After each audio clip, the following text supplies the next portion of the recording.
Jacqueline, that's your chair right there. Oh, okay, never mind. Sorry to bother you.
Hey, is it okay if I put a camera on the car? I mean, I might make a picture. I know. It's just easier. I can't like. I got you.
Come to order.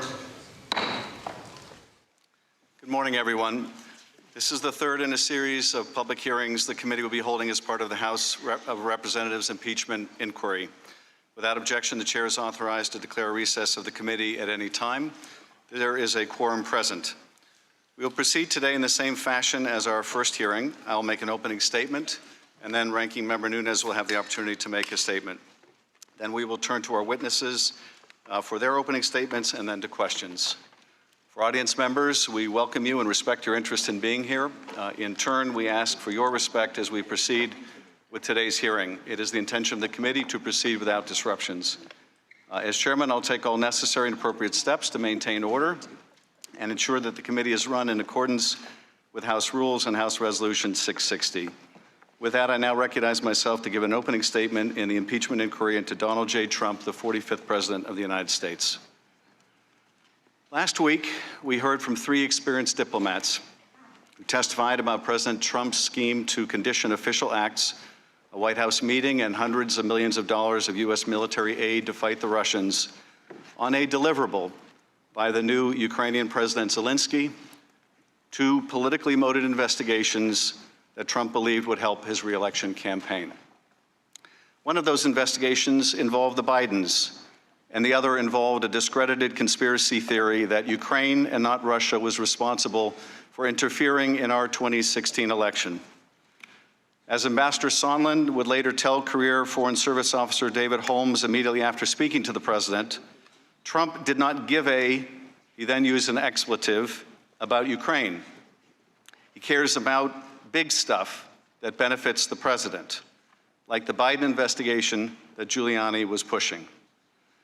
To press a foreign leader to announce an investigation into his political rival, President Trump put his own personal and political interests above those of the nation. He undermined our military and diplomatic support for a key ally and undercut U.S. anti-corruption efforts in Ukraine. How could our diplomats urge Ukraine to refrain from political investigations of its own citizens if the President of the United States was urging Ukraine to engage in precisely the same kind of corrupt and political investigations of one of our own citizens? At the White House, career professionals became concerned that President Trump, through an irregular channel that involved his acting chief of staff, Mick Mulvaney, EU Ambassador Gordon Sondland, and Rudy Giuliani, was pushing a policy towards Ukraine at odds with the national interest. This morning, we hear from two of the national security professionals who became aware of those efforts.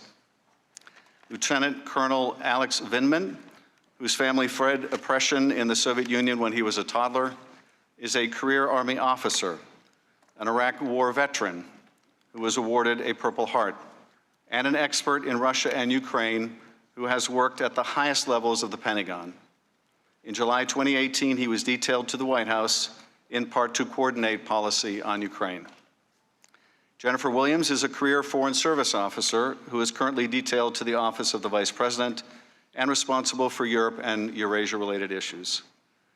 Following his initial and congratulatory phone call with Ukrainian President Zelensky on April 21st, President Trump asked Vice President Pence to represent him at Zelensky's upcoming inauguration.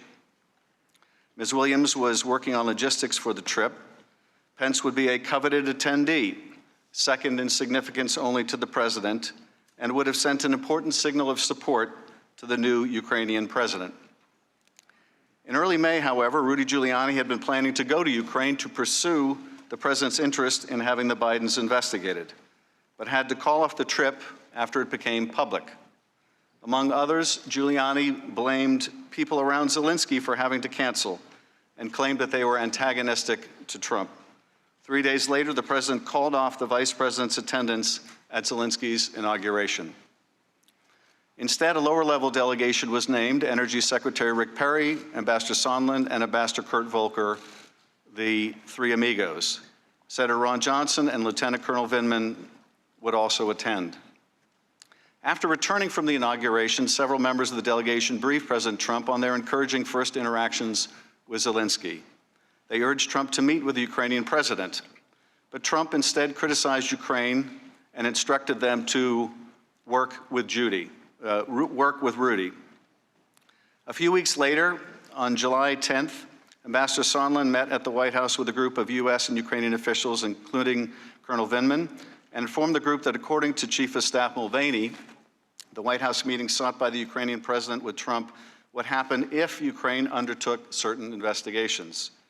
National Security Advisor Bolton abruptly ended the meeting and said afterwards that he would not be part of whatever drug deal Sondland and Mulvaney are cooking up on this.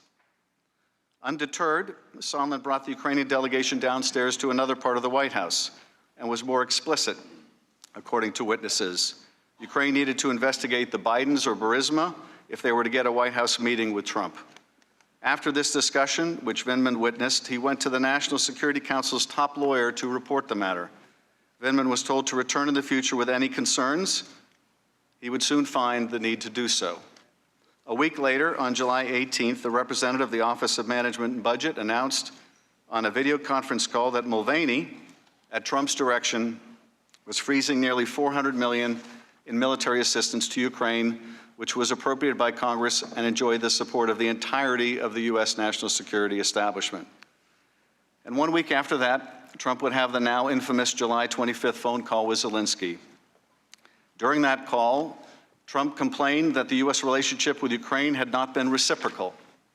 Later, Zelensky thanks Trump for his support in the area of defense and says that Ukraine was ready to purchase more Javelins, an anti-tank weapon that was among the most important deterrents of further Russian military action. Trump's immediate response, "I would like you to do us a favor, though." Trump then requested that Zelensky investigate the discredited 2016 conspiracy theory and, even more ominously, look into the Bidens. Neither was part of the official preparatory material for the call, but they were in Donald Trump's personal interest and in the interest of his 2020 re-election campaign. And the Ukrainian president knew about both in advance because Sondland and others have been pressing Ukraine for weeks about investigations into the 2016 election, Burisma, and the Bidens. Both Colonel Vindman and Ms. Williams were on the July 25th call. Vindman testified that due to the unequal bargaining position of the two leaders and Ukraine's dependency on the U.S., the favor Trump asked of Zelensky was really a demand. After the call, multiple individuals, including Vindman, were concerned enough to report it to the National Security Council's top lawyer. It was the second time in 2 weeks that Vindman had raised concerns with NSC lawyers. For her part, Williams also believed that asking Zelensky to undertake these political investigations was inappropriate, and that it might explain something else that she'd become aware of, the otherwise inexplicable hold on U.S. military assistance to Ukraine. Both Colonel Vindman and Ms. Williams also took note of the explicit use of the word Burisma by Zelensky, a fact conspicuously left out of the record of the call, now locked away on an ultra-secure server. Colonel Vindman believed that Zelensky must have been prepped for the call to be able to make the connection between Biden and Burisma, a fact that other witnesses have now confirmed. In the weeks that followed the July 25th call, Colonel Vindman continued to push for a release of the military aid to Ukraine and struggled to learn why it was being withheld. More disturbing, word of the hold had reached Ukrainian officials prior to its becoming public. By mid-August, the Ukrainian deputy ambassador asked Vindman why the United States was withholding the aid. Although Vindman didn't have an answer, Sondland made it explicit to Ukrainians at a meeting in Warsaw. They needed to publicly commit to these two investigations if they hoped to get the aid. Ms. Williams, we all saw the president's tweet about you on Sunday afternoon and the insults he hurled at Ambassador Yovanovitch last Friday. You are here today, and the American people are grateful. Colonel Vindman, we have seen far more scurrilous attacks on your character and watched as certain personalities on Fox have questioned your loyalty. I note that you have shed blood for America, and we owe you an immense debt of gratitude. I hope no one on this committee will become part of those vicious attacks. Today's witnesses, like those who testified last week, are here because they were subpoenaed to appear, not because they are for or against impeachment. That question is for Congress, not the fact witnesses. If the president abused his power and invited foreign interference in our elections, if he sought to condition, coerce, extort, or bribe an ally into conducting investigations, to aid his reelection campaign and did so by withholding official acts, a White House meeting, or hundreds of millions of dollars of needed military aid, it will be up to us to decide whether those acts are compatible with the office of the presidency. I now recognize Ranking Member Nunes for any remarks he'd like to make. Thank you, gentlemen. I'd like to address a few brief words to the American people watching at home. If you watched the impeachment hearings last week, you may have noticed a disconnect between what you actually saw and the mainstream media accounts describing it. When you saw three diplomats who dislike President Trump's Ukraine policy discussing second-hand and third-hand conversations about their objections with the Trump policy. Meanwhile, they admitted they had not talked to the president about these matters, and they were unable to identify any crime or impeachable offense the president committed. But what you read in the press were accounts of shocking, damning, and explosive testimony that fully supports the Democrats' accusations. If these accounts have a familiar ring, it's because this is the same preposterous reporting the media offered for 3 years on the Russian hoax. On a nearly daily basis, the top news outlets in America reported breathlessly on the newest bombshell revelations showing that President Trump and everyone surrounding him were Russian agents. It really wasn't long ago that we were reading these headlines. From CNN, Congress investigating Russian investment fund with ties to Trump officials. This was false. New York Times, Trump campaign aides had repeated contacts with Russian intelligence. Also false. Slate was a Trump server communicating with Russia. This was false. New York Magazine, will Trump be meeting with his counterpart or his handler? This was false. The Guardian, Manafort held secret talks with Assange and Ecuadorian embassy. Also false. BuzzFeed, President Trump directed his attorney to lie to Congress about the Moscow Tower project. All of these were false. There was no objectivity or fairness in the media's Russia stories, just as a fevered rush to tarnish and remove a president who refuses to pretend that the media are something different from what they really are, puppets of the Democratic Party. With their biased misreporting on the Russia hoax, the media lost confidence of millions of Americans, and because they refused to acknowledge how badly they botched the story, they've learned no lessons and simply expect Americans will believe them as they try to stoke yet another partisan frenzy. In previous hearings, I've outlined 3 questions the Democrats and the media don't want asked or answered. Instead of shedding light on these crucial questions, the media are trying to smother and dismiss them. Those questions start with, what is the full extent of the Democrats' prior coordination with the whistleblower, and who else did the whistleblower coordinate this effort with? The media have fully accepted the Democrats' stunning reversal on the need for the whistleblower to testify to this committee. When the Democrats were insisting on his testimony, the media wanted it too. But things have changed since it became clear the whistleblower would have to answer problematic questions that include these. What was the full extent of the whistleblower's prior coordination with Chairman Schiff, his staff, and any other people he cooperated with while preparing the complaint? What are the whistleblower's political biases and connections to Democratic politicians? How does the whistleblower explain the inaccuracies in the complaint? What contact did the whistleblower have with the media, which appears to be ongoing? What are the sources of the whistleblower's information? Who else did he talk to?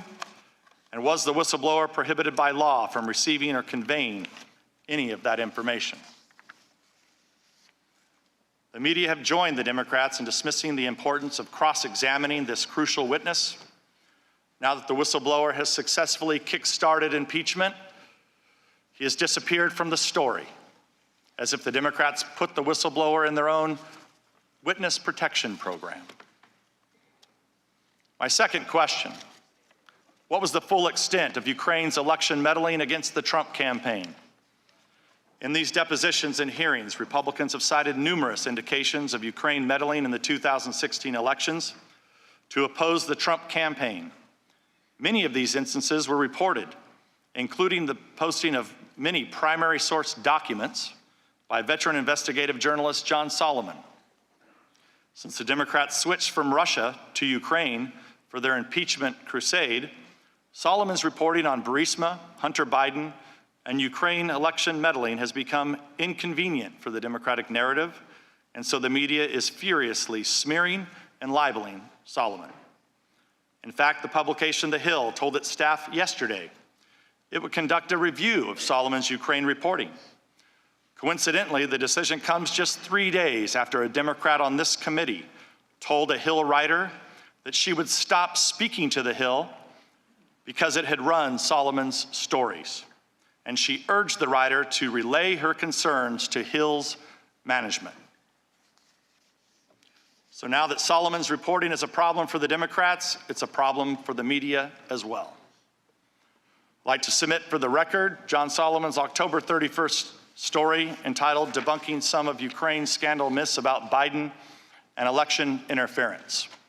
I encourage viewers today to read this story and draw your own conclusions about the evidence Solomon has gathered.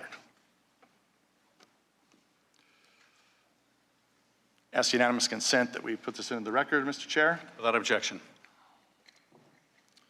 The concerted campaign by the media to discredit and disown some of their own colleagues is shocking.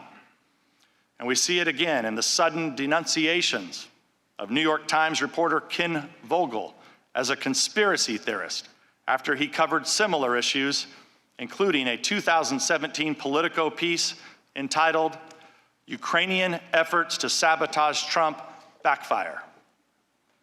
My third question: why did Burisma hire Hunter Biden? What did he do for them? And did his position affect any U.S. government actions under the Obama administration?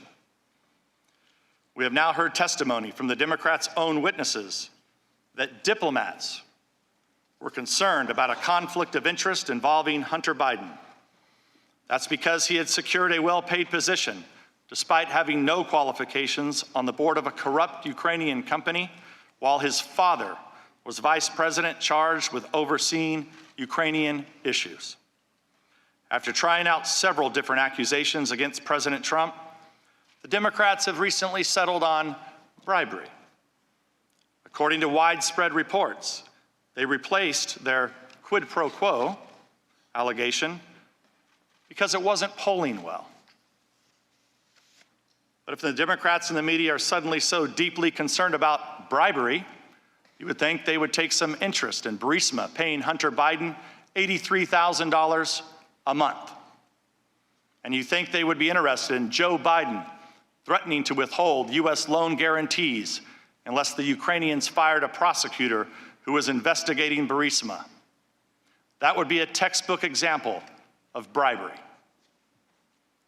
The media, of course, are free to act as Democrat puppets, and they're free to lurch from the Russia hoax to the Ukraine hoax at the direction of their puppet masters. But they cannot reasonably expect to do so without alienating half the country who voted for the president they're trying to expel. Americans have learned to recognize fake news when they see it, and if the mainstream press won't give it to them straight, they'll go elsewhere to find it, which is exactly what the American people are doing. With that, I yield back. I thank the gentleman. Today we are joined by Lieutenant Colonel Vindman and Jennifer Williams. Lieutenant Colonel Alexander Vindman is an active duty military officer who joined the Army after college and served multiple tours overseas, serving in South Korea, Germany, and Iraq. He was deployed to Iraq at a time of heavy fighting and was awarded a Purple Heart after being wounded by a roadside bomb. Since 2008, Colonel Vindman has served as a foreign area officer specializing in Eurasia, serving both at home and in U.S. embassies in Ukraine and Russia. He has served as a politico-military affairs officer for Russia for the chairman of the Joint Chiefs of Staff. He joined the Trump administration in July 2018 when he was asked to serve on the National Security Council. Jennifer Williams began her career in government service in 2005, shortly after graduating from college when she joined the Department of Homeland Security as a political appointee during the George W. Bush administration, and after working as a field representative on the 2004 Bush-Cheney presidential campaign. She joined the Foreign Service the following year, completing tours in Jamaica, Beirut, and Lebanon. Prior to joining the office of the Vice President, she served at the U.S. Embassy in London as a public affairs officer. In April 2019, Ms. Williams was detailed to the office of the Vice President, Mike Pence, where she serves as a special advisor on his foreign policy team covering Europe and Russia issues. In that capacity, she keeps the Vice President aware of foreign policy issues in Europe and Russia and prepares him for foreign policy engagements and meetings with foreign leaders. Two final points before witnesses are sworn. First, witness depositions as part of this inquiry were unclassified in nature, and all open hearings will also be held at the unclassified level. Any information that may touch unclassified information will be addressed separately. Second, Congress will not tolerate any reprisal, threat of reprisal, or attempt to retaliate against any U.S. government official for testifying before Congress, including you or any of your colleagues. If you would both please rise and raise your right hand, I will begin by swearing you in. Do you swear or affirm that the testimony you are about to give is the truth, the whole truth, and nothing but the truth, so help you God? Let the record show the witnesses have answered in the affirmative. Thank you, and you may be seated. The microphones are sensitive, so please speak directly into them. Without objection, your written statement will be made part of the record. With that, Ms. Williams, you are now recognized for your opening statement, and when you are concluded, Lieutenant Colonel Vindman, you are recognized immediately thereafter for your opening statement. Ms. Williams. Thank you, Chairman Schiff, Ranking Member Nunes, and other members of the committee for the opportunity to provide this statement. I appear today pursuant to a subpoena and am prepared to answer your questions to the best of my abilities. I have had the privilege of working as a Foreign Service officer for nearly 14 years, working for 3 different presidential administrations, 2 Republican and 1 Democratic. I joined the State Department in 2006 after serving in the Department of Homeland Security under Secretary Michael Chertoff. It was with great pride and conviction that I swore an oath to uphold and defend the Constitution, administered by a personal hero of mine, former Secretary of State Condoleezza Rice. As a career officer, I am committed to serving the American people and advancing American interests abroad in support of the President's foreign policy objectives. I have been inspired and encouraged in that journey by the thousands of other dedicated public servants who I'm proud to call colleagues across the Foreign Service, Civil Service, military, and federal law enforcement agencies. I have served overseas tours in Kingston, Jamaica, Beirut, Lebanon, and London, United Kingdom. I have worked to implement humanitarian assistance programs to serve millions of victims of the Syria conflict and served as an advisor on Middle East issues to the Deputy Secretary of State. And this spring, it was the greatest honor of my career to be asked to serve as a special advisor to the Vice President for Europe and Russia. Over the past 8 months, I have been privileged to work with the dedicated and capable men and women of the Office of the Vice President to advance the administration's agenda. I have also worked closely with talented and committed colleagues at the National Security Council, State Department, Department of Defense, and other agencies to advance and promote U.S. foreign policy objectives. In this capacity, I have advised and prepared the Vice President for engagements related to Ukraine. As you are aware, on November 7th, I appeared before the committee for a closed-door deposition pursuant to a subpoena. I would like to take this opportunity to briefly summarize my recollection of some of the events I expect the committee may ask me about. On April 21st, Volodymyr Zelensky won the Ukrainian presidential election. On April 23rd, the Vice President called to congratulate President-elect Zelensky. During the call, which I participated in, the Vice President accepted an invitation to attend President-elect Zelensky's upcoming inauguration, providing that the scheduling worked out. The Vice President had only a narrow window of availability at the end of May, and the Ukrainian Parliament would not meet to set a date for the inauguration until after May 14th. As a result, we did not expect to know whether the Vice President could attend until May 14th at the earliest, and we made only preliminary trip preparations in early May. On May 13th, an assistant to the Vice President's Chief of Staff called and informed me that President Trump had decided that the Vice President would not attend the inauguration in Ukraine. She did not provide any further explanation. I relayed that instruction to others involved in planning the potential trip. I also informed the NSC that the Vice President would not be attending so that it could identify a head of delegation to represent the United States at President-elect Zelensky's inauguration. On July 3rd, I learned that the Office of Management and Budget had placed a hold on a tranche of security assistance designated for Ukraine. According to the information I received, OMB was reviewing whether the funding was aligned with the administration's priorities. I subsequently attended meetings of the Policy Coordination Committee, where the hold on Ukrainian security assistance was discussed.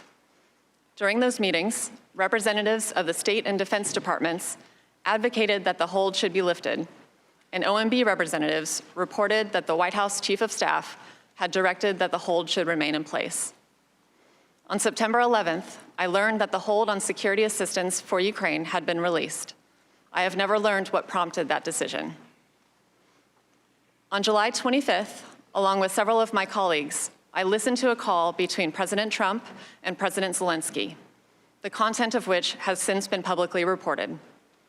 Prior to July 25th, I had participated in roughly a dozen other presidential phone calls. During my closed-door deposition, members of the committee asked about my personal views and whether I had any concerns about the July 25th call. As I testified then, I found the July 25th phone call unusual because, in contrast to other presidential calls I had observed, it involved discussion of what appeared to be a domestic political matter. After the July 25th call, I provided an update in the Vice President's daily briefing book, indicating that President Trump had a call that day with President Zelensky. A hard copy of the memorandum transcribing the call was also included in the book. I do not know whether the Vice President reviewed my update or the transcript. I did not discuss the July 25th call with the Vice President or any of my colleagues in the Office of the Vice President or the NSC.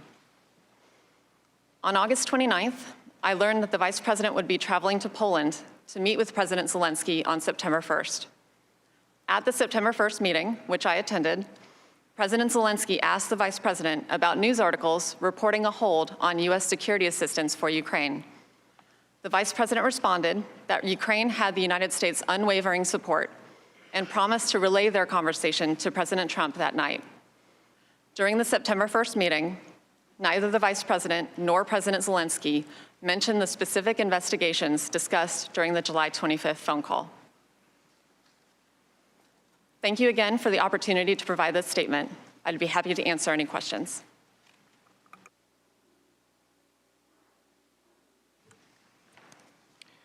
Mr. Chairman, ranking members, thank you for the opportunity to address the House Permanent Select Committee on Intelligence with respect to the activities relating to Ukraine and my role in the events under investigation. I've dedicated my entire professional life to the United States of America. For more than 2 decades, it has been my honor to serve as an officer in the United States Army. As an infantry officer, I served multiple overseas tours, including South Korea and Germany, and I was deployed to Iraq for combat operations. Since 2008, I have been a foreign area officer specializing in European and Eurasian political military affairs. I served in the United States embassies in Kiev, Ukraine, and Moscow, Russia. In Washington, D.C., I was the political military affairs officer for Russia for the chairman of the Joint Chiefs of Staff, where I drafted the Armed Forces Global Campaign Plan to counter Russian aggression and Russian malign influence. In July 2018, I was asked to serve at the White House National Security Council. At the NSC, I'm the principal advisor to the National Security Advisor on Ukraine and other countries in my portfolio.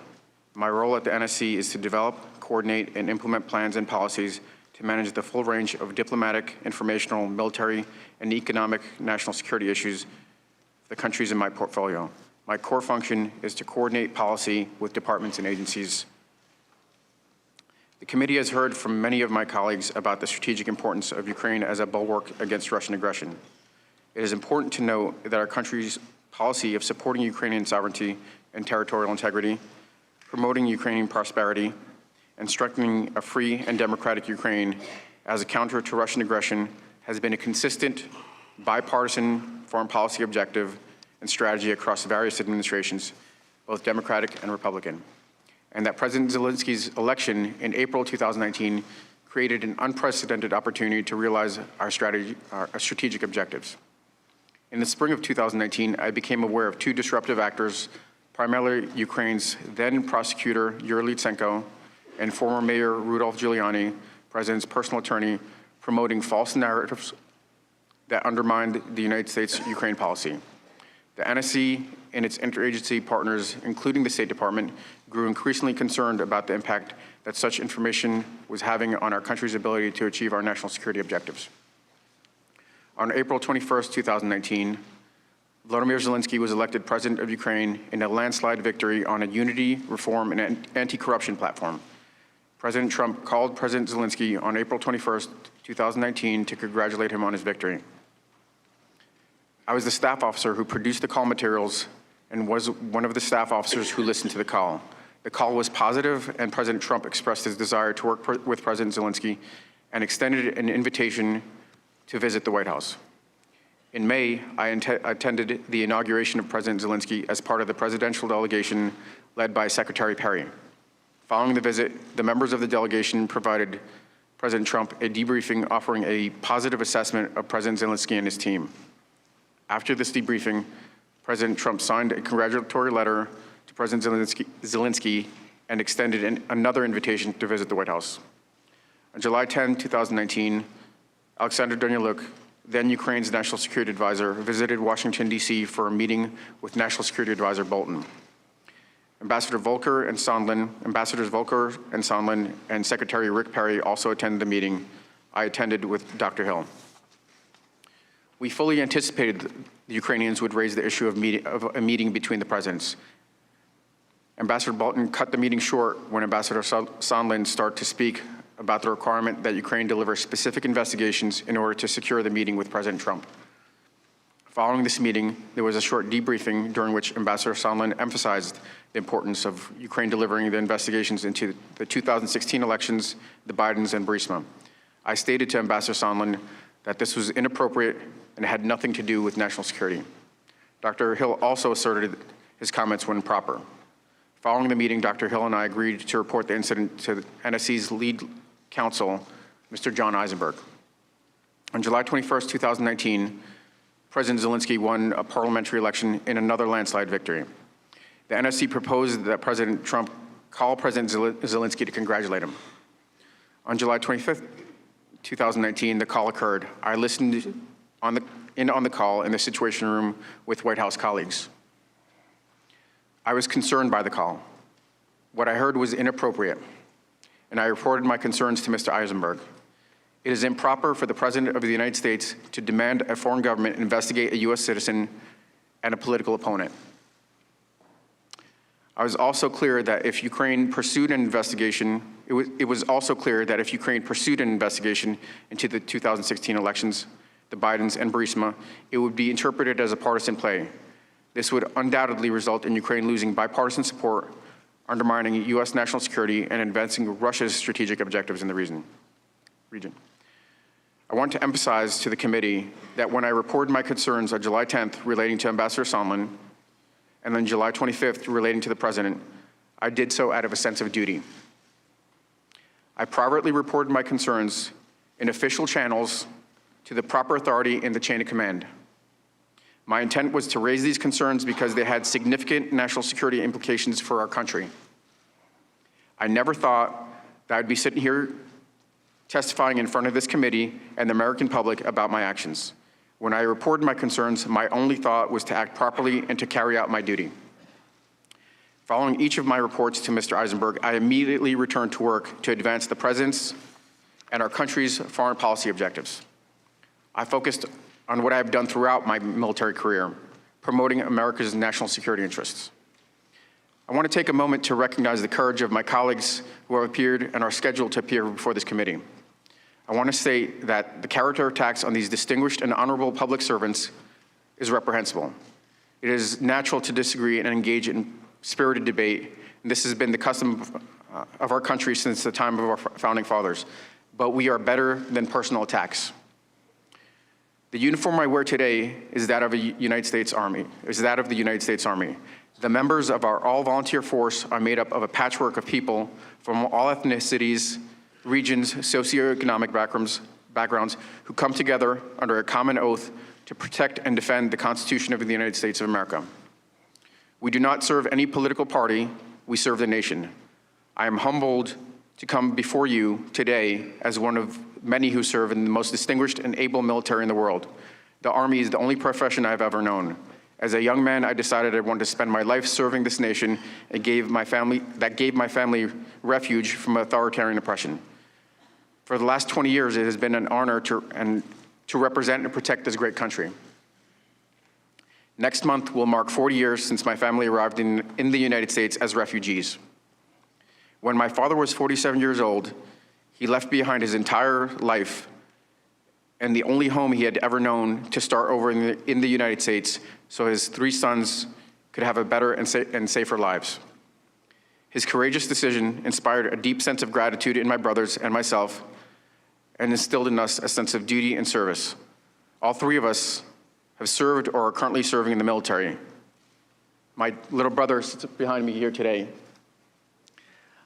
Our collective military service is a special part of our family's history, a story in America.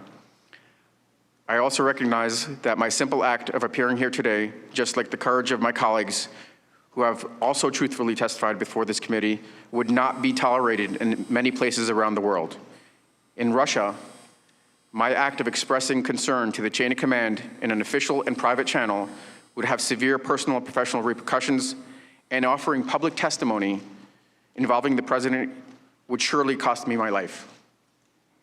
I'm grateful to for my father's brave act of hope 40 years ago and for the privilege of being an American citizen and public servant, where I can live free of fear for mine and my family's safety. Dad, I'm sitting here today in the U.S. Capitol talking to our elected professionals is proof that you made the right decision 40 years ago to leave the Soviet Union and come here to the United States of America in search of a better life for our family. Do not worry. I will be fine for telling the truth. Thank you again for your consideration. I'll be happy to answer your questions. Thank you, Colonel. Thank you, Ms. Williams. Colonel, your brother and family are more than welcome here. We're grateful to have them with us. We will proceed to the first round of questions as detailed in the memo provided to committee members. There'll be 45 minutes of questions conducted by the chairman or majority counsel, followed by 45 minutes for the ranking member or minority counsel. Under House Resolution 660, that time may not be delegated to other members. Following that, unless I specify an additional equal time for extended questioning, we will proceed under the 5-minute rule, and every member will have a chance to ask questions. I now recognize myself or majority counsel for the first 45 minutes. Before we get into the substance of your testimony, Ms. Williams, I want to ask you about a phone call between Vice President Pence and President Zelensky of Ukraine on September 18th. Were you on that call? I was. And did you take notes of the call? Yes, sir. Is there something about that call that you think may be relevant to our investigation? Mr. Chairman, as we previously discussed with the committee, the Office of the Vice President has taken the position that the September 18th... Sir, could you move the microphone a little closer to you? As we previously discussed with both majority and minority staff of the committee, the Office of the Vice President has taken the position that the September 18th call is classified. As a result, with respect to the call, I'd refer the committee to the public record, which includes Ms. Williams' November 7th testimony, which has been publicly released, as well as the public readout of that call, which has previously been issued by the White House. Beyond that, given the position of the Vice President's office on classification, I've advised Ms. Williams not to answer further questions about that call in an unclassified setting. Thank you, counsel. Ms. Williams, I would only ask you in this setting whether you think there's something relevant to our inquiry in that call, and whether, if so, you'll be willing to make a classified submission to the committee. I would also refer to my testimony that I gave in the closed session, and I'm very happy to appear for a classified setting discussion as well. It may not be necessary for you to appear if you'll be willing to submit the information in writing to the committee. I'd be happy to do so. I thank you. Colonel Vindman, if I could turn your attention to the April 21st call, that is the first call between President Trump and President Zelensky. Did you prepare talking points for the President to use during that call? Yes, I did. And did those talking points include rooting out corruption in Ukraine? Yes. That was something the President was supposed to raise in the conversation with President Zelensky? Those were the recommended talking points that were cleared through the NSC staff for the President, yes. Did you listen in on that call? Yes, I did. The White House has now released the record of that call. Did President Trump ever mention corruption in the April 21st call? To the best of my recollection, he did not. On the April 21st call, President Trump told President Zelensky that he would send a high-level U.S. delegation to the inauguration. Following that call, Ms. Williams, was your understanding that the President wanted the Vice President to attend the inauguration in Kyiv? Yes, that was my understanding. And did the President subsequently tell the Vice President not to attend the inauguration? I was informed by our Chief of Staff's office, by the Vice President's Chief of Staff's office, that the President had told the Vice President not to attend. I did not witness that conversation. And am I correct that you learned this on May 13th? Is that right? That's correct. Am I also correct that the inauguration date had not been set by May 13th? That's correct. Do you know what accounted for the President's decision to instruct the Vice President not to attend? I do not. Colonel Vindman, you were a member of the U.S. delegation to the inauguration on May 20th, is that correct? Yes, Chairman. And during that trip, did you have an opportunity to offer any advice to President Zelensky? Yes, Chairman. What was the advice that you gave him? During a bilateral meeting in which the whole delegation was meeting with President Zelensky and his team, I offered two pieces of advice. To be particularly cautious with regards to Ukraine, to be particularly cautious with regards to Russia and its desire to provoke Ukraine, and the second one was to stay out of U.S. domestic policy. Do you mean politics? Politics, correct. And why did you feel it was necessary to advise President Zelensky to stay away from U.S. Domestic politics? Chairman, in the March and April timeframe, became clear that there were actors in the U.S. Public actors, non-governmental actors, that were promoting the idea of investigations and 2016 Ukrainian interference, and it was consistent with U.S. policy to advise any country, all the countries in my portfolio, any country in the world, to not participate in U.S. domestic politics. So I was passing the same advice consistent with U.S. policy. I know Mr. Goldman will have more questions about that when I turn to him. But let me turn, if I can, to the hold on security assistance, which I think you both testified you learned about in early July. Am I correct that neither of you were provided with a reason for why the President put a hold on security assistance to Ukraine? My understanding was that OMB was reviewing the assistance to ensure it was in line with administration priorities, but it was not made more specific than that. And Colonel Vindman? That is consistent. The review was to ensure it remained consistent with administration policies. And Colonel Vindman, you attended a meeting in John Bolton's office on July 10th, where Ambassador Sondland interjected to respond to a question by senior Ukrainian officials about a White House visit. What did he say at that time? To the best of my recollection, Ambassador Sondland said that in order to get a White House meeting, the Ukrainians would have to provide a deliverable, which is investigations, specific investigations. And what was Ambassador Bolton's response or reaction to that comment? We had not completed all of the agenda items, and we still had time for the meeting, and Ambassador Bolton abruptly ended the meeting.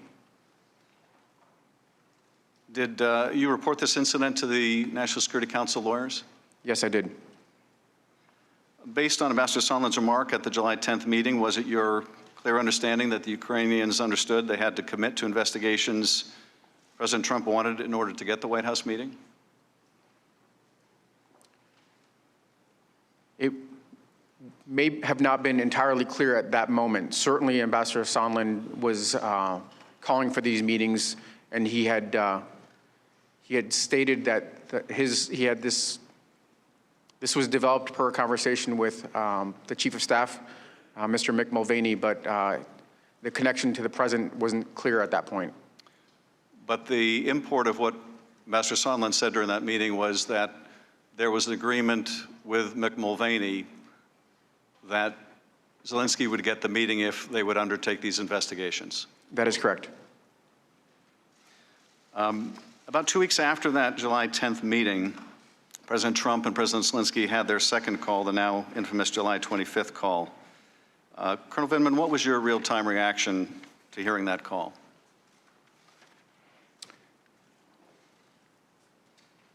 Chairman, without hesitation, I knew that I had to report this to the White House counsel. I had concerns, and it was my duty to report my concerns to the proper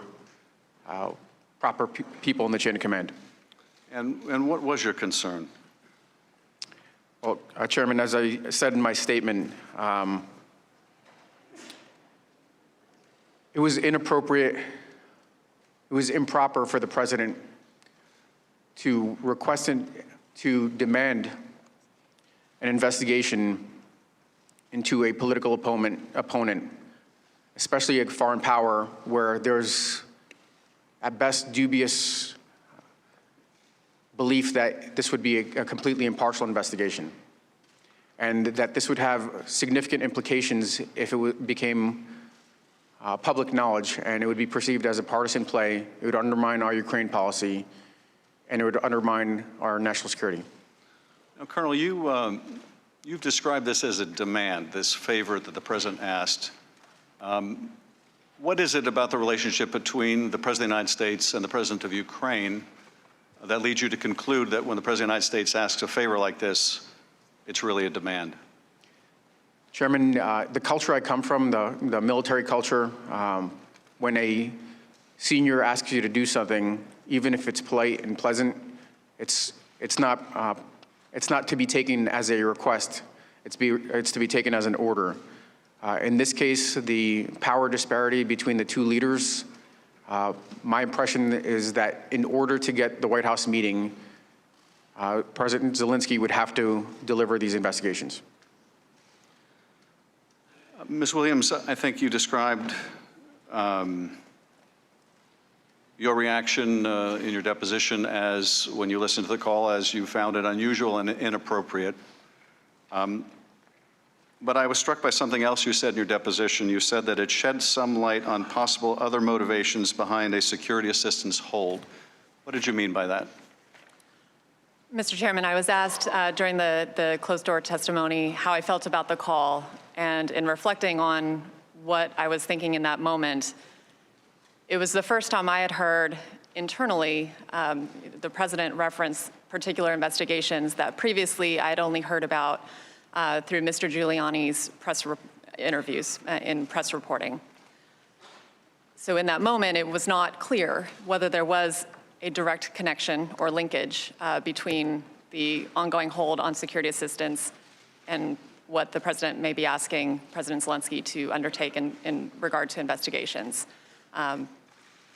So it was noteworthy in that regard. I did not have enough information to draw any firm conclusions. But it raised a question in your mind as to whether the two were related. It was the first I had heard of any requests of Ukraine which were that specific in nature. So it was noteworthy to me in that regard. Both of you recall President Zelensky in that conversation raising the issue or mentioning Burisma, do you not? That's correct. Correct. And yet, the word Burisma appears nowhere in the call record that's been released to the public. Is that right? That's right. Correct. Do you know why that's the case? Why that was left out? I do not. I was not involved in the production of that transcript. I attribute that to the fact that this transcript that is being produced may have not caught the word Burisma, and it was in the transcript that was released. It was released as the company, which is accurate. It's not a significant omission. But Colonel, you pointed out the fact that that word was used, did you not? Correct. And yet it was not included in the record released to the public. That's right. It's I'd say it's informed speculation that the folks that produce these transcripts do the best they can, and they just didn't catch the word, and that was my responsibility to then make sure that the transcript was as accurate as possible, and that's what I attempted to do by putting that word back in, because that was in my notes. I think, Colonel, you testified in your deposition that you found it striking that Zelensky would bring up Burisma, that it indicated to you that he had been prepped for the call to expect this issue to come up. What led you to that conclusion? It seemed unlikely that he would be familiar with a single company in the context of a call that was on the broader bilateral relationship. And it seemed to me that he was either tracking this issue because it was in the press or he was otherwise prepped. Mr. Goldman. Thank you, Mr. Chairman. Good morning to both of you. Morning. On July 25th at approximately 9 a.m., you both were sitting in the Situation Room, probably not too much further away than you are right now. And you were preparing for a long-awaited phone call between President Trump and President Zelensky. Now, Colonel Vindman, in advance of this phone call, did you prepare talking points as you did for the April 21st call? Yes, I did. What were those talking points based upon? They were, so this is not in the public record, and I can't comment too deeply, but what is, the areas that we've consistently talked about in public is cooperation on supporting his reform agenda, anti-corruption efforts, and helping President Zelensky implement his plans to end Russia's war against Ukraine. In other words, they're based on official U.S. policy? Correct. And is there a process to determine official U.S. policy? Yes, that is, my job is to coordinate U.S. policy. So throughout the preceding year that I've been on staff, I had undertaken an effort to make sure we had a cohesive, coherent U.S. policy. And as you listened to the call, did you observe whether President Trump was following the talking points based on the official U.S. policy? Counsel, the president could choose to use the talking points or not. He's the president, but they were not consistent with what I provided, yes. Let's take a look at a couple of excerpts from this call. And right after President Zelensky thanked President Trump for the United States' support in the area of defense, President Trump asks President Zelensky for a favor and then raises this theory of Ukrainian interference in the 2016 election. He says in the highlighted portion, "I would like you to do us a favor, though, because our country has been through a lot and Ukraine knows a lot about it. I would like you to find out what happened with this whole situation with Ukraine. They say CrowdStrike. I guess you have one of your wealthy people. The server, they say Ukraine has it." Now, Colonel Vindman, was this statement based on the official talking points that you had prepared? No. And was this statement related to the 2016 Ukraine interference in the 2016 election part of the official U.S. policy No, it was not. Now, at the time of this July 25th call, Colonel Vindman, were you aware of a theory that Ukraine had intervened or interfered in the 2016 U.S. election? I was. Are you aware of any credible evidence to support this theory? I am not.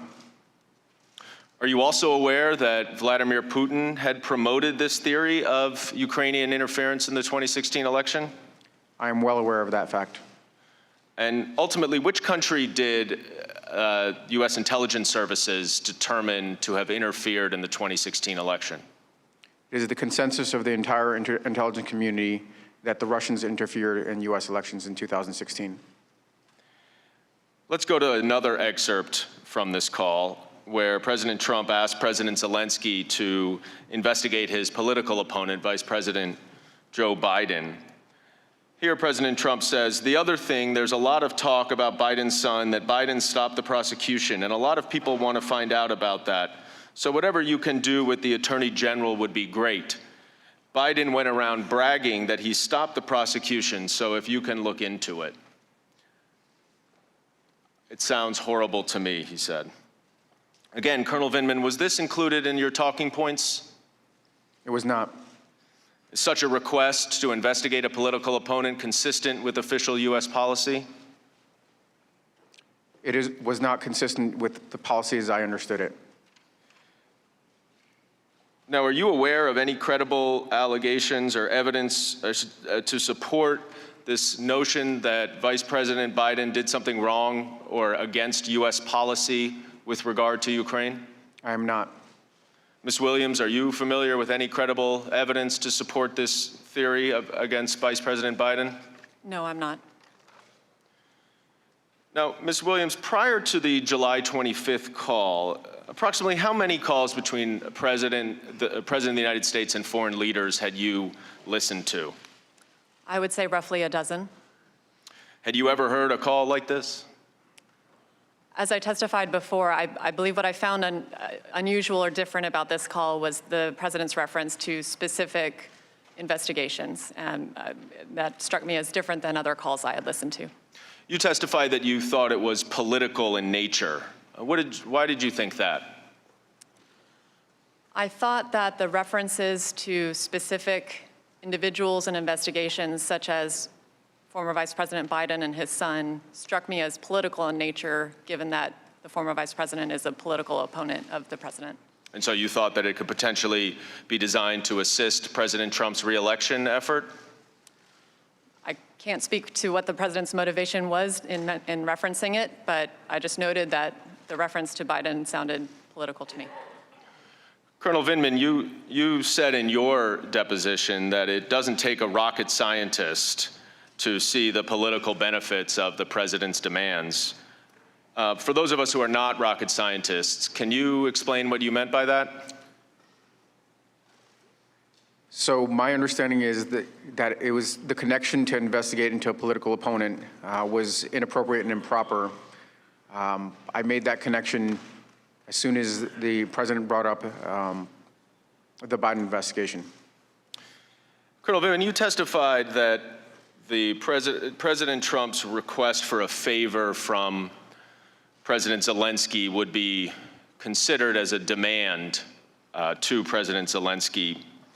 After this call, did you ever hear from any Ukrainians, either in the United States or Ukraine, about any pressure that they felt to do these investigations that President Trump demanded? Not that I can recall. Did you have any discussions with officials at the embassy here, the Ukrainian embassy here in Washington, D.C.? Yes, I did. Did you discuss at all the demand for investigations with them? I did not. Did you discuss at all, at any point, their concerns about the hold on security assistance? To the best of my recollection, in the August timeframe, the Ukrainian embassy started to become aware of the hold on security assistance, and they were asking if I had any comment on that or if I could substantiate that. And that was before it became public, is that right? Yes. And what did you respond?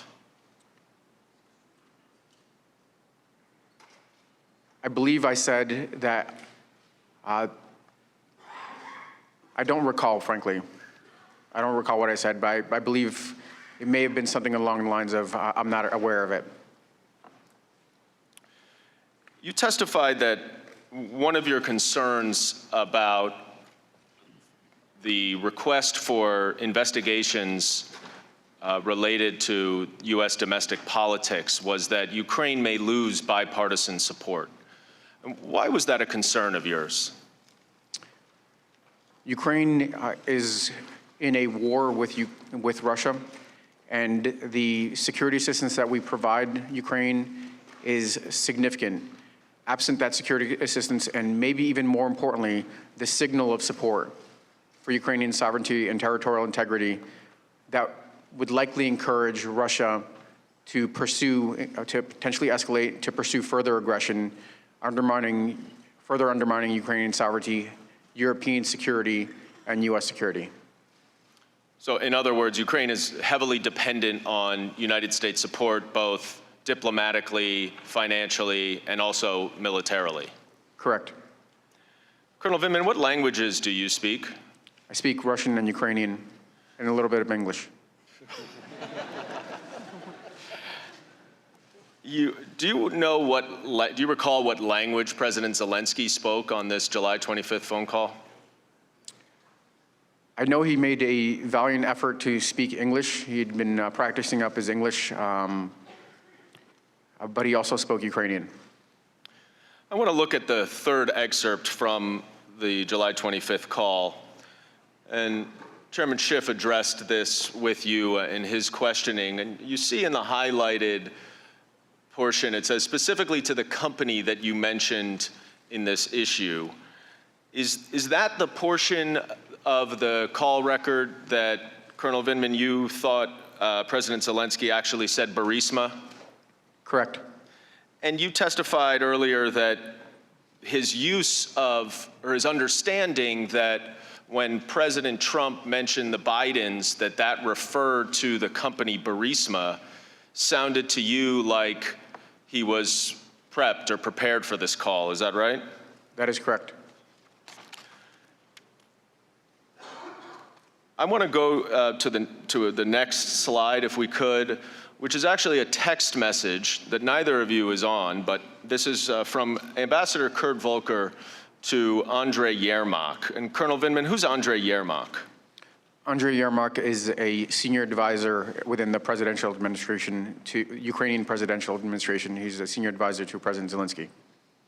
Now, this text message is less than a half hour before the call on July 25th. And since neither of you are on it, I'll read it. It says from Ambassador Volker, "Good lunch, thanks. Heard from White House. Assuming President Z convinces Trump he will investigate, quote, get to the bottom of what happened, unquote, in 2016, we will nail down date for visit to Washington. Good luck. See you tomorrow, Kurt." Now, is this the sort of thing that you're referring to when you say that it sounded like President Zelensky was prepared for this call? That this would be consistent, yes. Now, turning to the fourth excerpt from the July 25th call, where Ukraine's President Zelensky links the White House meeting to the investigations that President Trump requests. President Zelensky says, "I also wanted to thank you for your invitation to visit the United States, specifically Washington, D.C. On the other hand, I also wanted to assure you that we will be very serious about the case and will work on the investigation." Colonel Vindman, when President Zelensky says, "on the other hand," would you agree that he's acknowledging a linkage between the White House visit that he mentions in the first sentence and the investigations that he mentions in the second sentence?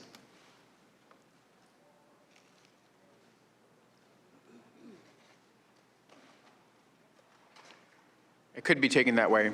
I'm not sure if it seems like a reasonable conclusion. And if that is the case, that would be consistent with the text message that Ambassador Volker sent to Andrei Yermak right before the call. Is that right? Seemingly so. Now, You've testified in your deposition that a White House visit, an Oval Office visit, is very important to President Zelensky. Why is that?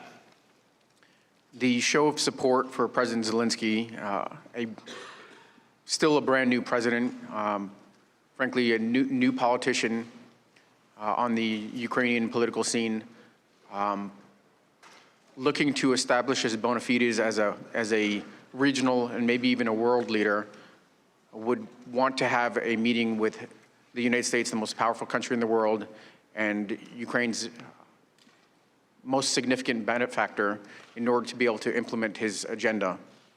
It would provide him with some additional legitimacy at home? Yes. So just to summarize, in this July 25th call between the presidents of the United States and Ukraine, President Trump demanded a favor of President Zelensky to conduct investigations that both of you acknowledge were for President Trump's political interest, not the national interest, and in return for his promise of a much-desired White House meeting for President Zelensky. Colonel Vindman, is that an accurate summary of the excerpts that we just looked at? Yes. Ms. Williams? Yes. Colonel Vindman, you immediately reported this call to the NSC lawyers. Why did you do that? So at this point, I had already been tracking this initially, what I would describe as alternative narrative, false narrative, and I was certainly aware of the fact that it was starting to reverberate, gain traction. The fact that it, in the July 10th call, ended up being pronounced by a public official, Ambassador Sondland, had me alerted to this, and I was, subsequent to that report, I was invited to follow up with any other concerns to Mr. Eisenberg. And we're going to discuss that July 10th meeting in a moment, but when you say alternative false narratives, are you referring to the two investigations that President Trump referenced in the call? Yes. Now, at some point, did you also discuss how the written summary of the call record should be handled with the NSC lawyers? There was, following the report, there was a discussion in the legal shop on the best way to manage the transcript, yes. What did you understand they concluded? My understanding is that this was viewed as a sensitive transcript, and to avoid leaks, and if I recall the term properly, or something along the lines of preserve the integrity of the transcript, it should be segregated to a smaller group of folks. To preserve the integrity of the transcript, what did that mean? I'm not sure. I mean, it seems like a legal term. I'm not an attorney, but it was, I didn't take it as anything nefarious. I just understood that they wanted to keep it in a smaller group. If there was real interest in preserving the integrity of the transcript, don't you think they would have accepted your correction that Burisma should have been included? Not necessarily. The way these edits occur, they go through, like everything else, a approval process. I made my contribution. It was cleared by Mr. Morrison. Then when I returned it, sometimes that doesn't happen. There are administrative errors. I think that in this case, I didn't see it. When I first saw the transcript without the two substantive items that I had attempted to include, I didn't see that as nefarious. I just saw it as, okay, no big deal. These might be meaningful, but it's not that big a deal. You said two substantive issues. What was the other one? There was a reference in a section. One second. Yeah. On page 4, the top paragraph, let me find the right spot. Okay. Yes. You can look into it, ellipse. There are videos, is what I recall, or the recordings. Instead of an ellipses, it should have said, to what you heard, that there are recordings? Correct. Did you ultimately learn where the call record was put? I understood that it was being segregated into a separate system, separate secure system. Why would it be put on a separate secure system? This is definitely not unprecedented, but at times, if you want to limit access to a smaller group of folks, you put it on the secure system to ensure that a smaller group of people with access to the secure system have it. But can't you also limit the number of people who can access it on the regular system? You can do that, but to the best of my recollection, the decision was made, frankly, on the fly after the fact after I conveyed my concerns to Mr. Eisenberg. Mr. Ellis came in, he hadn't heard the entire conversation, and when it was mentioned that it was sensitive, it was kind of on the fly decision to just segregate it in this other system. Mr. Eisenberg and Mr. Ellis are the NSC lawyers? Correct. But it was your understanding that it was not a mistake to put it on the highly classified system, is that right? I'm not sure I understand. Was it intended to be put on the highly classified system by the lawyers? Or was it a mistake that it was put there? I think it was intended, but again, it was intended to prevent leaks and to limit access. Now, you testified, both of you, about the April 21st call a little earlier. And Colonel Vindman, you indicated that you did include in your talking points the idea of Ukraine rooting out corruption, but that President Trump did not mention corruption. I want to go to the White House readout from the April 21st call. And I'm not going to read the whole thing, but you see the highlighted portion where it says root out corruption? Yes.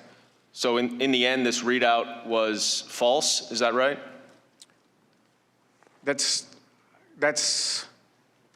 Maybe that's a bit of it's not entirely accurate, but I'm not sure if I would describe it as false. It was consistent with U.S. policy, and these items are used as messaging tools also. So a statement that goes out, in addition to reading out the meeting itself, is also a messaging platform to indicate what is important with regards to U.S. policy.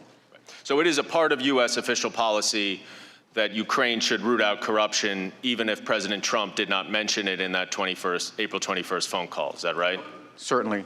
And he also did not mention it in the July 25th phone call. Is that right? Correct.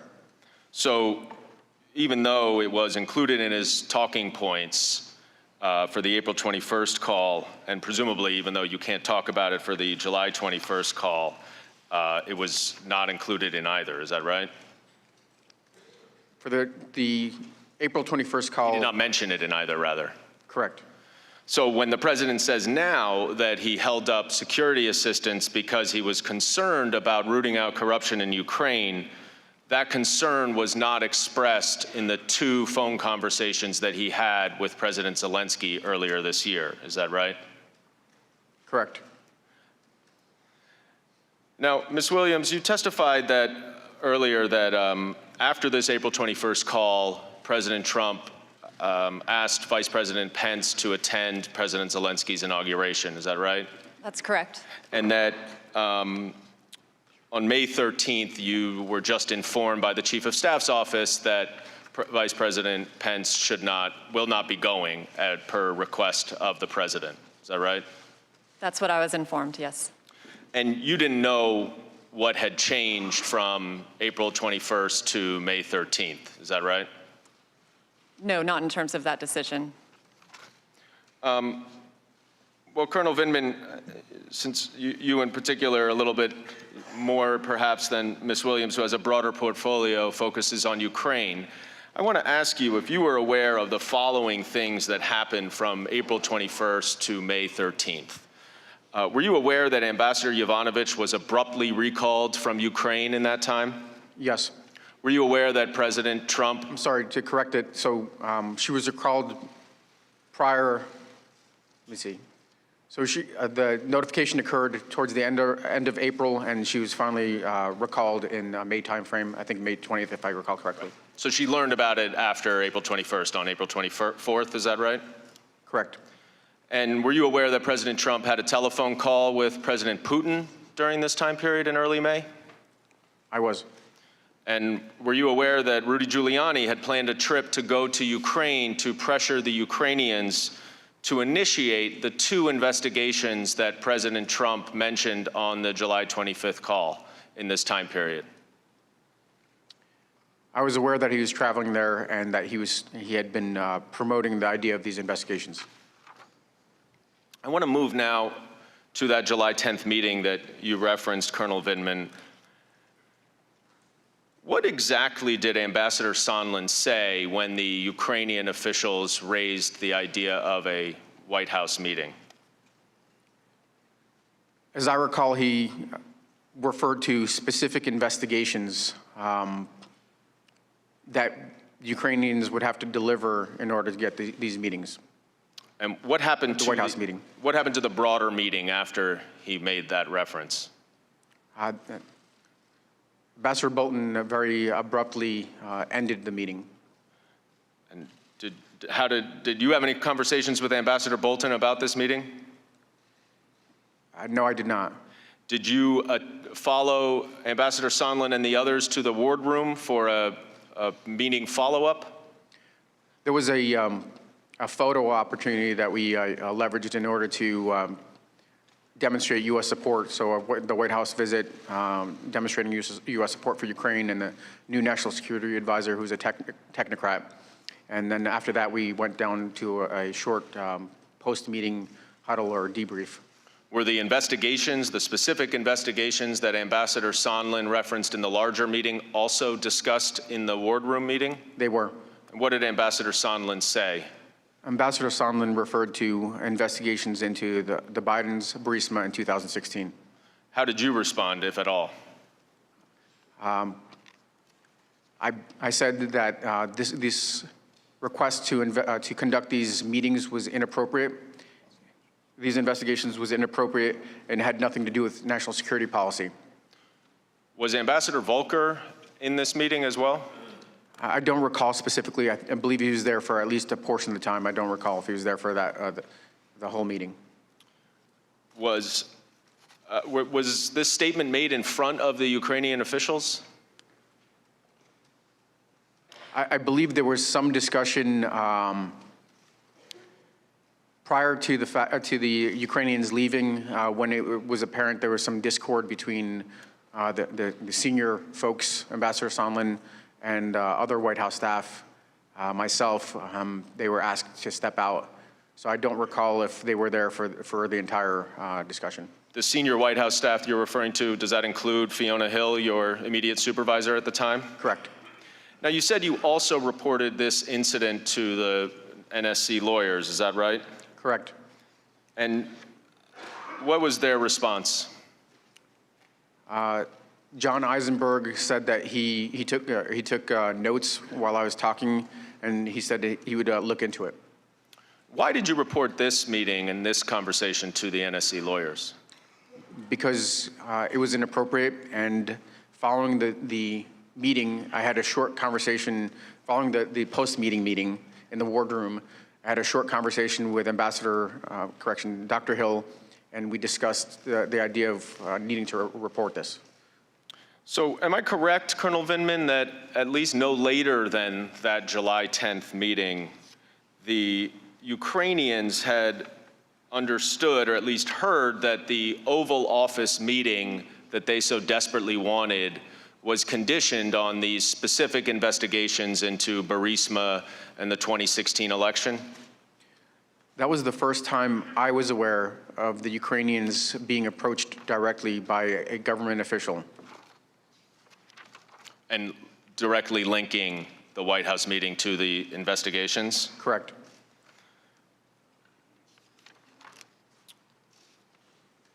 Ms. Williams, you testified that in your opening statement that you attended the September 1st meeting between Vice President Pence and President Zelensky in Warsaw. Is that right?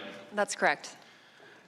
What was the first thing that President Zelensky asked Vice President Pence about at that meeting? President Zelensky asked the Vice President about the status of security assistance for Ukraine because he had seen the Politico article and other news reporting that the security assistance was being held. And you testified in your deposition that in that conversation, President Zelensky emphasized that the military assistance, the security assistance, was not just important to assist Ukraine in fighting a war against Russia, but that it was also symbolic in nature. What did you understand him to mean by that?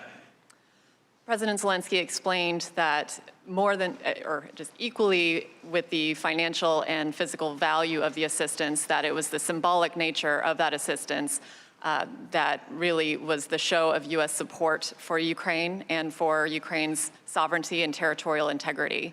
And I think he was stressing that to the Vice President to really underscore the need for the security assistance to be released. And that if the United States was holding the security assistance, is it also true then that Russia could see that as a sign of weakening U.S. support for Ukraine and take advantage of that? I believe that's what the President Zelensky was indicating, that any signal or sign that U.S. support was wavering would be construed by Russia as potentially an opportunity for them to strengthen their own hand in Ukraine. Did Vice President Pence provide a reason for the hold on security assistance to the Ukrainian president in that meeting? The Vice President did not specifically discuss the reason behind the hold, but he did reassure President Zelensky of the strongest U.S. unwavering support for Ukraine, and they talked about the need for European countries to step up and provide more assistance to Ukraine as well.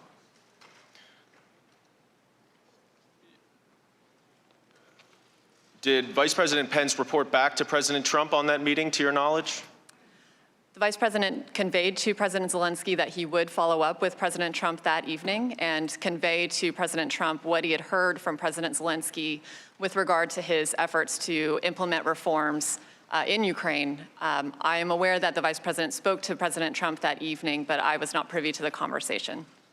Are you also aware, however, that the security assistance hold was not lifted for another 10 days after this meeting? That's correct. And am I correct that you didn't learn the reason why the hold was lifted? That's correct. Colonel Vindman, you didn't learn a reason why the hold was lifted either, is that right?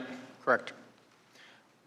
Colonel Vindman, are you aware that the committees launched an investigation into Ukraine matters on September 9th, 2 days before the hold was lifted? I am aware, and I was aware. And on September 10th, the Intelligence Committee requested the whistleblower complaint from the Department of National Intelligence. Are you aware of that? I don't believe I was aware of that. Were you aware that the White House was aware of this whistleblower complaint prior to that date? The first I heard of the whistleblower complaint is, I believe, when the news broke. I was only aware of the committees investigating the hold on security assistance.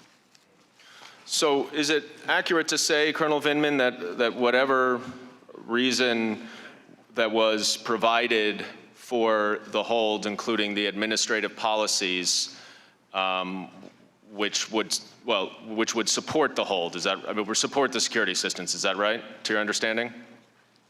I'm sorry, I didn't understand that. I was just asking that the administrative policies of President Trump supported the security assistance. Is that your understanding?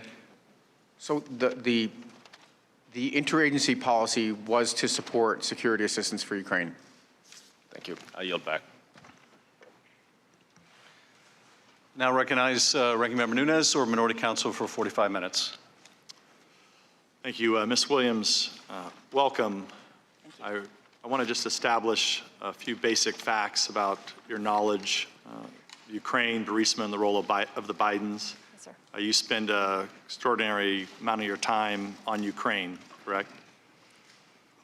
Ukraine is one of the countries in my portfolio. I would not say an extraordinary amount of time, but certainly the Vice President has engaged on Ukraine policy quite a bit in my 8 months. And it's in your portfolio. That's correct. First off, were you aware in September of 2015, then U.S. Ambassador to Ukraine, Jeffrey Pyatt, publicly called for an investigation into Zlochevsky, the president of Burisma. Were you aware of these public statements? No, not at the time. You are today, though. I've since heard them, yes. Did you know of anti-Trump efforts by various Ukrainian officials as well as Alexander Chalupa, a DNC consultant? No, I was not aware. Did you know about the Deputy Assistant Secretary of State Kent's concerns about potential conflict of interest into Hunter Biden sitting on the board of Burisma? I did not work on Ukraine policy during that time frame, so I've become aware of it through In the last year or so. I've become aware of it through Mr. Kent's testimony through this process.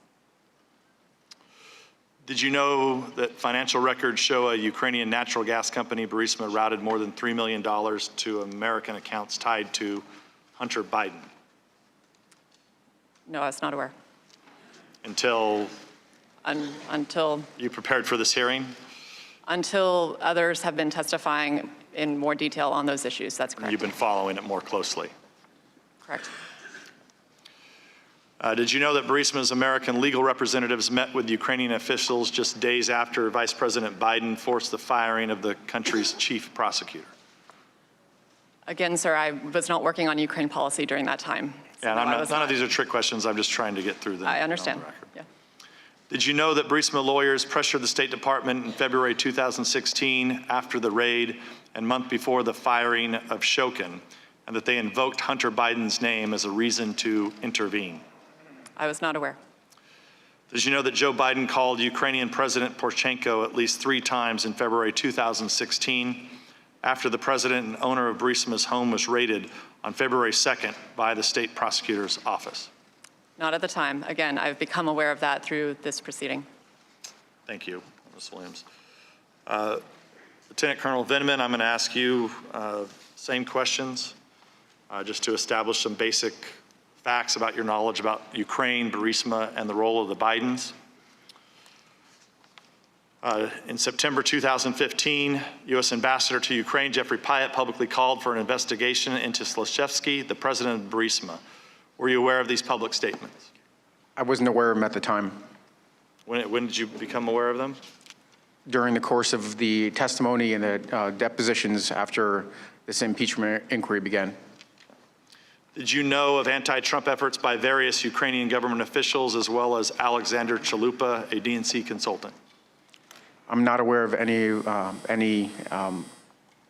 of these interference efforts. Did you know about Deputy Assistant Secretary of State Kent's concerns about potential conflict of interest with Hunter Biden sitting on the board of Burisma? The only thing I'm aware of is pertains to his deposition. Did you know that financial records show a Ukrainian natural gas company, Burisma, routed more than $3 million to the American accounts tied to Hunter Biden? I'm not aware of this fact. Until recently.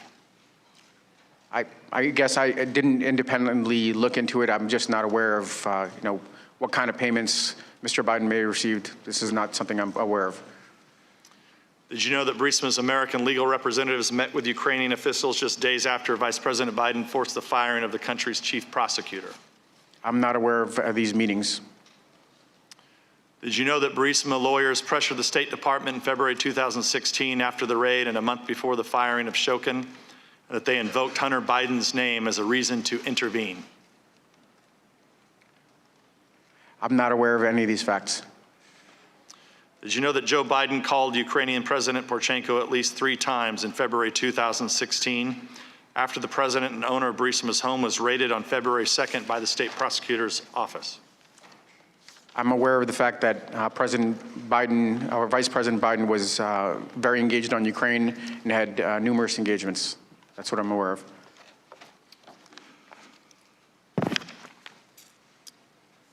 Ms. Williams and Lieutenant Colonel Vindman, as you may or may not know, this committee has spent nearly 3 years conducting various investigations, starting with the Russia collusion hoax, FISA abuse, Democratic hysteria over the lack of collusion in the Mueller report, and now this impeachment charade.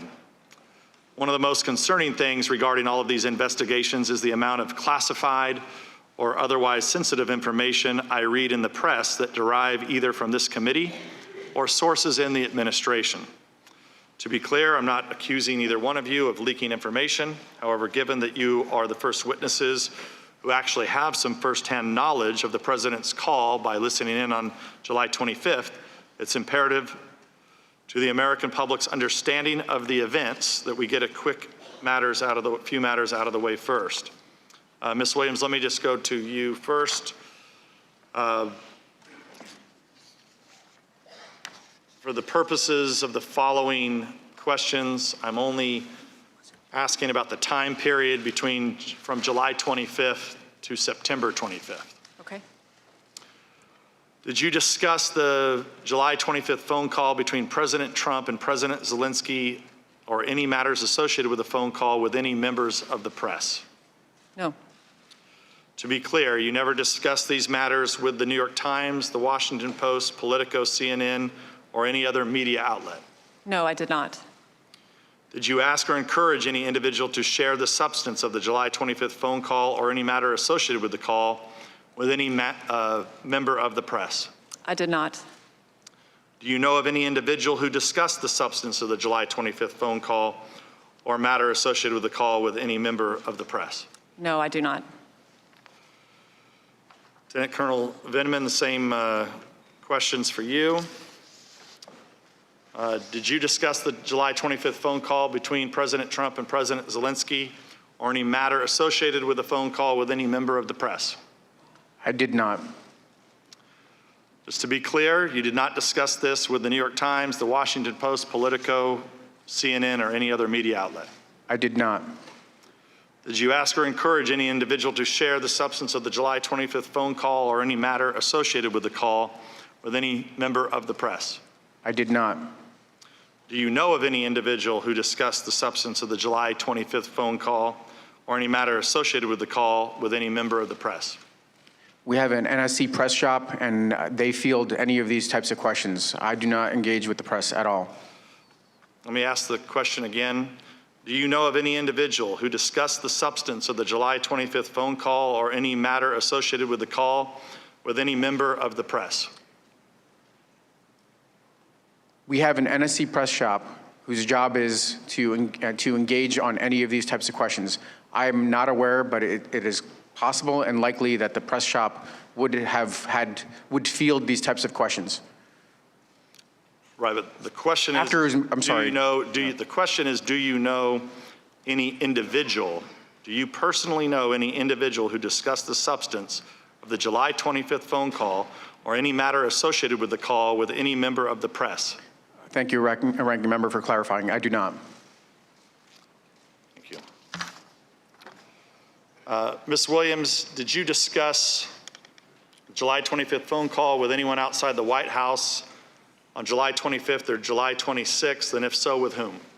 No, I did not discuss the call with anyone outside or inside the White House.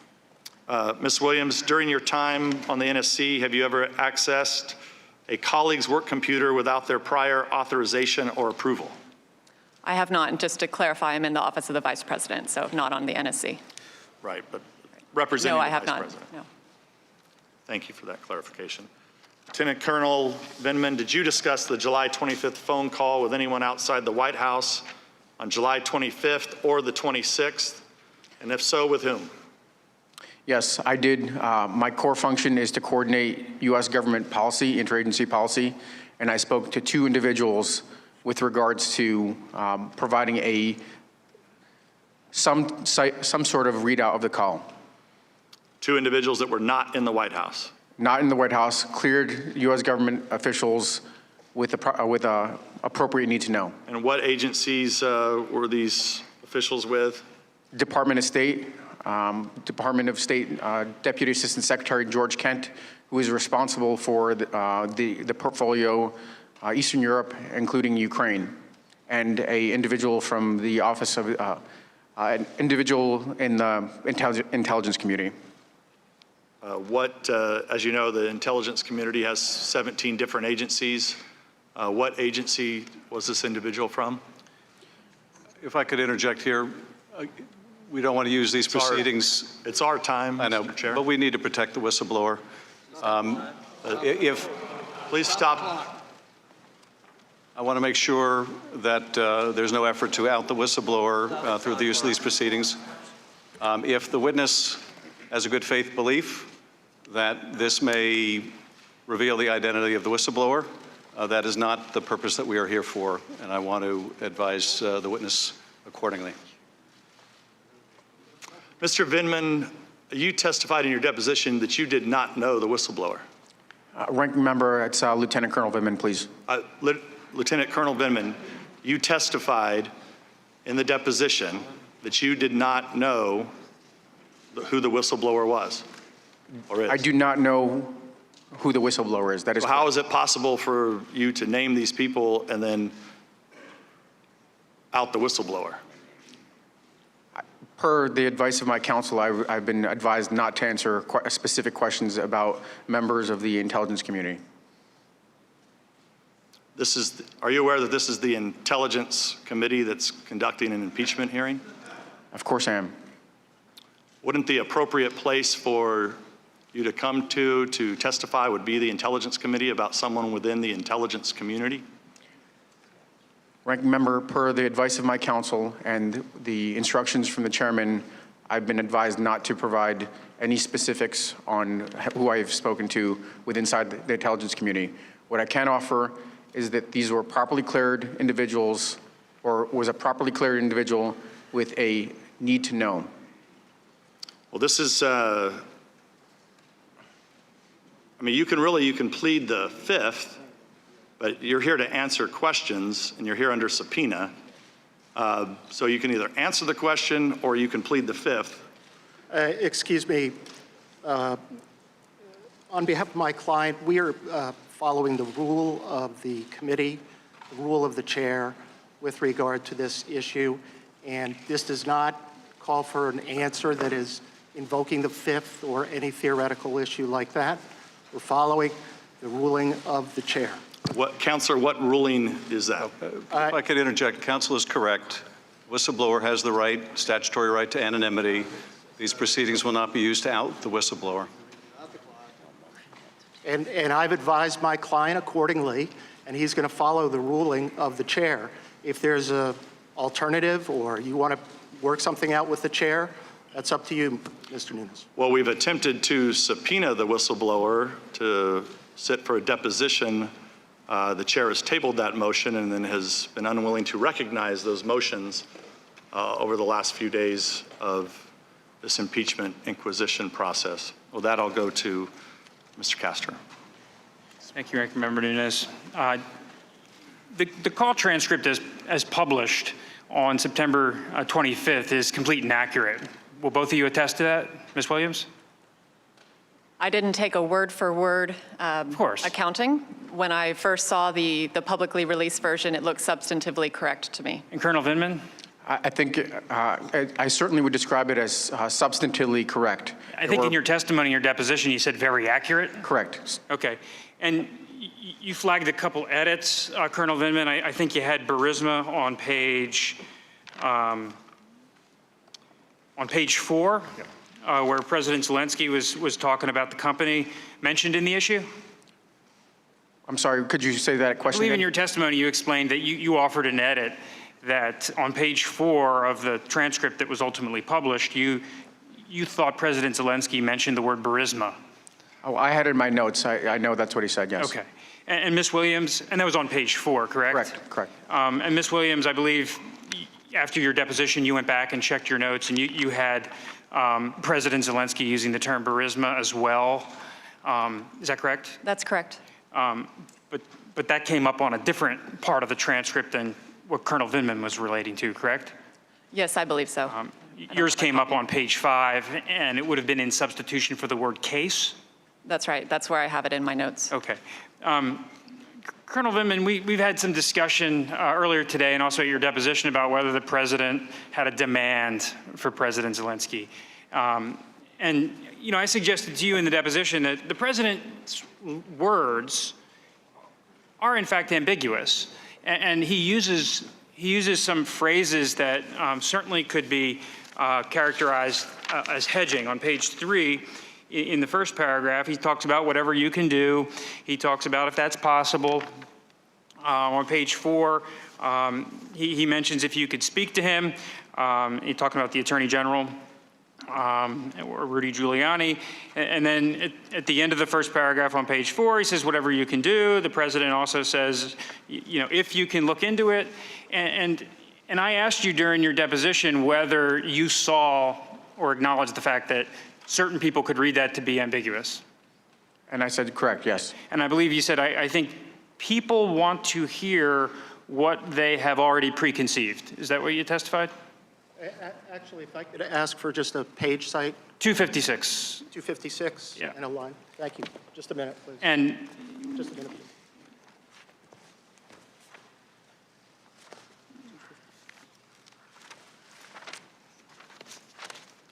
Okay. Okay, we got the page. okay.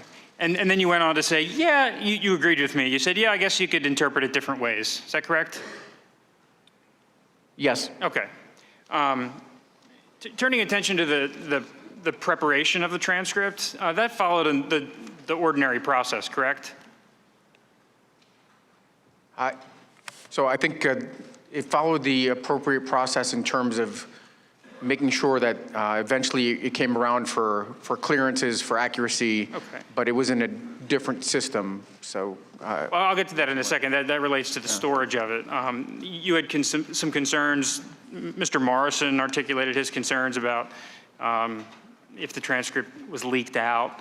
And I think both you and Mr. Morrison agreed that it needed to be protected. Just a correction, I don't think it was Mr. Morrison. It was Mr. Eisenberg, right? Mr. Morrison testified at his deposition. Okay, we don't have that in front of us. If you can give us that, we'll take a look. Yeah, I think in this, but I could say for myself, there were, Okay. the concerns about leaks seemed valid, and I wasn't particularly critical. I thought this was sensitive, and was not going to question Okay. the attorney's judgment on that. Right. And even on the code word server, you had access to it. Yes. So at no point in time during the course of your official duties were you denied access to this information? Correct. Is that correct?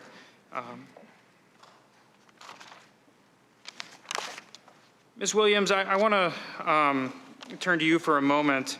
And you testified that you believe the transcript is complete and accurate, other than the one issue you mentioned? Yes, substantively accurate, yes. Now, did you express any concerns to anyone in your office about what you heard on the call? My supervisor was listening on the call as well, so because he had heard the same information, I did not feel a need to have a further conversation with him about it. And you never had any concerns with anyone else in the Vice President's office? I did not discuss the call further with anyone Okay. in the Vice President's office. Okay, so you didn't flag it for the Chief of Staff or the Vice President's counsel or anyone of that sort? Again, my immediate supervisor, Lieutenant General Kellogg, was in the room with me. Right. so. And after the call, did you and General Kellogg ever discuss the contents of the call? We did not, no. Okay. Now, in the run-up to the meeting in Warsaw, the Vice President was meeting with President Zelensky September 1st in Warsaw. You were involved with the preparation of the Vice President's briefing materials? I was. And did you flag for the Vice President this parts of the call that had concerned you? No, we did not include the call transcript in the trip briefing book. We don't normally include previous calls in trip briefing books. So I'm just wondering if the concerns were so significant, how come nobody on the Vice President's staff at least alerted him to the issue that President Zelensky might be on edge about something that had been mentioned on the 725 call? Again, My supervisor had been in the call with me, and I ensured that the Vice President had access to the transcript in the moment on that day. As we were preparing for the September meeting with President Zelensky, the more immediate issue at hand was 2 days prior, the news had broken about the hold on the security assistance.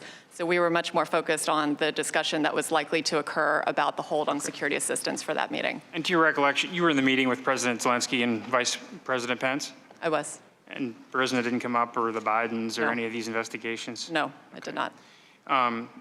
Colonel Vindman, you testified that the president has longstanding concerns about corruption in Ukraine, correct?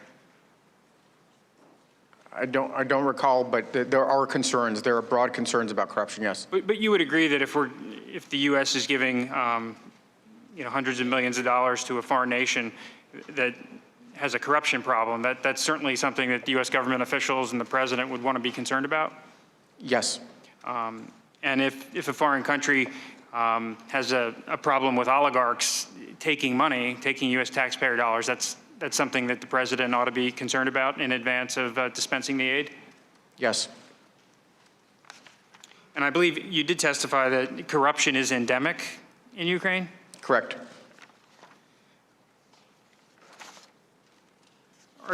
Are you also aware of the president's skepticism of foreign aid generally? I am. And it's something that he's made part of his priorities to make sure that U.S. foreign aid is spent wisely? That is correct. And you're also aware the president has concerns about burden sharing among our allies? Yes. And with respect to Ukraine, he was very interested and engaged in seeing if there was a possibility for our European allies to step up and contribute more? Yes, I think that would be in the context of military assistance. In terms of burden sharing, the European Union provides over $15 billion. Okay. Has provided since 2014. Okay, but you are aware of the president's concern of burden sharing, right? Yes, I am. Okay. Turning our attention specifically to the company of Burisma, Mykola Zlochevsky, the co-founder of Burisma, it's one of Ukraine's largest natural gas producers, correct? That is my understanding, yes. And it's been subject to numerous investigations over the years. I'm not aware of, I guess I couldn't point to specific investigations, but there is what I would call a pattern of questionable dealings and questions about corruption. Zlochevsky had served as the Minister of Ecology during President Yanukovych's tenure. I came to learn that that is correct, yes. And are you aware, and George Kent testified a little bit about this last week, that under the Obama administration, the U.S. government encouraged Ukraine to investigate whether Zlochevsky used his government position to grant himself or Burisma exploration licenses. Are you aware of that? I would defer to George Kent. He's a fount of knowledge on Ukraine, much deeper knowledge than I have. Okay. And if he attested to that, then I'd take his word for it. And he testified that the U.S., along with the United Kingdom, was engaged in trying to recoup about $23 million in taxpayer dollars from Zlochevsky and the Burisma entity? I understand he testified that, yes. Correct. Okay. And Mr. Kent also testified that the investigation was moving along, and then all of a sudden there was a bribe paid, and the investigation went away. Did you hear him mention that? I heard him mention that. Okay. These are events that occurred before my time, so frankly, beyond what he said, I don't know much more. Fair enough. Right around the time the bribe was paid, the company sought to bolster their board. Are you aware that they tapped some luminaries for their corporate board? Certainly, I learned that at some point, yes. Including the president of Poland, I believe? Yes. And Hunter Biden? Yes, I came to learn that as well. And are you aware of any specific experience Hunter Biden has in the Ukrainian corporate governance world? I don't know much about Mr. Hunter Biden. And we talked a little bit about, at your deposition, about whether Mr. Biden was qualified to serve on this board. And you know, I believe you acknowledged that apparently he was not, in fact, qualified? As far as I can tell, he didn't seem to be, but like I said, I don't know his qualifications. Okay. And Ms. Williams, I want to turn our attention to the inaugural trip. Okay. At one point, the Vice President and the Vice President's office was focusing on attending that, correct? That's right. And it's somewhat complicated because, as I understand it, the White House doesn't want the President and the Vice President to be out of the country at the same time? Yes, that's correct. And during the time frame, the President was in Japan. I believe he was in Japan May 24th to 28th. And then he returned to Europe for the D-Day ceremonies, June 2nd to 7th. And I think you told us that there was a window you provided of 4 days at the end of May, that if the Vice President was going to attend the inauguration, it had to be the 29th, 30th, 31st, or 1st? Our embassy in Kyiv had been in discussions with the with President Zelensky's team. And as we had learned, obviously, the Ukrainian parliament was not going to come back into session until mid-May, and so we wouldn't know formally what the date would be. But we understood that the initial thinking was that they were looking at dates at the end of May. And so honing in on that time frame, we were aware of President Trump's planned travel on either end. And so that's why we advised the Ukrainians that if Vice President Pence were to be able to participate, the only really available days would be May 30th, May 31st, or June 1st. Okay. And before the vice president travels to a foreign nation, you have to send the Secret Service, do advance work, book hotels, and it's a relatively involved preparation experience, right? That's correct. And do you know if the Secret Service ever deployed, booked hotels or anything of that sort? My understanding is that our advance team was looking into those preparations, including hotel availability, and we were trying to determine when it would be appropriate to send out Secret Service and other advanced personnel in order to lay groundwork for a trip. But because we weren't sure yet when the date would be, we hesitated to send those officials out. But ultimately, the Secret Service, as I understand it, did not deploy. I don't believe they did, no. Okay. And the President Zelensky's inauguration was May 20th, if I'm not mistaken? Yes, that's correct. And you had about 4 days' notice? In the end, the Ukrainian parliament decided on May 16th to set the date for May 20th. That's correct. So you would acknowledge that that made it quite difficult for the vice president and the whole operation to mobilize and get over to Ukraine, correct? It would have been, but we had already stopped the trip planning by that point. And when did that happen? Stopping the trip planning? Yeah. On May 13th. Okay. And how did you hear about that? I was called by a colleague in the vice president's chief of staff's office and told to stop the trip planning. Okay. And as I understand it, it was the assistant to the chief of staff? That's correct. Okay. And so you didn't hear about it from General Kellogg or the chief of staff or? Correct. Or the president or the vice president? Right. You heard about it from Mr. Short's assistant? That's right. And did you have any knowledge of the reasoning for stopping the trip? I asked my colleague why we should stop trip planning and why the vice president would not be attending, and I was informed that the president had decided the vice president would not attend the inauguration. Okay, but do you know why the president decided? No, she did not have that information. Okay. And ultimately, the vice president went to Canada for a USMCA event. That's right. During this window of time, correct? Correct. So it's entirely conceivable that the president decided that he wanted the vice president to go to Canada on behalf of USMCA instead of doing anything else, correct? I'm really not in a position to speculate what the motivations were behind the president's decision. Well, you know the vice president's done quite a bit of USMCA events, correct? Absolutely. Yes, sir. Okay. And are you aware of whether anyone at the State Department inquired with your office about the vice president's availability for the trip to Canada? For the trip, at what point? Early May, maybe May 8th.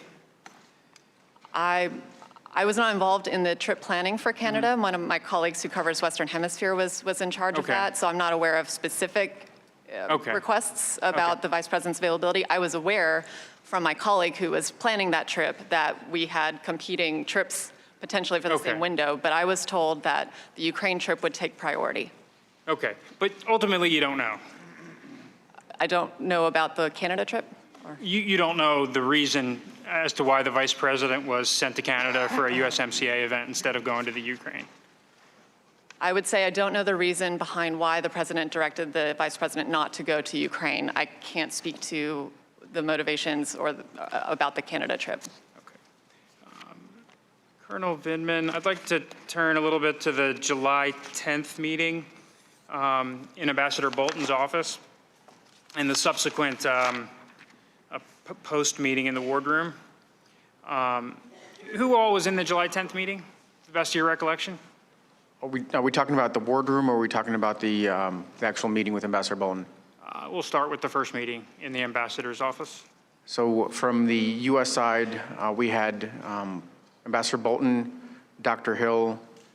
I believe there was another a special assistant to the president. Wells Griffith was in there. Mm-hmm. And myself from the Ukrainians. Who from the Ukrainians? Oh, sorry. Yeah, for the Ukrainian side, we had Alexander Danyaluk, Andriy Yermak, and I think Alexander Danieluk's advisor, Alexei Semeny. Okay. And you testified that you couldn't recall exactly why Ambassador Bolton stopped the meeting short, and you only learned it subsequently when talking to Dr. Fiona Hill?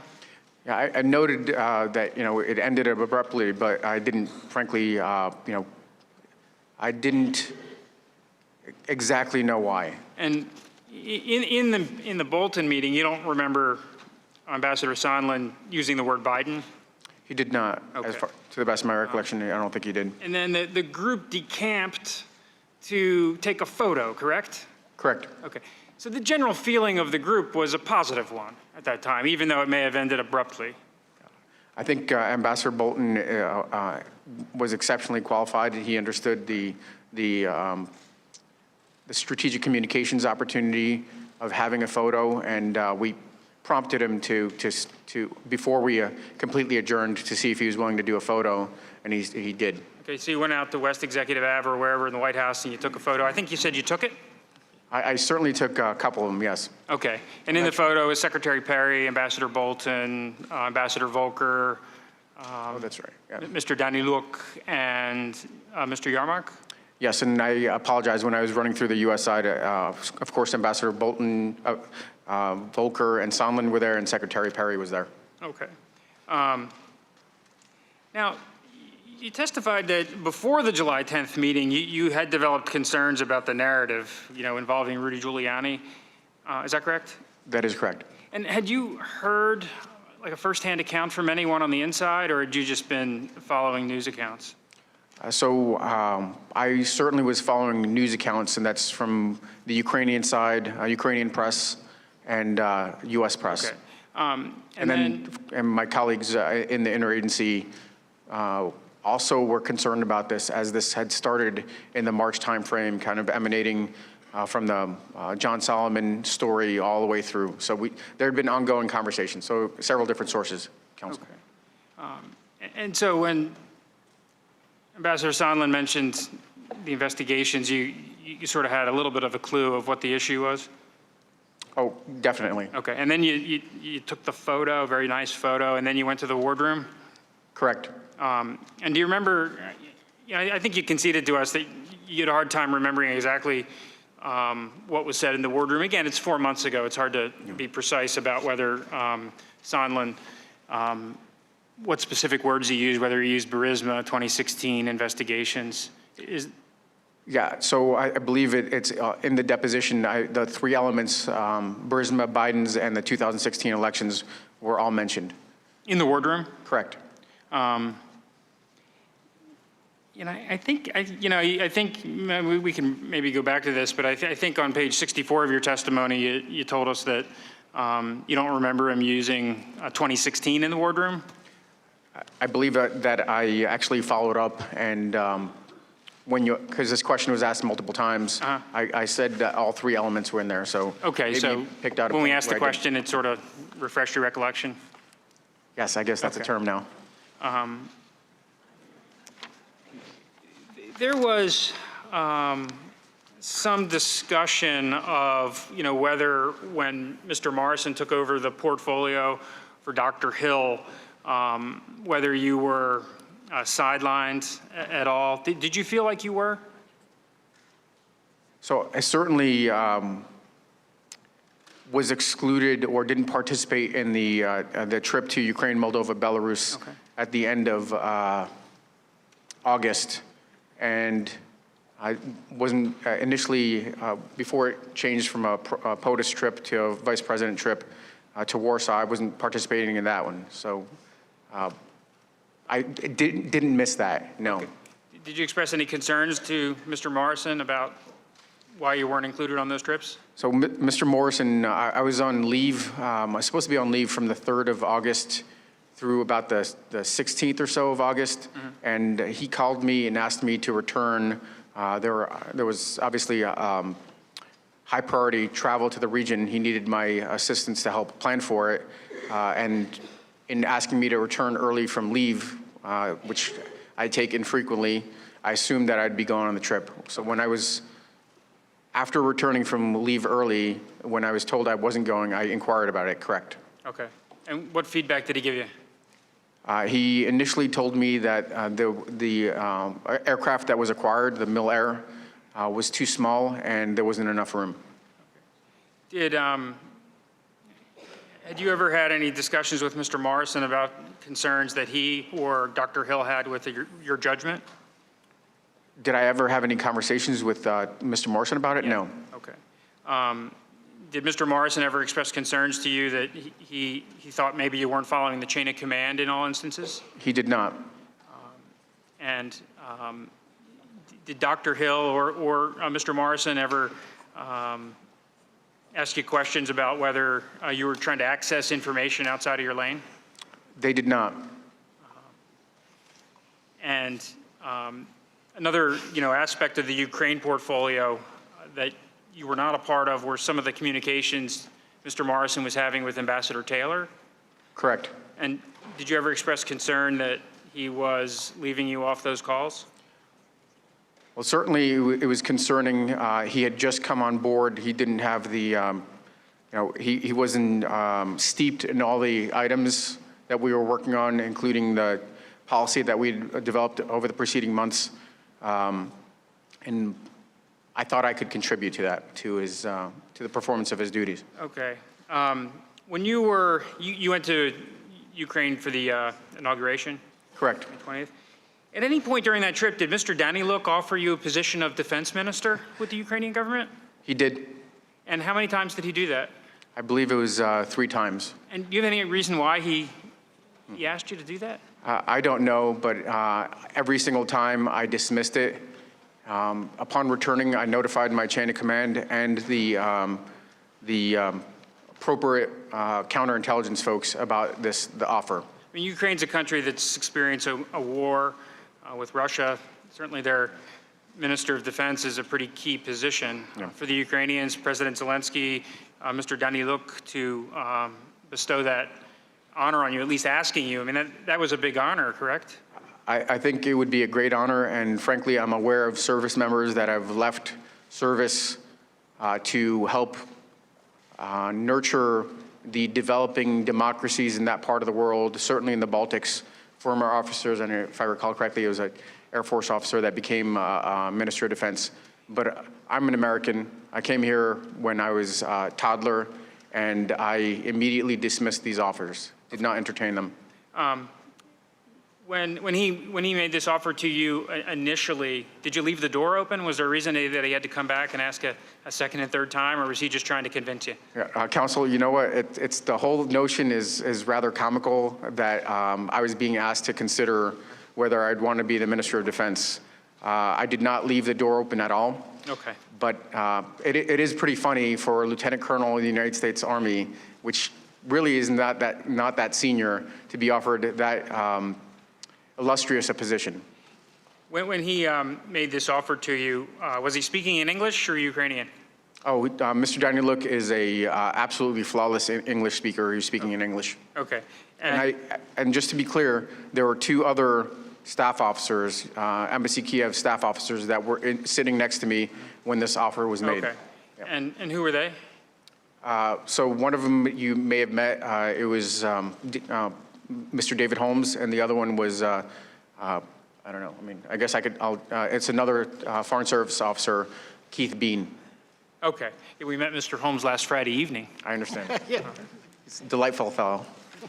And you said when you returned to the United States, you papered it up, given your with SCI clearance. Whenever a foreign government makes an overture like that, you paper it up and you tell your chain of command? I did, but I also don't know if I fully entertained it as a legitimate offer. I was just making sure that I did the right thing in terms of reporting, yes. Okay. And did any of your supervisors, Dr. Hill at the time, or Dr. Kupperman or Ambassador Bolton ever follow up with you about that? It's rather significant. Yeah. The Ukrainians offered you the post of defense minister. Did you tell anyone in your chain of command about it? After I spoke to, and I believe it, the deputy, our deputy senior director, John Areth, was there. Once I mentioned it to both of them, I don't believe there was ever a follow-up discussion. Okay. So it never came up with Dr. Kupperman or Dr. Hill? Following that conversation I had with Dr. Hill, I don't believe there was a subsequent conversation, and I don't recall ever having a conversation with Dr. Kupperman about it. Okay, and did you brief Director Morrison when he came on board? No, I completely forgot about it. Okay. And subsequent to the May trip, did Mr. Danny Luke ever ask you to reconsider? Were there any other offers? No.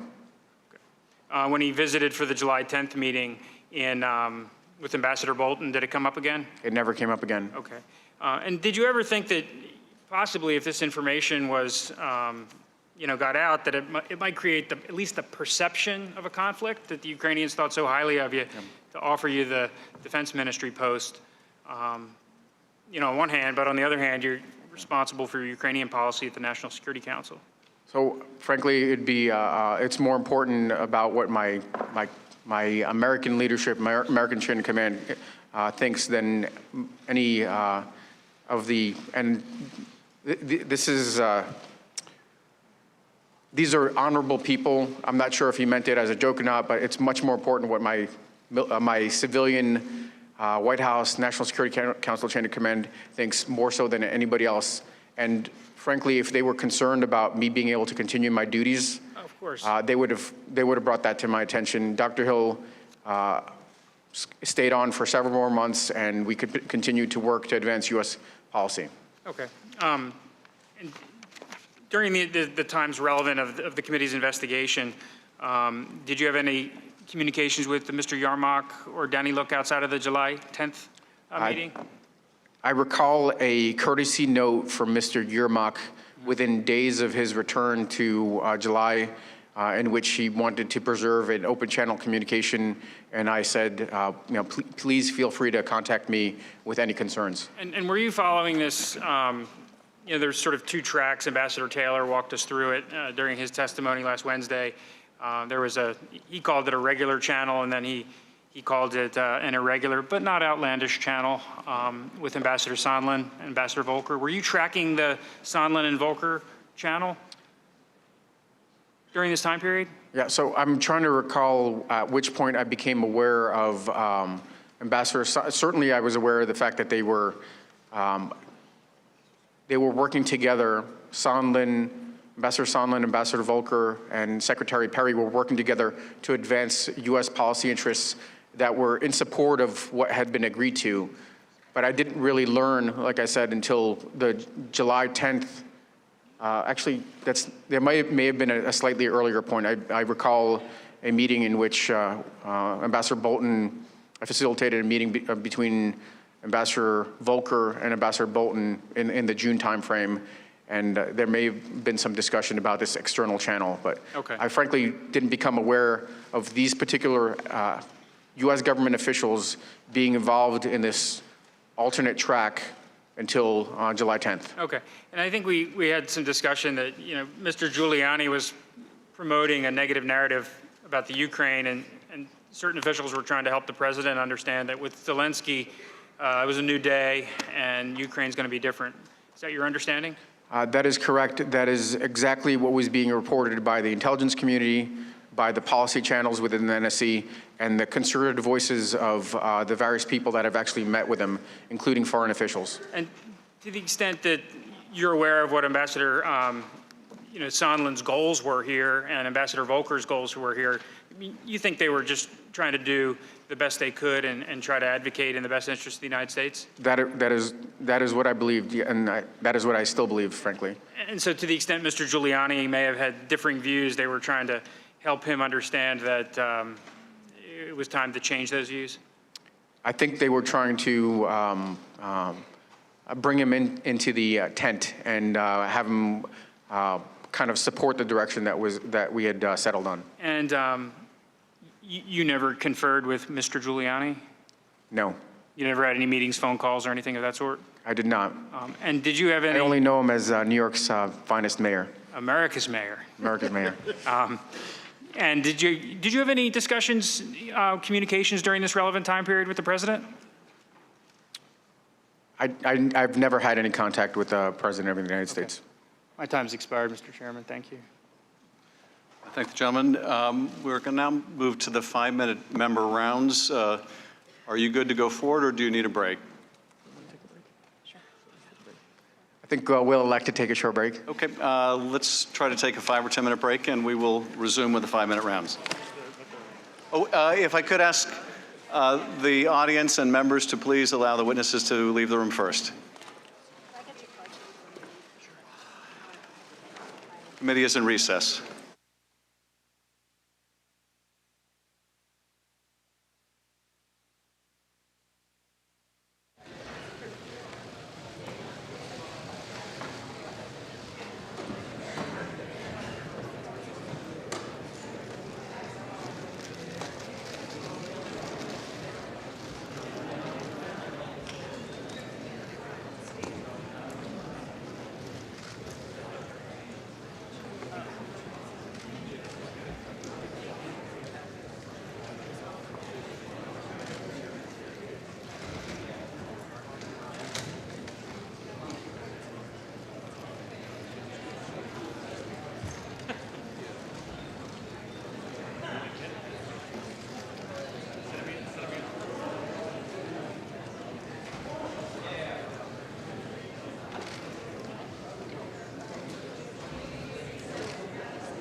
accept he's an expert, but he didn't know a whole lot of the answers to the questions they asked. He's the expert.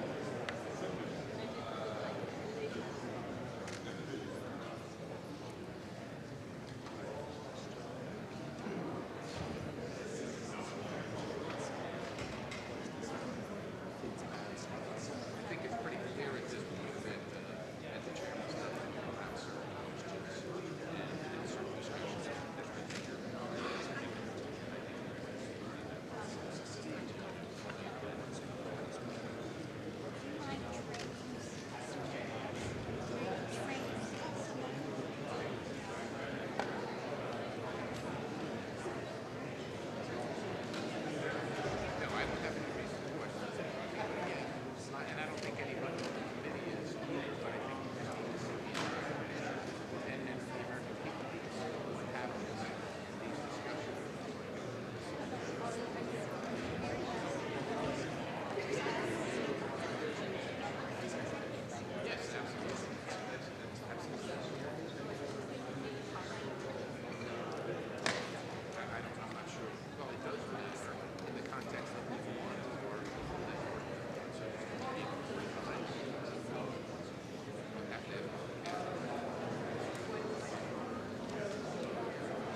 no, like, do you not have designated position? Yeah, I'm just saying.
Committee will come back to order.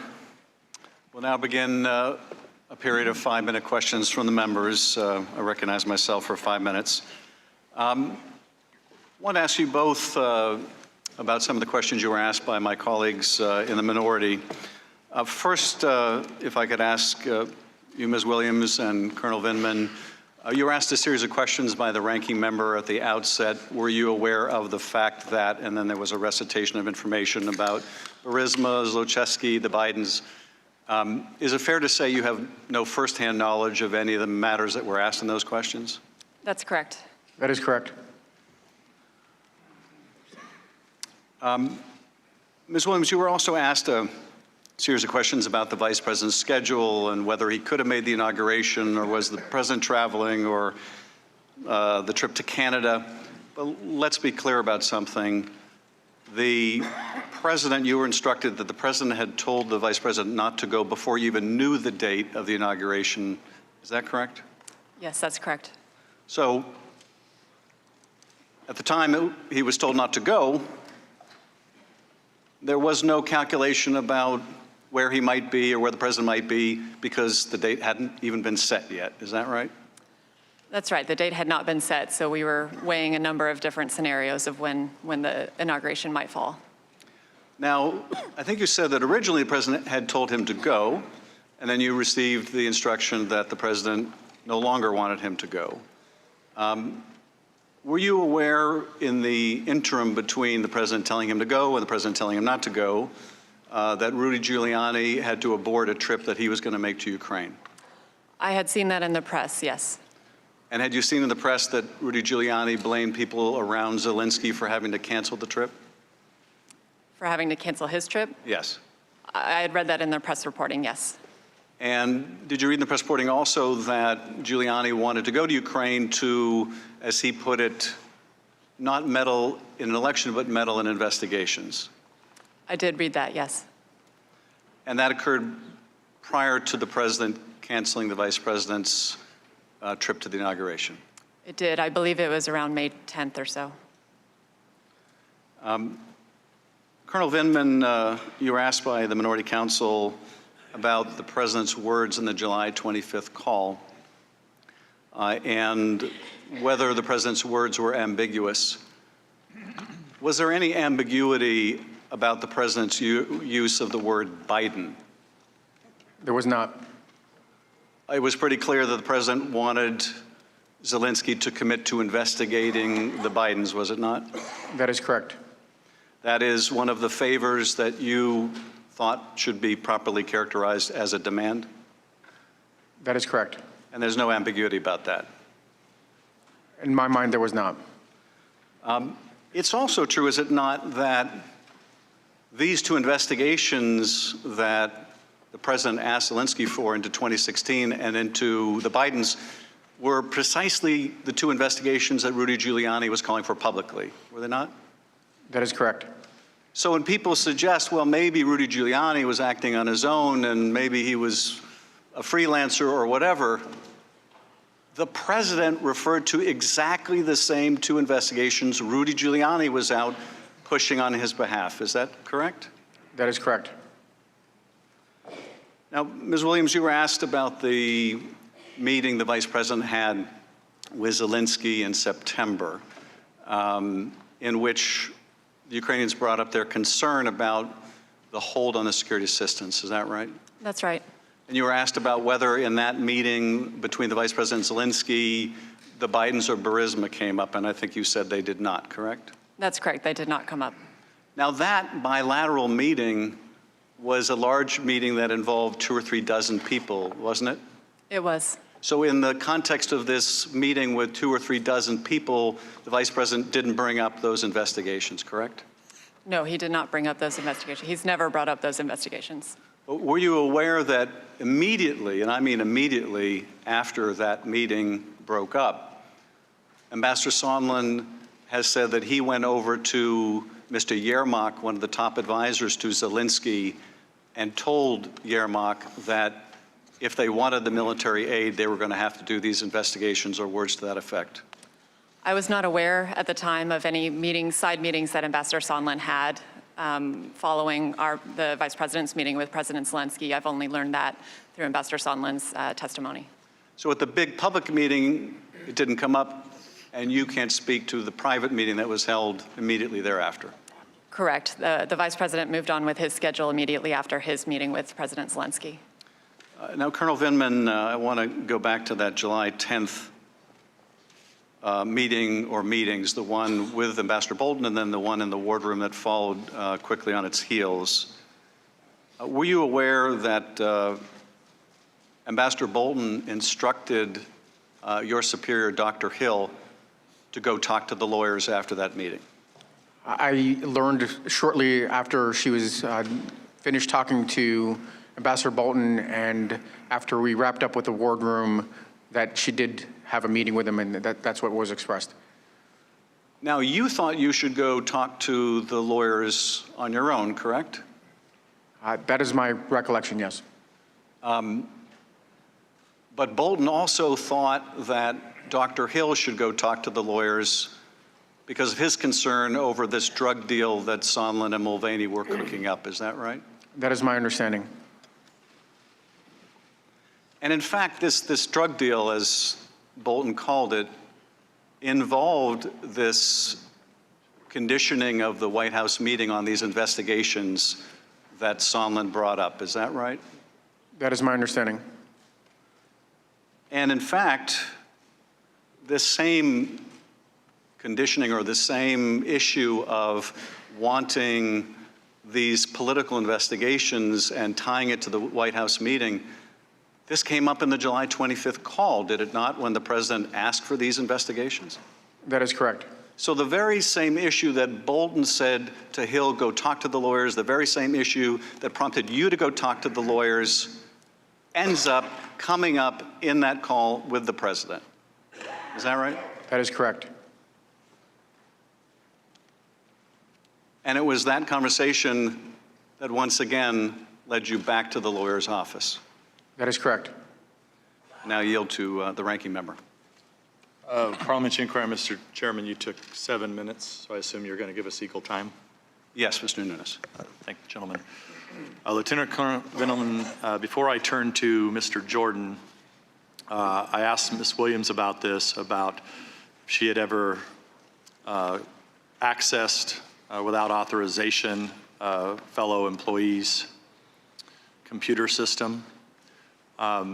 She answered no to the question. Have you ever accessed anyone's computer system at the NSC without authorization? Without their knowledge, no.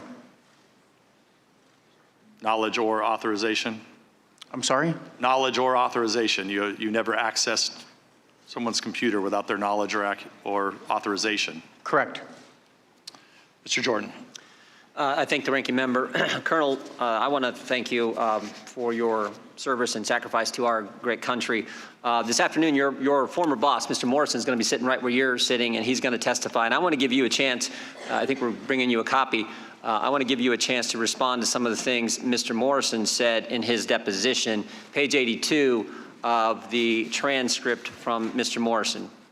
Mr. Morrison said this: I had concerns about Lieutenant Colonel Vindman's judgment.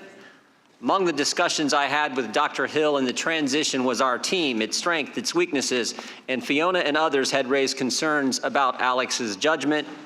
When Mr. Morris was asked by Mr. Castor, did anyone ever bring concerns to you that they believe Colonel Vindman may have leaked something? Mr. Morrison replied, yes.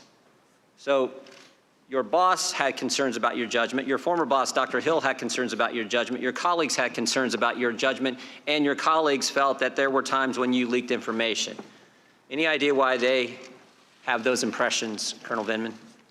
Yes, Representative Jordan. I guess I'll start by reading Dr. Hill's own words, as she attested to in my last evaluation that was dated middle of July, right before she left. Alex is a top 1% military officer and the best Army officer I've worked with in my 15 years of government service. He is brilliant, unflappable, and exercises excellent judgment. So It was I'm sorry. Okay, I'm It was sorry. exemplary during numerous visits, so forth and so on, but I think you get the idea. Mr. Morrison, yeah, the date of that was,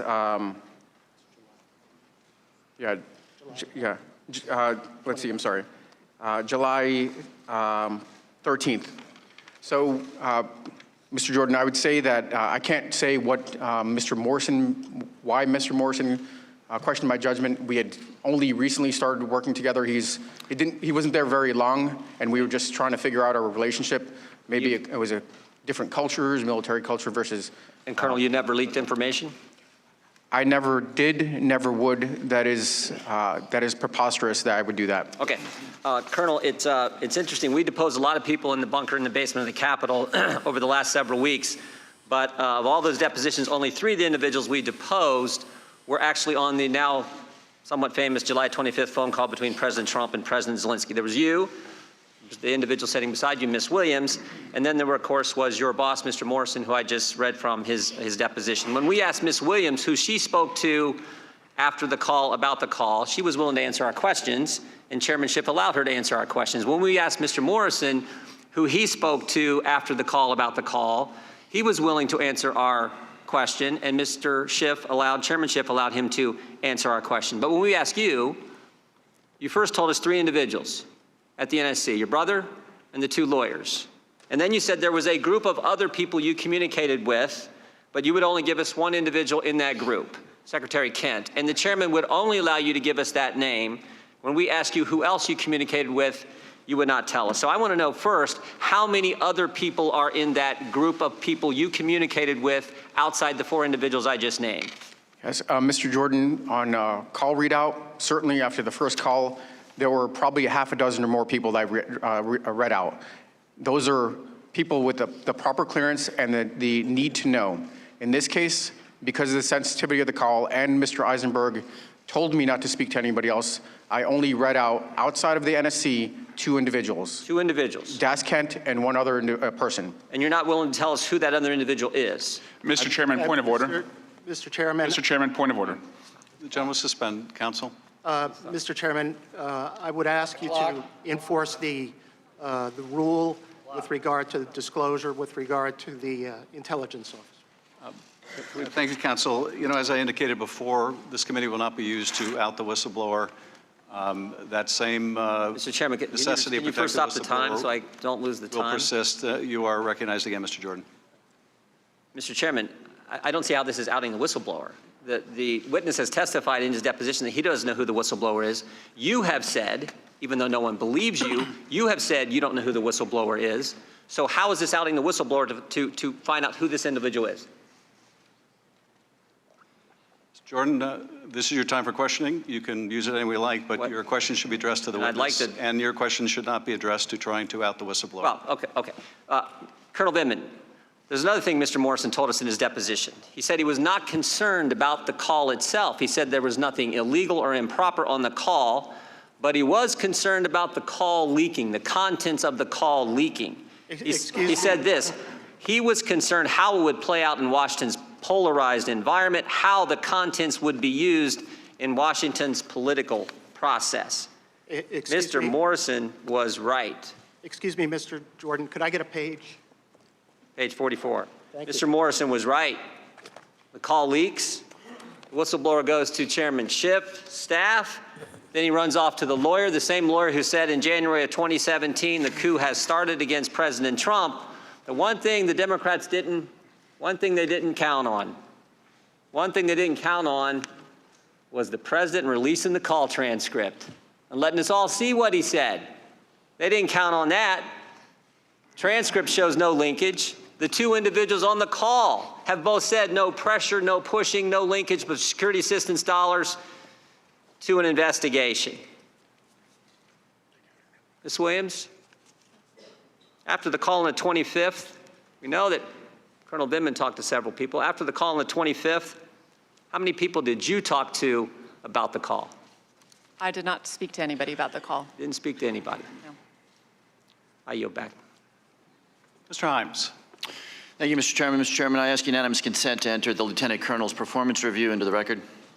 May I inquire of Colonel Vindman whether you would like us to do that? If you would, we're happy to. If you would prefer it not be in the record, I leave that to you. Yeah, I guess with redactions, it has PII in it, and that should be protected. And maybe the only elements that are relevant are the actual narrative. Chairman. Did you read the relevant portions, or? I mean, that was the short version. There were some other paragraphs in there, but. Mr. Chairman, I'll withdraw my request. Okay, thank you. Thank you both for your testimony. Ms. Williams, you joined the Foreign Service in 2006, correct? Correct. Prior to becoming a nonpartisan career official, you worked as a field representative for the Bush-Cheney campaign in 2004, and then you held a political appointment in the Department of Homeland Security under Secretary Chertoff. Is that correct? That's correct, sir. And now as a Foreign Service officer, you have served 3 presidents, 2 Republicans and 1 Democrat in a variety of roles, correct? Yes, sir. And in your current position, you're detailed from state to advise the Vice President on foreign policy towards Europe and Russia, correct? That's right. Ms. Williams, on Sunday, the President personally targeted you in a tweet. This is after he targeted Ambassador Yovanovitch during her hearing testimony. I'd like to show and read you the tweet. It reads, "Tell Jennifer Williams, whoever that is, to read both transcripts of the presidential calls and see the just released statement from Ukraine. Then she should meet with the other Never Trumpers, who I don't know and mostly never even heard of, and work out a better presidential attack." Ms. Williams, are you engaged in a presidential attack? No, sir. Ms. Williams, are you a Never Trumper? I'm not sure I know an official definition of a Never Trumper. Would you but describe yourself that way? I would not, no. Did that tweet make an impression on you when you read it? It certainly surprised me. I was not expecting to be called out by name. Which surprised me too, and it looks an awful lot like witness intimidation and tampering in an effort to try to get you to perhaps shape your testimony today. Lieutenant Colonel, you previously testified that you've dedicated your entire professional life to the United States of America. Colonel, above your left breast, you are wearing a device which is a Springfield musket on a blue field. What is that device? It's a combat infantryman's badge. How do you get the combat infantryman's badge? You have to be serving in a brigade and below a tactical unit. That means a fighting unit, frontline unit, in combat. Under fire? Correct. You're also wearing a Purple Heart. Can you tell us in 20 or 30 seconds why you're wearing a Purple Heart? In 2014, in the ramp up to probably the largest urban operation in decades, outside of Fallujah. We were conducting a reconnaissance patrol in conjunction with the Marines, and my vehicle was struck by an improvised explosive device that penetrated the armor. Were you injured? I was. The day after you appeared for your deposition, Lieutenant Colonel, President Trump called you a never-Trumper. Colonel Vindman, would you call yourself a never-Trumper? Representative, I'd call myself never partisan. Thank you. Colonel Vindman, in your military career, you've served under 4 presidents, 2 Democrats and 2 Republicans. Have you ever wavered from the oath you took to support and defend the Constitution? Never. Do you have any political motivations for your appearance here today? None. Colonel Vindman, multiple right-wing conspiracy theorists, including Rudy Giuliani, have accused you of harboring loyalty towards Ukraine. They make these accusations based only on the fact that your family, like many American families, immigrated to the United States. They've accused you of espionage and dual loyalties. We've seen that in this room this morning. The 3 minutes that were spent asking you about the offer made to make you the Minister of Defense, that may have come cloaked in a Brooks Brothers suit and in parliamentary language, but that was designed exclusively to give the right-wing media an opening to question your loyalties. And I want people to understand what that was all about. It's the kind of attack, it's the kind of thing you say when you're defending the indefensible. It's what you say when it's not enough to attack the media, the way the ranking member gave over his opening statement, or to attack the Democrats. But it's what you stoop to when the indefensibility of your case requires that you attack a man who is wearing a Springfield rifle on a field of blue above a Purple Heart. I, sir, thank you for your service and yield back the balance of my time. Mr. Conaway. Madam Chairman, I yield my 5 minutes to Mr. Ratcliffe. I thank the gentleman for yielding.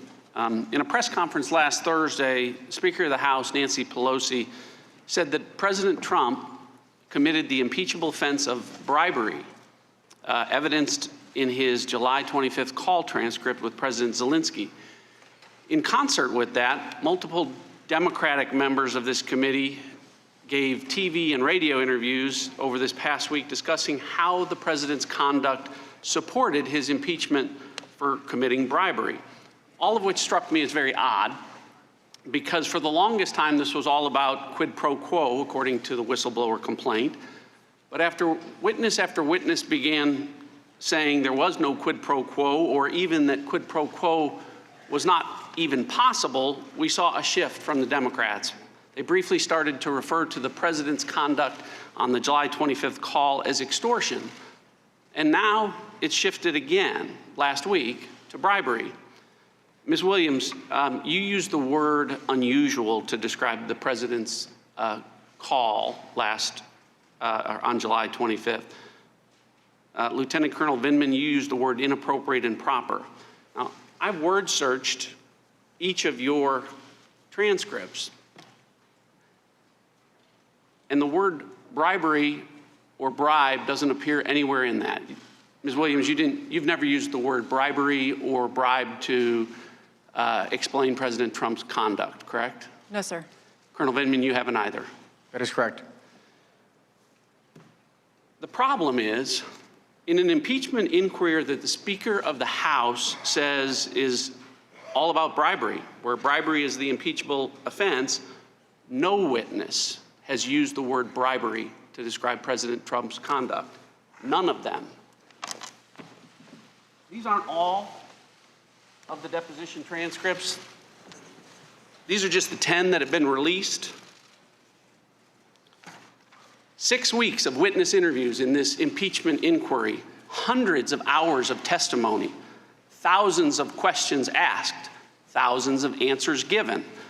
The number of times that witnesses have been asked any question about whether or not President Trump's conduct constituted bribery before Ambassador Yovanovitch was asked by my colleague, Congressman Stewart, last Thursday, is 0. The number of times witnesses have used the word bribery or bribe to describe President Trump's conduct in the last 6 weeks of this inquiry is 0. In fact, in these 3,500 pages of sworn deposition testimony and just these 10 transcripts released thus far, the word bribery appears in these 3,500 pages exactly one time. And ironically, it appears not in a description of President Trump's alleged conduct, it appears in a description of Vice President Biden's alleged conduct. This is important because as early as next week, my Democratic colleagues are going to say, we need to vote on the evidence from this impeachment inquiry, on the impeachment of the president for bribery. And they're going to send a report to the Judiciary Committee, and because there's more Democrats than Republicans, it's going to likely pass. And when that happens, the American people need to be clear that when the Democrats, what they are describing as bribery, not a single witness is describing as bribery. We've heard many times in the course of this proceeding that the facts of the president are not in dispute. But the American people are asking, if the facts are the same, why do the crimes that the president is being accused of keep changing? Why do we go from quid pro quo to extortion, now to bribery? Chairman Nunes told you the answer. The answer is polling. Washington Times asked Americans, what would be the most damning accusation? And it didn't come back quid pro quo, it didn't come back extortion, it came back bribery. So this case is all about bribery. Look, it's bad enough that the Democrats have forbidden White House lawyers from participating in this proceeding. It's hard enough to defend yourself without your lawyers present. But what's even worse is trying to defend yourself against an accusation that keeps changing in the middle of the proceeding. If Democrats accuse the president of a high crime or impeachable offense, he at least ought to know which one it is. And when Speaker Pelosi says this is all about bribery, she's promised us evidence of bribery that would be compelling and overwhelming, and instead, it's invisible. I yield back. Ms. Sewell. Mr. Chairman, I'd like to join everyone in thanking both of our witnesses for your service. Lieutenant Colonel Vindman, as part of your policy portfolio in the White House, you maintain a relationship with Ukrainian officials, do you not? That is correct.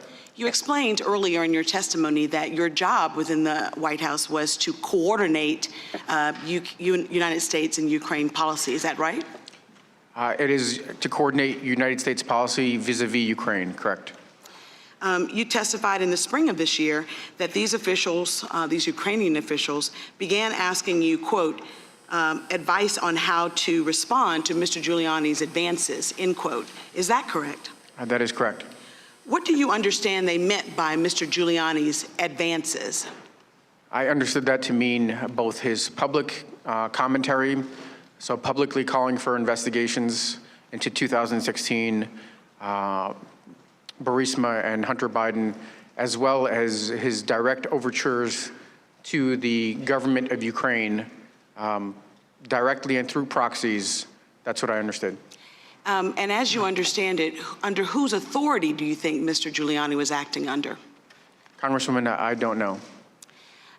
Did the Ukrainian officials you spoke to understand that Mr. Giuliani was telling them to investigate Vice President Biden's son and debunk the 2016 conspiracy theories? I'm sorry, can you say that again, ma'am? Do you think that the Ukrainian officials that you spoke to understood the underlining meaning of Mr. Giuliani's advances to be both investigating the Bidens as well as debunking the 2016 conspiracy theories? Yes, I think to be clear, I think you're referring to debunking that it was Russian interference. Exactly. And now, was this somehow implicating themselves that it was Ukrainian interference. I'm not sure. Exactly. Now, was this official U.S. foreign policy to push for investigation into the Bidens?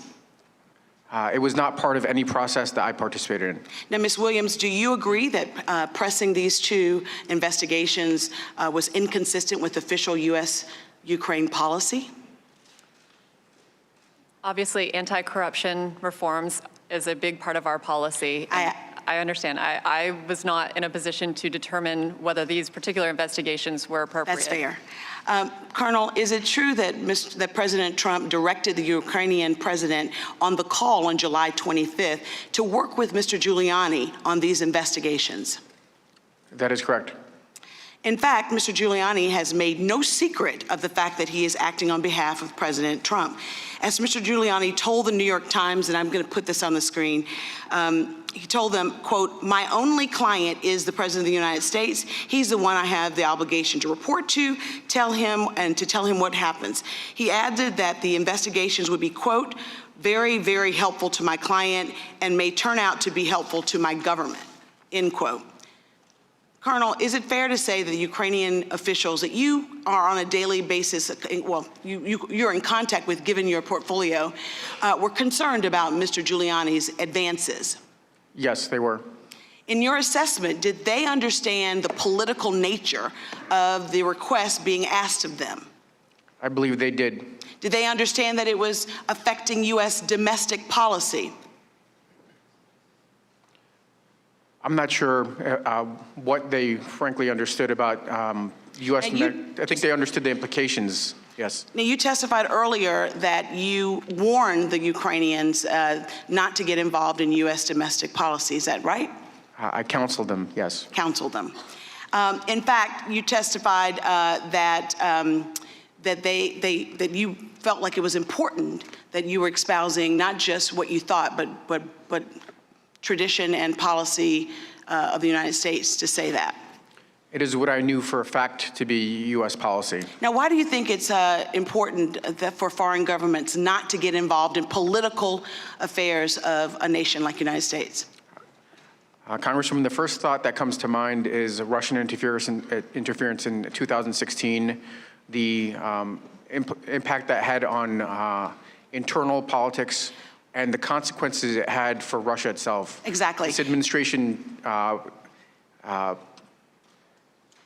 enforced sanctions, heavy sanctions against Russia for their interference, and that would not be in U.S. policy to. And so, Mr. Colonel, I'm running out of time. I understand. Is it normal for a private citizen, a non-U.S. government official, to get involved in foreign policy and foreign affairs like Mr. Giuliani? I don't know if I have the experience to say that, but it certainly wasn't helpful, and it didn't help advance U.S. national security interests. Thank you, Mr. Chairman. I yield back. Mr. Turner. Ms. Williams, Lieutenant Colonel Vindman, I want to thank you also for your service. Your knowledge and expertise is incredibly important as we look to formulating policy with both our allies and to try to counter those who are not our allies. I think we're all very concerned about our European policy and how it can thwart Russian aggression. Ms. Williams, and you are responsible, as you said, as part of your portfolio, you advise the Vice President about Ukraine, correct? Correct. Lieutenant Colonel Vindman, you said that you are the principal, in your opening you say you are the principal advisor to the President on Ukraine, and you coordinate U.S.-Ukraine policy, correct? Congressman, in this statement I issued this morning, I probably eased that back. I took that off my job description that I have on my eval, but I certainly spent much more time advising the ambassador than I did the president. But your statement, as you submitted it and read it today, says, at the NSC, I am the principal advisor to the National Security Advisor and the President on Ukraine, correct? That is not what I read into the transcript. That might have been what I had in there yesterday when I was drafting it, but I chose to ease back on that language, even though it was in my evaluation, just because I didn't want to overstate my role. You wrote what I just read. But, Congressman, what I'm saying is what I read into the record this morning didn't say that. Okay. Noted. Because you know Ukraine, you know that we work through our allies and our multilateral relations, and you know that the Ukraine is an aspiring member of the EU and NATO, right, Ms. Williams? Yes, that's correct. Lieutenant Colonel Vindman? Yes, correct. And you know that probably that the EU and the NATO both have offices in the Ukraine, and that we try to advance our policy with the EU and NATO. And you would agree that our Ambassador Kay Bailey Hutchinson and Ambassador Sondland would be responsible for advancing our policy interests with Ukraine at the EU and at NATO. Right, Ms. Williams? I would say that certainly in terms of this specific relationship between NATO and Ukraine, that would fall to Ambassador Hutchison, and between the EU and Ukraine to Ambassador Sondland. But obviously we have an ambassador in Ukraine as well. Right. Lieutenant Colonel Vindman, you would agree? I agree with Ms. Williams. Great. Now, Lieutenant Colonel, you said in your written statement that Mayor Rudolph Giuliani promoted false information that undermined the United States-Ukraine policy. Have you ever met Giuliani? Just to be, again, accurate, I said false narrative just because that's what I said in the record this morning, but Okay. I have not met him. And so you've never had a conversation with him about Ukraine or been in a meeting with him where he has spoken to others about Ukraine?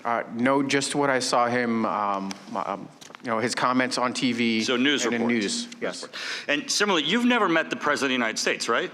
That is correct. So you've never advised the President of the United States on Ukraine?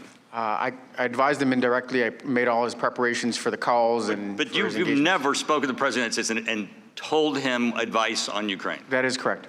So in your written statement, you said, in May, I attended the inauguration of President Zelensky as part of the President delegation led by Secretary Perry. Following the visit, the members of the delegation provided President Trump a debriefing. Well, that's not really accurate, right? Because the members didn't, because you were a member, but you weren't in that meeting, were you? That is correct. Okay, so we'll just have a note there that that meeting occurred without you. Now, you do know that this impeachment inquiry is about the President of the United States, don't you, Lieutenant Colonel Vanderman? I do, Representative. Excellent. Now, you've said that you're responsible for coordinating U.S.-Ukrainian policy. Correct. Does the Secretary of State, Pompeo, report to you? He does not. Ambassador Volker?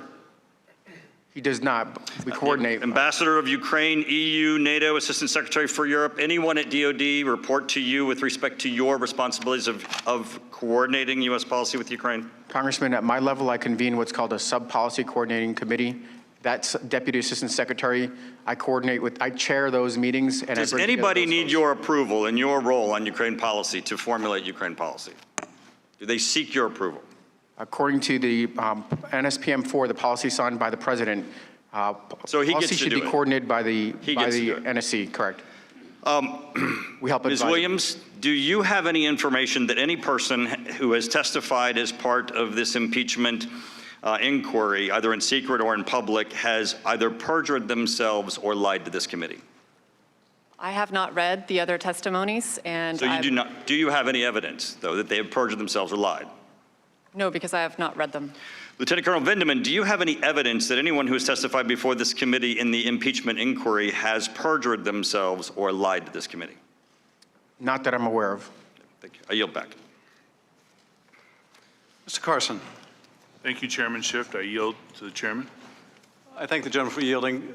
Wanted to just make one point clear for folks that are watching the hearing today. Bribery does involve a quid pro quo. Bribery involves the conditioning of an official act for something of value. An official act may be a White House meeting. An official act may be $400 million in military aid. And something of value to a president might include investigations of their political rival. The reason we don't ask witnesses that are fact witnesses to make the judgment about whether a crime or bribery has been committed or whether, more significantly, what the founders had in mind when they itemized bribery or other high crimes and misdemeanors is your fact witnesses. It will be our job to decide whether the impeachable act of bribery has occurred. That's why we don't ask you those questions. For one thing, you're also not aware of all the other facts that have been adduced during the investigation.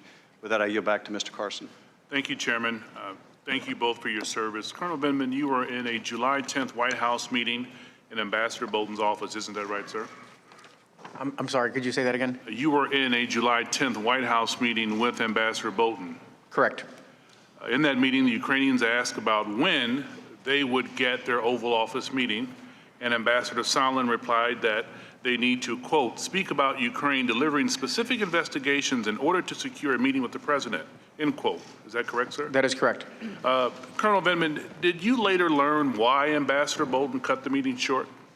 I did. After Ambassador Bolton ended that meeting, sir, some of the group that attended a follow-on meeting in a different room in the White House called the Ward Room. Is that correct, sir? That is correct. And Ambassador Sondland was there with the senior Ukrainian officials. Is that correct? That is correct. Did NSC lawyers tell you to come directly to them, sir, if you had any other concerns after July 10th? They said that, I believe the words were something to the effect of, if you have any other concerns, feel free to come back. In this follow-on meeting, sir, Ambassador Sondland left, in your words, no ambiguity about what specific investigations he was requesting. Ambassador Sondland made clear that he was requesting an investigation of Vice President Joe Biden's son. Isn't that correct, sir? That is correct. And he stated that he was asking these requests in coordination with Chief of Staff, White House Chief of Staff Mick Mulvaney, correct, sir? That is what I heard him say. Colonel, in your career, had you ever before witnessed an American official request that a foreign government investigate a U.S. citizen who is related to the president's political opponent? I have not.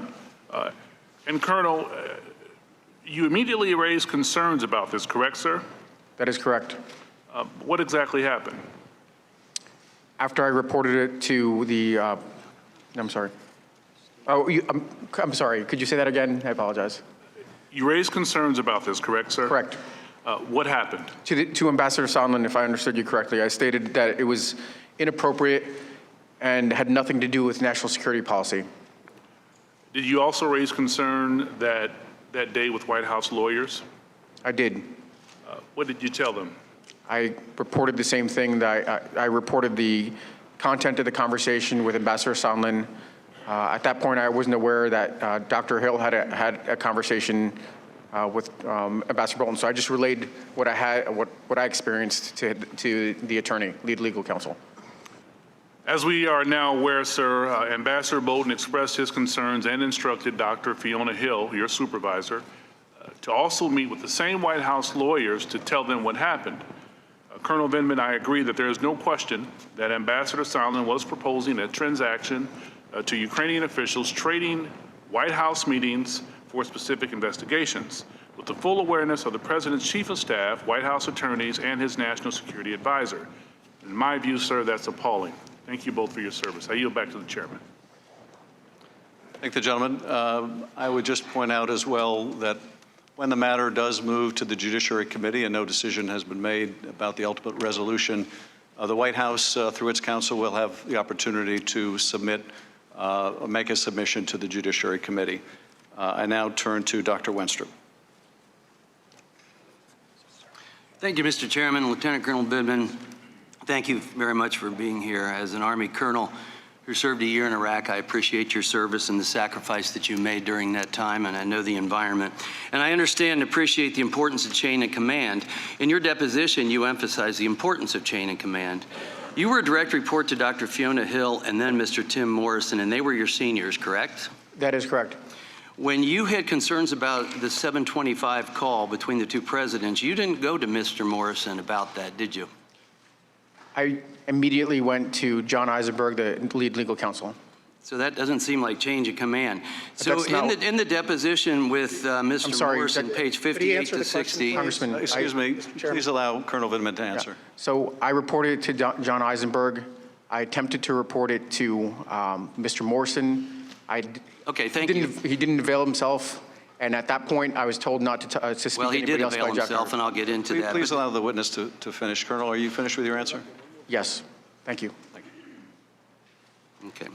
In the Morrison deposition on page 58 to 60, the question was, do you know if anyone else on the call went to Eisenberg to express concerns? And the answer was, I learned based on today's proceedings, based on open source reporting, which I have no firsthand knowledge, that other personnel did raise concerns. Question, who? Based on open source, without firsthand knowledge, Alex Vindman on my staff. The question then, and he reports to you, correct? Answer, he does. Lieutenant Colonel Vindman's direct report was Mr. Morrison, and it didn't happen. Lieutenant Colonel Vindman, in your deposition, page 96, the question was, okay, after the call on 725, do you have any discussions with Mr. Morrison about your concerns? Answer, after the call, per the exercise in the chain of command and expressing, I immediately went to the senior NSC legal counsel and shared those concerns. That would be Mr. Eisenberg, correct? I'm sorry, my lawyer was talking. Could you say that again, please, Doctor? You went to Mr. Eisenberg. You've already said that, so we can go on. And you are not a JAG officer. You're not a lawyer. And on page 153 of your testimony deposition, in reference to that meeting with Mr. Eisenberg, you said, I was not making a legal judgment. All I was doing is sharing my concerns with my chain of command. Yet we've established that your direct report is to Mr. Morrison. So let's establish your role and your title. In your deposition, Lieutenant Colonel Vindman, page 200, 201, in a colloquy with Mr. Stewart, you said, I would say, first of all, I'm the director for Ukraine. I'm responsible for Ukraine. I'm the most knowledgeable. And I'm there for the National Security Council and the White House. Are you the only one of the entire universe of our government or otherwise that can advise the president on Ukraine? Couldn't someone like Ms. Williams also advise on Ukraine? It's in her portfolio. That's not typically what would happen. It would be, frankly, it would be Ambassador Bolton. So other people can advise on Ukraine besides you. Going on in your testimony, you said, I understand all the nuances, the context, and so forth surrounding these issues. I, on my judgment, I expressed concerns within the chain of command, which I think to me, as a military officer, is completely appropriate, and I exercise that chain of command. Lieutenant Colonel Vindman, on your deposition, page 259, you said, I forwarded my concerns through the chain of command, and the seniors then decide the action to take. Mr. Morrison's your senior. He didn't know about it. How can he decide an action to take? But that's what you said. In Mr. Morrison's deposition, page 60, the question is, at what point did you learn that Lieutenant Colonel Vindman went to Eisenberg? He said, about the 25th phone call? He said, yes, in the course of reviewing for this proceeding, reviewing the open record. So the next question, so Eisenberg never came to you and relayed to you the conversation? He said, no. He said, Ellis never did either? Not to the best of my recollection. So Mr. Morrison was skipped in your chain of command about your other concerns. So Mr. Morrison said he's the final clearing authority. He said he saw your edits. Do you remember if all of the edits were incorporated? And he said, yes, I accepted all of them. That's on page 61, 62. So he believes all your edits were accepted. Let me ask you, were in your edits, did you insist that the word demand be put into the transcription between the conversation of the two presidents? I did not. But you did say that in your opening statement today. Thank you, and I yield back. Ms. Spear. Thank you, Mr. Chairman, and thank you both for your testimony and your service. Colonel Vindman, wasn't it the case that Mr. Eisenberg, the attorney, had said to you after the July 5th meeting that you should come to him if you have any other concerns? After the July 10th meeting, yes, ma'am, that is correct.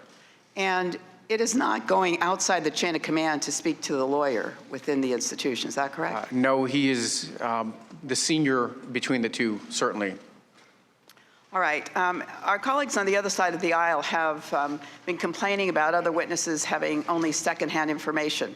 But in both your cases, you have firsthand information because you were on the July 25th phone call. Is that correct?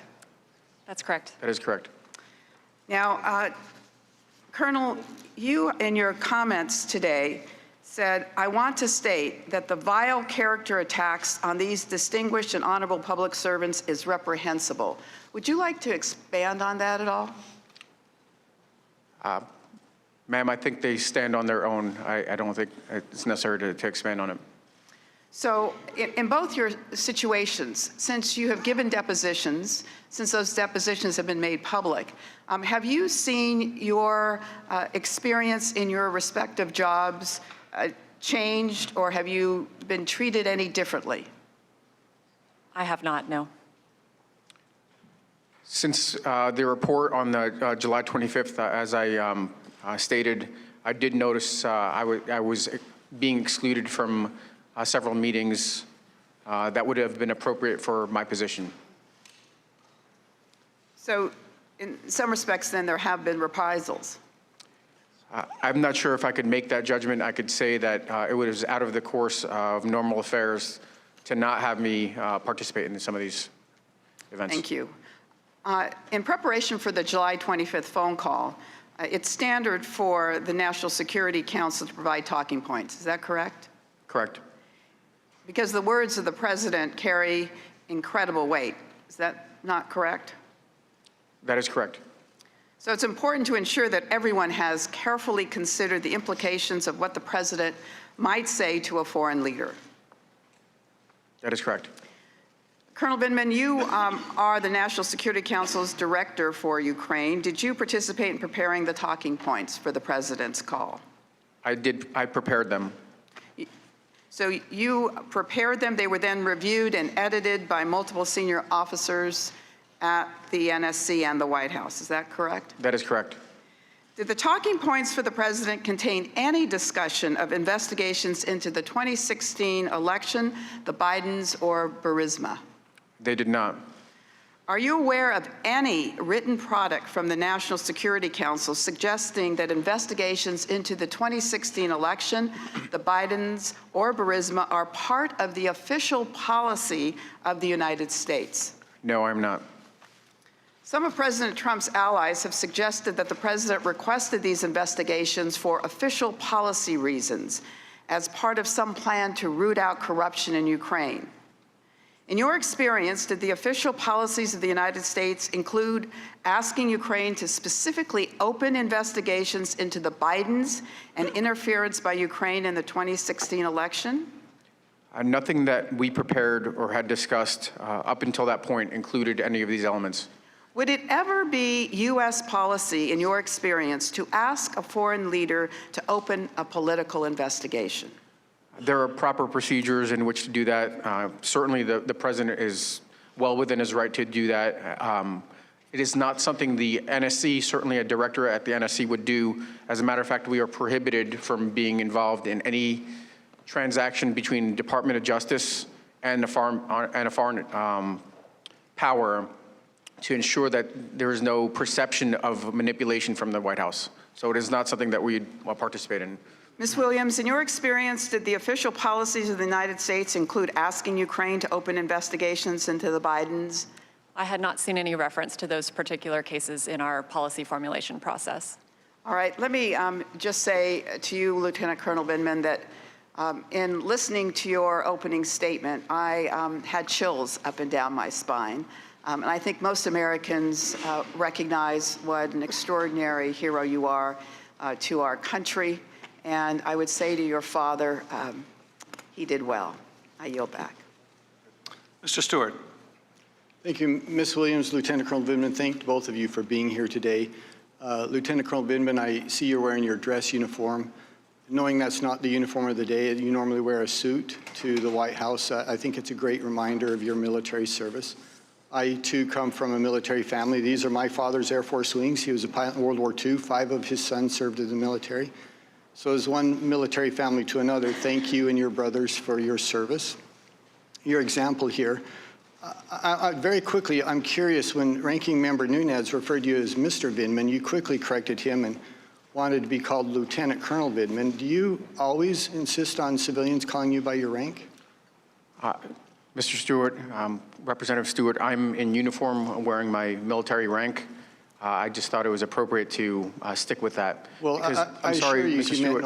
I apologize. You meant no disrespect. Because I don't believe he did. But the attacks that I've had in the press, in Twitter, have kind of eliminated the fact that either marginalized me as a military officer or... Listen, I'm just telling you that the ranking member meant no disrespect to you. I believe that. I'd like to go back to your previous testimony earlier today.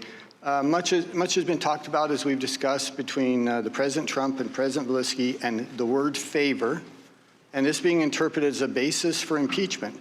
And your interpretation of the word favor, and I'll paraphrase you, and you feel free to correct me, you said, in the military culture, which you and I are both familiar with, when a superior officer asks for a favor of a subordinate, they will interpret that as a demand. Is that a fair synopsis of what you previously stated? Representative, when a superior makes a request, that's an order. Okay. In short, then, you think your interpretation of a favor as a demand is based on your military experience and the military culture? I think that is correct. I think that is correct. Is President Trump a member of the military? He is not. Has he ever served in the military? Not that I'm aware of. Is President Zelensky a member of the military? I don't believe so. I don't know. He's not. Would it be fair then to take a person who has never served in the military, and to take your reevaluation of their words based on your military experience and your military culture, and to attach that culture and that meaning of those words to someone who has never served? Representative, I made that judgment. I stick by that judgment. Okay, well, I got to tell you, I think it's nonsense. Look, I was in the military. I could distinguish between a favor and an order and a demand, and so could my subordinates. And I think President Zelensky did as well. He never initiated an investigation. In fact, he's been very clear. He said, I never felt any pressure at all. So you interpreted the word favor, but the two people who were speaking to each other did not interpret that as a demand. It was your interpretation. Is that fair? The context of this call, consistent with the July 10th meeting, with the reporting that was going on, including the president's personal attorney, made it clear that this was not simply a request. Well, that's not true at all. It's not clear at all. You say it makes it clear. It's not clear at all. And the two individuals who were talking to each other didn't interpret it that way. I'd like to go on to discuss your reaction to the phone call and, again, your previous testimony. And for brevity and for clarity, I'm going to refer to your previous testimony, page 155. Your attorney is welcome to follow along. Quoting you, Lieutenant Colonel Vindman, I did not know whether this was a crime or anything of that nature. I thought it was wrong. And I'd like to key on the word wrong here, because we're going to come back to that. In my mind, did I consider this factor that could have been other implications? Yes, but it wasn't the basis of, I don't know, lodging a criminal complaint or anything like that. Then you go on to talk about policy concerns and moral and ethical judgments. So your concerns regarding this phone call were not legal. They were based on moral, ethical, and policy differences. Let me ask you then, and what you thought were wrong, to use your word. You said this was wrong. Not illegal, but wrong. There are, as I've stated previous sitting here a couple days ago, there are dozens of corrupt nations in the world, hundreds of corrupt government officials. Exactly one time did a vice president go to a nation and demand the specific firing of one individual and give a 6-hour time limit and withhold or threaten to withhold $1 billion in aid if not. It was the one individual who was investigating a company that was paying his son. So I'll ask you, was that also wrong? That is not what I understand. I frankly don't have any firsthand knowledge of that. You've not seen the video? I've seen the video. That's all I've described is the video. Everything I just said to you was in the video. Was that wrong as well? Congressman, this is something I actually participated in. I think the American people can make a judgment. That I don't that know. Too. The time of the gentleman has expired. Colonel Vindman, if you'd like to answer the question, you're more than welcome. I frankly don't know that much more about that particular incident. I saw the snippet of the video, but I don't know if I could make a judgment off that. Thank you. Mr. Quigley. Thank you, Mr. Chairman. Colonel, it's one thing to ask somebody a favor like, hey, go pick up my dry cleaning.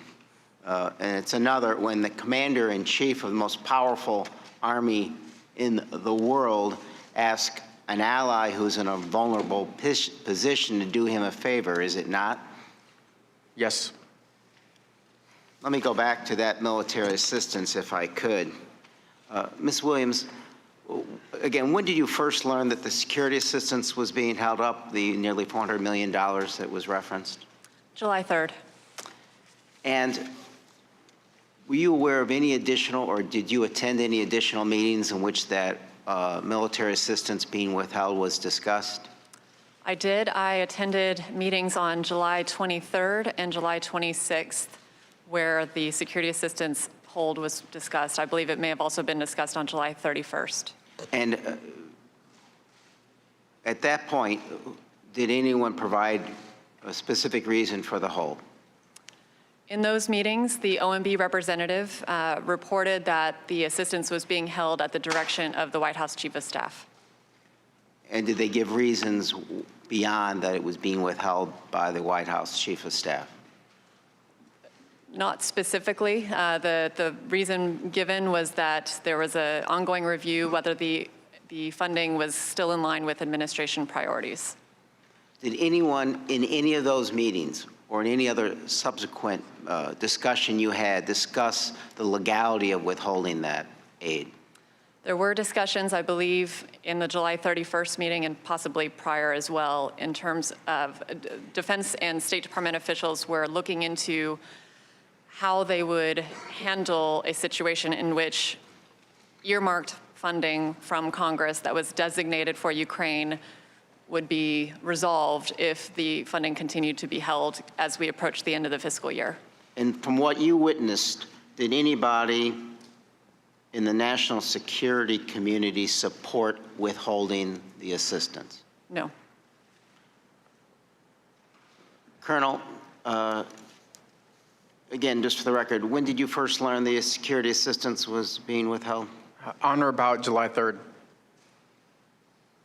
And what exactly had you learned from the State Department, I believe, that prompted you to draft the notice on July 3rd? So on or about July 3rd, I became aware of inquiries into security assistance funding in general. There are two typical pots, State Department and DOD, and I believe it was around that date that OMB put a hold on congressional notification. Had you had any earlier indications that this might be the case? Prior to that, there were some general inquiries on how the funds were being spent, things of that nature, nothing specific, but no hold, certainly. Were you aware of anyone in the national security community who supported withholding the aid? No. No one from the national security? None. No one from the State Department? Correct. No one from the Department of Defense? Correct. Did anyone, into your understanding, raise the legality of withholding this assistance? It was raised on several occasions. And who raised those concerns? Following the July 18th sub-PCC, which is again what I coordinate, or what I convene at my level, there was a July 23rd PCC that would have been conducted by Mr. Morrison. There were questions raised on as to the legality of the hold. Over the subsequent week, the issue was analyzed, and during the July 26th deputies, so the deputies from all the departments and agencies, there was a opinion rendered that it was legal to put the hold. It was, excuse me? There was an opinion rendered that it was okay to, that the hold was legal. From a purely legal point of view? Correct. Very good. I yield back to the chairman. I thank the gentleman for yielding. Ms. Stefanik. Ms. Williams, Lieutenant Colonel Vindman, thank you for being here, and thank you both for your service.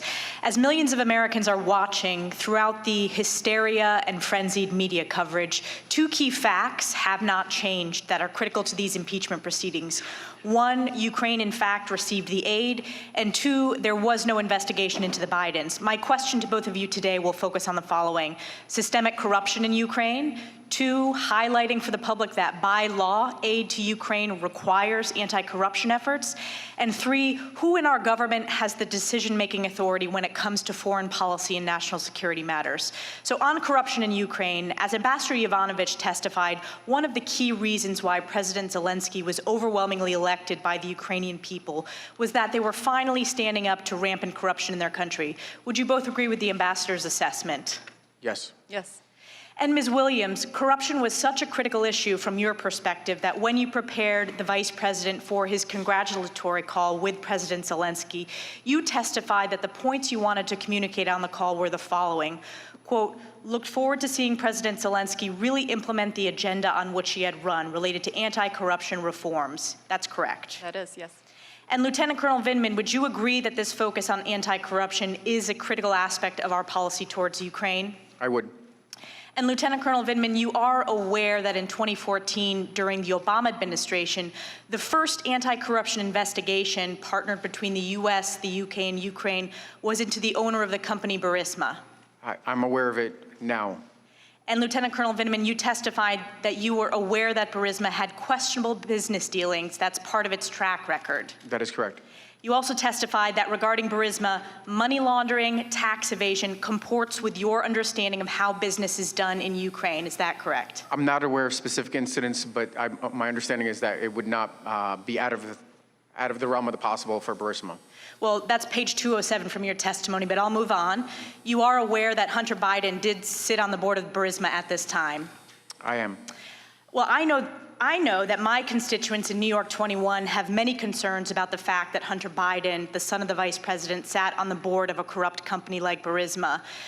The Obama administration, State Department, was also concerned, and yet Adam Schiff refuses to allow this committee to call Hunter Biden despite our requests. Every witness who has testified and has been asked this has answered yes.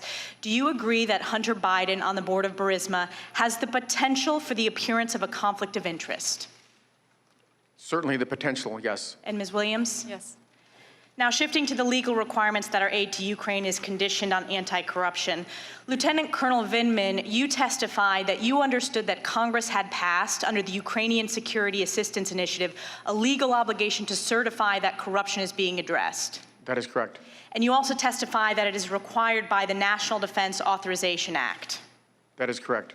So for the public listening, we are not just talking about President Trump focusing on anti-corruption in Ukraine, but it is so critical, so important that hard-earned taxpayer dollars, when given to foreign nations, that by law, overwhelmingly bipartisan support requires anti-corruption in Ukraine in order to get U.S. taxpayer-funded aid.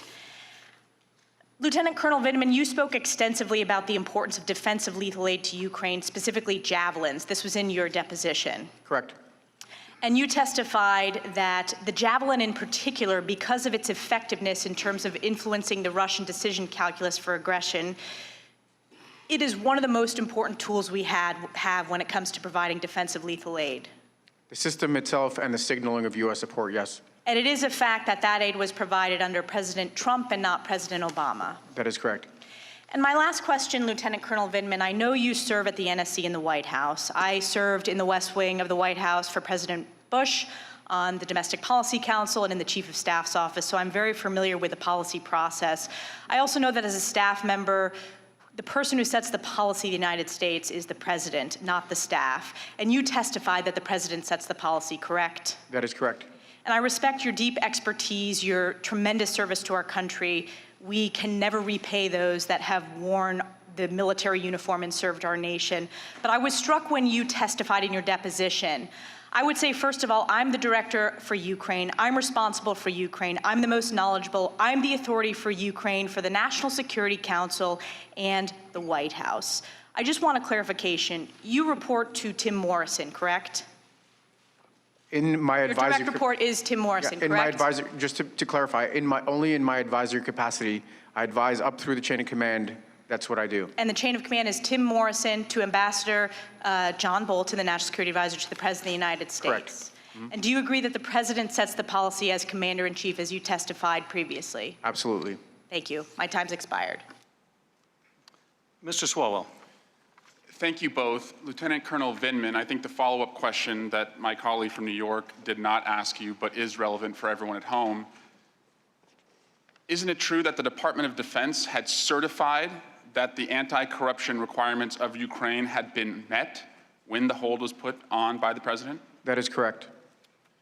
Now, Mr. Jordan suggested that the president did something none of us expected by releasing that call transcript. You listened to the call, is that right, Lieutenant Colonel? That is. Ms. Williams, you also listened to the call, is that right? Yes. Fair to say, Ms. Williams, a lot of other people at the White House listened to the call or read the transcript? I can't characterize how many. I believe there were five or six of us in the listening room at the time. And the transcript was distributed to others, is that right? I wasn't part of that process, but that's my understanding. So the president is asking for us and his defenders to give him a gold star because a number of people listened to the call or saw the call transcript and then he released it. The difference, of course, between this and, say, his one-on-one meeting in Helsinki with Vladimir Putin was it was a one-on-one meeting, and he took the notes from the interpreter, so none of us could see it. The point being, the president had no choice but to release a call that everyone had seen. Now, you've been asked to also characterize what exactly legally all of this means. And Mr. Ratcliffe pointed out that no one had used the term bribery in our depositions. And Ms. Williams, you're not a lawyer, are you? I'm not, no. Lieutenant Colonel Vindman, are you a lawyer? Lawyer's back there. The lawyer's your brother, right? born 20 seconds after you, is that what you said? 9 minutes. 9 minutes after you, yes. You're the older brother. Yeah. Lifetime of wisdom there. Now, I want to give you a hypothetical here. Suppose you have a shooting victim, and the police respond after the victim is doing a little bit better, and they ask the victim, well, tell us what happened. And the victim says, well, someone came up to my car, shot into the car, hit me in the shoulder, hit me in the back, hit me in the neck. Miraculously, I survived, but I can identify, who the person is that pulled the trigger. And the police say, okay, you were shot, you know who it is, but shucks, you didn't tell us that this was an attempted murder, so we're gonna have to let the person go. Is that how it works in our justice system, that unless victims or witnesses identify the legal theories of a case, we just let people off the hook? Is that how it works, Lieutenant Colonel Vindman? I'm not an attorney, but it doesn't seem so. I don't think your brother would think so either. Ms. Williams, Vice President Pence was described to our committee by Mr. Morrison as a, quote, voracious reader of his intelligence read book. And after the April 21 call with President Zelensky, you put a transcript of that call in the Vice President's read book. Is that right? That's correct. And then the Vice President called President Zelensky 2 days later. Is that right? That's correct. And you told us in the deposition that he stuck pretty faithfully to what President Trump had said in that April 21 call. Is that right? I believe his remarks were consistent, but he also spoke on other issues as well, including anti-corruption. And you would describe the Vice President as somebody who would make follow-up calls to world leaders after the President had done so. Is that right? He has on occasion. It's not a normal practice. It depends on the situation. And in that case, he stuck to President Trump's talking points. I would say that I provided talking points for the April 23rd call for the Vice President, which included discussion of President Zelensky's inauguration, which President Trump had also discussed with President Zelensky. But I would say the Vice President discussed other issues with President Zelensky as well. And as was stated earlier, the President sets the foreign policy for the United States. Is that right? Absolutely. And you told us that after the July 25 call between President Trump and President Zelensky, that you put the call transcript in Vice President Pence's intelligence briefing book. Is that right? I ensured it was there. My colleagues prepared the book, but yes. So let's flash forward to September 1. Vice President Pence meets with President Zelensky. Is that right? That's correct. You're there. Yes. And President Zelensky with Vice President Pence, they talk about a lot of things, but you will agree that Vice President Pence did not bring up the Bidens. Is that correct? That's correct. He did not. He did not bring up investigations. No.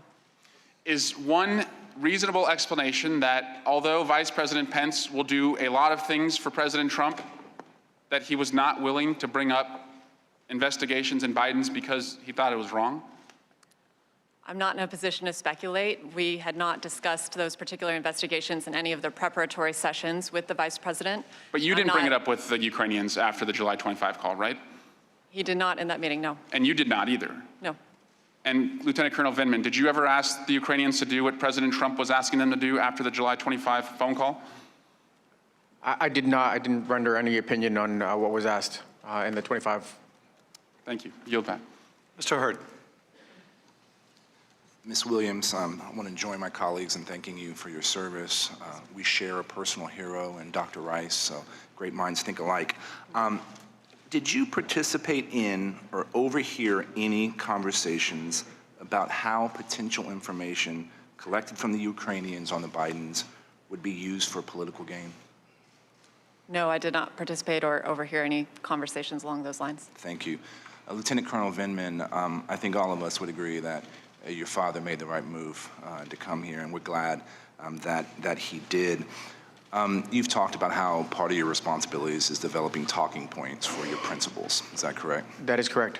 President, I'm assuming you also do that for your direct supervisor currently right now, Mr. Morrison. Is that correct? Mr. Morrison has left the position some time ago already, at least 3 weeks ago. But you prepare talking points for your supervisors. Is that correct?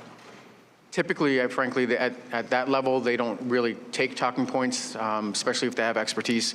The talking points are more intended for National Security Advisor, although Ambassador Bolton didn't really require him because of his deep expertise. It's the next level up. The president. But traditionally, I'm just trying to establish that this position is somebody that creates talking points for a number of people. Is that correct? That is correct. Do they always use them? No. Or is President Trump known to stick to a script? I don't believe so. So is it odd that he didn't use your talking points? No, it is not. In your deposition, if your lawyer wants to follow on, it's page 306. You were asked about events during the temporary holds on U.S. assistance to Ukraine. This is that 55-day period or so. And you testified that the U.S. administration did not receive any new assurances from Ukraine about anti-corruption efforts, and that the facts on the ground did not change before the hold was lifted. Is that accurate in recounting your testimony? That is accurate. When was President Zelensky sworn in? He was sworn in on, May 20th, 2019. And then he had a new parliament, too, elected after he was. Is that correct? He did. And when was that parliament seated? That was, July 21st, 2019. That was when they won, right? They weren't properly seated until August. Is that? That's right. That's when they won, and they weren't seated until August. Your boss's boss, Ambassador Bolton, traveled to Ukraine in late August, right? August 27, 28. Is that correct? That is correct. Did he take you with you? Did he take you with him? He didn't. We know from other witnesses that when Ambassador Bolton was there, he met with President Zelensky and his staff, and they talked about how they were visually exhausted, because one of the things that President Zelensky did during that time period was change the Ukrainian constitution to remove absolute immunity from Rada deputies, right? Some of their parliamentarians, because that had been the source of raw corruption for a number of years. Is that accurate? That is accurate.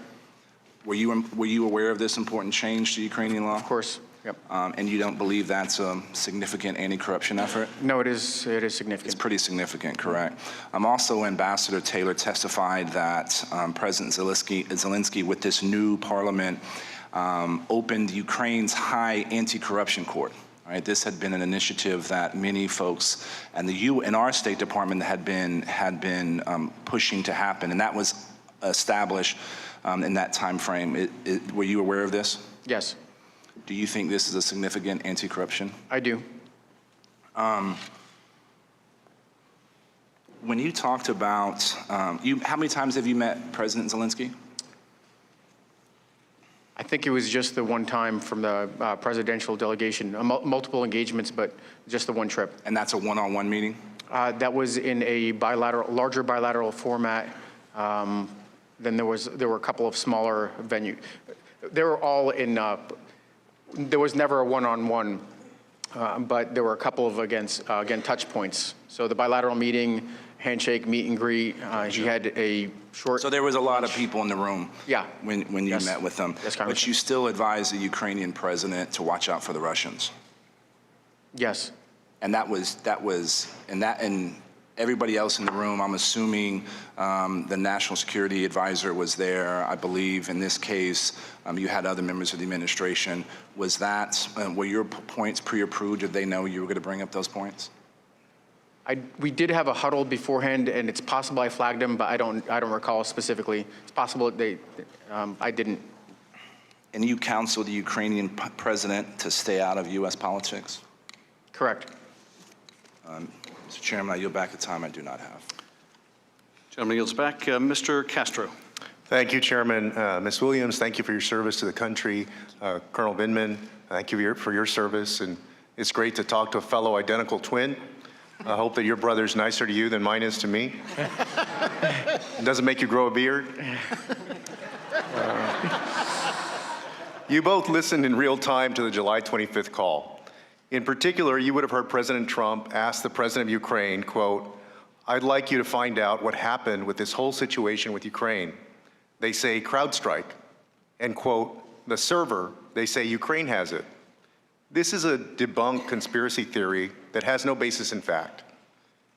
President Trump's own former Homeland Security advisor, Thomas P. Bossert, called the president's assertion that Ukraine intervened in the 2016 elections, quote, "not only a conspiracy theory, but quote unquote, completely debunked," unquote. Colonel Vindman, are you aware of any evidence to support the theory that the Ukrainian government interfered in the 2016 election? Congressman, I am not, and furthermore, I would say that this is a Russian narrative that President Putin has promoted. And are you aware of any part of the U.S. government, its foreign policy or intelligence apparatus that supports that theory? No, I'm not aware of. You are aware that other parts of the U.S. government, our intelligence community, for example, has said definitively that it was the Russians who interfered in the 2016 elections? That is correct. It seems incredibly odd, though, unfortunately, but not inconsistent to me, that President Trump would be giving credence to a conspiracy theory about Ukraine that helps Russia really in at least two ways. First, it ignores and frankly undermines the assessment of the U.S. intelligence community and seeks to weaken a state dependent on the United States support to fight Russian aggression. It also, for the United States, hurts our national security and emboldens Russia. And I want to look at what President Trump was doing on his call instead of pushing back against Russian hostility. He was pressuring Ukraine to do his political work. President Trump stated on that July 25th call, quote, "There's a lot of talk about Biden's son, that Biden stopped the prosecution, and a lot of people want to find out about that, so whatever you can do with the Attorney General would be great." Biden went around bragging that he stopped the prosecution, so if you can look into it, it sounds horrible to me. Colonel Vindman, when you hear those words, do you hear the President requesting a thoughtful and well-calibrated anti-corruption program consistent with U.S. policy? I do not. In fact, it sounds like President Trump was encouraging the Ukrainian president to engage in precisely the same type of behavior for President Trump's own political benefit that we discourage foreign leaders from undertaking in their own countries.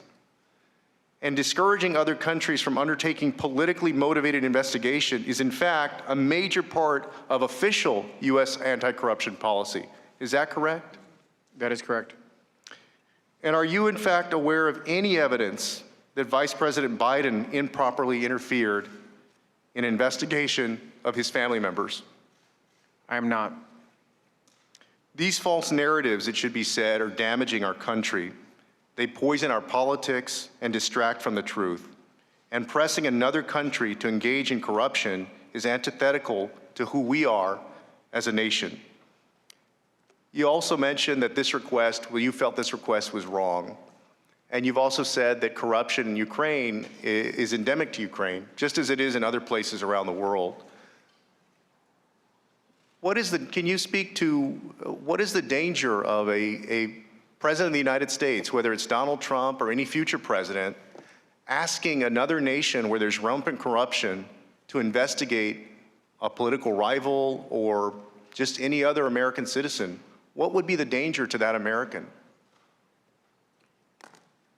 Congressman, the Ukrainian judiciary is imperfect at the moment, and the reliance on U.S. support could conceivably cause them to tip the scales of justice in favor of finding the U.S. citizen guilty if they thought they needed to do that in their national. So they could trump up charges if they wanted to in a corrupt system like that. They could, and Ukraine is making progress. Certainly, more broadly in Russia, that is likely to happen, where the state will be involved in judicial outcomes and drive them. Thank you. I yield back, Chairman. Mr. Ratcliffe. Thank you, Chairman.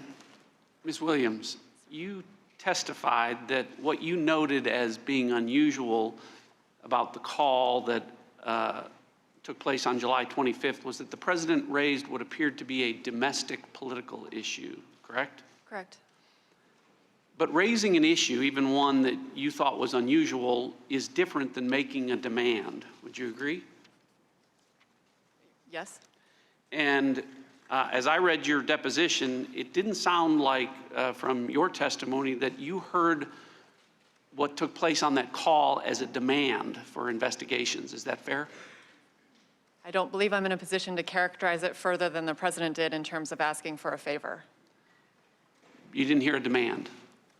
Again, I would just refer back to the transcript itself. Lieutenant Colonel Vindman, you've testified and explained to us why, in your mind, it was a demand. And you've given us reasons, a disparity of power between the two presidents. And because you did feel that way, you also felt that you had a duty to report what you thought was improper. Is that correct? That is correct. Okay. So two different people, two impartial observers, one felt the need to report the call because there was a demand that was improper, and one that didn't report it to anyone. You didn't report it to anyone, right, Ms. Williams? I ensured that the information was available to my superiors. So while all this might seem as clear as mud, I think your honest and candid assessments of what you heard on the call tells us what we need to know. We have two independent folks, nonpartisans, and I'm not hearing a consensus between the two of you about what exactly you both heard on the call that you heard at the exact same time. And if you can't reach an agreement with regard to what happened on the call, how can any of us? An impeachment inquiry is supposed to be clear. It's supposed to be obvious. It's supposed to be overwhelming and compelling. And if two people on the call disagree honestly about whether or not there was a demand and whether or not anything should be reported on a call, that is not a clear and compelling basis to undo 63 million votes and remove a president from office. I yield my remaining time to Mr. Jordan. I thank the gentleman for yielding. Colonel Vindman, why didn't you go, after the call, why didn't you go to Mr. Morrison? I went immediately per the instructions from the July 10th incident. I went immediately to Mr. Eisenberg. After that, once I made that, expressed my concerns, it was an extremely busy week. We had a PCC just finish, we had the call, and then we had a deputies meeting, which consumed all of my time. I was working extremely long days. I attempted to try to communicate. I managed to speak to two folks in the interagency. I attempted to try to talk to Mr. Morrison. That didn't happen before I received instructions from John Eisenberg to not talk to anybody else any further. So the lawyer, you not only didn't go to your boss, you said you tried, but you didn't go to your boss. You went straight to the lawyer, and the lawyer told you not to go to your boss? No, he didn't tell me until what ended up unfolding is I had the conversation with the attorney. I did my coordination, my core function, which is coordination. I spoke to the appropriate people within the interagency, and then circling back around, Mr. Eisenberg came back to me and told me not to talk to anybody I'm going to else. read from the transcript here. Why didn't you go to your direct report, Mr. Morrison? Your response was, this page 102, because Mr. Eisenberg had told me to take my concerns to him. Then I ask you, did Mr. Eisenberg tell you not to report, to go around Mr. Morrison? And you said, actually, he did say that. I shouldn't talk to any other people. Is that right? Yes, but there's a period of time in there between when I spoke to him and when he circled back around. It wasn't that long a period of time, but it was enough time for me to... Enough time to go to talk to someone that you won't tell us who it is, right? I've been instructed not to, Representative Jordan. Well, here's what I'm getting. The lawyer told you don't talk to any other people, and you interpret that as not talking to your boss, but you talk to your brother, you talk to the lawyers, you talk to Secretary Kent, and you talk to the one guy Adam Schiff won't let you tell us who he is. Is that right? Representative Jordan, I did my job. I'm not saying you didn't. All I'm saying is the instructions from the lawyer was you shouldn't talk to anybody, and you interpret that as don't talk to my boss, but I'm going to go talk to someone that we can't even ask you who that individual is. That is incorrect. Well, I just read what you said. That is I shouldn't incorrect. talk to any other people. The gentleman has expired. Yeah, I'm sorry, Chairman, but Yes, that you may sequence is not the way it played out. I'm reading from your transcript, Colonel Vindman. Jordan, please let Colonel Vindman answer. There's the sequence played out where immediately afterwards I expressed my concerns. I did my coordination function. Mr. Eisenberg circled back around, told me not to talk to anybody else. In that period of time, I did not manage to talk to you. So that's when it happened. That's when you talked to someone. Mr. Heck? That's right. Thank you, Mr. Chairman. Colonel Vindman, let's go back to that pair of meetings on July 10th in Ambassador Bolton's office and down in the boardroom, where you witnessed Ambassador Sondland inform the Ukrainian officials that as a prerequisite to a White House meeting between the two presidents, quote, the Ukrainians would have to deliver an investigation into the Bidens, end quote. You said that Ambassador Sondland was, quote, calling for an investigation that didn't exist into the Bidens and Burisma. Is that correct? That is correct. It's that same afternoon you went to Mr. Eisenberg, the counsel, correct? That meeting occurred in the afternoon, and within, a couple hours, I'm sure it was within a couple hours I spoke to Mr. Eisenberg. How did he react? He was cool, calm, and collected. He took notes, and he said he would look into it. And did he not also tell you to feel free to come back if you had additional concerns? He did, Congressman. Ambassador Sondland had told you that his request to the Ukrainians had been coordinated with the Chief of Staff, acting Chief of Staff, Mick Mulvaney. Did you report that to Mr. Eisenberg? I did. And what was his reaction? He took notes, and he said he'll follow up or look into it. I don't recall exactly what he said. Colonel, you have also testified that on the July 25th call now between the two presidents, quote, there was no doubt, end quote, that President Trump asked for investigations into the 2016 election and Vice President Biden's son in return for a White House meeting. Within an hour of that call, you reported that to Mr. Eisenberg, did you not? I did. Went back to him just as he had suggested would be appropriate? He's an assistant to the president. It was less a suggestion, more of an instruction. Did you tell the lawyers that President Trump asked President Zelensky to speak to Mr. Giuliani? Yes. And the lawyers, it was at this point, told you not to talk to anyone else? That is not correct with regards to timing. They didn't follow back. They didn't circle back around. What ended up happening is, in my coordination role, I spoke to state. I spoke to a member of the intelligence community, and the general counsel from one of the intelligence bodies notified Mr. Eisenberg that there was information on the call, on the July 25th call.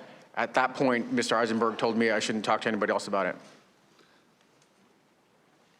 Colonel, I want to go back to 2014 in Iraq when you were blown up. I presume that given the point in your military career and what else was going on in the world, that upon recovery there was the very real prospect or possibility that you might once again find yourself in harm's way. Is that correct? Yes, Congressman, it happened in 2004, but yes. Excuse me, thank you. Did you consider leaving the military service at that point? No, frankly, Congressman, I suffered light wounds. I was fortunate compared to my counterparts in the same vehicle, and I returned to duty I think it may have been that same day. But you could have been subjected to additional harm. You chose to continue service in uniform. I continued to serve in combat for the remaining 10 or 11 months of the tour.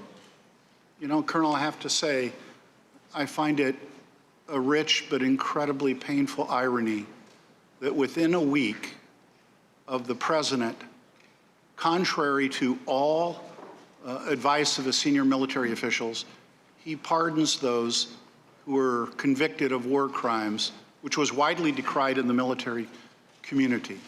Within the week of him doing that, he is engaged in an effort, and allies on his behalf, including some here today, to demean your record of service and the sacrifice and the contribution you have made.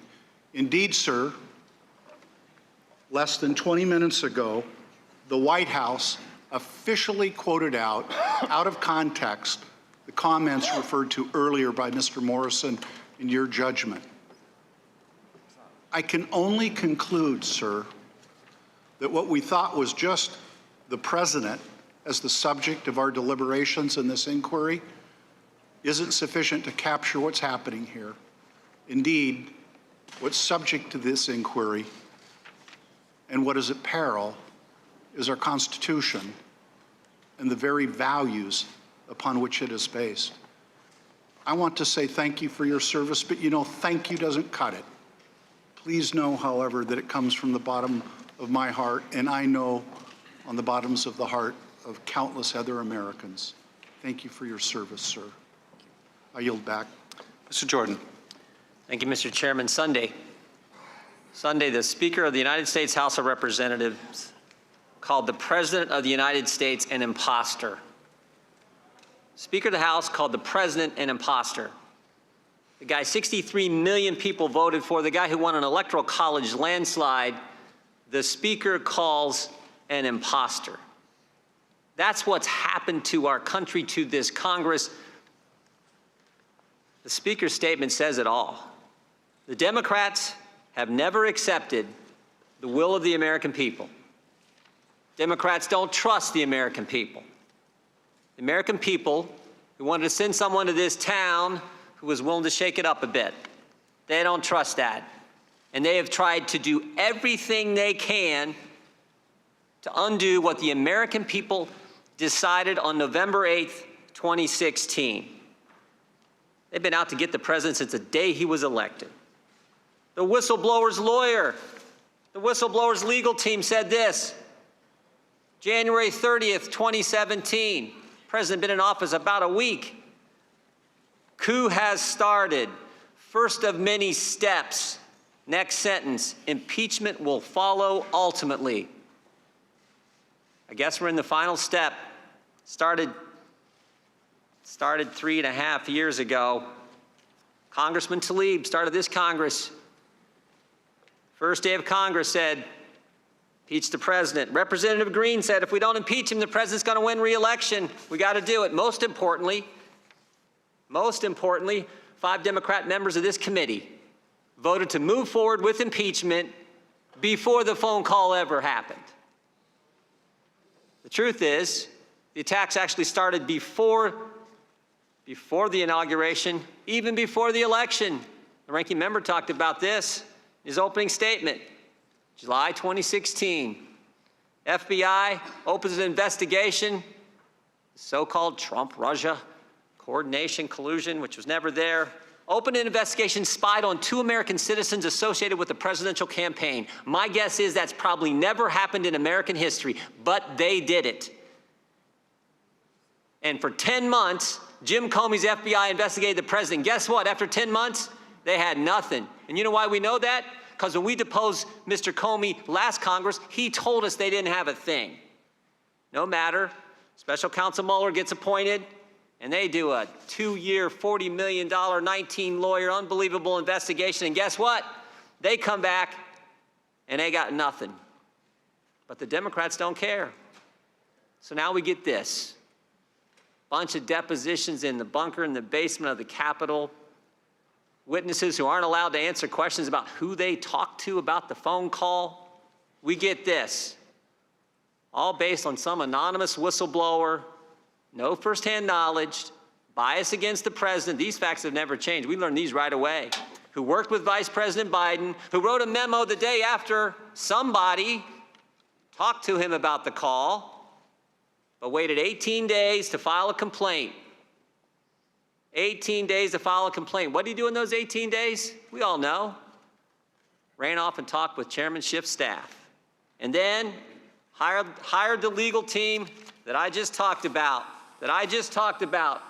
One of the steps in the whole impeachment coup, as his legal team has said.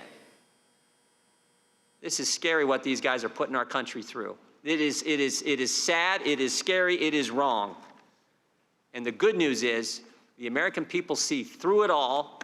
They know the facts are on the president's side. As Representative Stefanik said, 4 facts will never change. We got the transcript, which they never thought the president would release. Shows no coordination, no conditionality, no linkage. We got the 2 guys on the call, President Trump, President Zelensky, who have said, nothing wrong, no pressure, no pushing here. We got the fact the Ukrainians didn't even know aid was held up at the time of the call. And most importantly, we have yet to have one witness tell us that any evidence from anyone that President Zelensky did anything on investigations to get the aid released. Those facts will never change. The facts are on the president's side. The process is certainly not. It has been the most unfair process we have ever seen, and the American people understand it. Those 63 million Americans, they understand it, and frankly, I think a lot of others do as well. They see what this for what it is, and they know this is wrong, especially wrong, just 11 months before the next election. I yield back. Mr. Welch. Thank you. What this hearing is about, I think, was best stated by Colonel Vindman's opening statement. The question before us is this: is it improper for the President of the United States to demand a foreign government investigate a United States citizen and political opponent? Very well stated. I just listened to Mr. Jordan, as you did as well, and I heard his criticisms of the process. Nothing really happened. A lot of people are out to get the president. I didn't hear an answer to the question as to whether it's proper for the President of the United States to demand a foreign government to investigate a U.S. citizen and political opponent. And to date, I haven't heard any one of my Republican colleagues address that question. Colonel Vindman and Ms. Williams, thank you. I want to ask some questions that go through the background. What's come out during this process is that we had two Ukraine policies. One was bipartisan and longstanding, and that was to assist Ukraine, which had freed itself from the domination of Russia, to fight corruption and to resist Russian aggression. Is that a fair statement, Colonel Vindman? I think that's a fair characterization, Congressman. And to give folks a reminder of the extent of corruption, by the way, a legacy of Putin's Russia, is it your understanding that when their prior president, Mr. Yanukovych, fled to Russia into the arms of Mr. Putin, he took with him $30 to $40 billion of that impoverished country? Those, there are different estimates, but it's on that scale, yes. Vast scale for a poor country. And is it your understanding that powerless but motivated Ukrainians rose up in protest to this incredible graft and theft and abuse by their president? That is correct. And that was in the Maidan, it was called the Maidan Revolution, the Revolution of Dignity, correct? Correct. And young people went into that square in downtown Kyiv and demonstrated for months, correct? Correct. And 100 died. 106 young people died and older people died, correct? That was between February 18, 2014 and February 22. Is that correct? Correct. 106 died, including people who were shot by snipers, kids. And Yanukovych had put snipers on the rooftops of buildings to shoot into that square and kill, murder, slaughter those young people. Is that your understanding? That is correct. In our bipartisan support, and by the way, I want to say to my Republican colleagues, a lot of leadership to have this bipartisan support came from your side. Thank you. But our whole commitment was to get rid of corruption and to stop that Russian aggression. Is that correct? That amounts to some of the key pillars. That's right. And the Giuliani, Sondland, and it appears Trump policy was not about that. It was about investigations into a political opponent, correct? I'll take that question back. We know it. And you know, I'll say this to President Trump. You want to investigate Joe Biden, you want to investigate Hunter Biden, go at it. Do it. Do it hard. Do it dirty. Do it the way you do it. Just don't do it by asking a foreign leader to help you in your campaign. That's your job. It's not his. My goal in these hearings is two things. One is to get an answer to Colonel Vindman's question. And the second, coming out of this, is for us as a Congress to return to the Ukraine policy that Nancy Pelosi and Kevin McCarthy both support. It's not investigations. It's the restoration of democracy in Ukraine and the resistance of Russian aggression. I yield back. Mr. Maloney. Thank you both for being here. You know, Lieutenant Colonel Vindman, this may be one of your first congressional hearings like this, so you may not understand. I can't blame you for feeling that way, sir. Particularly when I've been sitting here listening to my Republican colleagues. You know, one of the advantages of being down here at the kids' table is that you get to hear the folks above you ask their questions. And I've been listening closely to my Republican colleagues, and I've heard them say just about everything except to contradict any of the substantive testimony you've both given. You may have noticed there's been a lot of complaints, and there's been a lot of insinuations, and there's been a lot of suggestions maybe that your service is somehow not to be trusted. You know, you were treated to questions about your loyalty because of some half-baked job offer, I guess, the Ukrainians made you, which you, of course, dutifully reported. I guess Mr. Castor is implying maybe you've got some dual loyalty, which is, of course, an old smear we've heard many times in our history. They tried to demean you as though maybe you've overstated your importance of your job. But, of course, you were the guy on the National Security Council responsible for directing Ukrainian policy. We've heard them air out some allegations with no basis in proof, but they just want to get them out there and hope maybe some of those strands of spaghetti, I guess, will stick on the wall if they keep throwing them. We've even had a member of this committee question, this is my favorite, question why you would wear your dress uniform today. Even though that dress uniform includes a breastplate that has a combat infantry badge on it and a Purple Heart medal ribbon. Seems like if anybody gets to wear their uniform, it's somebody who's got a breastplate with those commendations on it. So let's do it again. Let's do the substance. Can we do that? Because we've had a lot of dust kicked up. Ms. Williams, you heard the call with your own ears, right? Yes, sir. Not secondhand, not hearsay. You heard the president speak. You heard his voice on the call. Correct. And your conclusion was what he said about investigating the Bidens was, your words, unusual and inappropriate, I believe. Am I right? That was my testimony. And Mr. Vindman, you were treated to a July 10th meeting in the White House where you heard Ambassador Sondland raise investigations, conditioning a White House meeting on that, investigations that you thought were unduly political. I believe that's how you described them. And you went to NSC Council and you reported it, right? Correct. And then later, you too were on the White House call, am I right? You heard it with your own ears. Correct. Not secondhand, not from somebody else, not hearsay, right? Correct. You heard the president's voice on the call. I did. And you heard him raise that subject again that Ambassador Sondland had raised before about investigating the Bidens, right? I did. And I want to ask you, when you heard him say that, what was the first thought that went through your mind?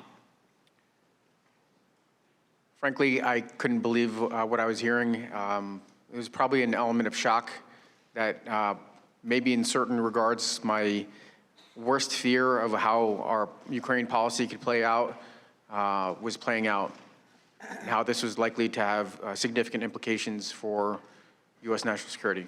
And you went immediately and you reported it, didn't you? I did. Why? Because that was my duty. You still have your opening statement handy? I do. Would you read the last paragraph for me again? Not the one, the very last one, the second to last one. Would you read that one again for me? Because I think the American public deserves to hear it again. That's the one. I think my dad would appreciate this one too. Dad, my sitting here today in the U.S. Capitol talking to our elected officials is proof that you made the right decision 40 years ago to leave the Soviet Union and come here to the United States of America in search of a better life for our family. Do not worry, I'll be fine for telling the truth. You realize when you came forward out of sense of duty that you were putting yourself in direct opposition to the most powerful person in the world. Do you realize that, sir? I knew I was assuming a lot of risk. And I'm struck by that word, don't worry, that phrase, do not worry, you addressed to your dad. Was your dad a warrior? He did serve. It was a different military, though. And he would have worried if you were putting yourself up against the President of the United States, is that right? He deeply worried about it because in his context, there was the ultimate risk. And why do you have confidence that you can do that and tell your dad not to worry? Congressman, because this is America. This is the country I've served and defended, that all of my brothers have served, and here, right matters. Thank you, sir. Yield back. Ms. Demings. Thank you, Mr. Chairman. First of all, Ms. Williams, let me thank you for your service to our nation. It truly matters.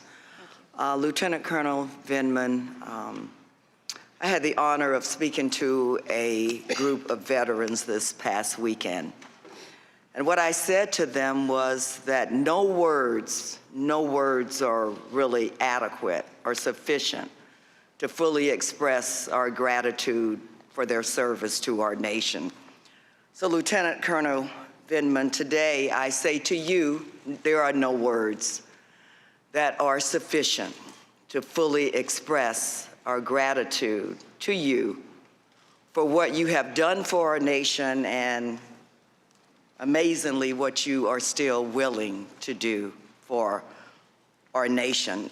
It is vitally important that the American people understand how President Trump's unethical demand that Ukraine deliver politically motivated investigations in exchange for military assistance created a security risk for the United States of America national security. The president was not just playing a political game by upholding military aid and meetings with Ukraine.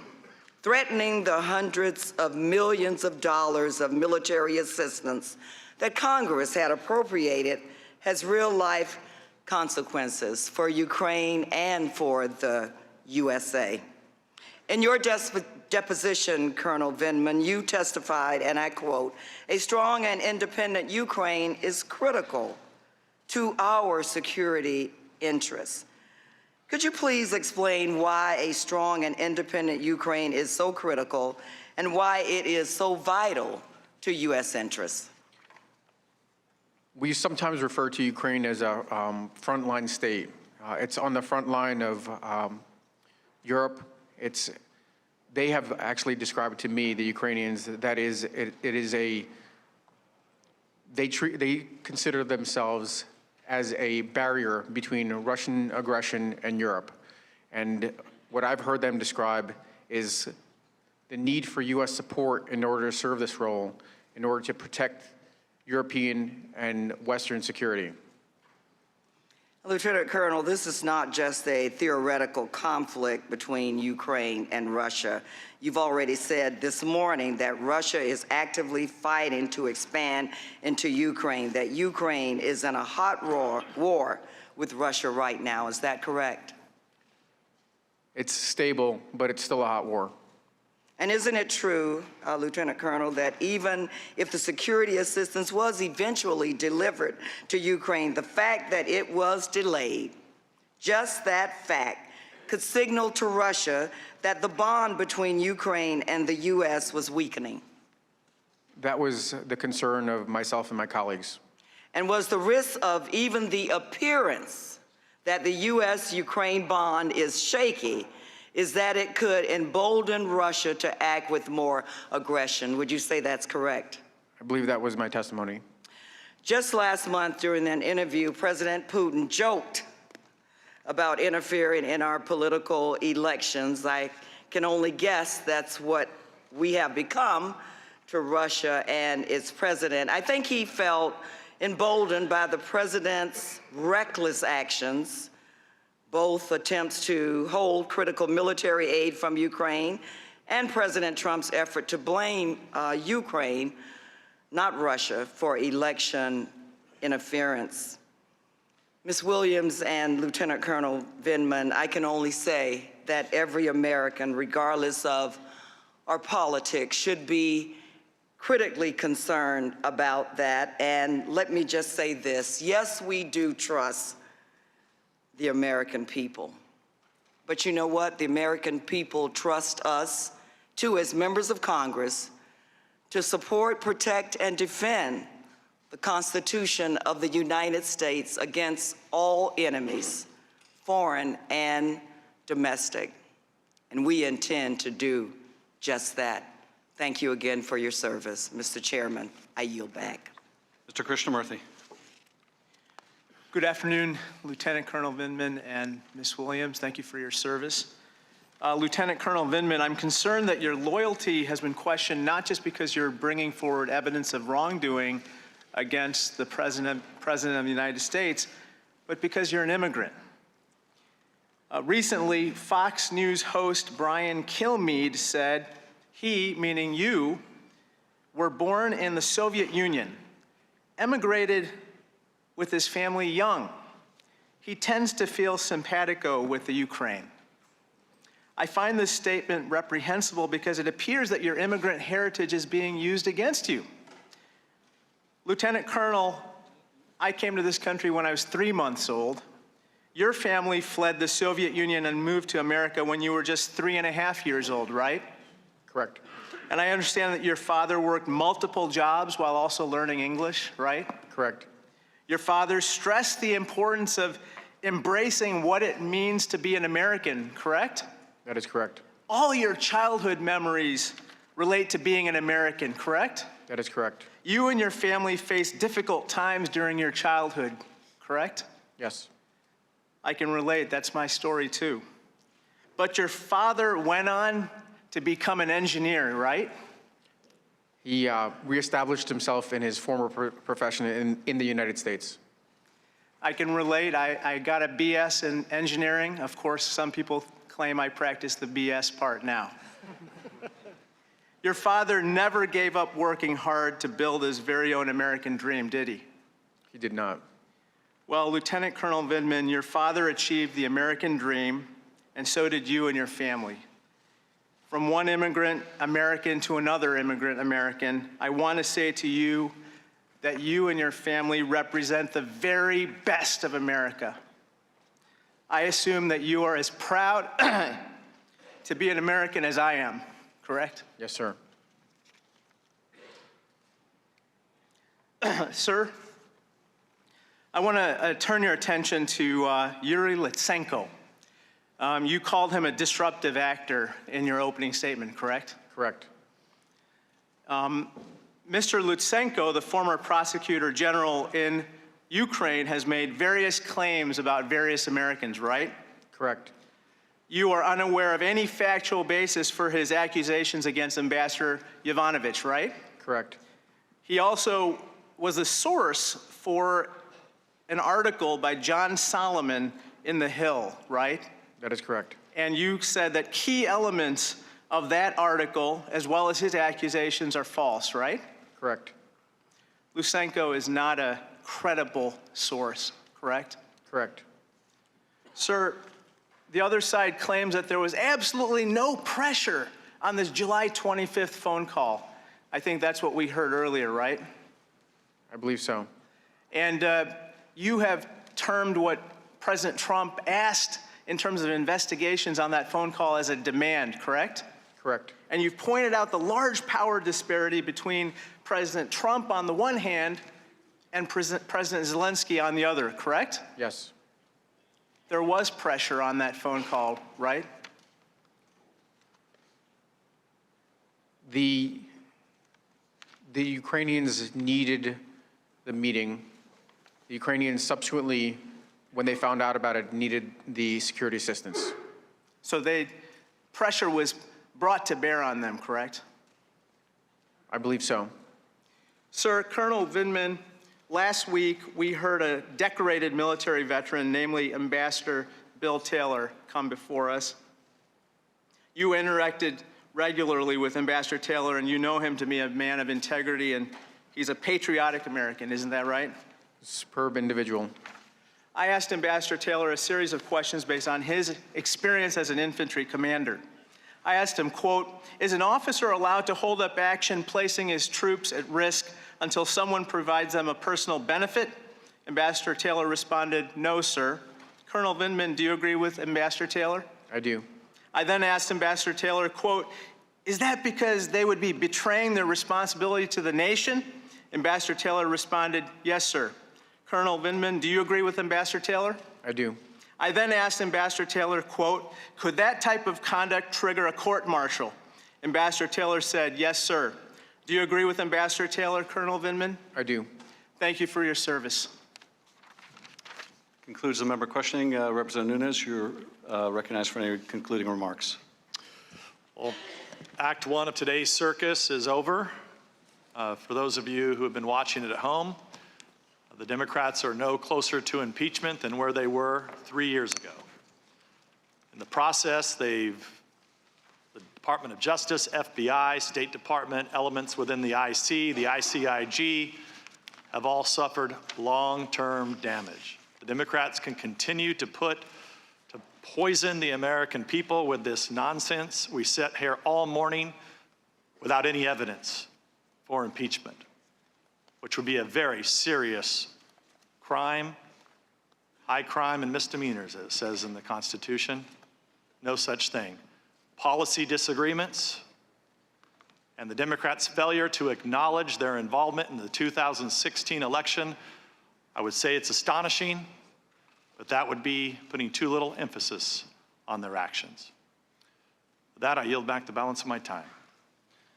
Thank the gentleman. I want to thank our witnesses today, Ms. Williams, Colonel Vindman, both of you for your service to the country, for your testimony here today.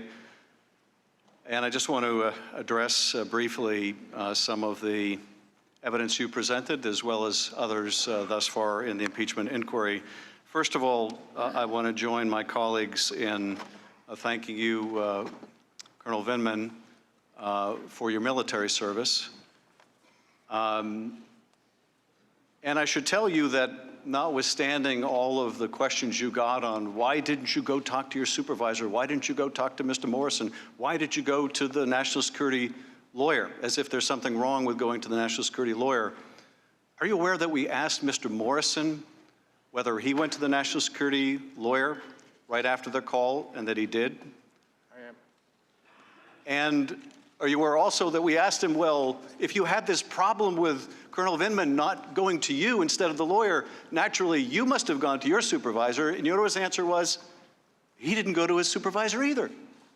He went directly to the National Security Council lawyer. So I hope my colleagues will give him the same hard time for not following his chain of command that he complained about with you, apparently.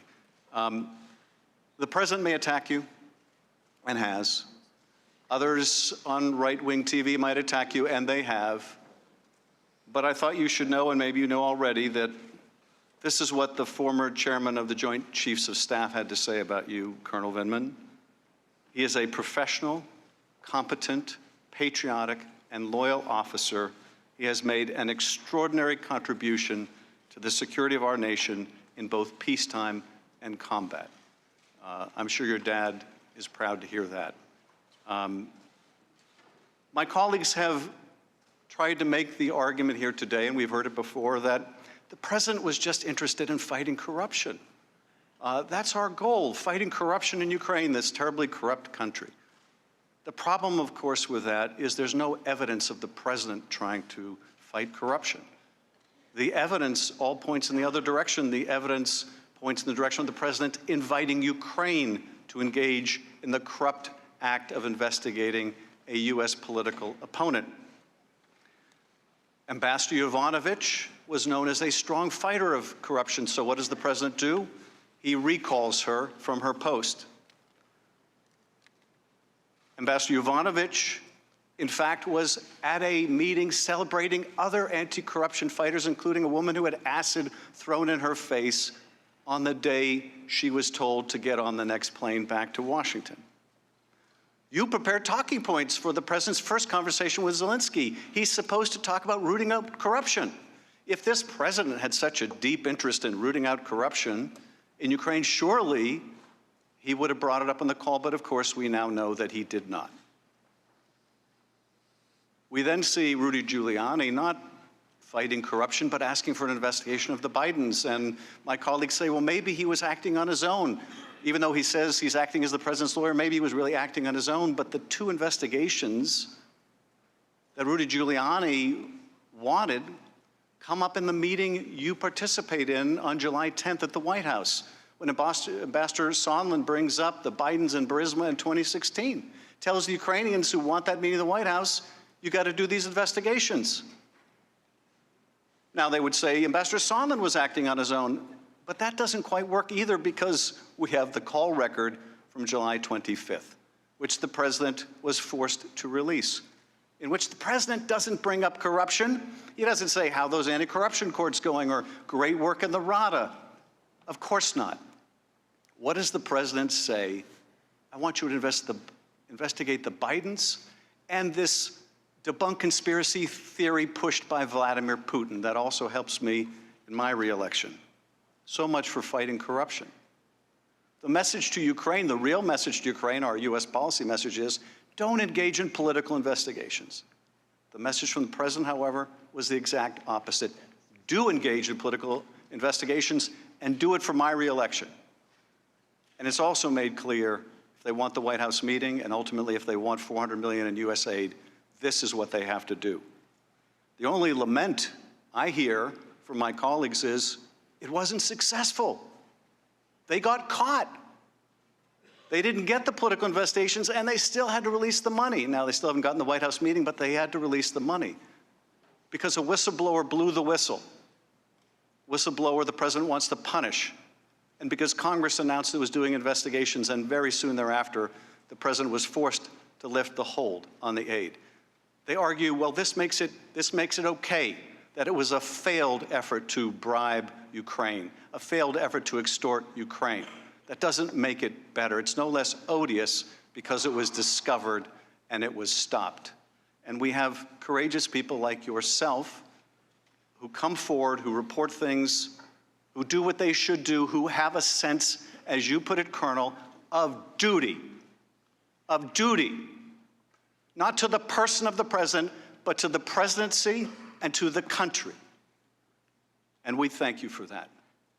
At the end of the day, I think this all comes back to something we heard from another career Foreign Service officer just last Friday in a conversation he overheard with the president in a restaurant in Ukraine, in which the president, not Rudy Giuliani, not anyone else, the president of the United States wanted to know, are they going to do the investigations? This is the day after that July 25th call. Are they going to do the investigations? And he's assured by Ambassador Sondland they're going to do it. And what does Sondland relate to this Foreign Service officer after he hangs up that call? The president doesn't give an expletive about Ukraine.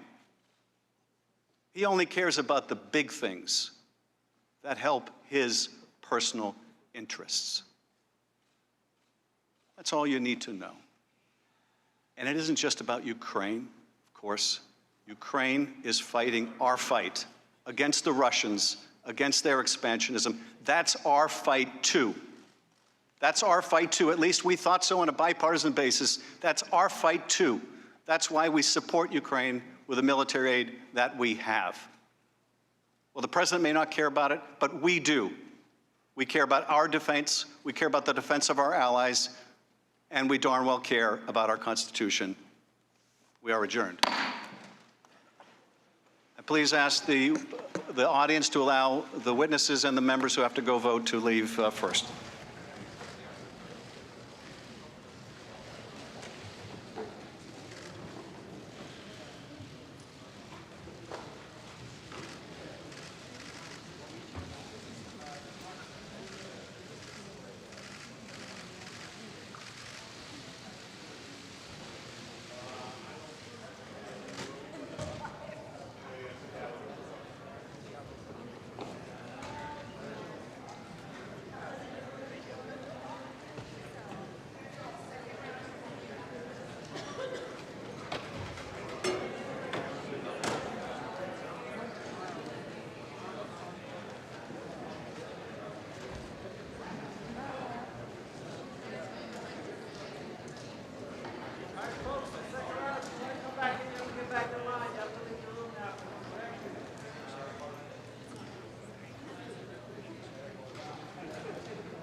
except for these two seats, public.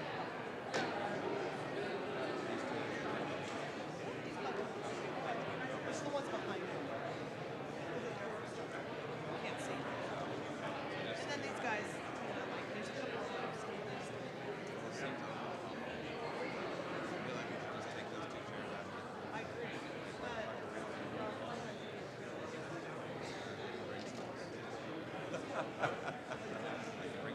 Oh, yeah.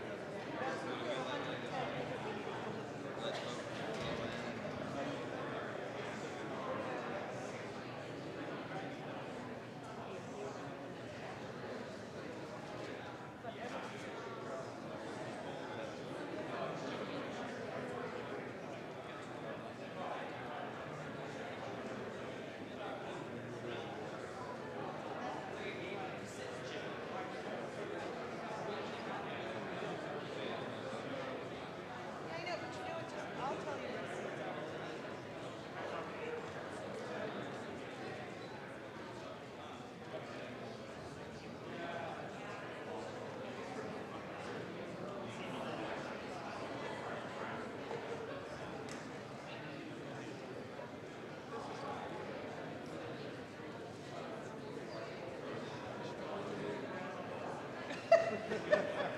That's exactly right. You should have.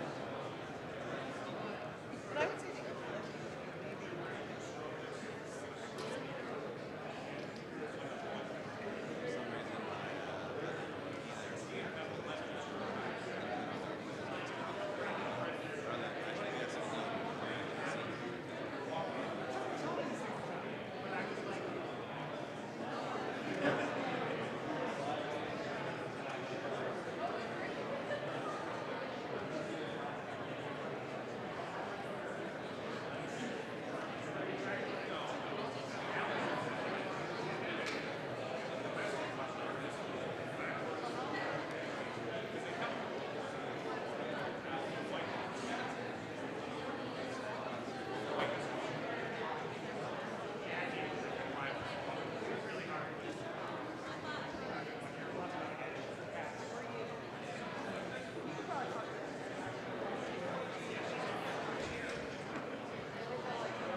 literally just for photographers photographing, and as soon as they clear, I clear.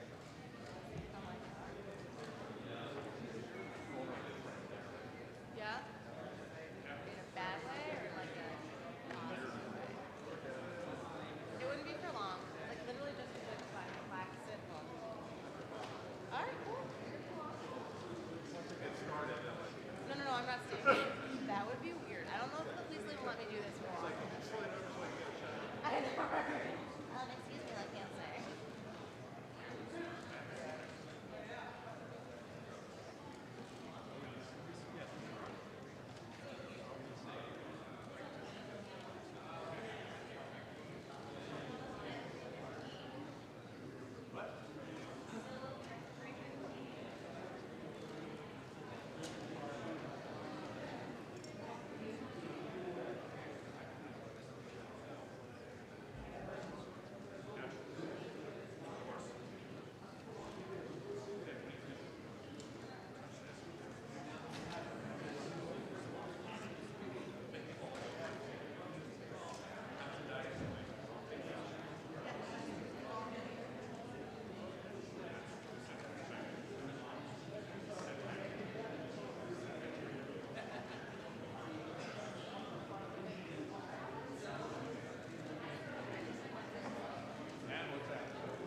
Committee will come to order. Good afternoon. This is the fourth in a series of public hearings the committee will be holding as part of the House of Representatives impeachment inquiry. Without objection, the chair is authorized to declare recess of the committee at any time. There is a quorum present. We will proceed today in the same fashion as our other hearings. I'll make an opening statement, and then the ranking member will have an opportunity to make his opening statement. Then we will turn to our witnesses for opening statements and then to questions. With that, I now recognize myself to give an opening statement in the impeachment inquiry into Donald J. Trump, the 45th President of the United States. This afternoon, we will hear from two witnesses requested by the minority, Ambassador Kurt Volker, the State Department Special Representative for Ukraine negotiations, and Tim Morrison, the former Senior Director for European Affairs at the National Security Council. I appreciate the minority's request for these two important witnesses, as well as Undersecretary of State David Hale, from whom we will hear tomorrow. As we have heard from other witnesses, when Joe Biden was considering whether to enter the race for the presidency in 2020, the president's personal lawyer, Rudy Giuliani, began a campaign to weaken Vice President Biden's candidacy by pushing Ukraine to investigate him and his son. To clear away any obstacle to the scheme, days after the new Ukrainian president was elected, Trump ordered the recall of Marie Yovanovitch, the American ambassador in Kyiv, who was known for pushing anti-corruption efforts. Trump also canceled Vice President Mike Pence's participation in the inauguration of President Zelensky on May 20th, and instead sent a delegation headed by Energy Secretary Rick Perry, Ambassador to the EU Gordon Sondland, and Ambassador Kurt Volker.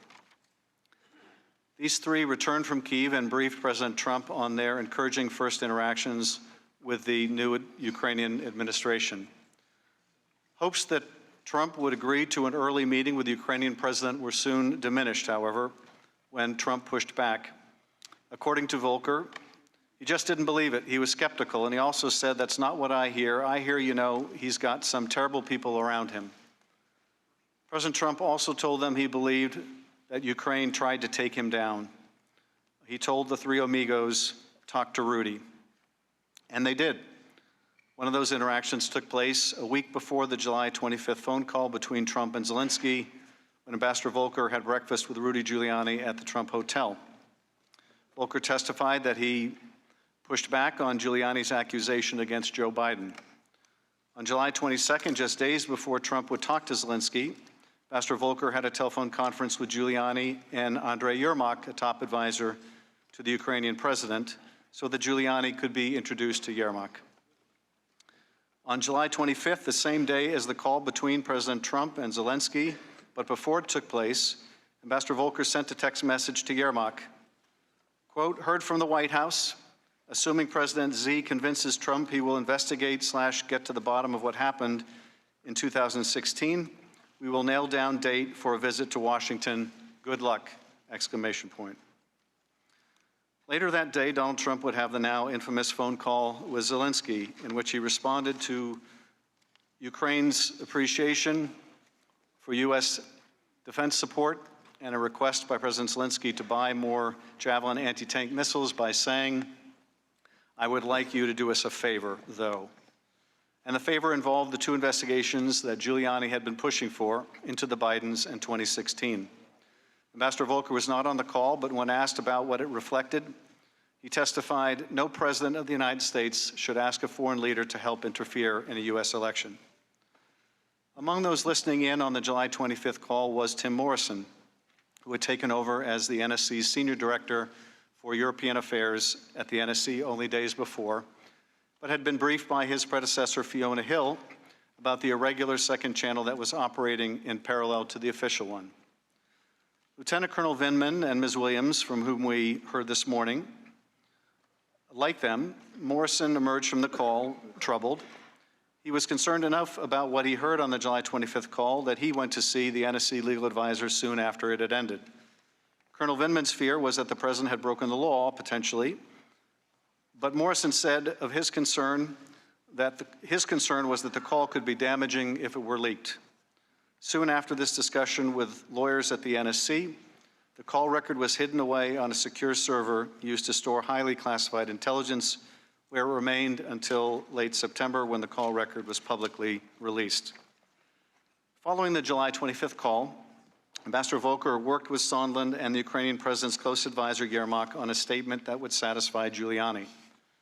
When Yermak sent over a draft that still failed to include the specific words Burisma and 2016, Giuliani said the statement would lack credibility. Ambassador Volker then added both Burisma and 2016 to the draft statement. Both Volker and Morrison were, by late July, aware that the security assistance had been cut off at the direction of the president and acting White House Chief of Staff Mick Mulvaney.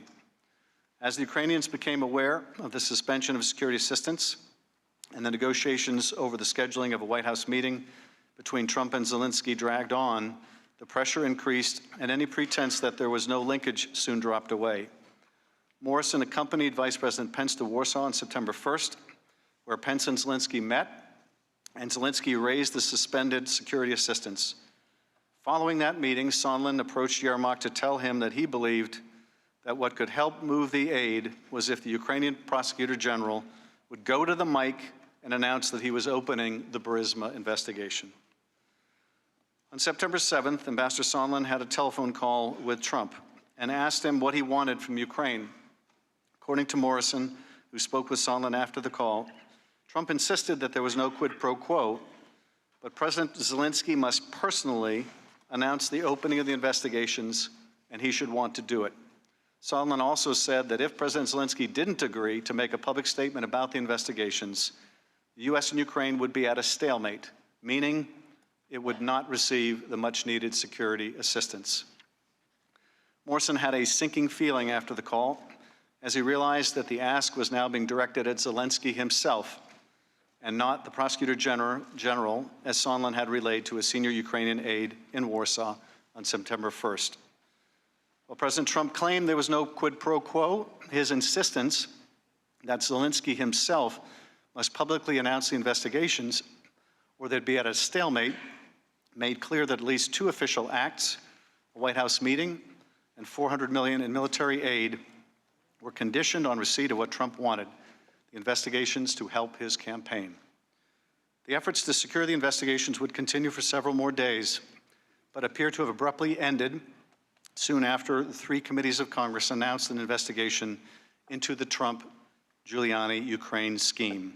Only then would the aid be released. I now recognize Ranking Member Nunes for any remarks he would like to make.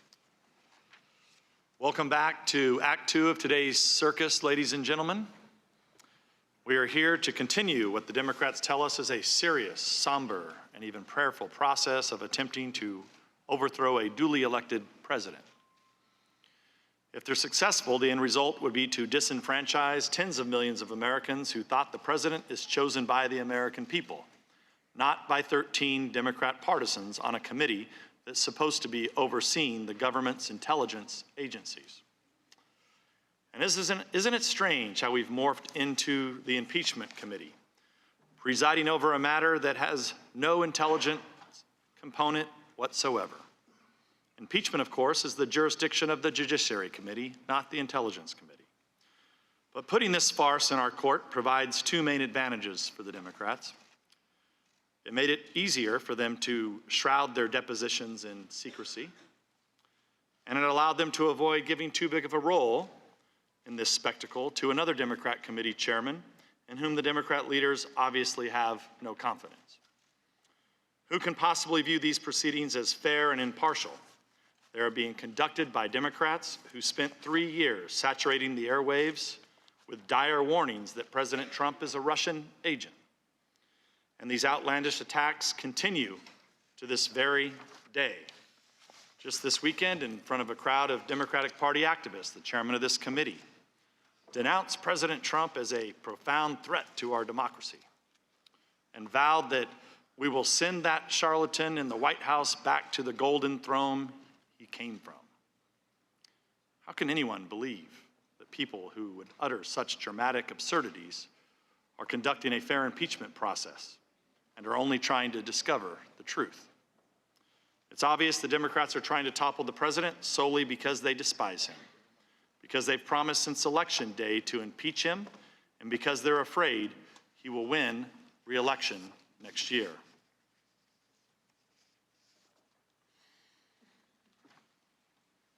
No witnesses have identified any crime or impeachable offense committed by the president, but that doesn't matter. Last week, the Democrats told us his infraction was asking for a quid pro quo. This week, it's bribery. Who knows what ridiculous crime they'll be accusing him of next week.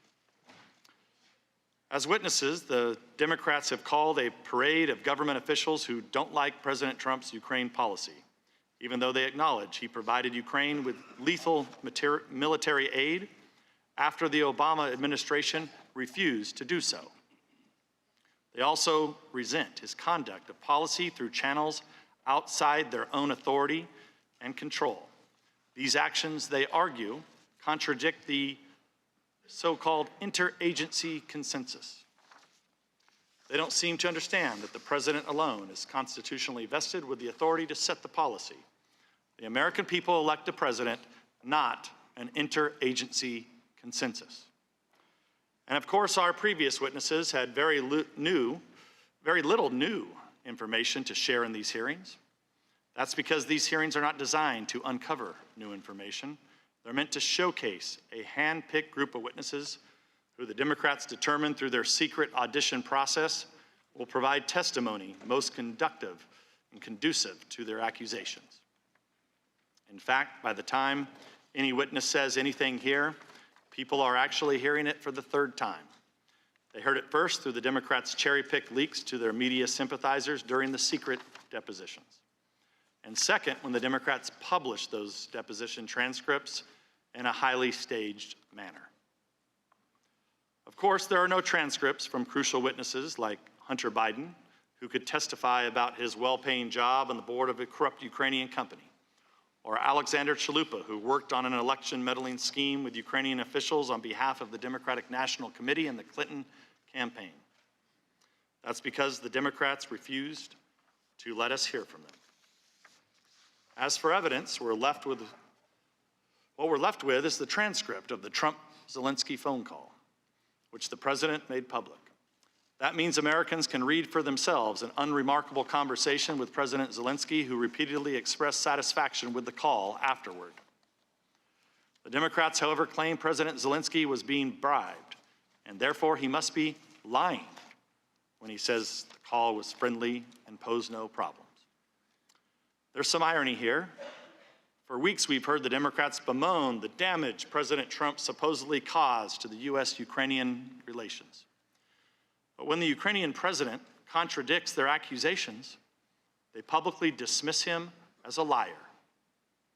I may be wrong, but I'm fairly sure calling a friendly foreign president, newly elected, a liar violates their so-called interagency consensus. So overall, the Democrats would have you believe President Zelensky was being blackmailed with a pause on lethal military aid that he didn't even know about, that President Trump did not mention to him, and that diplomats have testified they always assumed would be lifted, which it was, without the Ukrainians undertaking any of the actions they were supposedly being coerced into doing. This process is not serious, it's not sober, and it is certainly not prayerful. It's an ambitious attack to deprive the American people of the right to elect a president the Democrats don't like. As I mentioned, the chairman of this committee claims that democracy is under threat. If that's true, it's not the president who poses the danger. I yield back. I thank the gentleman. We are joined this afternoon by Ambassador Kurt Volker and Mr. Timothy Morrison. Ambassador Kurt Volker served in the U.S. Foreign Service for nearly 30 years, working on European and Eurasian political and security issues under 5 different presidential administrations. During the George W. Bush administration, he served as the acting director for European and Eurasian Affairs in the National Security Council and later as the Deputy Assistant Secretary of State for European and Eurasian Affairs. In 2008, President Bush appointed Ambassador Volker to the United States Permanent Representative to NATO, where he served until May 2009. In July 2017, Ambassador Volker was appointed to be the U.S. Special Representative for Ukraine negotiations, serving in that position until he resigned in September. It is a pleasure to welcome Mr. Morrison back to the legislative branch, where he served for almost 2 decades as a Republican staffer. He was a professional staff member for Representative Mark Kennedy of Minnesota and Senator John Kyle of Arizona. Later, Mr. Morrison served as the longtime policy director for the Republican staff of the House Armed Services Committee. In July 2018, Mr. Morrison joined the National Security Council as Senior Director for Countering Weapons of Mass Destruction. Following the departure of Dr. Fiona Hill in July 2019, Mr. Morrison assumed the position of Senior Director for Russia and Europe. 2 final points before the witnesses are sworn. First, witness depositions as part of this inquiry were unclassified in nature, and all open hearings will also be held at the unclassified level. Any information that may touch on classified information will be addressed separately. Second, Congress will not tolerate any reprisal, threat of reprisal, or attempt to retaliate against any U.S. government official for testifying before Congress, including you or of any of your colleagues. If you would both please rise and raise your right hand, I will begin by swearing you in. Do you swear or affirm that the testimony you're about to give is the truth, the whole truth, and nothing but the truth, so help you God?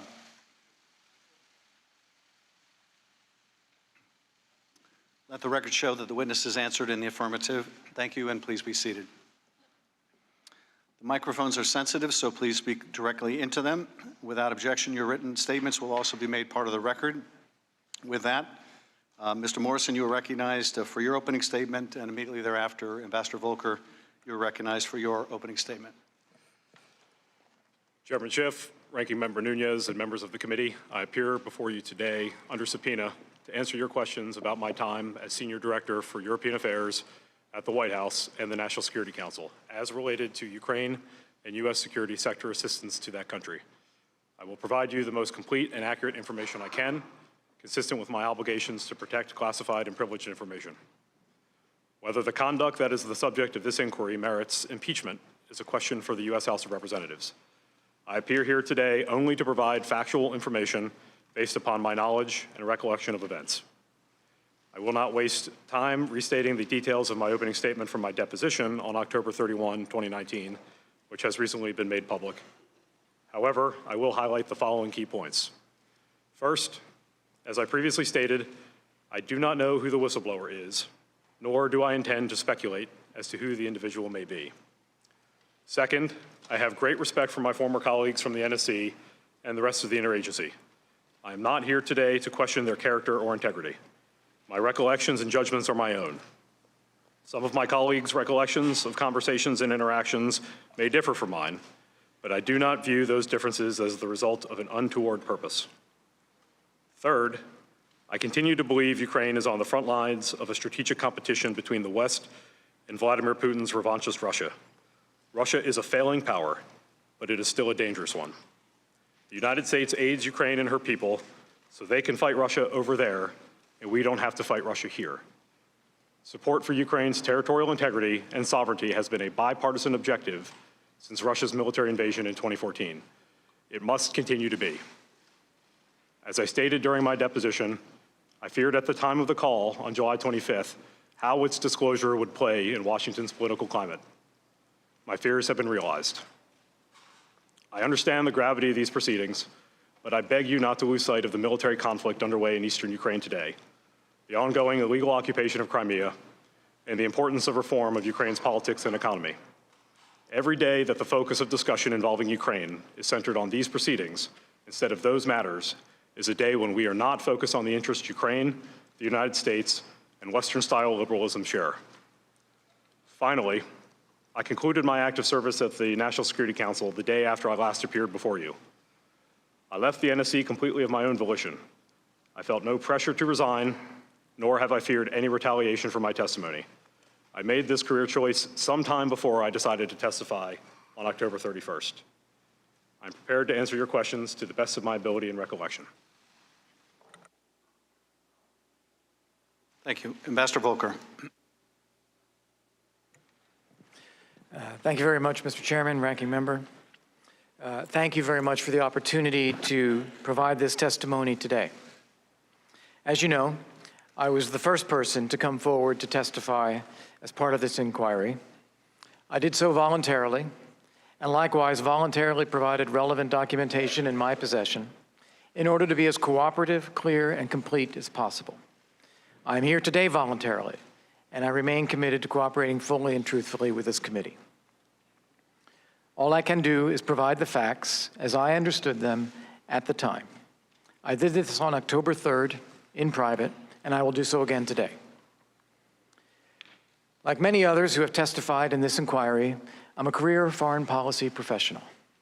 I began my career as an intelligence analyst for Northern Europe for the Central Intelligence Agency in 1986, before joining the State Department in 1988.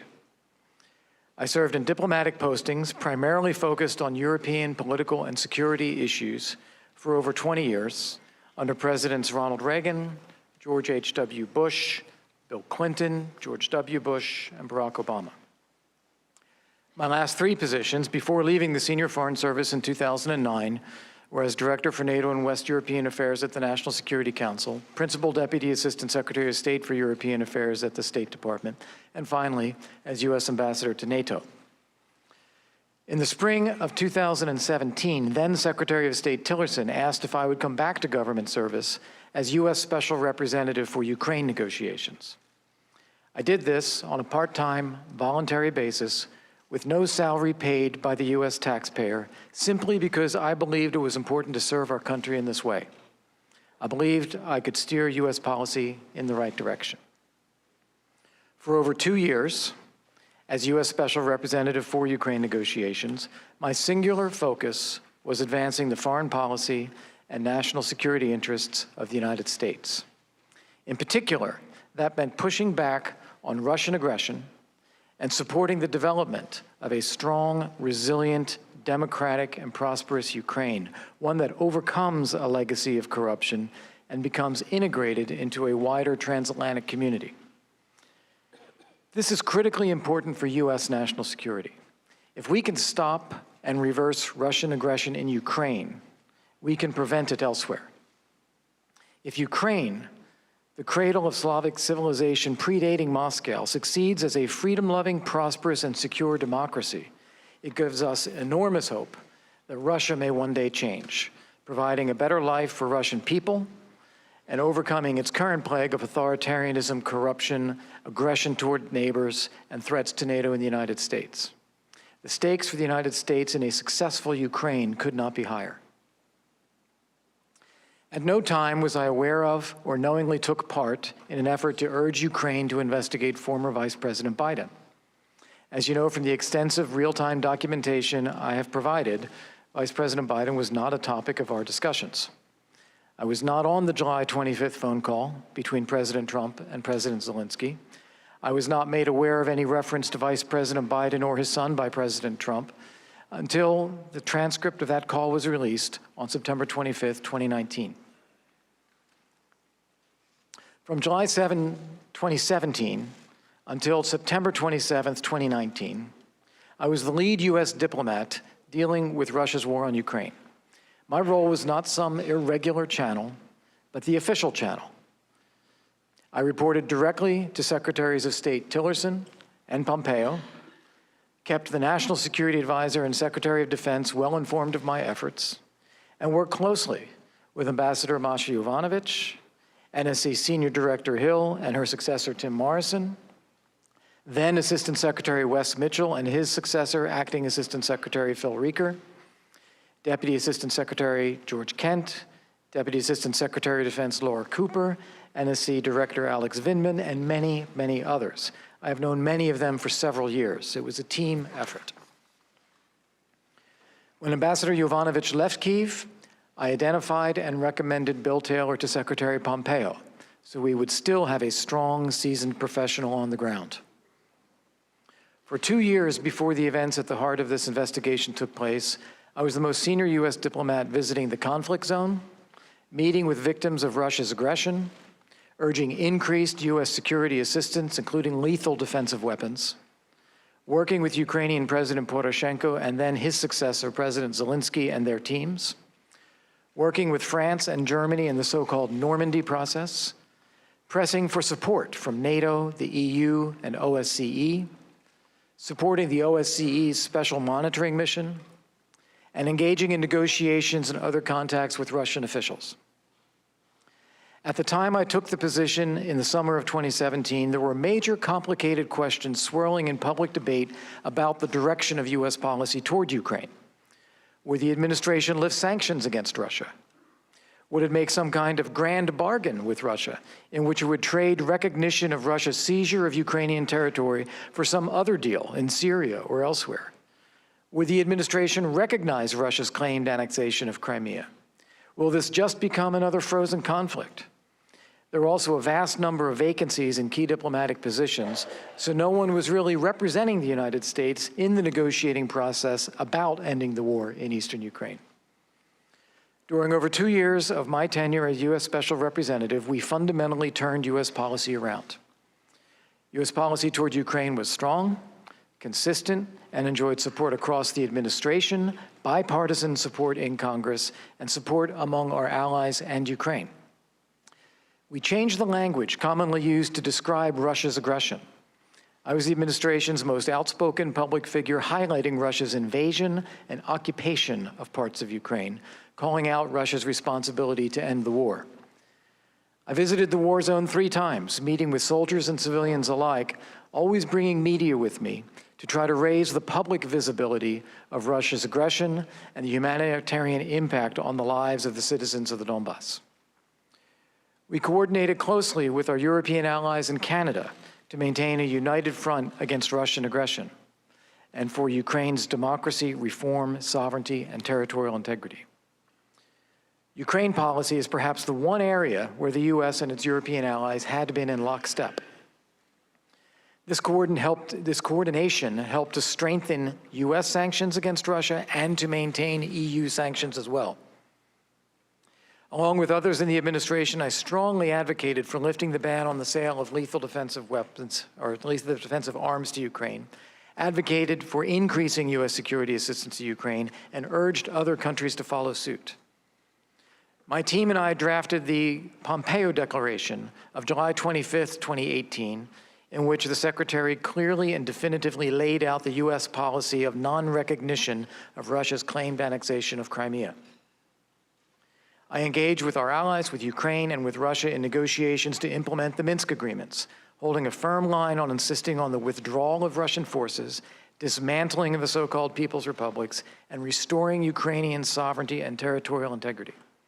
Together with others in the administration, we kept U.S. policy steady through presidential and parliamentary elections in Ukraine and worked hard to strengthen the U.S.-Ukraine bilateral relationship under the new president and government, helping shepherd in a peaceful transition of power in Ukraine. So in short, whereas 2 years ago, most observers would have said that time is on Russia's side, by 2019, when I departed, we had turned the tables, and time was now on Ukraine's side. It's a tragedy for the United States and for Ukraine that our efforts in this area, which were bearing fruit, have now been thrown into disarray. One of the critical aspects of my role as U.S. Special Representative was that as the most senior U.S. official appointed to work solely on the Ukraine portfolio, I needed to step forward to provide leadership. If we needed to adopt a policy position, I made the case for it. If anyone needed to speak out publicly, I would do it. When we failed to get a timely statement about Russia's illegal attack on Ukraine's Navy and seizure of Ukraine's sailors, I tweeted about it in order to condemn the act.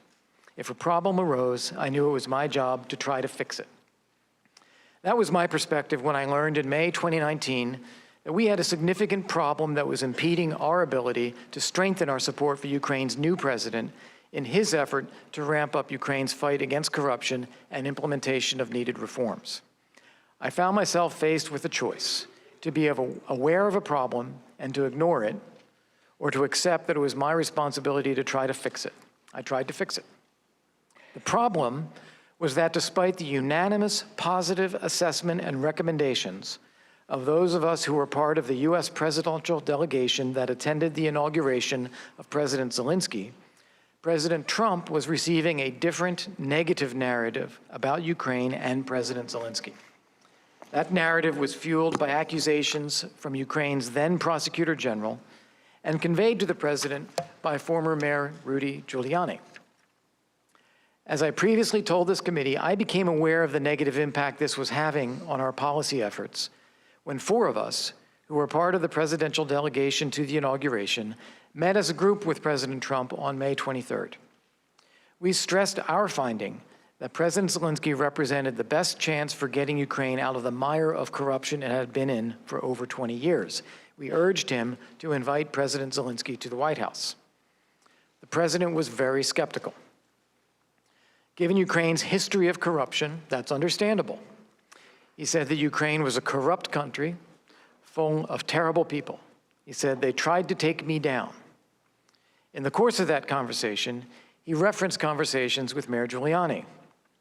It was clear to me that despite the positive news and recommendations being conveyed by this official delegation about the new president, President Trump had a deeply rooted negative view on Ukraine rooted in the past. He was receiving other information from other sources, including Mayor Giuliani, that was more negative, causing him to retain this negative view. Within a few days, on May 29th, President Trump indeed signed the congratulatory letter to President Zelensky, which included an invitation to the president to visit him at the White House. However, more than 4 weeks passed, and we could not nail down a date for the meeting. I came to believe that the president's long-held negative view toward Ukraine was causing hesitation in actually scheduling the meeting, much as we had seen in our Oval Office discussion. After weeks of reassuring the Ukrainians that it was just a scheduling issue, I decided to tell President Zelensky that we had a problem with the information reaching President Trump from Mayor Giuliani. I did so in a bilateral meeting at a conference on Ukrainian economic reform in Toronto on July 2nd, 2019, where I led the U.S. delegation. I suggested that he call President Trump directly in order to renew their personal relationship and to assure President Trump that he was committed to investigating and fighting corruption, things on which President Zelensky had based his presidential campaign. I was convinced that getting the 2 presidents to talk with each other would overcome the negative perception of Ukraine that President Trump still harbored. President Zelensky's senior aide, Andrei Yermak, approached me several days later to ask to be connected to Mayor Giuliani. I agreed to make that connection. I did so because I understood that the new Ukrainian leadership wanted to convince those, like Mayor Giuliani, who believed such a negative narrative about Ukraine, that times have changed, and that, under President Zelensky, Ukraine is worthy of U.S. support. Ukrainians believe that if they could get their own narrative across in a way that convinced Mayor Giuliani that they were serious about fighting corruption and advancing reform, Mayor Giuliani would convey that assessment to President Trump, thus correcting the previous negative narrative. That made sense to me, and I tried to be helpful. I made clear to the Ukrainians that Mayor Giuliani was a private citizen, the president's personal lawyer, and not representing the U.S. government. Likewise, in my conversations with Mayor Giuliani, I never considered him to be speaking on the president's behalf or giving instructions. Rather, the information flow was the other way, from Ukraine to Mayor Giuliani, in the hopes that this would clear up the information reaching President Trump. On July 10th, after hearing from Mr. Yermak, I wrote to Mayor Giuliani to seek to get together, and finally on July 19th, we met for breakfast for a longer discussion.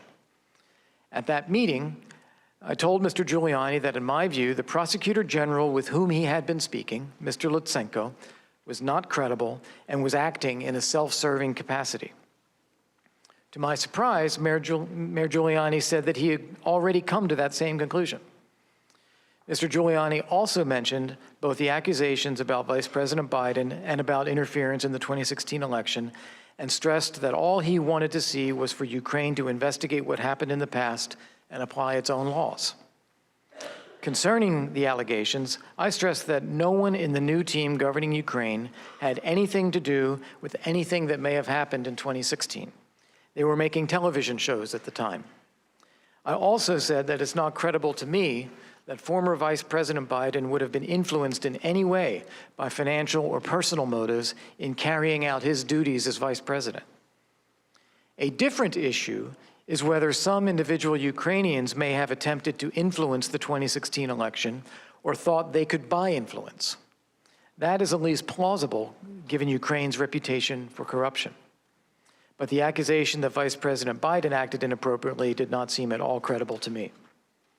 After that meeting, I connected Mayor Giuliani and Mr. Yermak by text and later by phone. They met in person on August 2nd, 2019. In conversations with me following that meeting, which I did not attend, Mr. Giuliani said that he had stressed the importance of Ukraine conducting investigations into what happened in the past, and Mr. Yermak stressed that he told Mr. Giuliani it is the government's program to root out corruption and implement reforms, and they would be conducting investigations as part of this process anyway. Mr. Giuliani said he believed the Ukrainian president needed to make a statement about fighting corruption and that he had discussed this with Mr. Yermak. I said I did not think that this would be a problem since that is the government's position anyway. I followed up with Mr. Yermak, and he said that they would indeed be prepared to make a statement. He said it would reference Burisma and 2016 in a wider context of bilateral relations and rooting out corruption anyway. There was no mention of Vice President Biden. Rather, in referencing Burisma and 2016 election interference, it was clear to me that he, Mr. Yermak, was only talking about whether any Ukrainians had acted inappropriately. At this time, I was focused on our goal of getting President Zelensky and President Trump to meet with each other. And I believed that their doing so would overcome the chronically negative view President Trump had toward Ukraine. I was seeking to solve the problem I saw when we met with President Trump in the Oval Office on May 23rd. As a professional diplomat, I was comfortable exploring whether there was a statement Ukraine could make about its own intentions to investigate possible corruption that would be helpful in convincing Mr. Giuliani to convey to President Trump a more positive assessment of the new leadership in Ukraine. On August 16th, Mr. Yermak shared a draft with me, which I thought looked perfectly reasonable. It did not mention Burisma or 2016 elections, but was generic.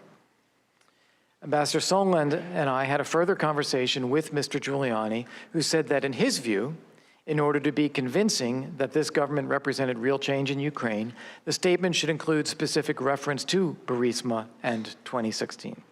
Again, there was no mention of Vice President Biden in these conversations. Ambassador Sondland and I discussed these points, and I edited the statement drafted by Mr. Yermak to include these points to see how it looked. I then discussed it further with Mr. Yermak. He said that for a number of reasons, including the fact that Mr. Lutsenko was still officially the prosecutor general, they did not want to mention Burisma or 2016. I agreed, and the idea of putting out a statement was shelved.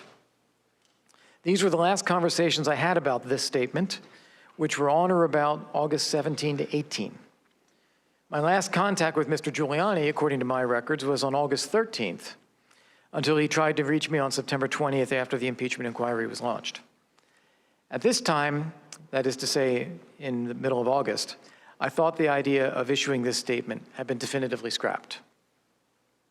In September, I was surprised to learn that there had been further discussions with the Ukrainians about President Zelensky possibly making a statement in an interview with U.S. media similar to what we had discussed in August. Since these events, and since I gave my testimony on October 3rd, a great deal of additional information and perspectives have come to light. I've learned many things that I did not know at the time of the events in question. First, at the time I was connecting Mr. Yermak and Mr. Giuliani and discussing with Mr. Yermak and Ambassador Sondland a possible statement that could be made by the Ukrainian president, I did not know of any linkage between the hold on security assistance and Ukraine pursuing investigations. No one had ever said that to me, and I never conveyed such a linkage to the Ukrainians. I opposed the hold on U.S. security assistance as soon as I learned about it on July 18th, and I thought we could turn it around before the Ukrainians ever knew or became alarmed about it. I did not know the reason for the hold, but I viewed it as a U.S. policy problem that we needed to fix internally, and I was confident we would do so. I believe the Ukrainians became aware of the hold on August 29th and not before. That date is the first time any of them asked me about the hold by forwarding an article that had been published in Politico. When I spoke to the Ukrainians about the hold after August 29th, instead of telling them that they needed to do something to get the hold released, I told them the opposite, that they should not be alarmed. It was an internal U.S. problem, and we were working to get it fixed. I did not know others were conveying a different message to them around the same time. Second, I did not know about the strong concerns expressed by then National Security Advisor John Bolton to members of his NSC staff regarding the discussion of investigations. I participated in the July 10th meeting between National Security Advisor Bolton and then Ukrainian Chairman of the National Security and Defense Council, Alex Danylyuk. As I remember, the meeting was essentially over when Ambassador Sondland made a general comment about investigations. I think all of us thought it was inappropriate. The conversation did not continue, and the meeting concluded. Later on in the wardroom, I may have been engaged in a side conversation or had already left the complex because I do not recall further discussion regarding investigations of Burisma. Third, I did not understand that others believed that any investigation of the Ukrainian company Burisma, which had a history of accusations of corruption, was tantamount to investigating Vice President Biden. I drew a sharp distinction between the two. It has long been U.S. policy under multiple administrations to urge Ukraine to investigate and fight internal corruption. I was quite comfortable with Ukraine making its own statement about its own policy of investigating and fighting corruption at home. At the one in-person meeting I had with Mayor Giuliani on July 19th, Mayor Giuliani raised and I rejected the conspiracy theory that Vice President Biden would have been influenced in his duties as vice president by money paid to his son. As I previously testified, I have known Vice President Biden for 24 years. He is an honorable man, and I hold him in the highest regard. At no time was I aware of or knowingly took part in an effort to urge Ukraine to investigate former Vice President Biden. And as you know, from the extensive documentation I provided, Vice President Biden was not a topic of discussion. I was not on the July 25th phone call between President Trump and President Zelensky. I was not made aware of any reference to Vice President Biden or his son by President Trump until the transcript of that call was released on September 25th, 2019. Throughout this time, I understood that there was an important distinction between Burisma and Biden, and I urged the Ukrainians to maintain such a distinction.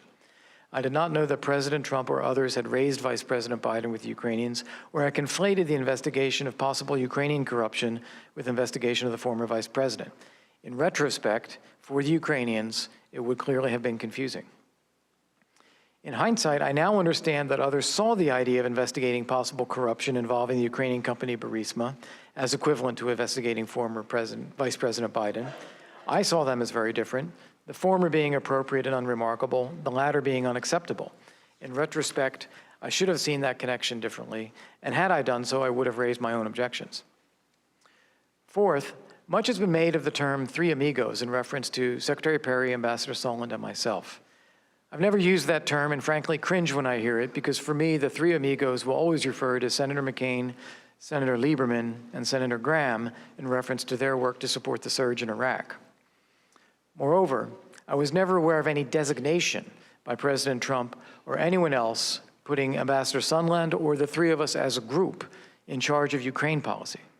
Rather, as I understood it, each of us in our own respective official capacities continued to work together after our attendance at President Zelensky's inauguration to push for greater U.S. support for Ukraine. Leading the diplomacy around Ukraine negotiations had long been my official responsibility, but I welcome the added support and influence of a cabinet member and our EU ambassador. Fifth, I was not aware that Ambassador Sondland spoke with President Trump on July 26th, while Ambassador Taylor and I were visiting the conflict zone. Mr. Chairman, members of the committee, allow me to thank you again for the opportunity to provide this testimony.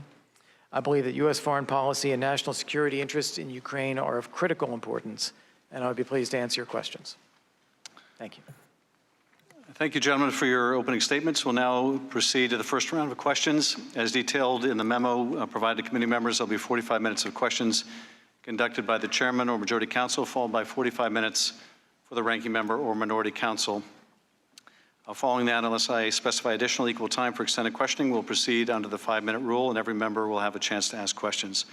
I now recognize myself or counsel for the first round of questions. Ambassador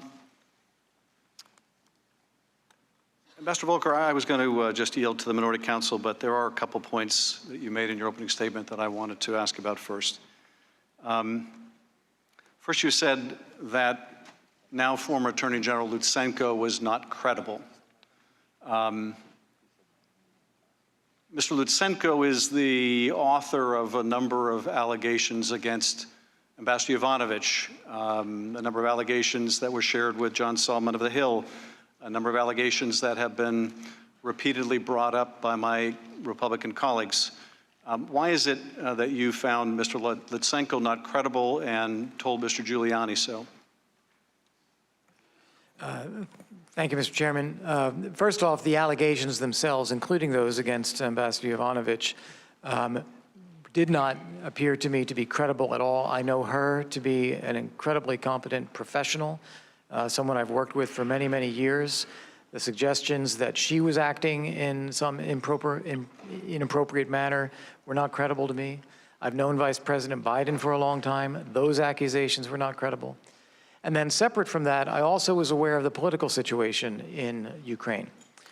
We had a situation where President Poroshenko appeared to not be in a favorable position going into the elections, where it was increasingly apparent then candidate Zelensky was going to win. As is often the case in Ukraine, a change in power would mean change in prosecutorial powers as well. And there have been efforts in the past at prosecuting the previous government. I think Mr. Lutsenko, in my estimation, and I said this to Mayor Giuliani when I met with him, was interested in preserving his own position. He wanted to avoid being fired by a new government in order to prevent prosecution of himself, possible prosecution of himself. Possibly also this is something that President Poroshenko would have welcomed as well, because he probably would have avoided any efforts to prosecute President Poroshenko as well. So by making allegations like this and making sure they were reaching U.S. media, I think that Mr. Lutsenko was trying to make himself appear to be an important and influential player in the United States. Ambassador, let me also ask you about the allegations against Joe Biden, because that has been a continuing refrain from some of my colleagues as well. Why was it that you found the allegations against Joe Biden related to his son or Burisma not to be believed? Simply because I've known former Vice President Biden for a long time. I know how he respects his duties of higher office, and it's just not credible to me that a Vice President of the United States is going to do anything other than act as how he sees best for the national interest. And finally, Ambassador, before I turn it over, I was struck by something you said on page 8 of your statement, which reads, "In hindsight, I now understand that others saw the idea of investigating possible corruption involving the Ukrainian company Burisma as equivalent to investigating former Vice President Biden. I saw them as different, the former being appropriate and unremarkable, the latter being unacceptable. In retrospect, you said, I should have seen that connection differently, and had I done so, I would have raised my own objections. What is it now, Ambassador, in retrospect, that you recognize that you didn't at this time, that leads you to conclude that you would or should have raised these objections? Yeah. That others did not see the distinction between these things as I saw it. As I said, there is a history of corruption in Ukraine. There's a history with the company of Burisma that's been investigated. That is well known. There is a separate allegation about the vice president acting inappropriately. His son was a board member of this company, but those things I saw as completely distinct. And what I was trying to do in working with the Ukrainians was to thread a needle, to see whether things that they can do that are appropriate and reasonable as part of Ukraine's own policy of fighting corruption, that help clarify for our president that they are committed to that very effort.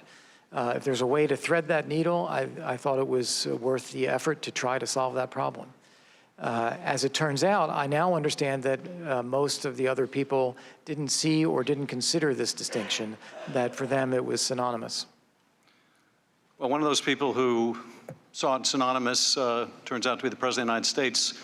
I take it you didn't know until the call record was released that the President in that call doesn't raise Burisma. He asked for an investigation of the Bidens. Is that right? That is correct. I take it, since you say that you acknowledge that asking for an investigation of the Bidens would have been unacceptable and objectionable, that had the President asked you to get Ukraine to investigate the Bidens, you would have told him so? I would have objected to that, yes, sir. Mr. Goldman. Thank you, Mr. Chairman. Just one follow-up on that, Ambassador Volker. When you say thread the needle, you mean that you understood the relationship between Vice President Biden's son and Burisma, but you were trying to separate the two of them in your mind? Is that right? Well, I believe that they were separate. This references the conversation I had with Mr. Giuliani as well, where I think the allegations against Vice President Biden are self-serving and not credible.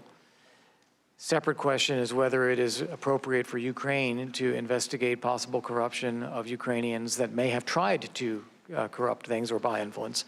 To me, they are very different things. And as I said, I think the former is unacceptable. I think the latter, in this case, is understood. But you understood the relationship between Hunter Biden and Burisma. I knew that he had been a board member of the company, yes. Let's go back. That's why it was so important to maintain a distinction. Let's focus on the July 25th call for a moment. And Mr. Morrison, July 25th was day number what for you as the senior director overseeing Ukraine?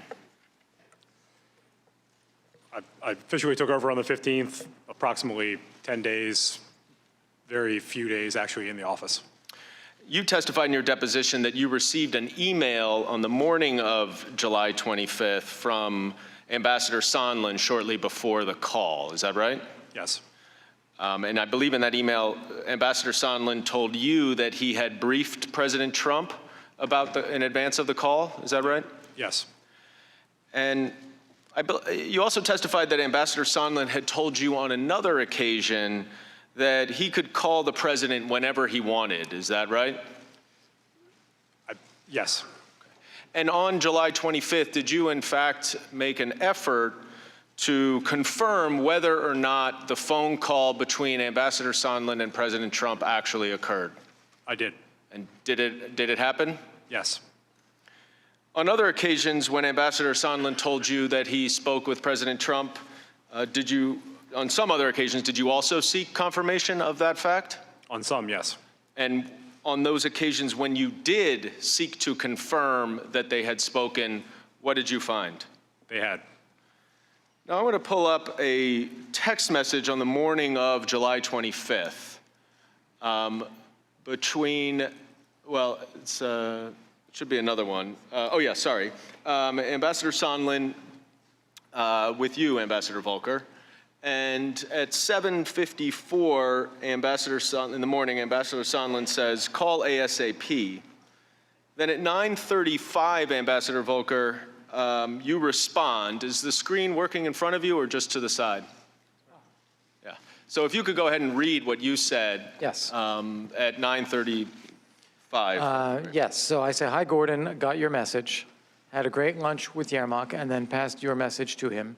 He will see you tomorrow. Think everything is in place.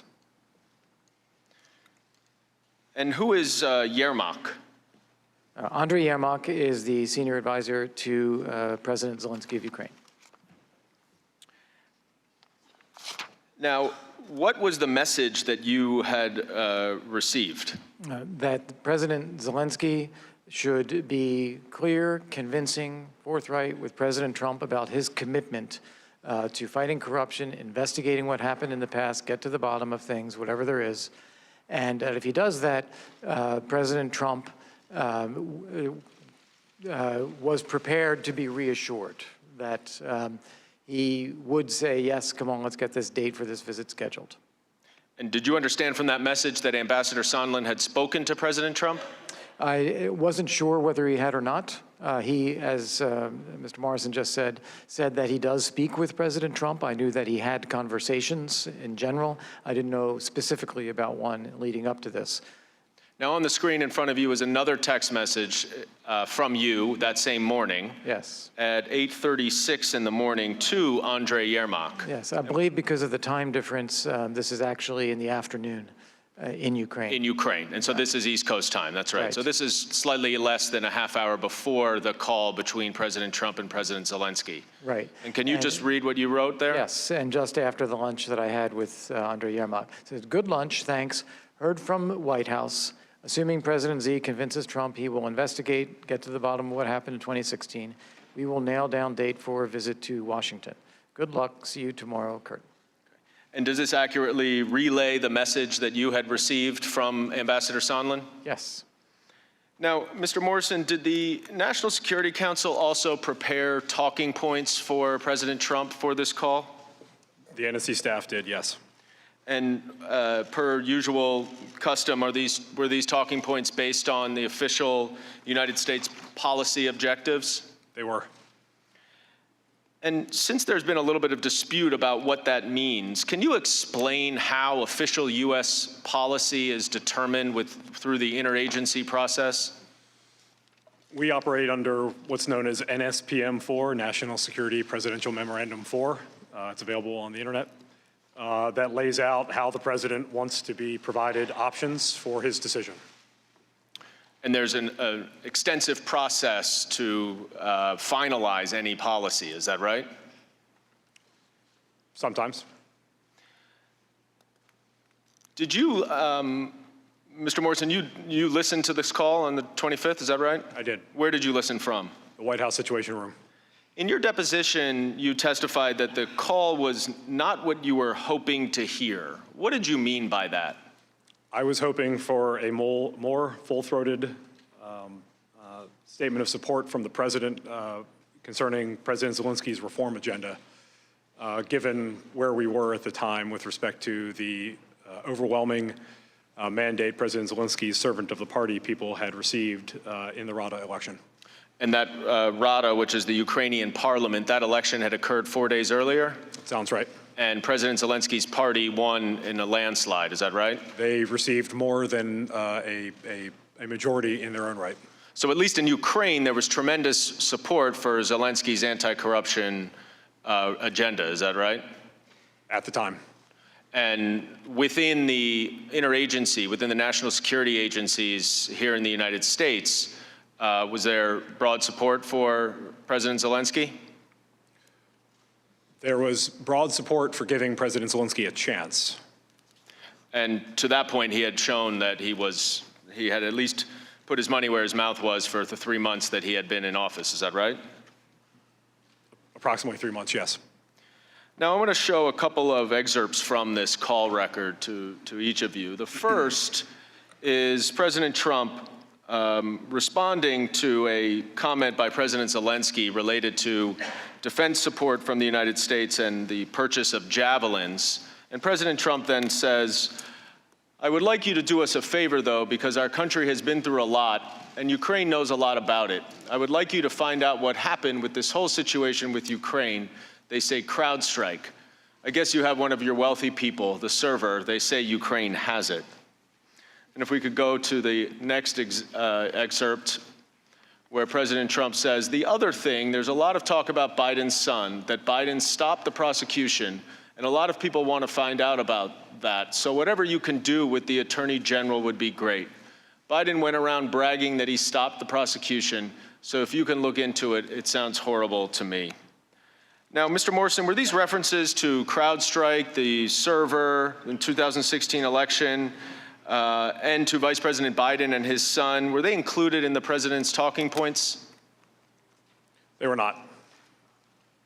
And were they consistent with what you understood at that time to be official U.S. policy? I was not aware of any of much of this at the time.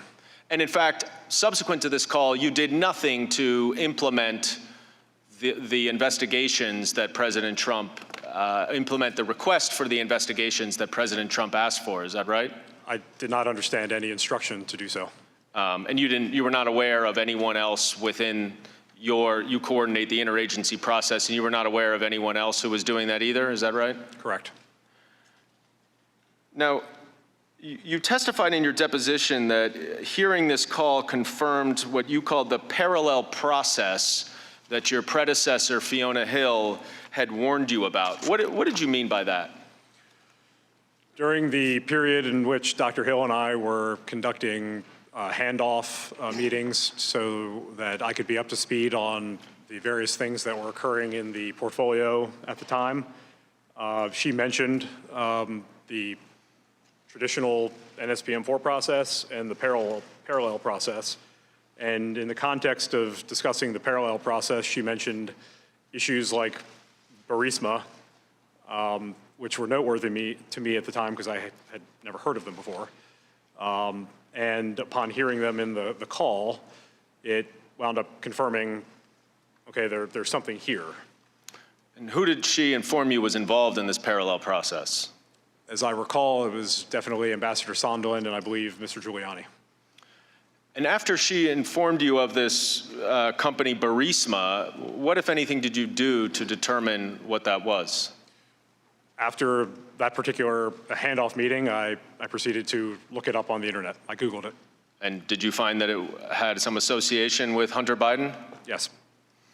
Now, Ambassador Volker, you did not listen to this call, but you testified that you were surprised and troubled when you read the call record after it was released on September 25th. And you also said that after reading the call record, it was clear to you that the Biden, Burisma, and the 2016 election investigations that President Trump discussed on the call were designed to serve the president's political interests, not the national interest. What did you mean when you said that?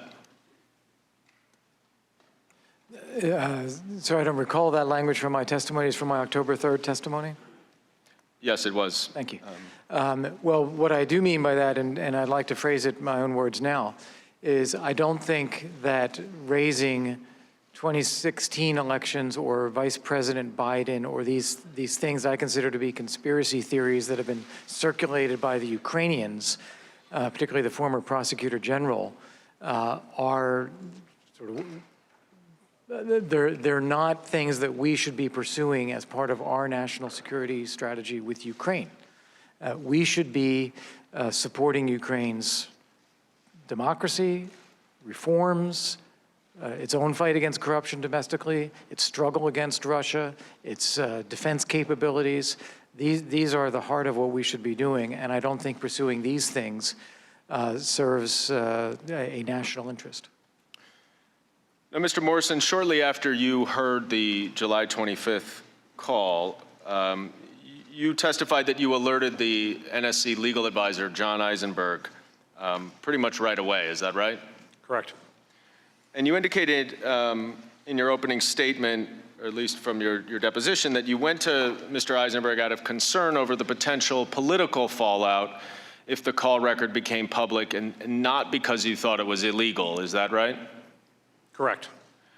But you would agree, right, that asking a foreign government to investigate a domestic political rival is inappropriate, would you not? It's not what we recommended the president discuss. Now, in a second meeting with Mr. Eisenberg, what did you recommend that he do to prevent the call record from leaking? I recommended we restrict access to the package. Had you ever asked the NSC legal advisor to restrict access before? No. Did you speak to your supervisor, Dr. Kupperman, before you went to speak to John Eisenberg? No.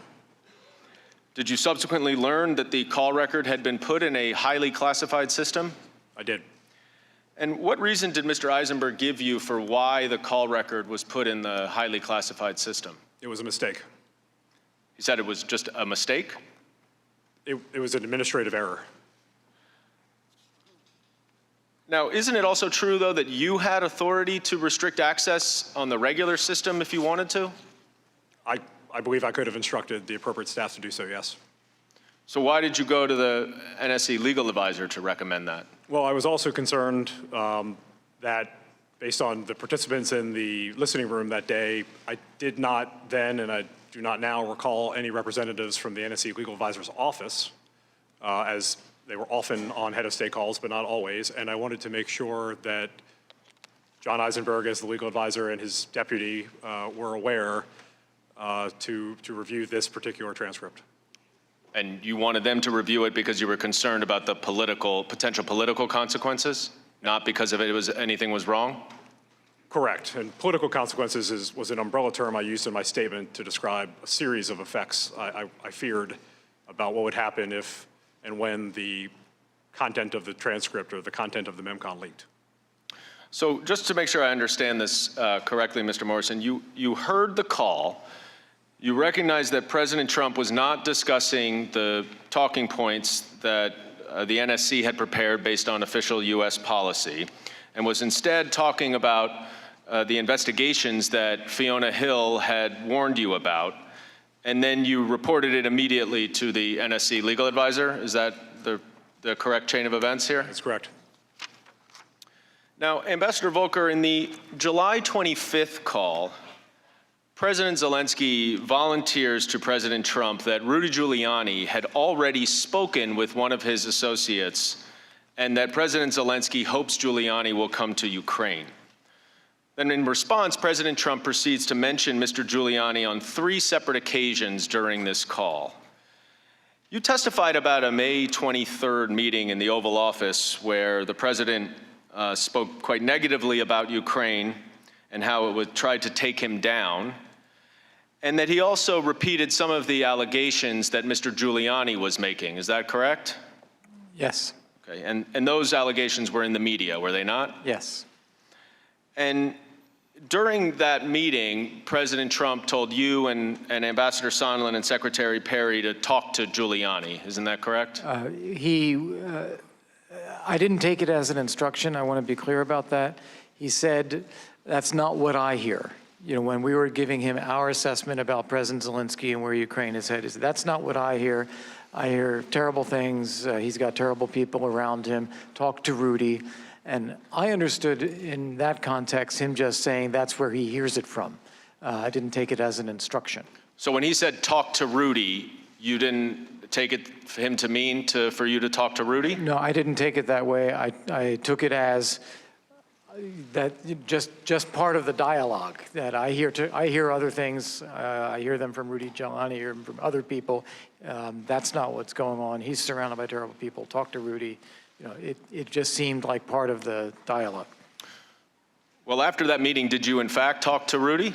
After that meeting, not immediately, no. Remember, this was May 23rd. And we continued to proceed with our effort to get the White House visit for President Zelensky scheduled and to keep ramping up our support for the new Ukrainian president and ultimately the new Ukrainian government. I did, however, on July 2nd, as I was becoming concerned that we were not succeeding at this, tell President Zelensky, I think we have a problem, and that problem being this negative feed of information from Mr. Giuliani. And ultimately, I think as you testified in your opening statement, you introduced Mr. Yermak to Mr. Giuliani, and they eventually met. Is that right? That is correct. Now, during this whole time in July and after the call into early August when they met, Ukraine still desperately wanted that Oval Office meeting for President Zelensky, correct? That is correct. And you also wanted that for President Zelensky, is that right? That is correct. Why was that Oval Office meeting so important to President Zelensky? I think that he felt that he was not well understood by President Trump. He is a charismatic leader who ran a remarkable campaign in Ukraine against the legacy of corruption and political malaise that had been there. He had a massive showing in the presidential election, 73% support. He believed he was leading a movement of major change in Ukraine, and that President Trump did not see that or didn't appreciate that. But if he had a chance to sit down and speak with President Trump face to face, he believed that he could be very convincing about that, and I agree with him.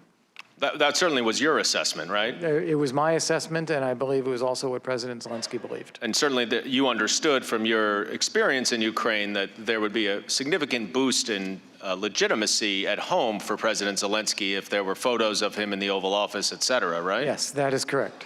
Now, you testified in your opening statement that Mr. Giuliani and Mr. Yermak, Zelensky's aide, met on August 2nd. Where did they meet? They met in Madrid. And did you learn that Mr. Giuliani requested anything of the Ukrainians at that meeting? Only when I spoke with Mr. Giuliani afterwards, he said that he thought Ukraine should issue a statement. And then I spoke with Mr. Yermak after that, and he said yes, and we were prepared to make a statement. And that then kicked off the series of discussions that I said in my testimony. We'll get into that in a second, but Mr. Giuliani did not explain to you what needed to be included in that statement and that call you had? He said something more general, as I recall. I recall him saying fight corruption, that their commitment to being different. Mr. Yermak told me when I spoke with him, as I recall, that the statement would include specific mention of Burisma and 2016. Right. Let's go through some of the text messages so we know exactly who said what. And first, let's start on August 9th. This is a text exchange between you and Ambassador Sondland, where Ambassador Sondland writes at the top, Morrison ready to get dates as soon as Yermak confirms. And what did you respond? I said, excellent, with 2 exclamation points. How did you sway him with a smile afterwards? Ambassador Sondland responded, not sure I did. I think POTUS really wants the deliverable. And what did you say to that? But how does he know that? And Ambassador Sondland says, yep, clearly lots of convos going on. Now, Mr. Morrison, you're referenced in this text message. Had you discussed confirming a date for a White House visit for President Zelensky with Ambassador Sondland around this time? I likely would have. And did you have any discussions with him about a statement that Ukraine that they were trying to get Ukraine to make? I did not. Were you aware that? Do you yourself know what Ambassador Sondland meant by the deliverable? I did not at the time. I think I have an understanding now. And what is the understanding now? There seems to have been discussions about a statement, various drafts of which have been discussed in various proceedings. Okay. But this, to your knowledge, was part of that parallel process you were talking about? Yes. If we can now go to the next exhibit, which is another text exchange just a few minutes later between Ambassador Sondland and you, Ambassador Volker, where Ambassador Sondland says, to avoid misunderstandings, might be helpful to ask Andre for a draft statement, embargoed, so that we can see exactly what they propose to cover. Even though Zelensky, does a live presser, they can still summarize in a brief statement. Thoughts? And how did you respond? Agree. And this relates to the statement that Mr. Giuliani wanted, is that right, Ambassador Volker? It relates to the statement that he and Mr. Yermak had discussed. Right. And now to the next day, on August 10th, there's another text exchange between you and Mr. Yermak, who's the same aide that Mr. Giuliani had met in Madrid. And if you could read what you wrote at the top at 5:02 p.m. Right. I wrote, I agree with your approach. Let's iron out statement and use that to get date, and then President Zelensky can go forward with it.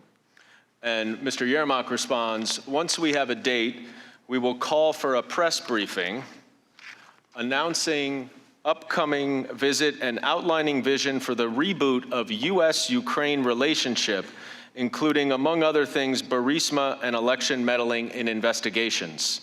And what did you respond? Sounds great. Now, the date that he's referring to, that is the date for the White House visit? That's correct.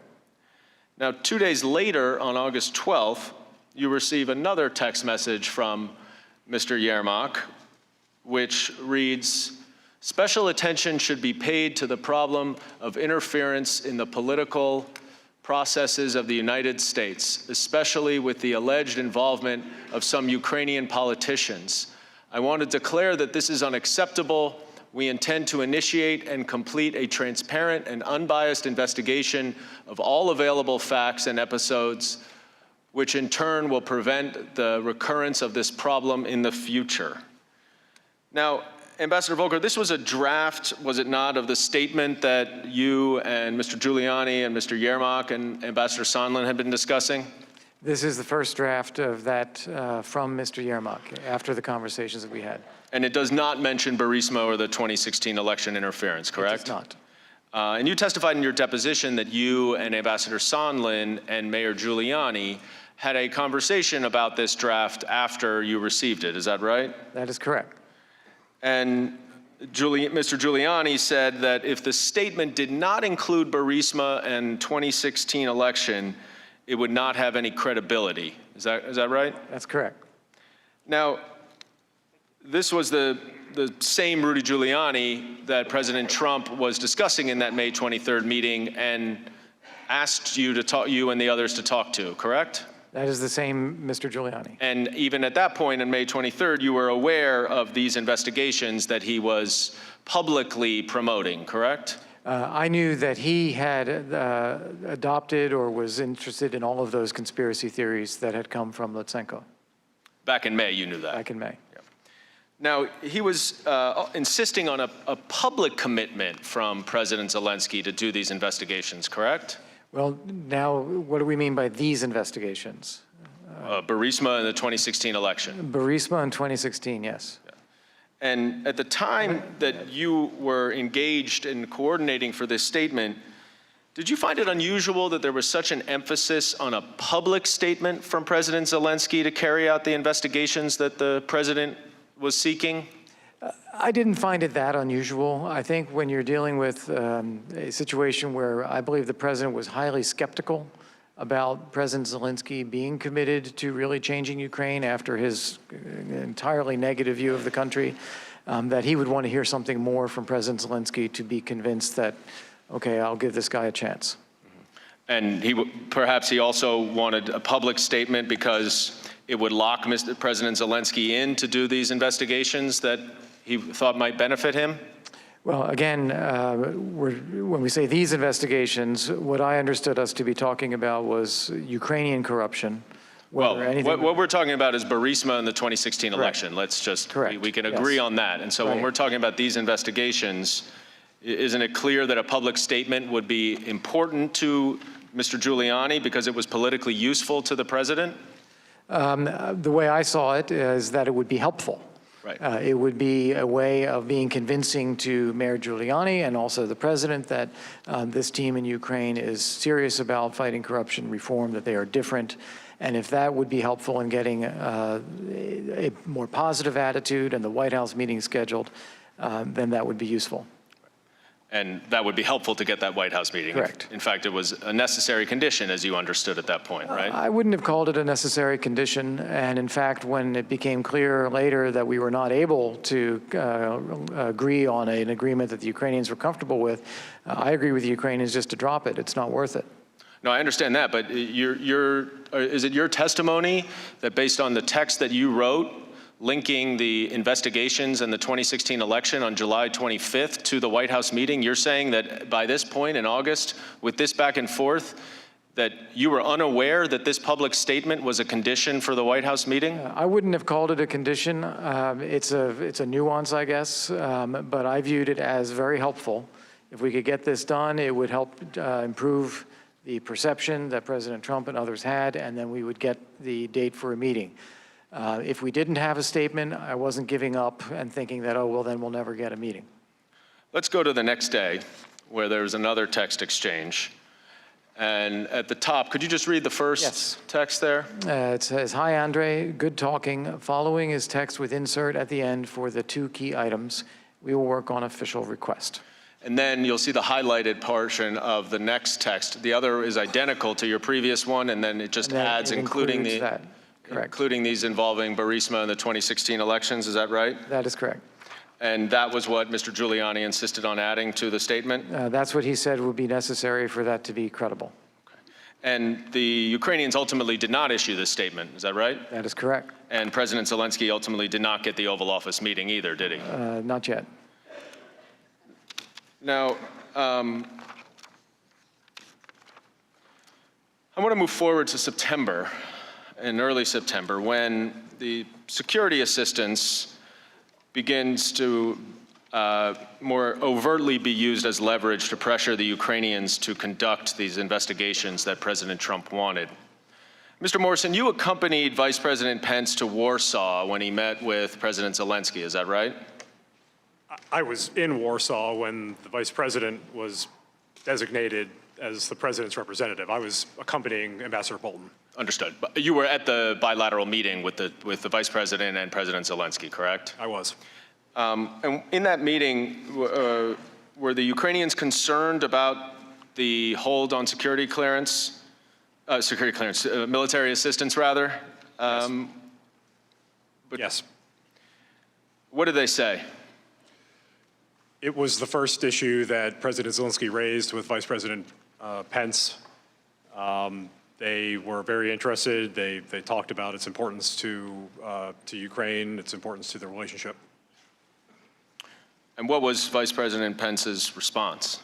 The Vice President represented that it was a priority for him and that we were working to address, and he characterized President Trump's concerns about the state of corruption in Ukraine and the president's prioritization of getting the Europeans to contribute more to security sector assistance. And did he directly explain to the Ukrainians that those were the actual reasons for the hold, or was he just commenting on general concerns of the president? I don't know that he necessarily acknowledged a hold. He mentioned that we were reviewing the assistance. I mean, that's the way I heard it. That's the way I would characterize it. And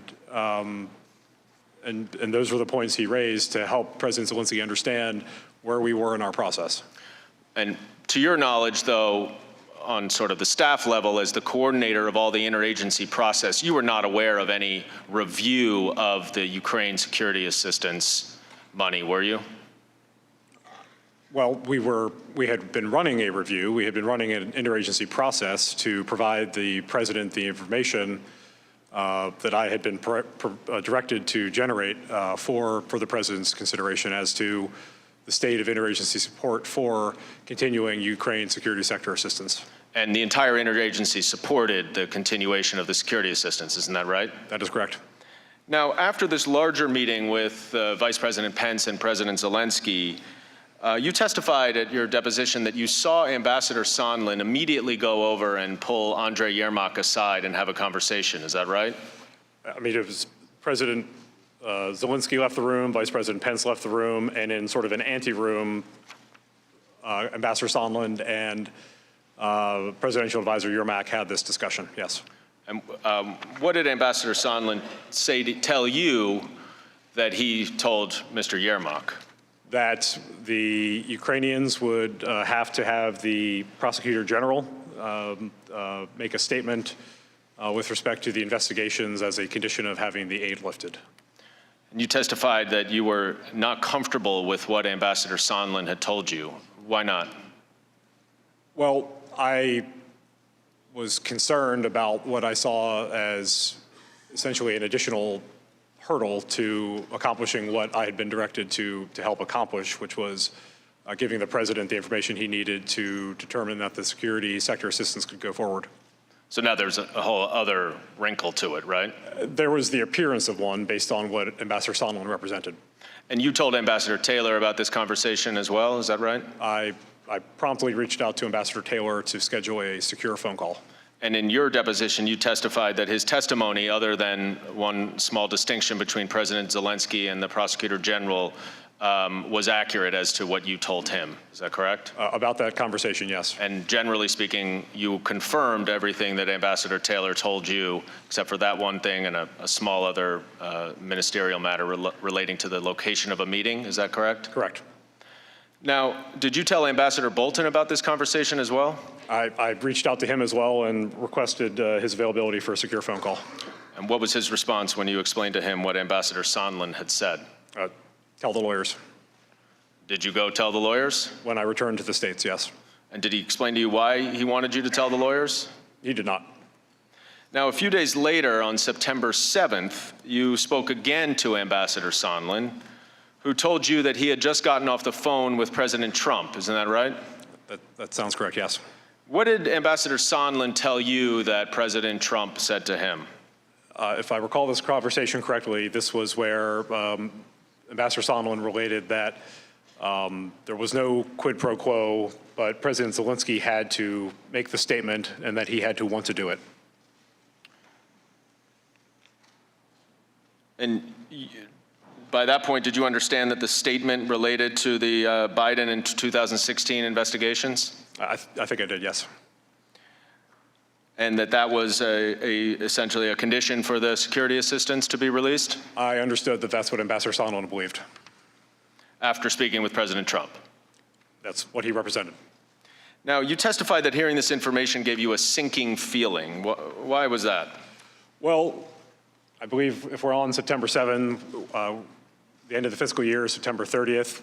These are one-year dollars, the DOD and the Department of State funds. So we only had so much time, and in fact, because Congress imposed a 15-day notification requirement on the State Department funds, September 7th, September 30th, that really means September 15th, in order to secure a decision from the President to allow the funds to go forward. Did you tell Ambassador Bolton about this conversation as well? I did, yes. And what did he say to you? He said to tell the lawyers. And why did he say to tell the lawyers? He did not explain his direction. But he doesn't tell you to go tell the lawyers because you're running up on the 8-day deadline there, right? Again, I don't know why he directed that, but it seemed reasonable and was consistent with what I was going to do anyway. And you weren't going to go tell them because of that concern, right? You were concerned about what you were hearing Ambassador Sondland relay to you, correct? So just so we're clear, you reported 2 concerning conversations that you had with Ambassador Sondland to the lawyers in early September, in which you understood from him that the president was withholding security assistance as additional leverage to get Ukraine to publicly announce the specific political investigations that President Trump had discussed on the July 25th call. Is that accurate?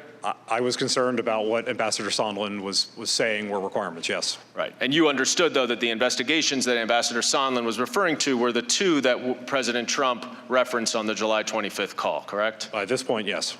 And during this early September time period, Mr. Morrison, did you have any conversations with Ambassador Volker about any of this?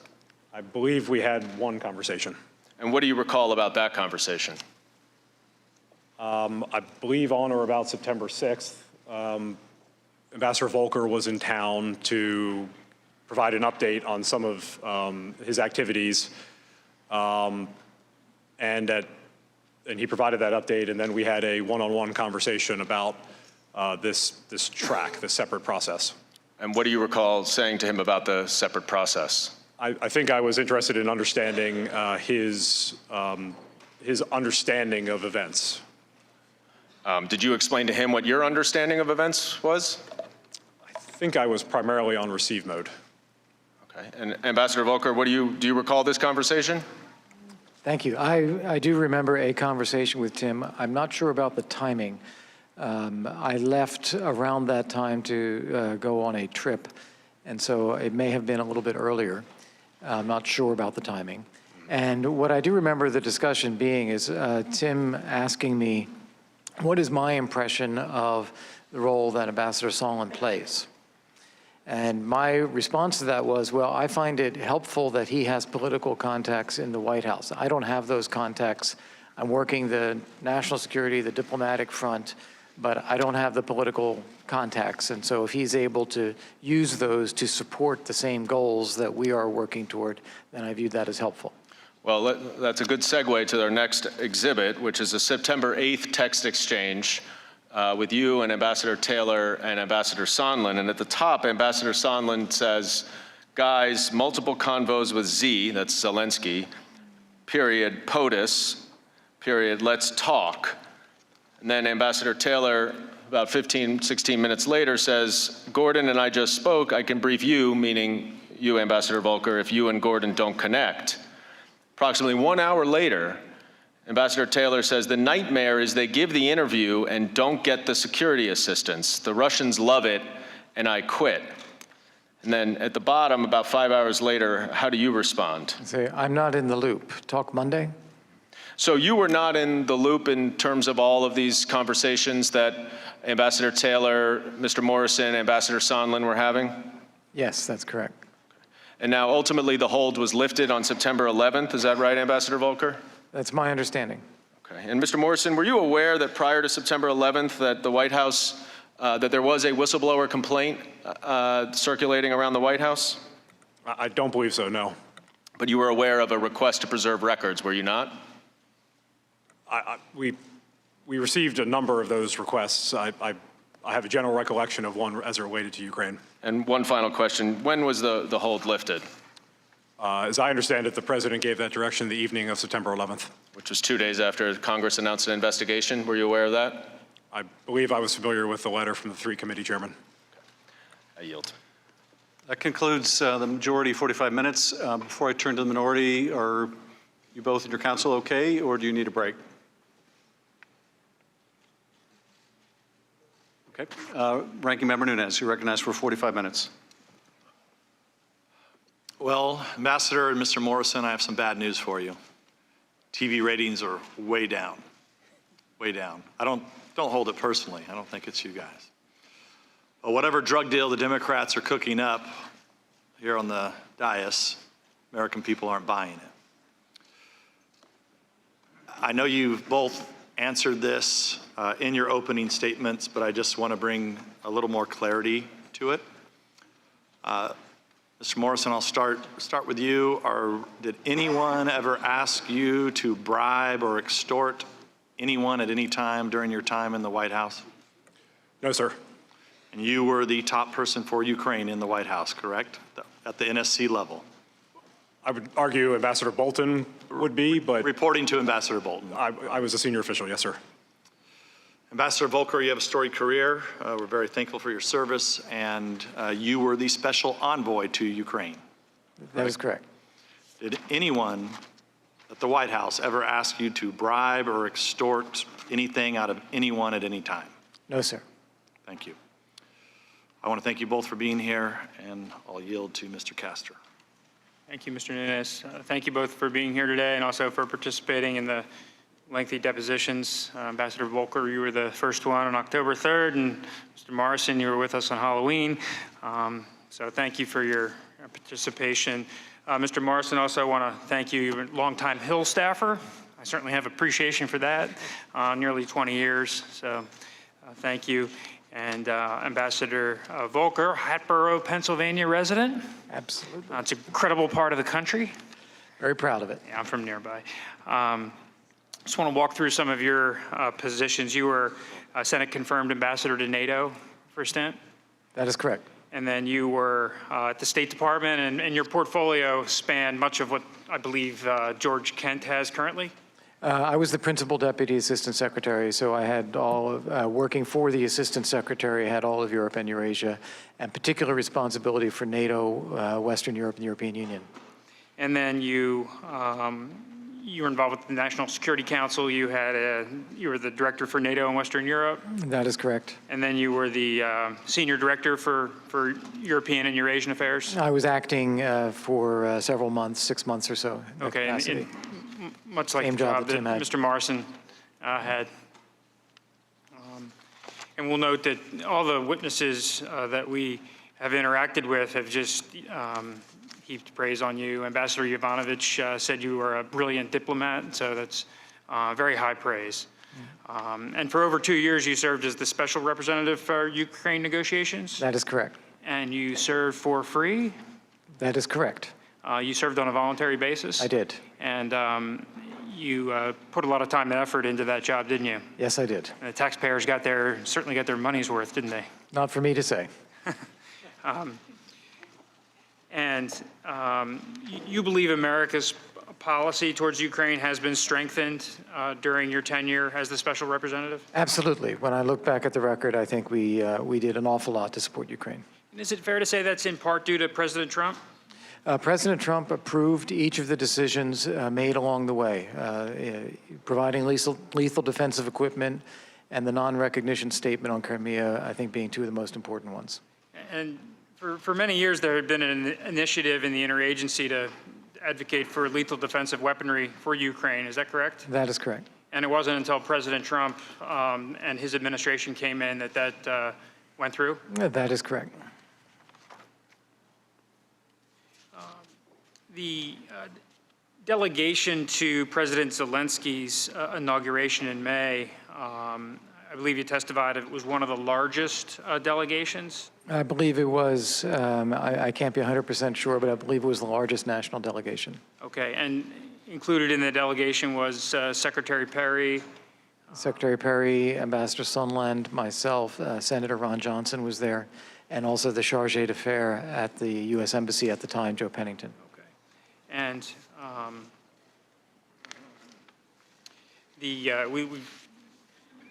talked a little bit this morning, but President Zelensky's inauguration came together rather quickly.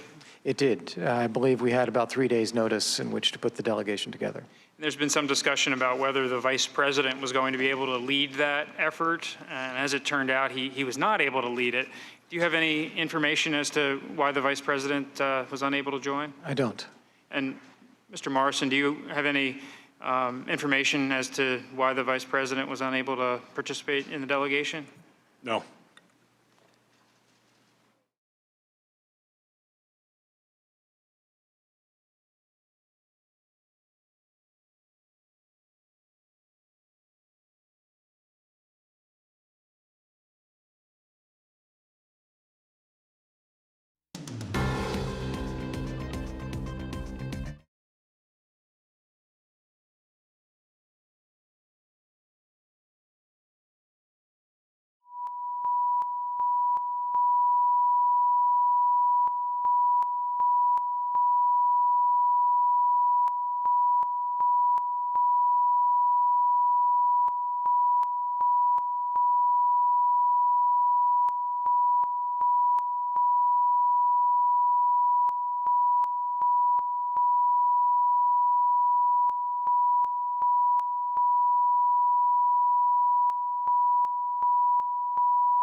Parliament seated on that day. It was a 24-hour session, but then it continued for some time. And that was an encouraging sign? It started off in a very encouraging way, yes. And other than these things going on in the background, with the pause and the aid, the U.S. relations with Ukraine, you testified, you stated it was about as good as you'd want them to be.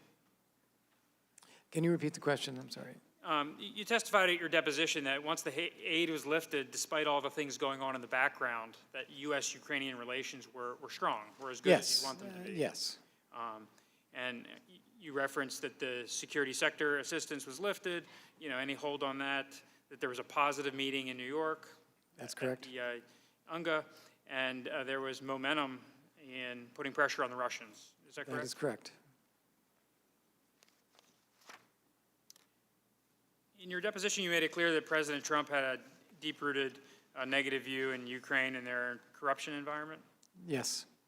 And you first became aware of his views back in September 2017. That is correct. Can you tell us a little bit about that? Yes, in September of 2017, I was invited by Secretary Tillerson to do a pre-brief with President Trump before his meeting with President Poroshenko on the margins of the UN General Assembly.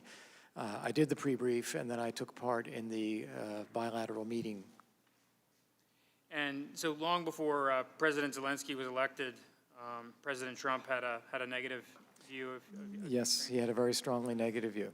Back in 2017, do you remember anything he said or did that gave you a feeling that he had these negative views? Yes, I want to be very careful here because this was a bilateral meeting between the two presidents. I don't want to stray into classified material, but I can tell you my impression was that he had a very strongly negative view of Ukraine at the time. Okay, fair enough. And you described the president's skepticism at your deposition as a reasonable position? Yes. And I believe you said most people who know anything about Ukraine would possibly think that. Yes.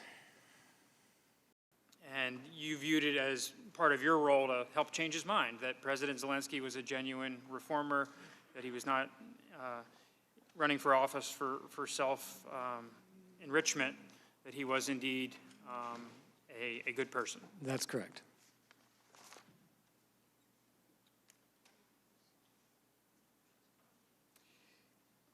During the May 23rd meeting with the president in the Oval Office, could you just relate to us the concerns the president articulated about Ukraine? Yes. The president came into the meeting and immediately started speaking. He had just a string of comments that Ukraine is a terrible place. They're all corrupt. They're terrible people. They tried to take me down. I tried to explain, along with the others that were there, each of us took turns speaking. I tried to explain that President Zelensky agrees with you, that he was elected because of that situation in Ukraine, and he has a strong mandate from the people of Ukraine to change it. And that's why it's important that we actually show him very strong support now. But the president was not convinced, and he said that Zelensky is no different, that he has terrible people around him. It's not what I hear about Ukraine, what we're telling him. I hear that, nothing has changed, talk to Rudy, that kind of dialogue as I described. And when the president said that the Ukrainians tried to take him down, did you have any idea what he was referring to? I did. I believe that he was referring to the rumors of efforts to interfere in the 2016 election by providing damaging information about the president or about Paul Manafort to the Hillary Clinton campaign. That was one of the rumors that had been out there and that had gotten some support from the Ukrainian prosecutor general. And to the best of your knowledge, the president genuinely believed that, right? I believe he was concerned about it. I don't know what he actually believed, but he brought it up. Okay. And Mr. Morrison, you were also aware of the president's skeptical view of foreign aid generally? Yes. And that there was an initiative that he was looking at foreign aid pretty broadly? Yes. And trying to scrutinize to make sure the U.S. taxpayers were getting their money's worth? Yes. And the president was also interested, was he not, in better understanding opportunities for increased burden sharing among the Europeans? Yes. And what can you tell us about that? The president was concerned that the United States seemed to bear the exclusive brunt of security assistance to Ukraine. He wanted to see the Europeans step up and contribute more security assistance. And was there any interagency activity, whether it be with the State Department or the Defense Department, and coordination by the National Security Council to look into that a little bit for the president? We were surveying the data to understand who was contributing what and sort of in what categories. And so the president's evinced concerns, the interagency tried to address them? Yes. And by late August, we just discussed with Ambassador Volker that a new RADA was seated. And did that give possibly some hope that President Zelensky would be able to push through some of these reforms? Yes. And did you hope during this time period, during this 55 days where the aid was paused, that potentially Zelensky would be able to demonstrate his bona fides and would subsequently be able to get the president to lift the aid? Yes.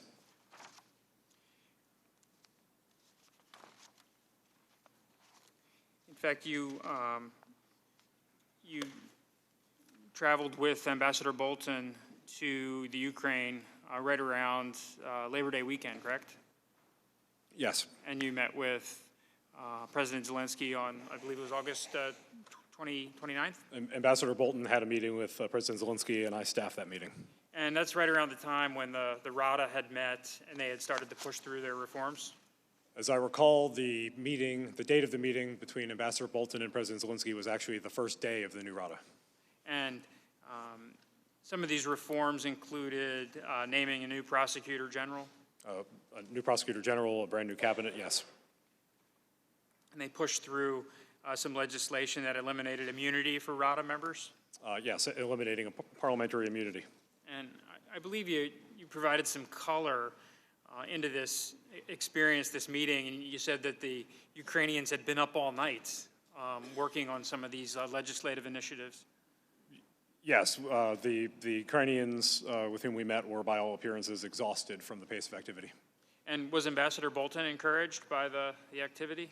Yes, he was. And was the meeting altogether favorable? Quite. And at that point in time, after the meeting, Ambassador Bolton, did he head off to Warsaw with the Vice President, or did he just... And at that point in time, after the meeting, Ambassador Bolton, did he head off to Warsaw with the Vice President, or did he just... I know you went to Warsaw. Well, we had a few stops between Ukraine and Poland, but yes, Ambassador Bolton proceeded to Warsaw, where we were expecting to ensure everything was staged properly for the president's arrival. And did you have an opportunity to brief the Vice President on... I did not. Did Ambassador Bolton? He did. And what do you remember from what Ambassador Bolton shared with the Vice President about the Zelensky meeting? So I was not there. The issue I remember most starkly was Ambassador Bolton was quite annoyed that Ambassador Sondland crashed the pre-brief. Okay. But the ambassador had everything he needed to ensure that either the president or the vice president were well prepared. But did you brief Ambassador Bolton before he had an opportunity to meet with the vice president? I didn't need to. Ambassador Bolton was there. Okay. But as far as you know, Ambassador Bolton communicated to the vice president that the goings-on in Ukraine were positive? That's my understanding. With President Zelensky. And at this time, Ambassador Bolton was advocating for the lifting of the aid? He had been for some time, yes. And did you participate in the Warsaw meetings? We had a reduced schedule from what had been arranged for the president for the vice president. But the vice president met with President Duda of Poland, and he met with President Zelensky, and I participated in both meetings. And what do you remember from the meeting with President Zelensky? It seemed very positive, very And cordial. what was the message? I mean, President Zelensky, he raised the issue of the aid, correct? Yes.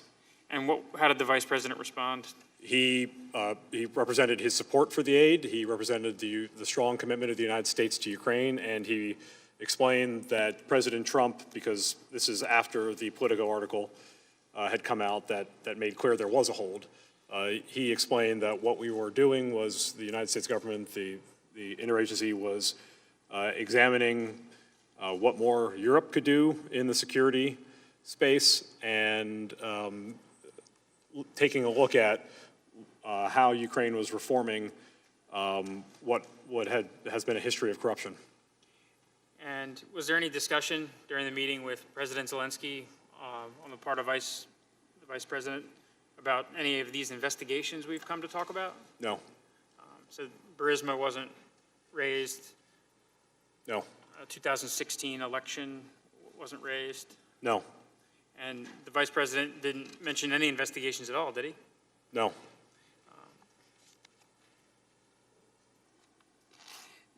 You mentioned the August 28th Politico article. Was that the first time that you believe the Ukrainians may have had a real sense that the aid was on hold? Yes.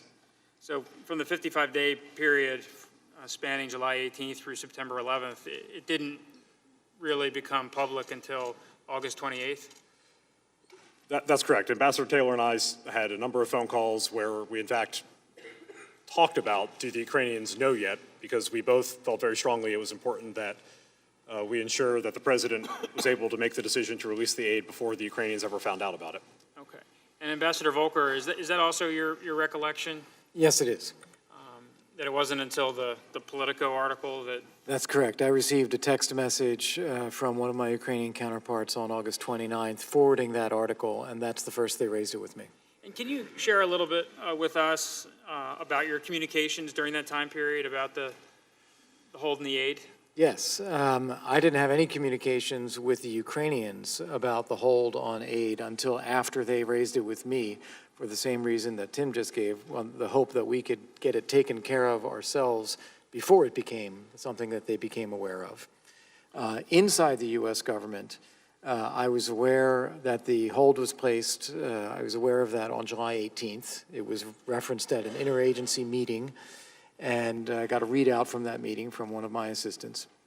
I then immediately spoke with several people in the administration to object. I thought that this was a bad decision or a bad hold, maybe not a decision, but a process.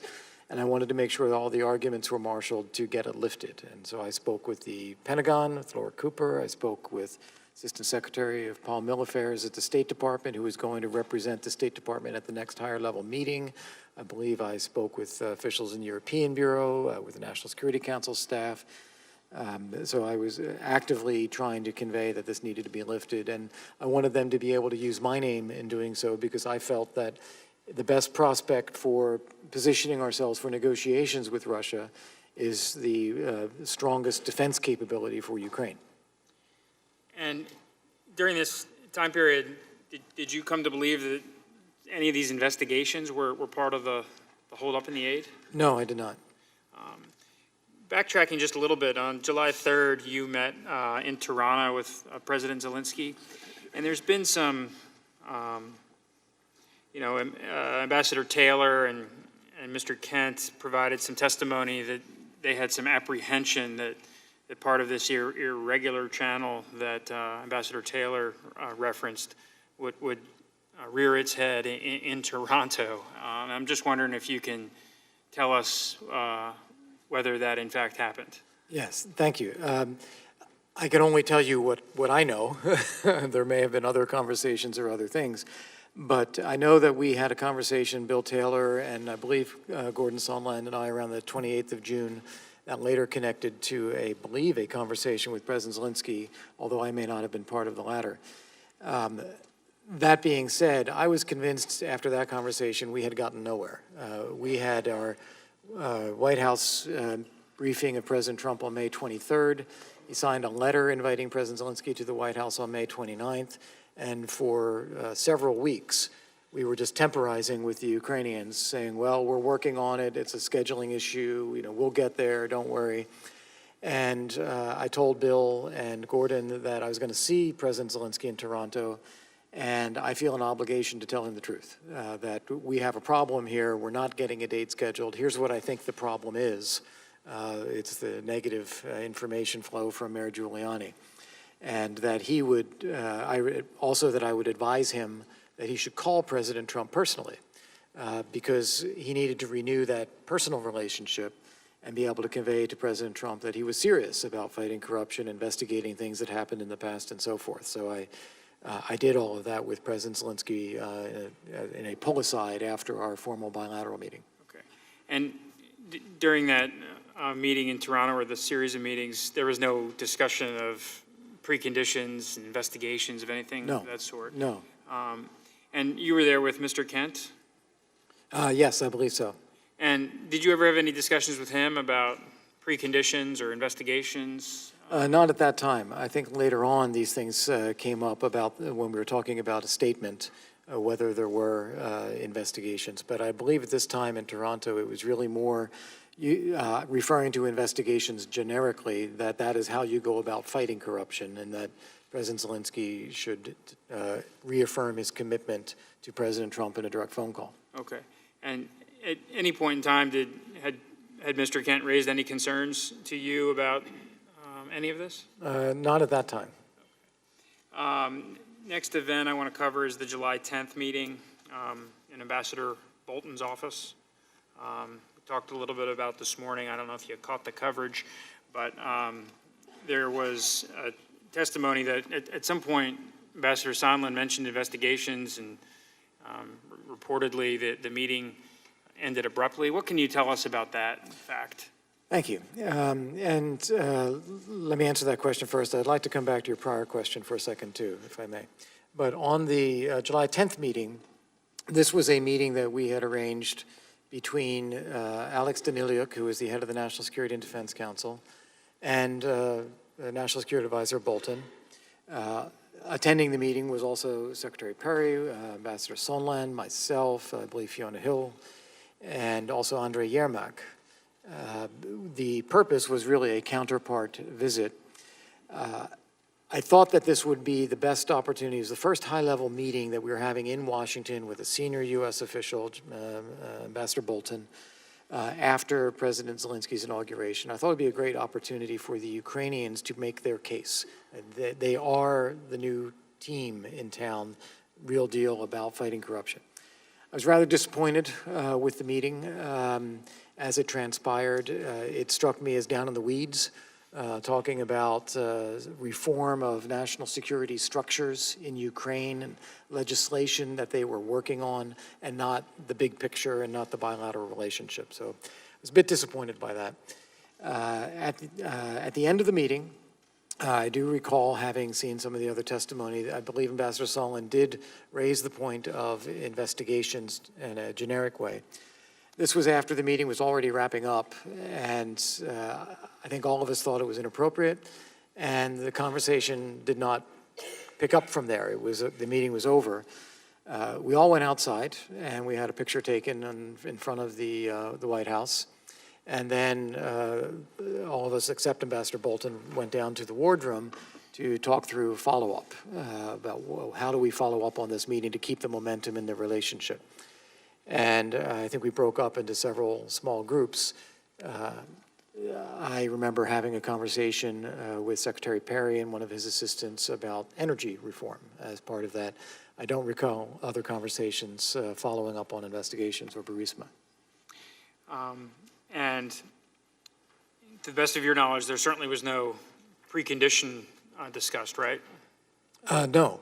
Again, the issue of the security assistance was one where I thought that this was really related to a general negative view about Ukraine. There was nothing specific ever communicated to me about it or the reasons why it was held, and we certainly didn't want to talk about it with the Ukrainians. We wanted to fix it. Okay. And then a couple weeks later, the July 25th call happened, and you were headed to Ukraine during that time period? Yes, I was actually already on my way to Ukraine, I think 2 days prior to that. And you received readouts both from the U.S. side and the Ukrainian side. Could you tell us about that? Yes. So I was not on the phone call. I had arrived in Ukraine, and I had had that lunch with Mr. Yermak that we saw on the day of the phone call.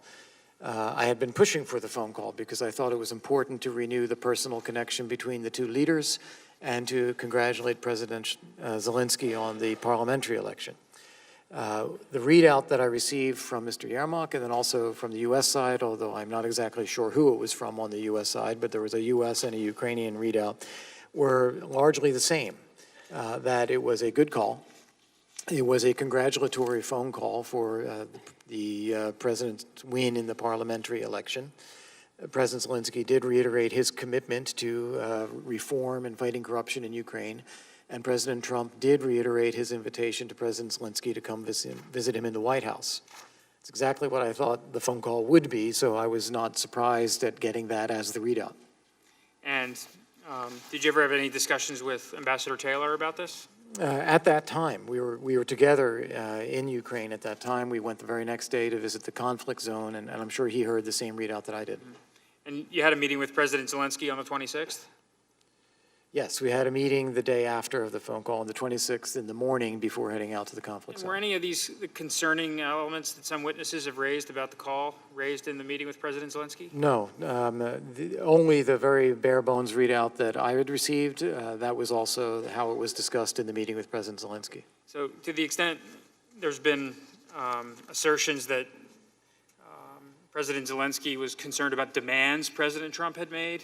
I don't recall that. You don't recall that? I do not recall being, or- I don't recall, well, let me turn that around and say he was very positive about the phone call. Okay. I don't recall him saying anything about demands, but he was very upbeat about the fact of the call. And there was no discussion on the part of President Zelensky on how to navigate the various I don't recall that. concerns that people have articulated about the call? I don't remember that. And Mr. Zeldin asked you in the deposition that in no way, shape, or form, in either readouts from the United States or Ukraine, did you receive any indication whatsoever for anything that resembled a quid pro quo. Is that correct? That's correct. And the same would go for this new allegation of bribery? I've only seen an allegation of bribery in the last week. It's the same common set of facts. It's just instead of quid pro quo, now it's bribery. I was never involved in anything that I considered to be bribery at all. Okay, or extortion? Or extortion. Okay. Mr. Castor, may I address two specific points? Of course. One is I'm reminded that the meeting with Ambassador Bolton and Mr. Daniliuk took place on July 10th, and I did not become aware of the hold on security assistance until July 18th. Right. Okay. So that is another reason why that did not come up. Okay. And at that point in time, you didn't know that the potential pause in the security assistance was brewing? I did not. No, I heard about it for the first time on the 18th of July. May I make a second observation as well? Absolutely. I do remember having seen some of the testimony of Mr. Kent, a conversation in which he had asked me about the conspiracy theories that were out there in Ukraine. I don't remember what the date of this conversation was. And my view was, well, if there are things like that, then why not investigate them? I don't believe that there's anything to them. If there is, 2016 election interference is what I was thinking of. We would want to know about that, but I didn't really believe there's anything there to begin with. You testified in your deposition to the extent the Ukrainians were going to investigate other Ukrainians for wrongdoing, that was perfectly appropriate in your mind? Correct. That has been U.S. policy for years. So if certain Ukrainians involved with the Burisma company, well, that I think is the only plausible thing to look at there. As I said, I don't find it plausible or credible that Vice President Biden would have been influenced in his duties, but whether individual Ukrainians in the society that we know Ukraine has been for decades were trying to act in a corrupt way or to buy influence, that's plausible. Right. Deputy Assistant Secretary Kent last Wednesday told us about, there was an investigation into Burisma trying to recoup millions of taxpayer dollars, and the Ukrainians were pursuing an investigation. There was a bribe paid. Were you tracking that? I was aware of those kinds of things. I couldn't give you those kinds of details. I just know that there was a reputation around the company. Okay. And subsequent to those facts and the bribe being paid, the Burisma company wanted to improve their image and added some folks to their board, including the president of Poland, including Hunter Biden. Are you familiar with that? That's what I understand. And to the extent the Ukrainians, the folks affiliated with Burisma, wanted to hire those people for their board for protection purposes, so they could continue to engage in misdeeds. If that was a fact worth investigating, you certainly would be supportive of Ukrainians trying to get to the bottom of that, correct? Well, I can't speculate as to any of the specifics of what was motivating Burisma or not. Ukrainian government authorities investigating possible corruption by Ukrainian citizens is a perfectly appropriate thing for them to do. Mr. Morrison, I want to turn our attention back to the July 25th call. You were in the room. Did anything concern you on the call? No. And after the call ended, you, like Colonel Vindman, one of your next steps was to engage the NSC lawyers. And your reasons for doing that were slightly different than Colonel Vindman's. And you articulated three concerns. And do you want to share them with us, or would you rather I do it?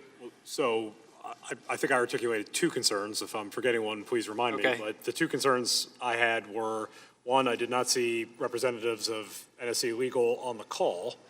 And so I wanted to make sure that the legal advisor and his deputy were aware of the call. And I was also concerned about taking steps to protect the MEMCON, limit its disclosure for fear of the consequences of it leaking. And you were concerned about it leaking because you were worried about how it would play out in Washington's polarized political environment, correct? Yes. And you were also worried how that would lead to the bipartisan support here in Congress towards Ukraine, right? Yes. And you were also concerned that it might affect the Ukrainians' perception negatively. Yes. And in fact, all three of those things have played out, haven't they? Yes. You didn't ask the lawyers to put it on the code word system, correct?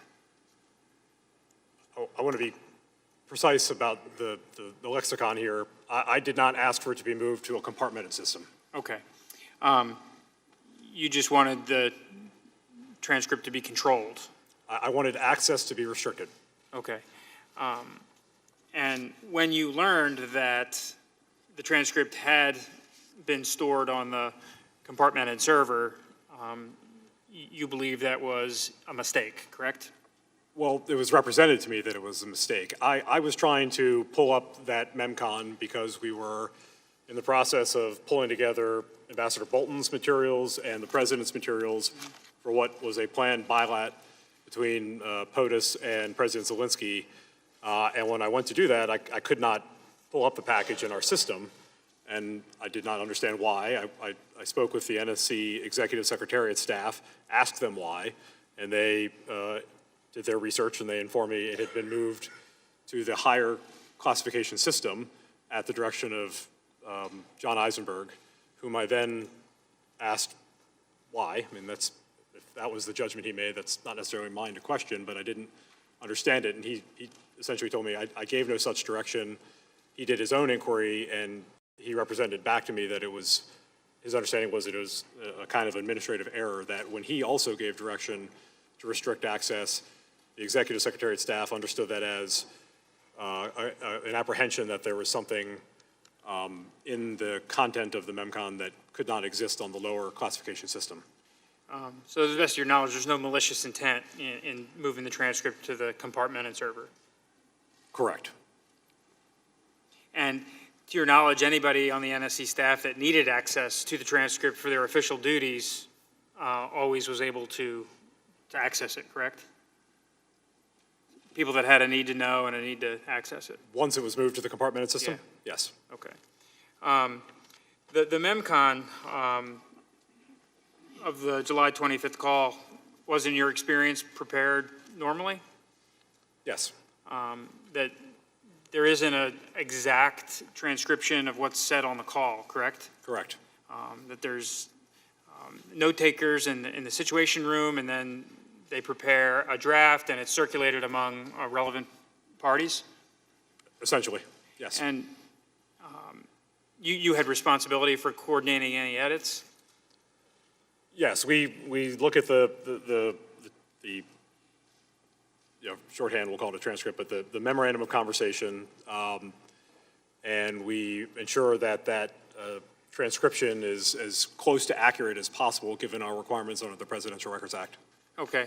And Colonel Vindman testified that he thought it was very accurate. Did you as well? I viewed it as complete and accurate. Okay.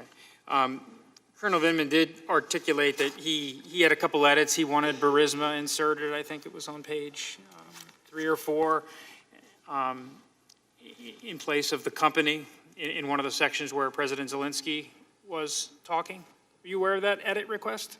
I understand that he said in either this proceeding or the deposition that he wanted that request, yes. Okay. At the time, did you understand that he had asked for that? I don't recall that. It was my practice, if I believed an edit accurately represented the call, I would accept it. If I didn't hear it in the call, if it didn't exist in my notes, I wouldn't have made the edit. Okay. Yeah, he just, on page 4, he wanted to swap out the word company for Burisma.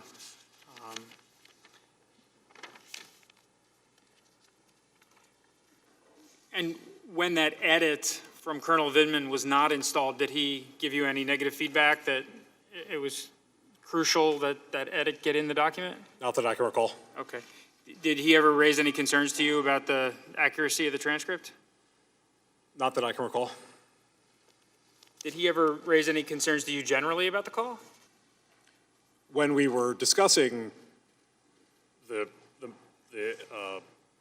track changes version of the MEMCON, I believe he had some concerns about the call. I believe we both agreed we wanted that more full-throated embrace of President Zelensky and his reform agenda, and we didn't get it. Okay.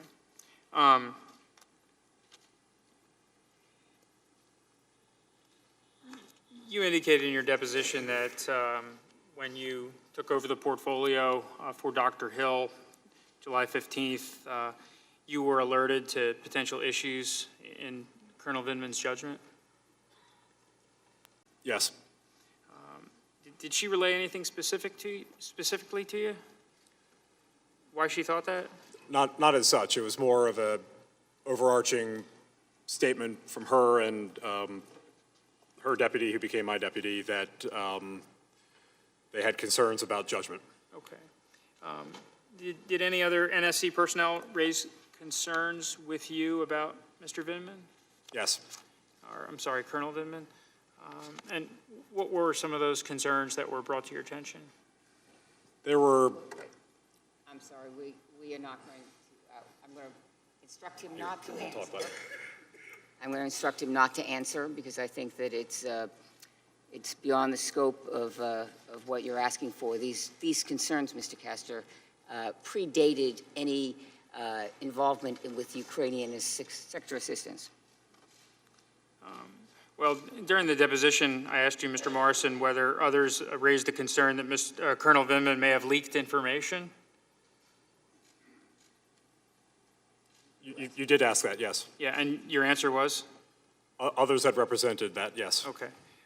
And I asked you whether you were concerned Colonel Vindman did not keep you in the loop at all times with his official duties? Yes. And in fact, when he went to the National Security Council lawyers following the July 25th call, he did not first come to you, is that correct? Correct. And you were his supervisor in the chain of command, correct? Correct. And in hindsight, did you wish that he had come to you first before going to the lawyers? Yes. And why is that? One, if he had concerns about something, about the content of the call, that's something I would have expected to have been notified of. I also think, just as a matter of practice, since we both went to the lawyers, we didn't necessarily both need to, and economy of effort may have prevailed. Okay. At any point subsequently, did he become frustrated that he felt cut out of some of the Ukraine portfolio? Yes. And what was the nature of his concerns? Well, I think the easiest way to say it is he was concerned with respect to, for example, the Ukraine trip that he did not go. He asked me why it is my practice to have a number of the conversations with Ambassador Taylor one-on-one, and there were certain other matters. Okay. And did you ever get the sense that you resolved his concerns, or did they linger? I explained to him my thinking, and that was that. Okay. Before my time expires, Ambassador Volker, I want to turn quickly to the what Ambassador Taylor describes as the irregular channel. He was a participant with you and Ambassador Sondland, hundreds of text messages, correct? Correct. And so, did he ever raise concerns about what was going on during the time period of the early August time period? Only as you saw reflected in the text messages themselves, where he said, is this now a linkage, or are we doing this? He had a concern about, just in general, Rudy Giuliani, which I think a lot of us had, but the issue is, what do you do about it, about the role that he's playing? And as you note, we were in frequent contact, near daily contact throughout this entire period. And so, did he ever engage you in a one-on-one telephone call to articulate his concerns? We were on many one-on-one telephone calls. He did not raise those concerns that way, no. Okay. And this, you're a experienced diplomat at one point in time, Senate confirmed. Ambassador Sondland is the ambassador to the European Union. Secretary Perry is a Secretary of Energy. Certainly not, it doesn't sound like an irregular bunch. Did he ever articulate to you that he thought the three of you working on Ukraine policy was a problem? No, he did not. And were you surprised during his testimony when he came in for the deposition, when he sort of established these two tracks, that one was a regular channel that he was in charge of and the other was a Yes, irregular? I don't agree with his characterization of that, because I had been in my role for a couple of years. I had been the lead on U.S.-Ukraine negotiations and negotiating with Russia and the interagency work and the work with our allies. And we have a Secretary of Energy who is a cabinet official. And I think having support from various U.S. officials for our strengthening our engagement with Ukraine, I view it as a very positive thing. And if the concern is not us so much then, because we're all U.S. officials, but Mayor Giuliani, I don't view that as a channel at all, because he's not a representative of the U.S. government. He's a private citizen. I viewed him as perhaps a useful barometer in understanding what may be helpful communication from the Ukrainian government, but not someone in a position to represent the U.S. government at all. Okay, thank you. Okay, why don't we take a 5 or 10 minute break? If I could ask the audience to allow the witnesses to leave the room first. We are in recess.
This is the primary audio circuit for the Reuters.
It will come to order. We're now going to proceed to a 15-minute round by either chair and majority or ranking member and minority. Mr. Goldman, you're recognized for 15 minutes. Thank you, Mr. Chairman. Ambassador Volker, I do want to just correct the record from the first round.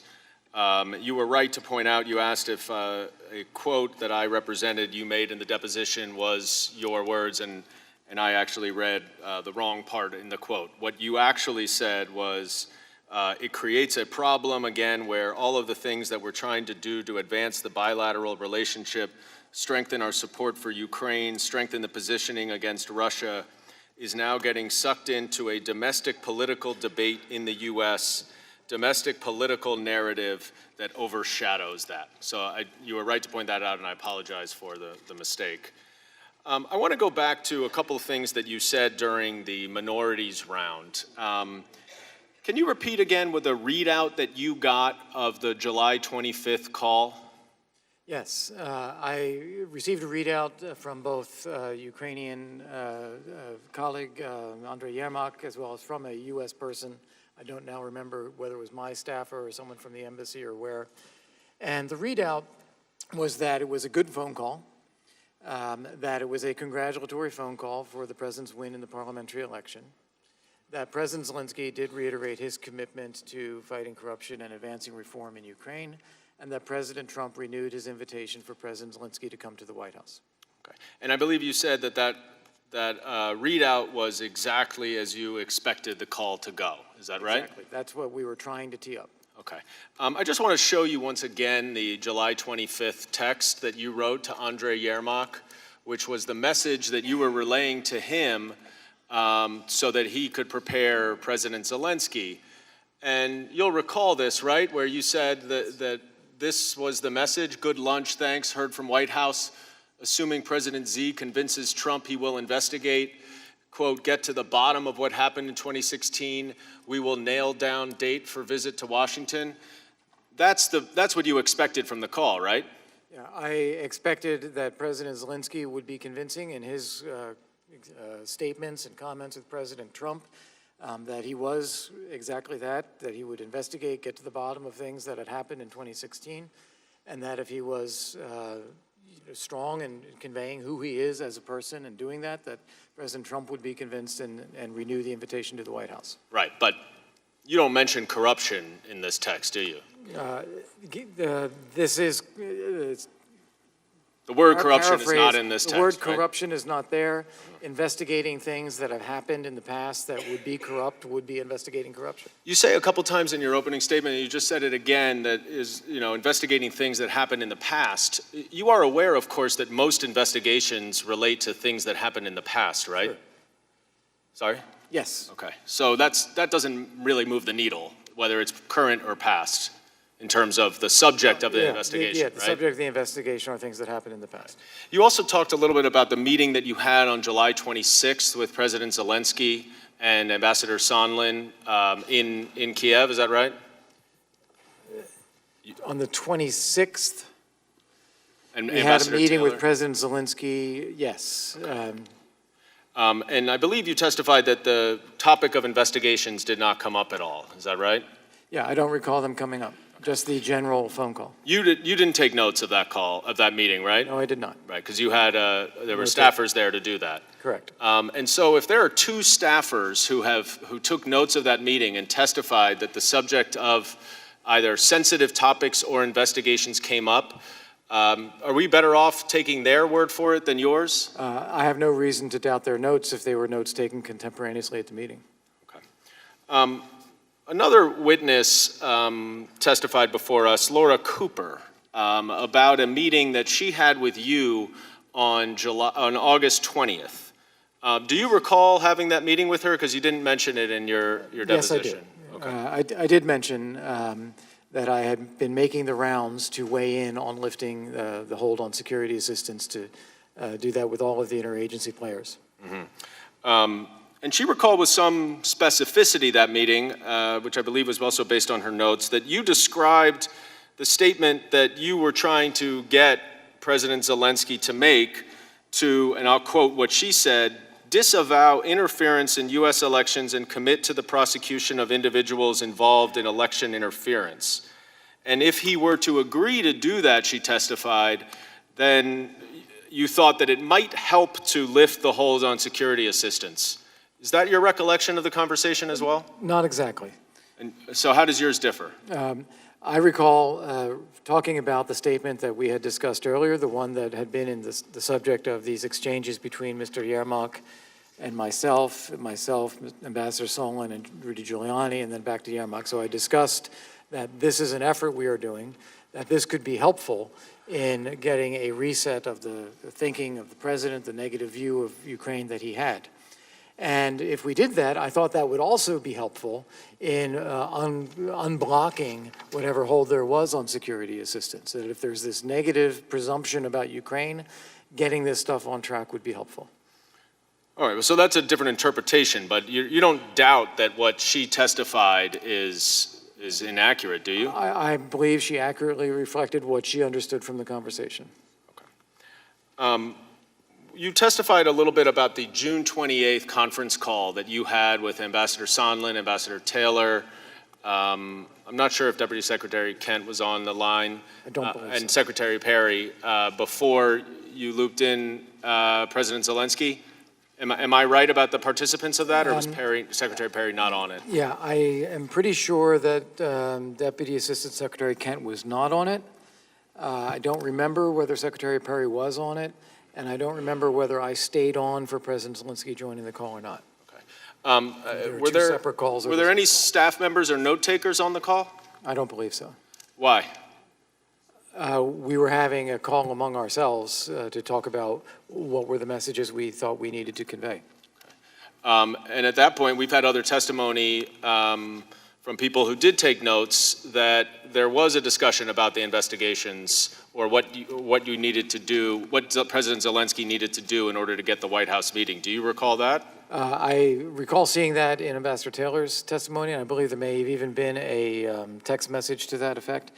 And again, it comes down to what are we talking about in terms of these investigations? Because what I certainly understood is we're talking about Ukraine looking into and fighting corruption internally and being convincing about this, presenting the new president and the new team as a change in Ukraine. Well, you understood that the investigations were Burisma in the 2016 election, right? Yes. Okay, and you interpreted those to be okay because, in theory, they were looking into Ukrainians. Correct. Okay, but we can agree, can we not, that the investigations, all the investigations that we're talking about here today, were Burisma in the 2016 election? Correct. Okay. Now, and what you then amended your testimony today to say is that in retrospect, if you did not realize that the purpose for Mr. Giuliani and President Trump to want the Burisma investigation was for political benefits in digging up dirt or getting some information on Vice President Biden. That's what you learned subsequently, right? It's correct that I learned about the president's interest in investigating Vice President Biden from the phone call transcript, which came much, much later. From Giuliani, I didn't know that he was actively pursuing this. I did know that he raised this with me directly, and I had pushed back on it. Well, you knew that Ambassador Sondland was pursuing this at the July 10th meeting when he raised these investigations himself. Well, again, he didn't specify Biden. He didn't specify Burisma, as I recall, either. I understood it to be a generic comment and something, again, not appropriate for that meeting. Right. I understand, but Biden wasn't mentioned. But you do agree that when investigations are referenced in this context, it is Burisma in the 2016 election, no? Yes, that's what I understand. Right. And on that July 10th call, when Ambassador Sondland raised the investigations, he did that in response to a question from the Ukrainians about the White House meeting. Isn't that right? Can you repeat the question? I didn't catch that. When you said that Ambassador Sondland mentioned specific investigations at the July 10th meeting in Ambassador Bolton's office. And you said that you thought that was inappropriate. Yes. Didn't he make that comment in response to a question from the Ukrainian officials about when they could schedule the White House meeting? That I'm not sure about. I remember the meeting essentially already being over, and then Ambassador Sondland bringing that up. And in the July 2nd or 3rd meeting in Toronto that you had with President Zelensky, you also mentioned investigations to him, Yes. right? And again, you were referring to the Burisma. I was thinking of and the 2016. Burisma in 2016. Okay. And you understood that that's what the Ukrainians interpreted references to investigations to be related to Burisma and the 2016 election. I don't know specifically at that time if we had talked that specifically Burisma 2016 with President Zelensky. That was my assumption, though, that they would have been thinking that too. Now, Mr. Morrison, when did you have that conversation with Fiona Hill about Burisma and the parallel track involving parallel process involving Ambassador Sondland and Rudy Giuliani? Do you recall? We had a number of handoff discussions between 1 July and 15 July. So in that period of time, you were certainly aware of this effort to promote this Burisma investigation that Ambassador Sondland and Rudy Giuliani were going about, or at least you had heard about it from Dr. Hill. I had heard about it from Dr. Hill. Okay. I want to pull up another excerpt from a recent Wall Street Journal article that quotes an email from July 13th that Ambassador Sondland sent to you. and he wrote to you, quote, "Sole purpose is for Zelensky to give POTUS assurances of new sheriff in town, corruption ending, unbundling moving forward, and any hampered investigations will be allowed to move forward transparently." And you responded, "Tracking." What did you understand Ambassador Sondland to mean when he wrote to you, "Any hampered investigations will be allowed to move forward transparently"? I don't know that I had any understanding. These are emails, July 13 emails. I wasn't even in the seat yet. But I knew that among the head of state meetings we were attempting to schedule was one between the president and President Zelensky. Right, but it was before this that Dr. Hill had told you about Burisma and Ambassador Sondland, in particular, his desire for this parallel process to investigate Burisma, right? Yes. So you had that association when you received his email asking you about investigations, correct? Not necessarily. No? No. Why not? Because Ambassador, among the discussions I had with Dr. Hill were about Ambassador Sondland. I think she might have coined it the Gordon problem. And I decided to keep track of what Ambassador Sondland was doing.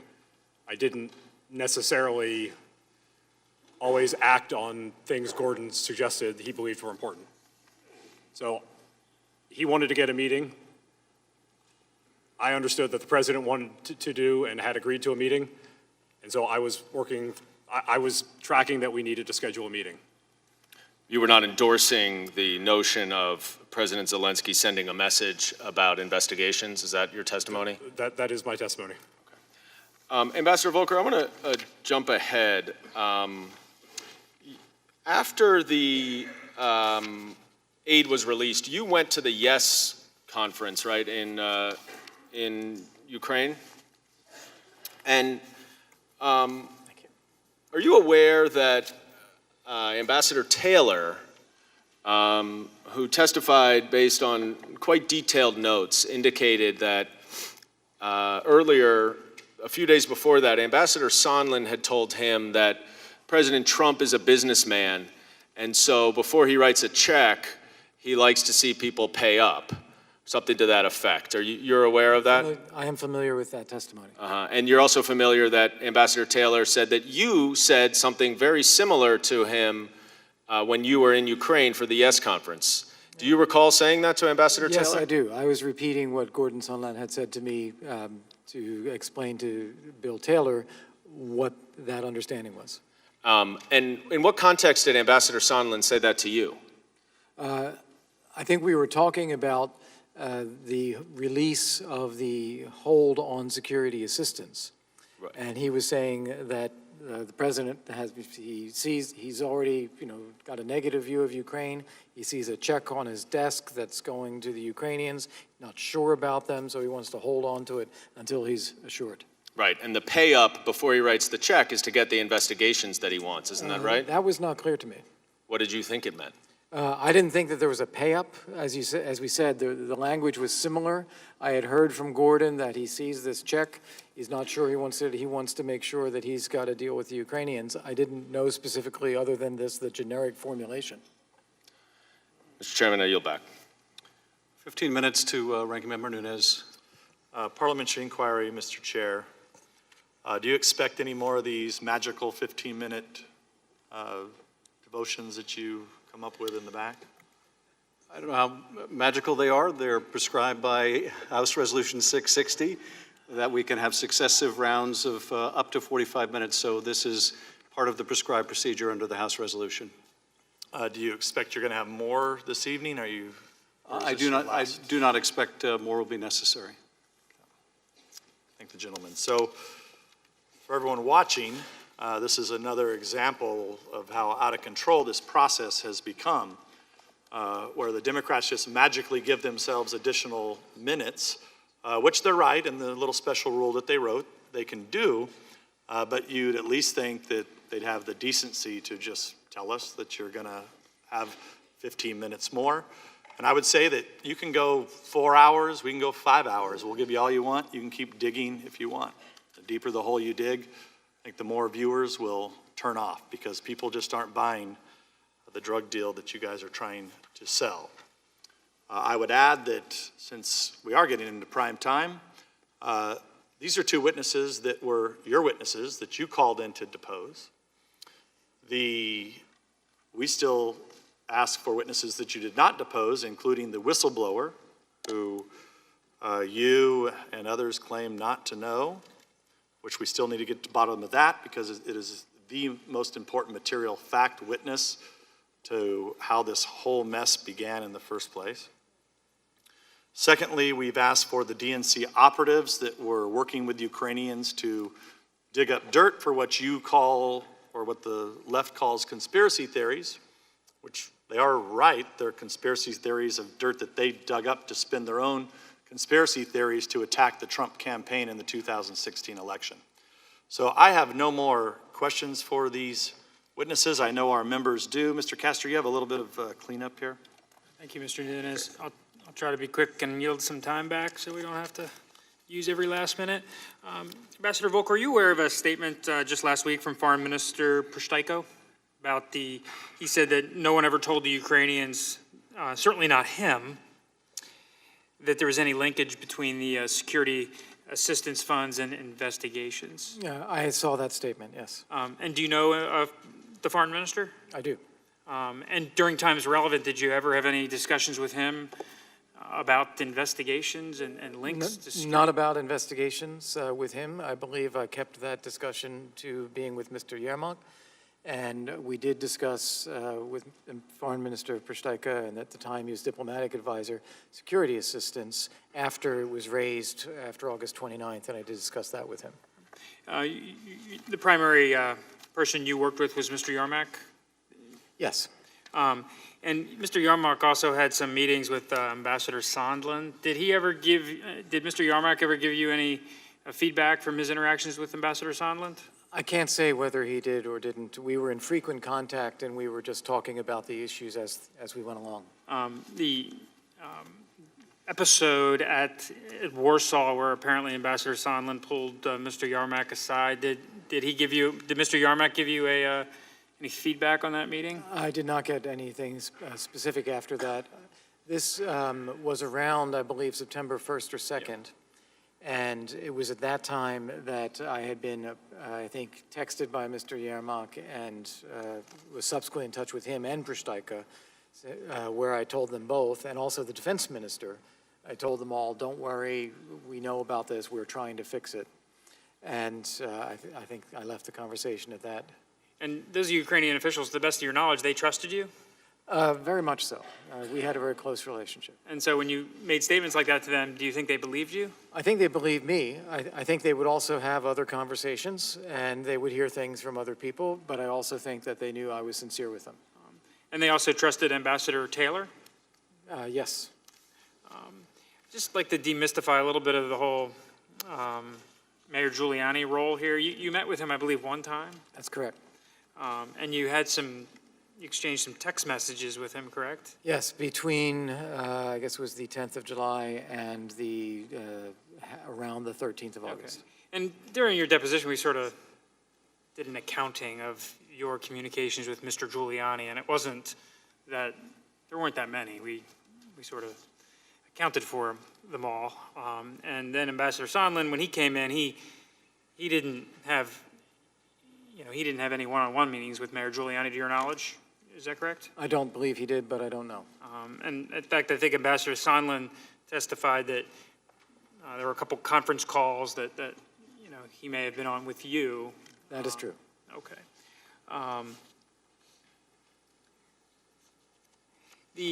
Just getting back to the irregular channel that Ambassador Taylor coined in his deposition testimony, did you ever have an opportunity to sort of close the loop with him about any concerns whatsoever? Or was it all just these specific instances raised in the text? It's only those specific instances.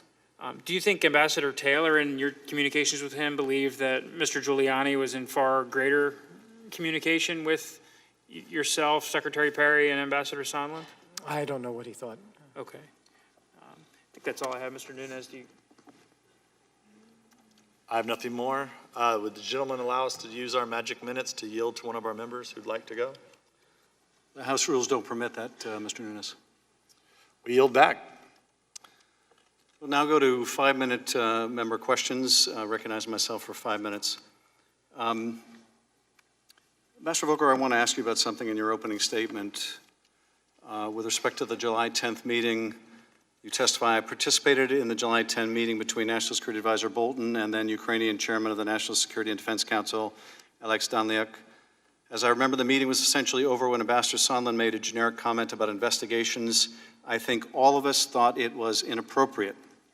The conversation did not continue, and the meeting concluded.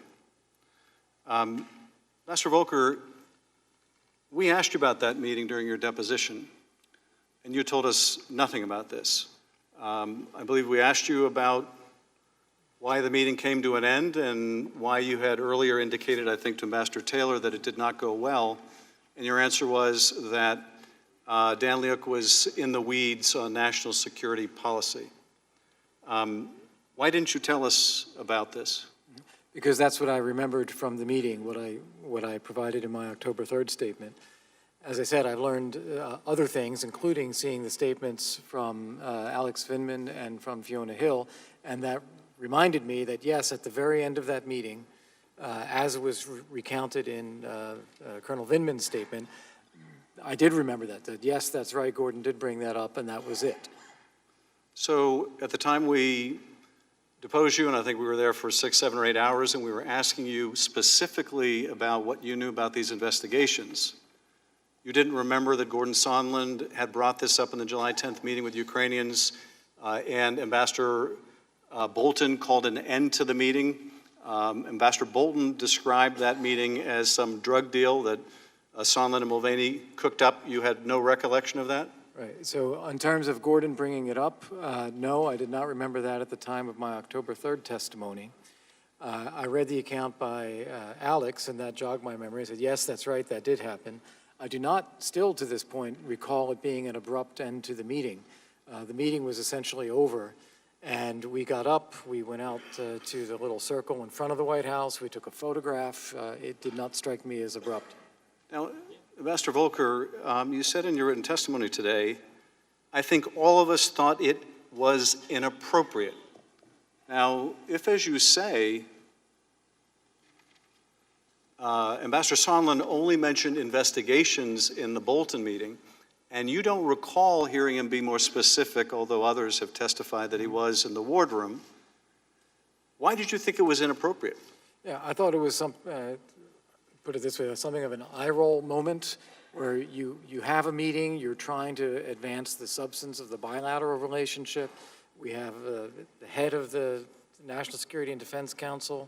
It was a disappointing meeting because I don't think that the Ukrainians got as much out of that in terms of their presentation as they could have. And then this comes up at the very end of the meeting. It's like, this is not what we should be talking about. But, Ambassador, you've said that you think it was appropriate to ask the Ukrainians to do investigations of 2016 and Burisma, as long as Burisma didn't mean the Bidens, Right. something you have now, I think, understand you should have seen otherwise. But nonetheless, if it was appropriate, why are you saying today that all of us thought it was inappropriate? Yeah, because it was not the place or the time to bring up that. This was a meeting between the National Security Advisor and the Chairman of the National Security and Defense Council. First high-level meeting we're having between Ukraine and the United States after President Zelensky's election. Well, is part of the reason it was inappropriate also that it was brought up in the context of trying to get the White House meeting? Possibly, although I don't recall that being, I know this was the council's question. I don't remember the exact context of when that came up. I viewed the meeting as essentially having ended. I think you said in your updated testimony that you do think it's inappropriate and objectionable to seek to get a foreign government to investigate a political rival. Am I right? To investigate the Vice President of the United States or someone who is a U.S. official, I don't think we should be asking foreign governments to do that. I would also say that's true of a political rival. And you recognized when you got the call record, when you finally did see the call record, that's what took place in that call, correct? That's correct. Mr. Morrison, Mr. Volker thinks it's inappropriate to ask a foreign head of state to investigate a U.S. person, let alone a political rival. But you've said you had no concern with that. Do you think that's appropriate? As a hypothetical matter, I do not. Well, I'm not talking about a hypothetical matter. Read the transcript. In that transcript, does the president not ask Zelensky to look into the Bidens? Mr. Chairman, I can only tell you what I was thinking at the time. That is not what I understood the president to be doing. But nonetheless, this was the first and only time where you went from listening to a presidential call directly to the national security lawyer, is it not? Yes, that's correct. And I think you've said that your concern was not that it was unlawful, but that it might leak. Is that right? That is correct. Now, the problem with it leaking is that what would be leaking is a president asking a foreign head of state to investigate Mr. Biden. Isn't that the problem?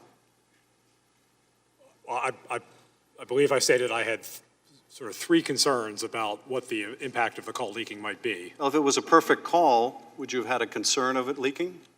No. Well, no, I would still have a concern about it leaking. Okay.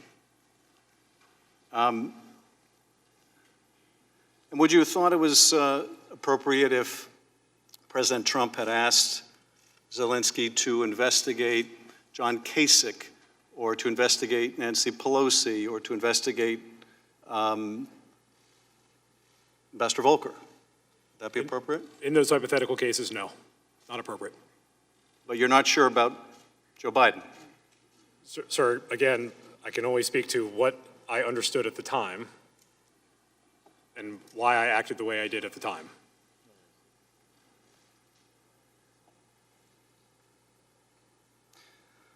Finally, my colleagues asked about, well, doesn't aid get held up for all kinds of reasons?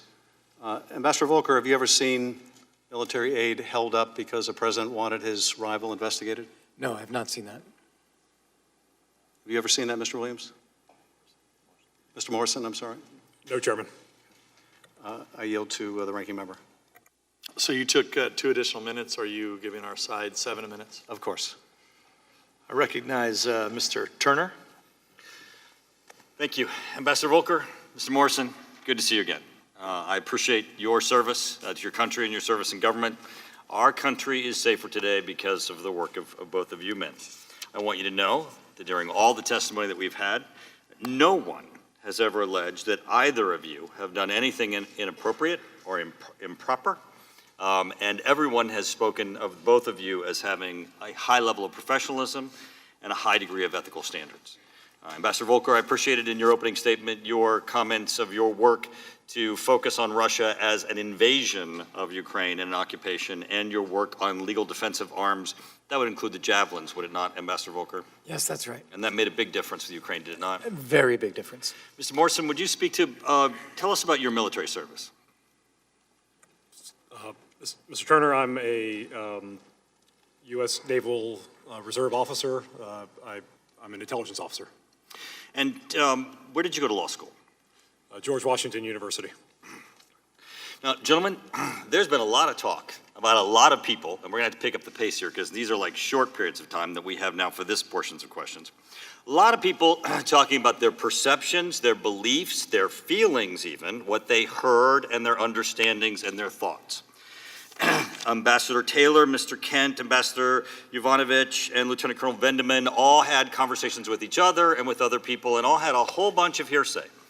But I can assure you this boils down to just one thing. This is an impeachment inquiry concerning the President of the United States. So the only thing that matters, besides all these people talking to each other and all their feelings and all of their thoughts and understandings, it really only comes down to what did the President of the United States intend, and what did he say, and what did the Ukrainians understand or hear?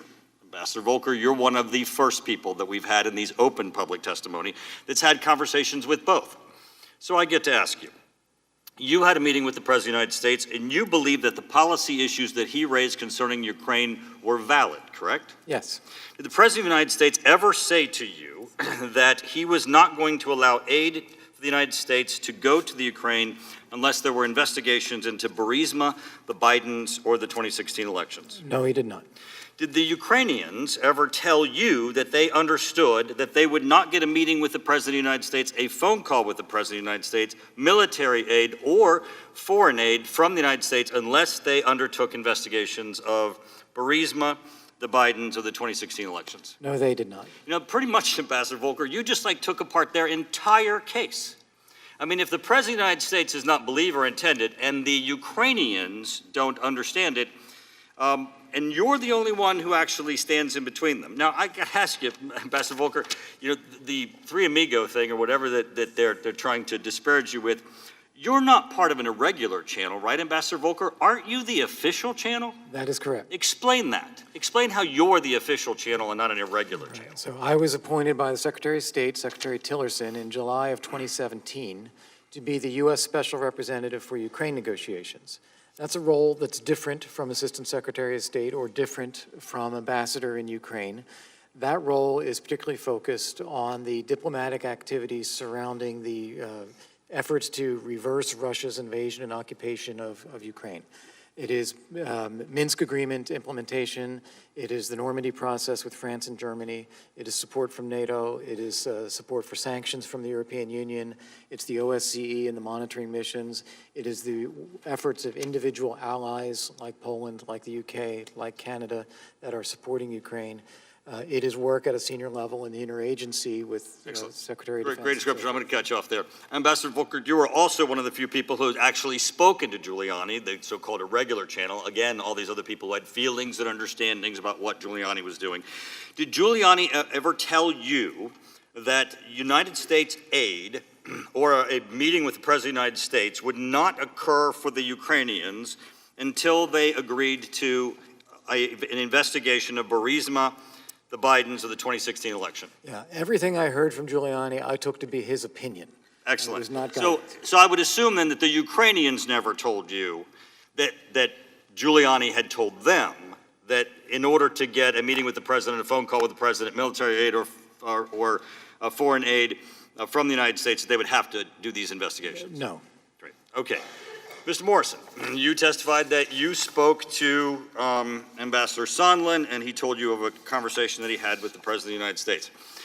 On page 128 of his testimony, he relates the content of a conversation that he had with the President, and he was asked about it. It's the only one he relates, and he said,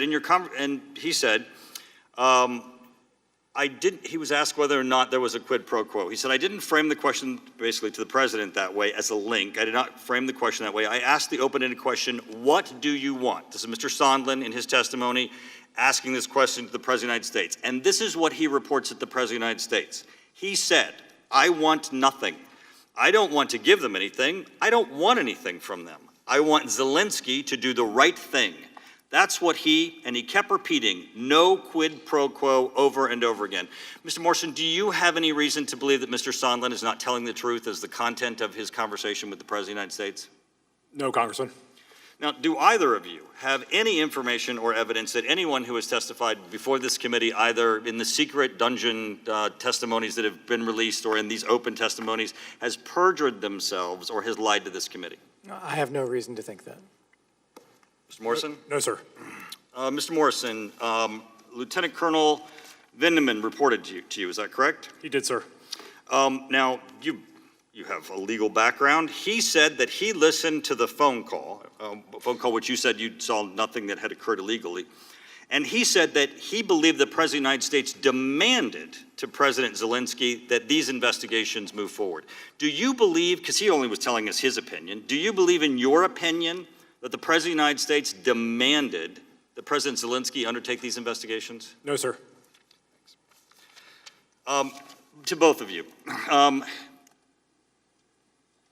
Ukraine is an aspirant to the EU. Ambassador Sondland is the ambassador to the EU. Is the Ukraine in the ambassador's portfolio? Ambassador Ambassador Volker? Yes, also because the EU sanctions on Ukraine are incredibly important. Mr. Morrison? I agree, sir. I yield back. Mr. Himes. Thank you, Mr. Chairman. Thank you, gentlemen, for your testimony today. President Trump has described his July 25th phone call with President Zelensky as quote, perfect. And I think he's done that on Twitter, not once, not twice, but by my count, 11 times. It feels to me like this characterization of perfect is of a piece with the idea that we hear in defense of the president's request to the Ukrainians, that's just normal course of business pursuing anti-corruption. And I've been concerned from the start that this is actually not about going after corruption. It is, in fact, about aiming corruption at the vice president.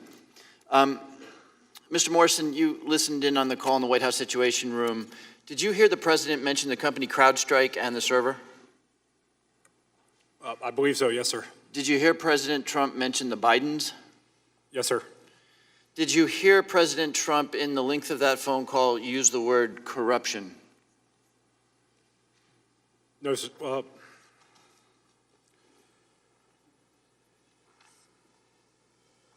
Sir, I don't believe he did. Was the request that Ukraine investigate CrowdStrike and the Bidens consistent with what you understood to be official U.S. policy towards combating corruption in Ukraine? Sir, it was the first I heard of much of this. In fact, in your deposition, you testified that you wanted to stay away from what you described as this, quote, bucket of investigations. Why did you want to stay away from those issues? That was what I was advised by Dr. Hill. You also testified that the president's call was not, and I'm quoting you here, the full-throated endorsement of the Ukraine reform agenda that I was hoping to hear. What did you mean by that?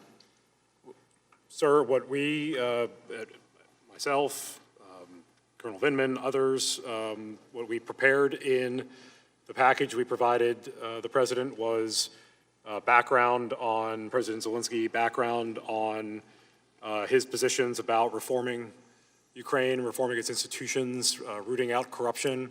We were hoping, we recommended the president very clearly support what President Zelensky had run on in his own election and what his Servant of the People Party had run on in its election where it received a majority mandate. But that didn't come up in the call, did it? No, sir. Are you aware of any other discussion in which the president actually raised those things with the new Ukrainian president? Corruption reform? Yes. Sir, it's been some time since I refreshed myself on the discussion that took place at the UN General Assembly, so I hesitate to say did he ever raise it, but he did not raise it at the time of the 25 July phone call. Okay. Switching gears a little bit, you strike me as a process guy, and it's nagging at me because you characterized the Ambassador Sondland's linking in whatever way it happened of aid to an investigation as the Gordon problem. You said it caused you to roll your eyes. Ambassador Volker said it was everybody in the July 10th meeting thought it was inappropriate. John Bolton characterizes this as the drug deal. So it seems like everybody in the room understands that there's a huge problem here. My understanding is that it would be normal course of business when you have an ambassador out there going rogue, as apparently there was consensus Ambassador Sondland was doing, that either the National Security Advisor, John Bolton, or the Secretary of State might rein them in. Why didn't that happen? Sir, I can't speak to that, but I would generally agree that ambassadors work for the Secretary of State and the President. Do you have, you don't have any idea, you worked for him, you don't have any idea why John Bolton would characterize what the ambassador was doing as a drug deal, but not rein him in? Ambassadors don't work for the National Security Advisor, sir. No, but John Bolton's National Security Advisor, he presumably spends time with the Secretary of State. I'm just puzzled that everybody in the room is, characterizing this as the Gordon problem or inappropriate or a drug deal, and the Secretary of State does nothing. Sir, I'm sorry, was there a question? Well, yeah, you don't have any insight into that? No, sir. Ambassador Volker, you testified that you were troubled once you read the record of the president's July 25th call. You testified, quote, that asking the president of Ukraine to work together with the attorney general to look into this You can see as it has happened, this becomes explosive in our domestic politics, and in your new testimony, you call this unacceptable. What specifically in that call to the Ukraine president do you find unacceptable or troubling? It is the reference to Vice President Biden.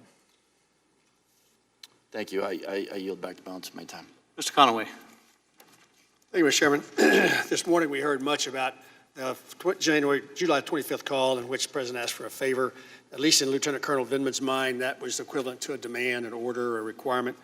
And yet, in the last part of the conversation between the two heads of state, President Trump talks about a prosecutor that he's particularly in favor of and would like to see stay there. And Zelensky, though, says, Mr. President, no, since we've won the absolute majority in our parliament, the next prosecutor general will be 100% my person, my candidate.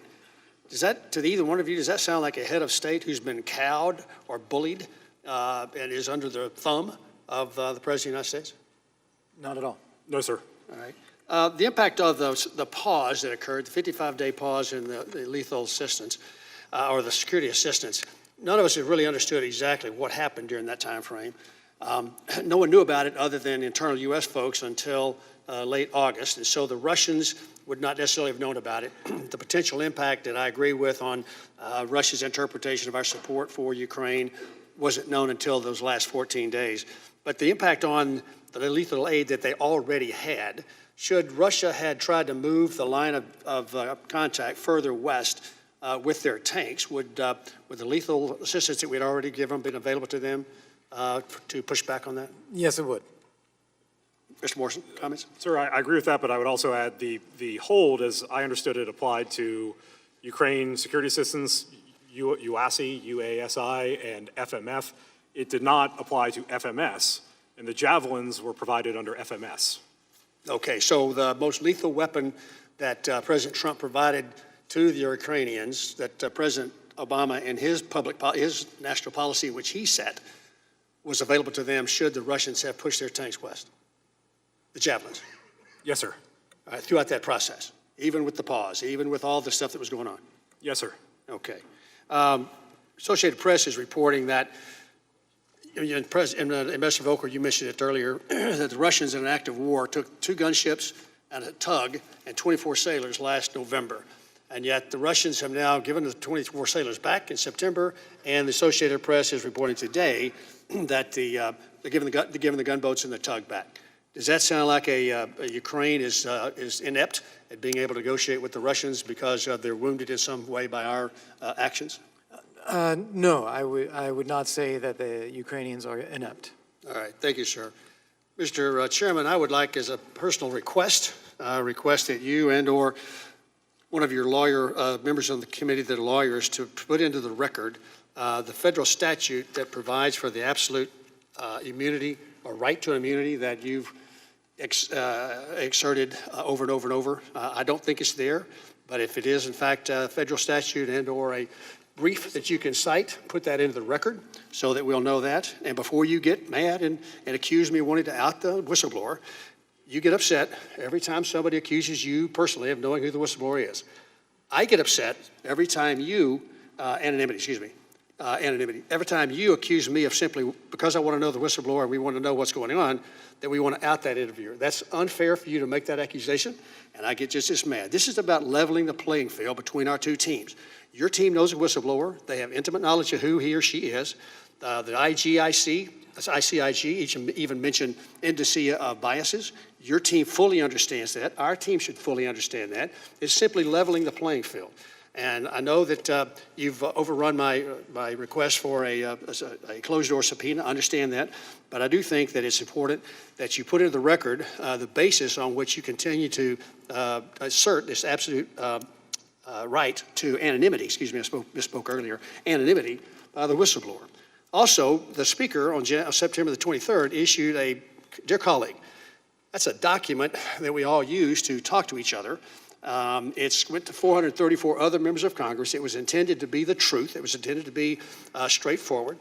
She says in that, dear colleague, that the whistleblower has, by law, is required to testify to the House and the Senate Intelligence Committees. Now, You're defying the speaker in this regard. I understand that's between you and her, but if she's correct, then you're defying the speaker, defying the law. If, on the other hand, she misled us into thinking something that was not true, then I think you need to tell the speaker that she needs to retract that dear colleague letter, at least set the record straight. Is the whistleblower required by law, as the speaker said, to testify to us or not?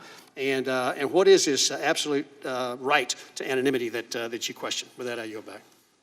Time of the gentleman has expired. I'd be happy to enter into the record the whistleblower statute that allows whistleblower to remain anonymous, as well as Ranking Member Nunes' prior comments talking about the importance of anonymity for whistleblowers. And with that, I recognize Ms. Sewell. Thank you, Mr. Chairman. Ambassador Volker, it seems by early July, it's become pretty clear that Mr. Giuliani has become a major problem for the U.S.-Ukraine relations. You previously testified that on July 2nd, you met with the Ukrainian president and his aide in Toronto. Is that right? I had a bilateral meeting between the U.S. and Ukrainian delegations, and then a pull-aside meeting with the president and his chief of staff. There you discuss Mr. Giuliani's, quote, negative view, quote, of Ukraine based on a conspiracy theory about the 2016 election, right? I conveyed that he was repeating a negative narrative about Ukraine based on accusations of the then Prosecutor General Lutsenko. Are you saying that you didn't think that they were negative views? No, that they were negative views. Okay, but that wasn't your description.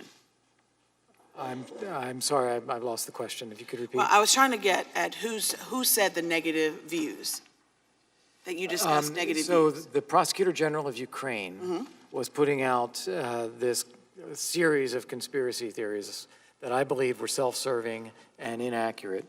Mr. Giuliani had repeated these to me, so I believe that he was at least affected by those and believed those and was concerned about And believe that they were negative.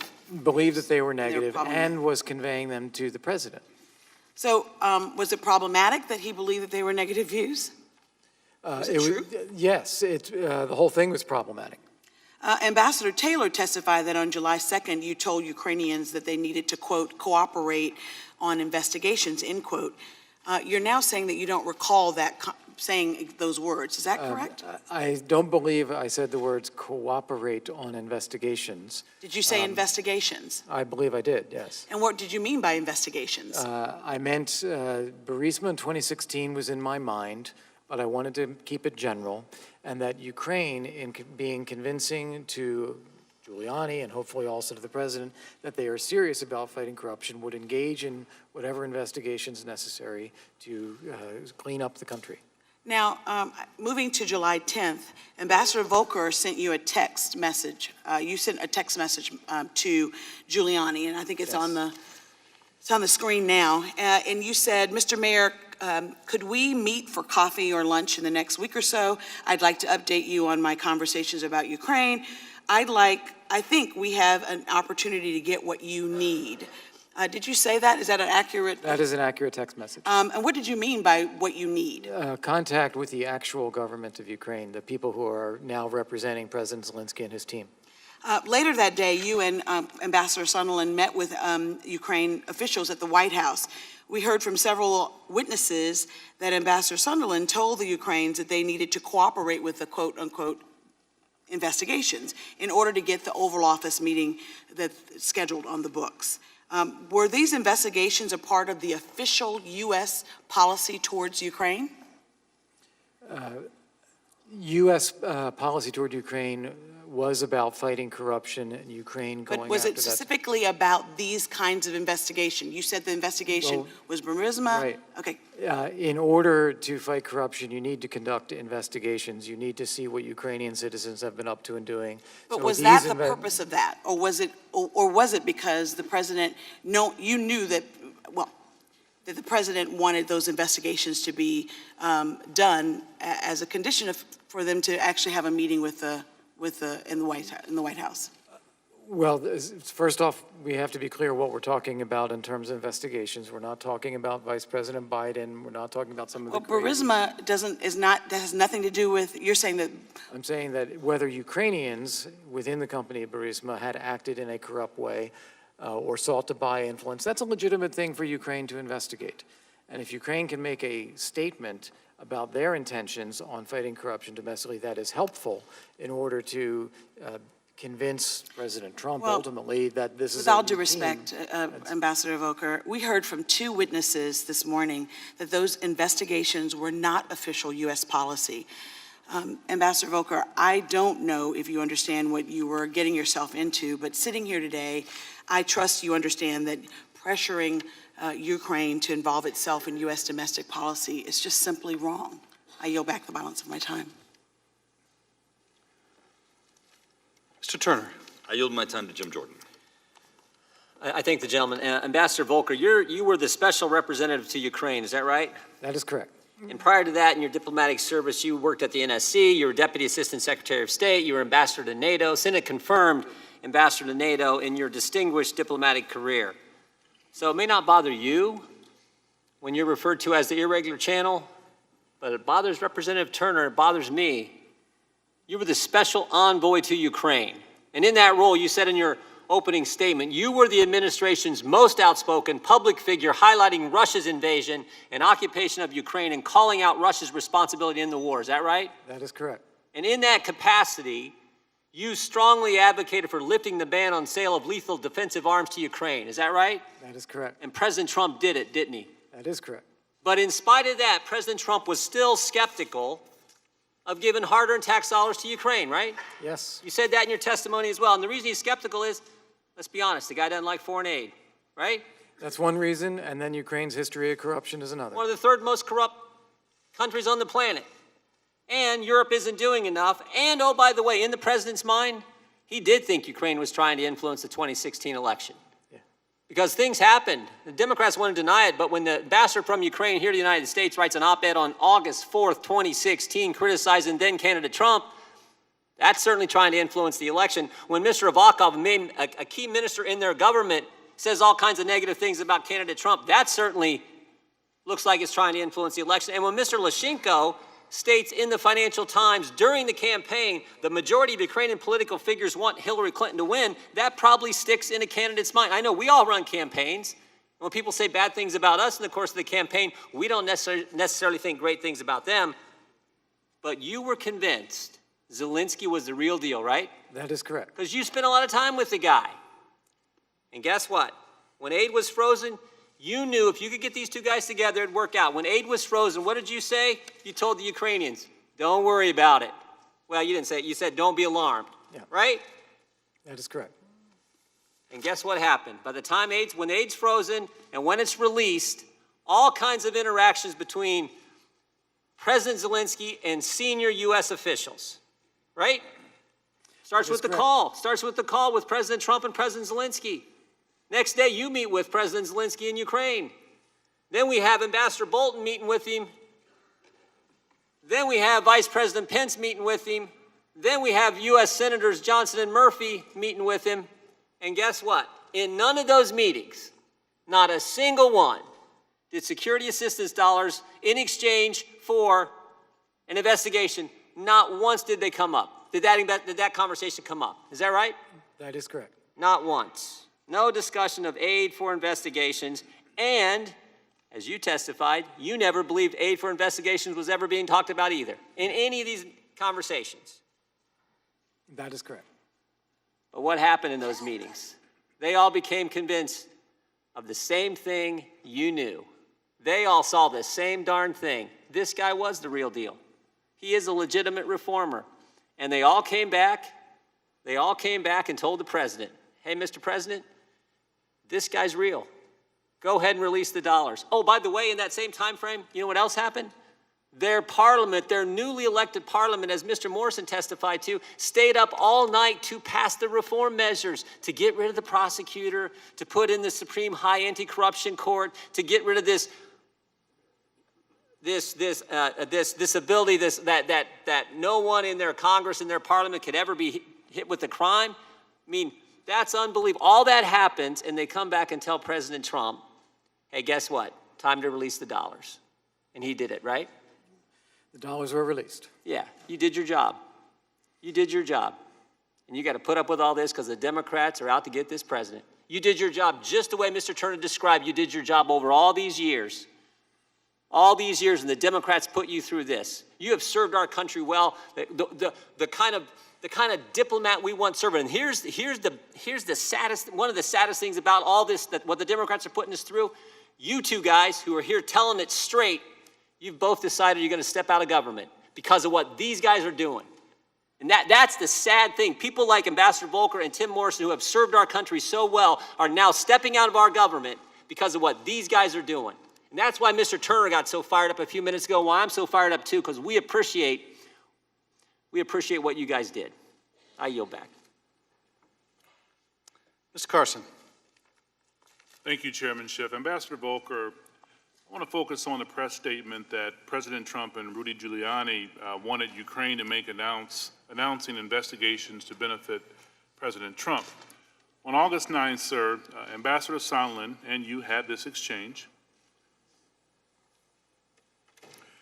Ambassador Sondland says, Morrison, ready to get dates as soon as Yermak confirms. You reply, excellent. How did you sway him? And Ambassador Sondland says, not sure I did. I think POTUS really wants the deliverable. The deliverable here was a public announcement that Ukraine was going to conduct investigations into Burisma and alleged 2016 election interference by Ukraine. Is that correct, sir? Thank you. I understood the deliverable to be the statement that we have been talking about.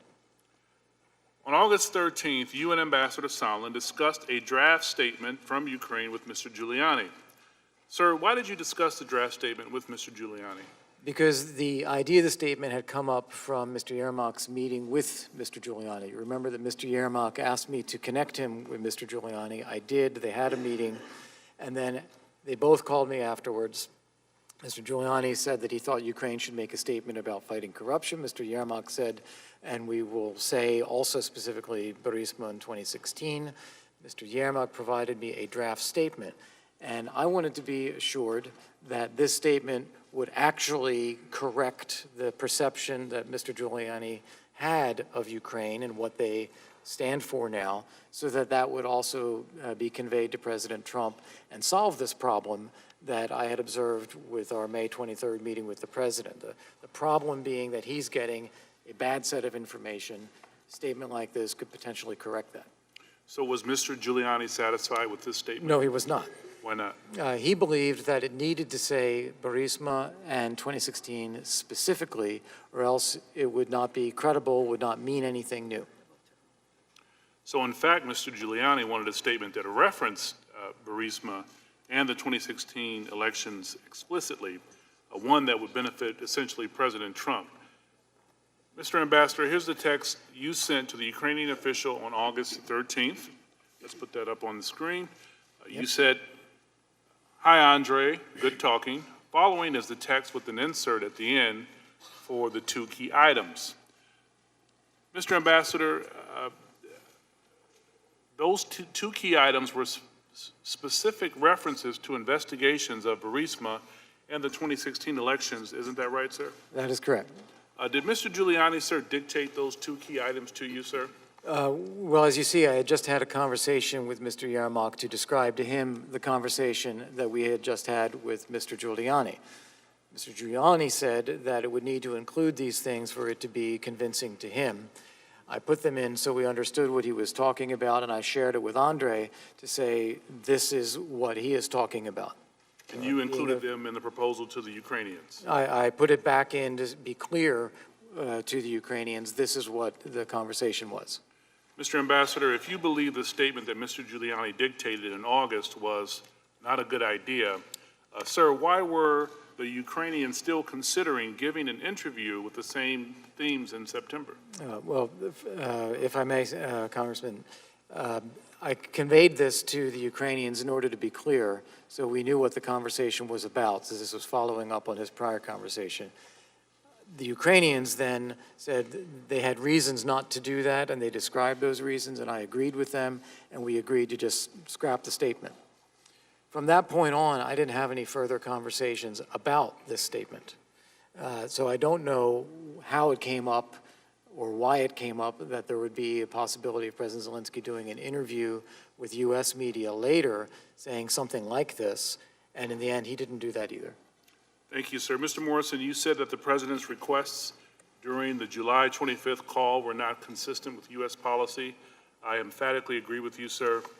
Yet these text messages show that Ambassador Volker spent much of August pressing Ukraine to meet those requests. We can only be grateful. I guess that the president essentially got caught, and Congress passed a law to ensure the funding was released to Ukraine before it was too late. I thank you both for your service. Mr. Chairman, I yield back. Dr. Wenstrup. Thank you, Mr. Chairman. Both of you gentlemen, thank you very much for being here. I want to start, if I can, with you, Mr. Morrison, in discussing the 725 phone call and the concerns that Lieutenant Colonel Vindman had. Lieutenant Colonel Vindman came to you with edits for the transcript, and you stated that you accepted all of his edits. Is that correct? I would have accepted all of the edits that I believed were faithful to what was actually discussed. Did he come to you with an edit that said that the word demand should be in there? I don't recall that specifically, sir, no. He didn't either. How soon after the phone call did he meet with you on that particular issue? We got the draft, as was normal, fairly quickly after the call, so that same day. That same day. So today he said, I've reported my concerns to Mr. Eisenberg. It is improper for the President of the United States to demand a foreign government investigate a U.S. citizen and political opponent. Now, he was going to Mr. Eisenberg with his concerns about the conversation, yet he did not at any point on the edits say that there should be a demand. And, you know, he didn't do that, but he did say that he didn't come to you with his concerns because you weren't available. But that same day, he came to you with edits. Was that correct? I believe that's generally correct, yes, sir. Okay. Well, he said you weren't available, and you didn't hear the president make a demand, did you? No, sir. So sometime between the call and today, Lieutenant Colonel Vindman must have been hearing some voices, and he heard demand at the time, but he didn't hear it that day, and he didn't make it an issue that day, but today he does. I think that's pretty bizarre. When Lieutenant Colonel Vindman went to legal, Mr. Eisenberg, do you know if he was advised not to speak to you? I don't have any firsthand knowledge of that, no, sir. Do you know if he was advised to contact the IGIC? No, sir, I have no firsthand knowledge of that. So you don't know what he was advised when he went to legal? No, sir, I do not. Thank you, I appreciate that. Mr. Volker, I want to tell you, I really enjoyed your opening testimony today, taking us through that. I know it's kind of long, but I thought it was extremely well done, and I appreciate it. You talk about letters signed and sharing concerns about leadership in your assigned country, about agreeing with and sometimes disagreeing with the leadership of your own country when you felt it was appropriate. You're the boots on the ground for the administration, let's face it. You're part of that team that is there to serve the country in that way. And that all to me sounded like the works of a very good diplomat, and I want to thank you for that. Thank you, sir. It's truly appreciated. And, you know, corruption was a concern, legitimately, in Ukraine, and in many ways. And Mr. Jordan pointed out some of the things that were done by Ukrainians in plain sight, I might use that term, in plain sight, by putting op-eds in our newspapers. And it's certainly more than one country can be trying to influence our elections. Would you agree with that? I agree with that. And, you know, we keep hearing that whole thing about the Ukrainians, that's all been debunked. It was just the Russians. Well, you know, that comes from an IC community that some of the people that have come up with those conclusions are some of the very same people that we're going to find out, if we haven't already, were deeply involved with this whole Russian collusion hoax. But I want to say you did a great job. You vetted Zelensky's intentions, what he intended to be as a president. Would you say that's accurate? Yes, that was, in fact, one of the key objectives of the presidential delegation at the inauguration, to take our own judgment and report back to the president. And that's what your job should be. And you became comfortable with this president, correct? Yes, I did. And you worked to assure our president that you were comfortable with this Yes, I did. president. Is that correct? That's correct. And in some ways, you have to work sometimes through any means available. And that might include working with Rudy Giuliani if it could be helpful to you to get that message and advice to the president. Would that be correct? I believe that the messages being conveyed by Mr. Giuliani were a problem because they were at variance with what our official message to the president was and not conveying that positive assessment that we all had. And so I thought it was important to try to step in and fix the problem. And in that, I think you termed that a useful barometer of where things were. Yes. So those useful barometers, I think, can come in a lot of different fashions, like Dennis Rodman in North Korea or James Taylor in France singing "You Got a Friend," if they can help the cause. And in that situation, it's not illegal. Good job, Ambassador. Thank you very much. I yield back. Ms. Spear. Mr. Chairman, thank you. And thank you both for your participation here today and for your service. I want to take us out some 30,000 feet for a minute and talk about cover-ups. But for the fact that the whistleblower came forward, we wouldn't know anything about this. But for the fact that the Inspector General of the CIA found it to be both urgent and credible, we wouldn't know anything about it. Mr. Morrison, you said that after you heard the call, you went directly to the attorneys in the National Security Council and recommended that they be limited access, and they were subsequently put into a special server. The White House has not released any documents whatsoever to this committee. So to you, Mr. Volker, thank you. But for the fact that you, as a private citizen with your own personal phone and your text messages with Mr. Giuliani and Mr. Sondland and Mr. Mayak and whomever else, but for those text messages that we've been putting up on the screen all day, we would have nothing. Nothing. And this cover-up would be complete. That's something we should think about. Now, on July 19th, you had breakfast with Rudy Giuliani at the Trump Hotel, correct? And that's correct. In that conversation, at one point, he brought up Mr. Lutsenko, and you said that whatever Mr. Lutsenko is saying, that's not credible. Is that correct? Yes. And then he brought up Mr. Biden, and I'm going to quote you here. I've known him for a long time. He's a person of integrity. To Giuliani, simply not credible to me. Joe Biden would be influenced in his duties as vice president by money or things for a son or anything like that. Now, we've had many discussions over the last few days about these investigations into Burisma and Biden and the 2016 CrowdStrike server. And you, in that conversation with Mr. Giuliani, basically debunked all of that. Now, at that time, at that breakfast, who else was with you at that breakfast? There was someone that Mr. Giuliani brought along. I later learned that this was Lev Parnas, who we've learned a lot about since then. So Mr. Lev Parnas was at that breakfast that Mr. Giuliani had with you, and we now know that Mr. Parnas has since been indicted for foreign campaign contributions to President Trump's Political Action Committee. Is that correct? I have seen that. All right. On May 23rd, you were in that discussion with the president, and at one point he referred to Zelensky having terrible people around him. Who do you think he was calling terrible people around him? There were two people that came to mind. One of them was a former investigative journalist and later a parliamentarian named Serhiy Leshchenko. Serhiy Leshchenko is someone that in many of these stories is seen as bringing forth a black ledger relating to Paul Manafort's activities in Ukraine. That was one person.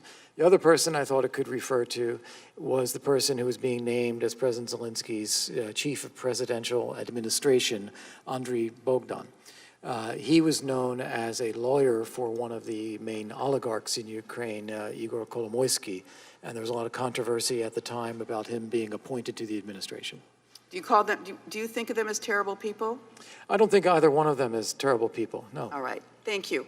Mr. Morrison, earlier in testimony that was elicited from our colleagues on the other side of the aisle, you indicated that others had represented to you that Colonel Vindman leaked. Do you remember saying that? Yes, ma'am.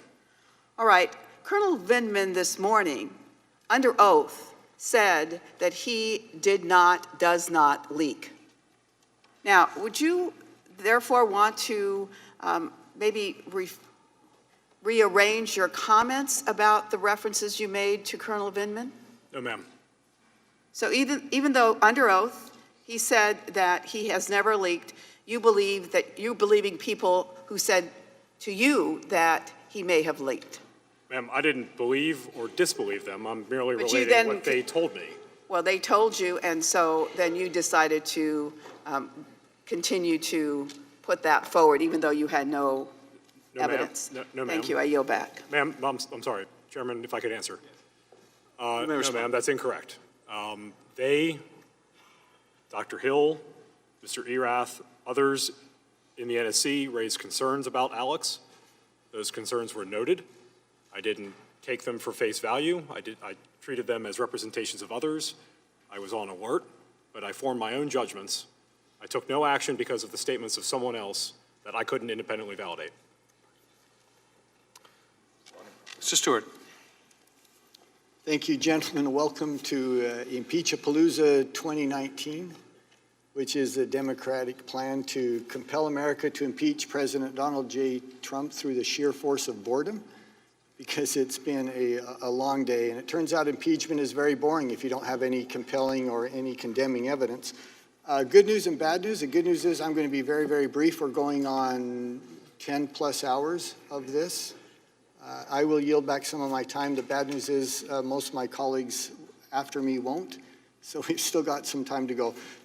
Ambassador Volker, very quickly, do you think that someone should be immune from investigation of suspected ethical or criminal activity just because they were a candidate for office, even for office of the President of the United States?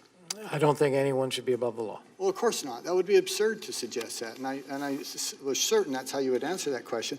What if some of these alleged ethical or criminal allegations occurred overseas, occurred in another country? Would it be improper to seek the host country's help, such as we do with Interpol or any other law enforcement agency? There are channels for doing that for American citizens who may have committed crimes abroad. Okay. And again, to seek the host nation's their government's help is not unusual at all, would it? That is correct, and Thank you. we often have treaties for that. Thank you. And again, that's painfully obvious, and to me that's exactly and the only thing that the President was doing here.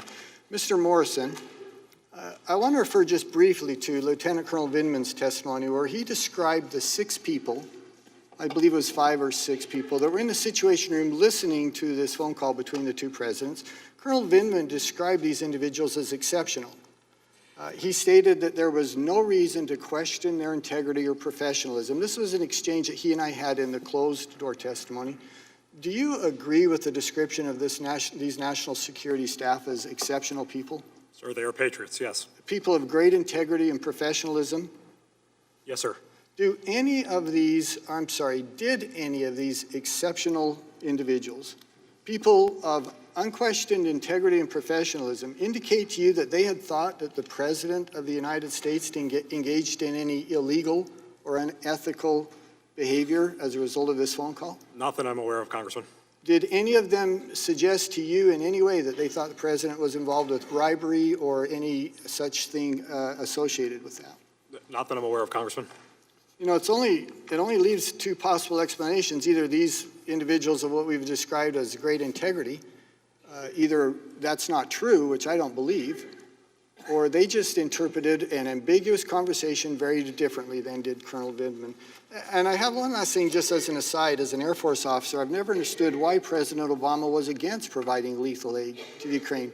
Ambassador, do you have some insight into why they refused to do that?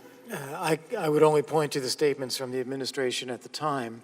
There was a perception that our allies would oppose it, that Germany would oppose it. There was a perception that Germany should be in the lead. There was a perception that it could be provocative to Russia or escalate the conflict. As I've said extensively at the time and as Special Representative, I don't agree with those arguments. And I believe that the record has borne out that providing those lethal defensive arms was actually very important. Well, I agree with you, Ambassador. I think that you got it right, and I think President Trump got it right. And with that, I yield back. Mr. Quigley. Thank you, Mr. Chairman. Ambassador, I want to direct your attention to a meeting you had with Ambassador Taylor and Mr. Yermak September 14th in Kyiv. Do you recall this meeting, sir? I believe we had dinner. It was around the time of the YES conference. Okay. Do you remember discussing with Mr. Yermak Ukraine's intent to investigate their former president, Mr. Poroshenko? I remember raising the issue of the possibility of prosecutions. Well, they brought it up. Is that correct? You raised it, and they talked about their intention. Excuse me, Congressman, I'm sorry. To be clear, there was a lot of talk in Kiev at that time about whether the new team would be prosecuting the former president. And I had met with President Poroshenko. I had met with others in the opposition as well. And I wanted to call Mr. Yermak's attention to the potential problems of this. I'm very familiar with other examples of countries in the region that have gone for prosecutions of the former government, and these have created deep divisions in society. And so I cited President Zelensky's inauguration speech, his National Day speech from August 24th, that was all about unifying the country. And I cautioned Mr. Yermak to say that pursuing prosecution of President Poroshenko risks deepening the divisions in the country, exactly the opposite of what President Zelensky has said he wants to do. So it's fair to describe it as you discouraged him from such action. I discouraged him. I raised concerns about what the potential impact would be. And what was Mr. Yermak's response? I believe, and I'm refreshed in this by seeing the testimony of others. Mr. Taylor. Mr. Taylor's testimony. Ambassador Taylor and Mr. Kent. Right, and I believe based on that testimony that Mr. Yermak said, well, what, you mean like asking us to investigate Clinton and Biden? So it was something along the lines of, it's okay for you to ask us to investigate in the manner in which you are, these so-called investigations, but you don't want us to investigate our own president. Is that a fair way to describe this? Well, I didn't quite understand what he was referring to, because to my knowledge, we weren't asking to investigate Clinton or Biden. And so I was kind of puzzled by the remark, and that's why I didn't respond. Did you go and investigate what he might have meant or ask anybody? No, I thought I took it something of a deflection from the point I was making about unifying Ukraine. But in all this time, I mean, Mr. Giuliani in this time, in that May to September, he mentioned the Biden investigation. He mentioned Biden over 50 times and 20-something times in relation to Ukraine. None of that stirred your curiosity? Well, you just now finally come to this point? Yeah, as I testified, I met with Mr. Giuliani once, and he did bring up Vice President Biden, and I pushed back on that. And I maintained a very clear distinction that Ukraine investigating its own citizens and corruption would be fine. Going beyond that to say we're going to investigate the vice president is not fine. Did you have any discussions with anyone in the State Department or anywhere else in the administration about concerns about the investigation into Poroshenko? Yes. So I know that I raised this with Ambassador Taylor in advance of that. We had been in some of the same meetings, some of the country team there. I don't remember whether I had raised it with George Kent or Phil Rico or not. I may well have done. But it was something that we had discussed as part of our meetings in Kyiv at that time. I yield to the chairman. So, Ambassador, when you had this conversation and you urged Ukrainians not to investigate or prosecute the former President Poroshenko, their response was, oh, you mean like you're asking us to investigate the Clintons and the Bidens? That was their response? That's what I recall now from seeing Ambassador Taylor's testimony. Yes. And you didn't understand that at the time, but then at the time, had you read the call record? No. Now that you've read the call record, that makes a little more sense, doesn't it? Yes. I was curious about something you said earlier when you said that the 2016 conspiracy theory of Lutsenko had no merit, but you didn't see any harm in Ukraine investigating it if they wanted to investigate it. Is that right? Yes. Don't they have enough legitimate corruption to investigate without spending time investigating a debunked conspiracy theory? There is all kinds of corruption to investigate in Ukraine. But nonetheless, you proposed that they go ahead and do this investigation of something you thought without merit because this was part of an effort to fix the problem that Giuliani was creating? I did not propose it. Well, I think you said you were okay with it, or you amended statements, as we've seen, to include it, because, well, if it would help fix the Giuliani problem, was that the thinking? Yes, that's correct. If it threads the needle between what is reasonable for Ukraine to do and if it resets the negative perceptions held by Mr. Giuliani and then the president, then why not? This was part of what you described in your opening statement as your effort to, when you see a problem, to fix it. Is it clear to you now, Ambassador Volker, based on the September 25th call, that you were not able to fix it? Based on the transcript that was released on the 25th, I can see now that there was a lot else going on that was about Vice President Biden than I knew at the time, and the efforts that I was making were clearly not in the context of what had already been discussed by the President on July 25th. So it's fair to say you were not able to fix the Giuliani problem? That's correct. Ms. Stefanik. Thank you, Ambassador Volker and Mr. Morrison, for your years of service and your professional expertise and leadership on national security issues. And I want to particularly thank Mr. Morrison for his great work on the House Armed Services Committee on which I serve. I wanted to start with the July 25th call between President Trump and President Zelensky. Mr. Morrison, you were on that call, and there was no mention of withholding aid on the call, correct? That is correct, Congresswoman. And there was no quid pro quo, correct? Correct. No bribery? Correct. No extortion? Correct. And Ambassador Volker, I presume you got a readout of the call, is that correct? Very terse readout, but yes. In this tertiary readout of the call, Ambassador, from the U.S. participants, was there any reference to withholding aid? No, there was not. Any reference to bribery? No, there was not. Any reference to quid pro quo? No, there was not. Any reference to extortion? No, there was not. And I presume you also got feedback from your Ukrainian counterparts as to how the call went. Did they mention the withholding of aid? No, they did not. Did they mention any quid pro quo? No, they did not. And did they mention any bribery? No, they did not. And in fact, the day after the call, you met with President Zelensky. This would be on July 26th. That's correct. And in that meeting, he made no mention of quid pro quo. No. He made no mention of withholding the aid. No. He made no mention of bribery. No. So the fact is that Ukrainians were not even aware of this hold on aid. Is that correct? That's correct. And in the coming weeks, you were in touch with Ukrainians as part of your official duties, and this included talking to Ukrainians over the phone, in person, on text, and the Ukrainians never brought up an investigation into the Bidens. Is that correct? That's correct. They never brought up the withholding of the aid. That's correct. They never brought up quid pro quo or bribery. Let me bring up the aid. They did bring that up after the Politico article appeared on the 29th. I'm going to get to that, but until the Politico article, then, no. They did not bring it up. And you said in your closed-door deposition, quote, "It never came up in conversation with them, and I believe they had trust in me that they would have asked if that was really what they were worried about." That's Is that correct? That is correct. And as you pointed out, the Ukrainians never even knew their foreign aid was on pause until the article was published in Politico in August. That's correct. So they didn't know during the call. That's correct. And in fact, you had to correct Chairman Schiff on this timeline in the closed-door deposition.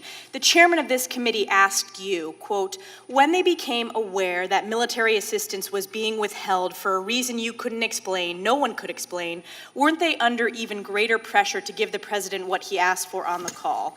And you answered, Ambassador Volker, quote, "To my knowledge, the news about a hold on security assistance did not get into Ukrainian government circles as indicated to me by the current foreign minister, then diplomatic advisor, until the end of August." Is that your testimony? Yes, it is.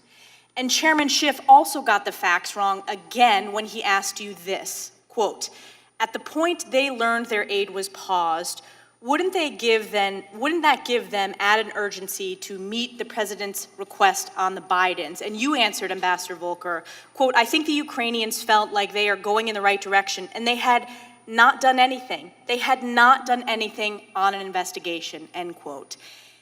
Isn't it the case, Ambassador Volker, at one point Chairman Schiff said to you, when you were truthfully testifying, quote, "Ambassador, you're making this much more complicated than it has to be," end quote. It's page 127 from the deposition, is that correct? I remember that. But the truth is, the facts are indeed not complicated. And I'm going to close out with two questions for the both of you. Did Ukraine open an investigation into the Bidens? Mr. Morrison. Not to my knowledge, ma'am. Ambassador Volker. Not to my knowledge either. Did either of you ever have any evidence of quid pro quo? Mr. Morrison. No, ma'am. Ambassador Volker. I did not. Any evidence of bribery? No, ma'am. No, ma'am. Any evidence of treason? No, ma'am. No evidence of treason. With that, I yield back. Mr. Swalwell. Thank you. Mr. Morrison, did Ambassador Bolton want the security aid hold lifted? Yes, Congressman, he did. You testified that Ambassador Bolton had a one-on-one meeting with President Trump in late August related to Ukraine security assistance. Is that right? Sir, can you point to where I testified to that? On page 266, you said Ambassador Bolton had a one-on-one meeting with President Trump in late August 2019, but the president was not yet ready to approve the release of the assistance. Do you remember that? Sir, this is 226? Yes, to 266 and 268. But I'm asking you, did that happen or did it not? Sir, I want to be clear in characterizing it.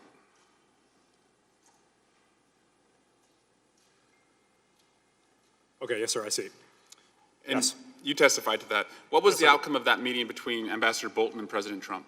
Ambassador Bolton did not yet believe the president was ready to approve the assistance. Did Ambassador Bolton inform you of any reason for the ongoing hold that stemmed from this meeting? No, sir. Mr. Morrison, do you consider yourself loyal to the president? Yes, sir. And the president executes the foreign policy of the United States, is that right? Well, sir, I would say he decides. He sets the foreign policy. He sets it, yes, sir. And as a staffer on the National Security Council, and even someone who serves in the military, it's your job to faithfully execute the foreign policy priorities of the president, is that right? Sir, my oath is to obey all lawful orders. On July 25, you listened to the President of the United States talk to the President of Ukraine, is that correct? July 25th, yes, sir. And regardless of what you had prepared as far as talking points for that call for the President, you heard the President of the United States ask the President of Ukraine to investigate the Bidens, is that correct? Yes, sir, he made a request. And after the July 25 call between President Trump and the Ukrainian President, fair to say that you talked to your Ukrainian counterparts a number of times? Yes, sir. How many times when you talked to your Ukrainian counterparts did you ask them to investigate the Bidens? Never, sir. Why not? Sir, it was not a policy objective that I was aware of. But with all due respect, Mr. Morrison, you're not in the White House to carry out your policy objectives. You just testified that the president sets the foreign policy objectives for the United States, and the one call that you listened to between the President of the United States and the President of Ukraine, the President of the United States' priorities were to investigate the Bidens. And I'm asking you, sir, why didn't you follow up on the President's priorities when you talked to the Ukrainians? Sir, I did not understand it as a policy objective. Mr. Morrison, I know that you put that conversation in the server because, as you said, you feared the political consequences and some other reasons that you gave.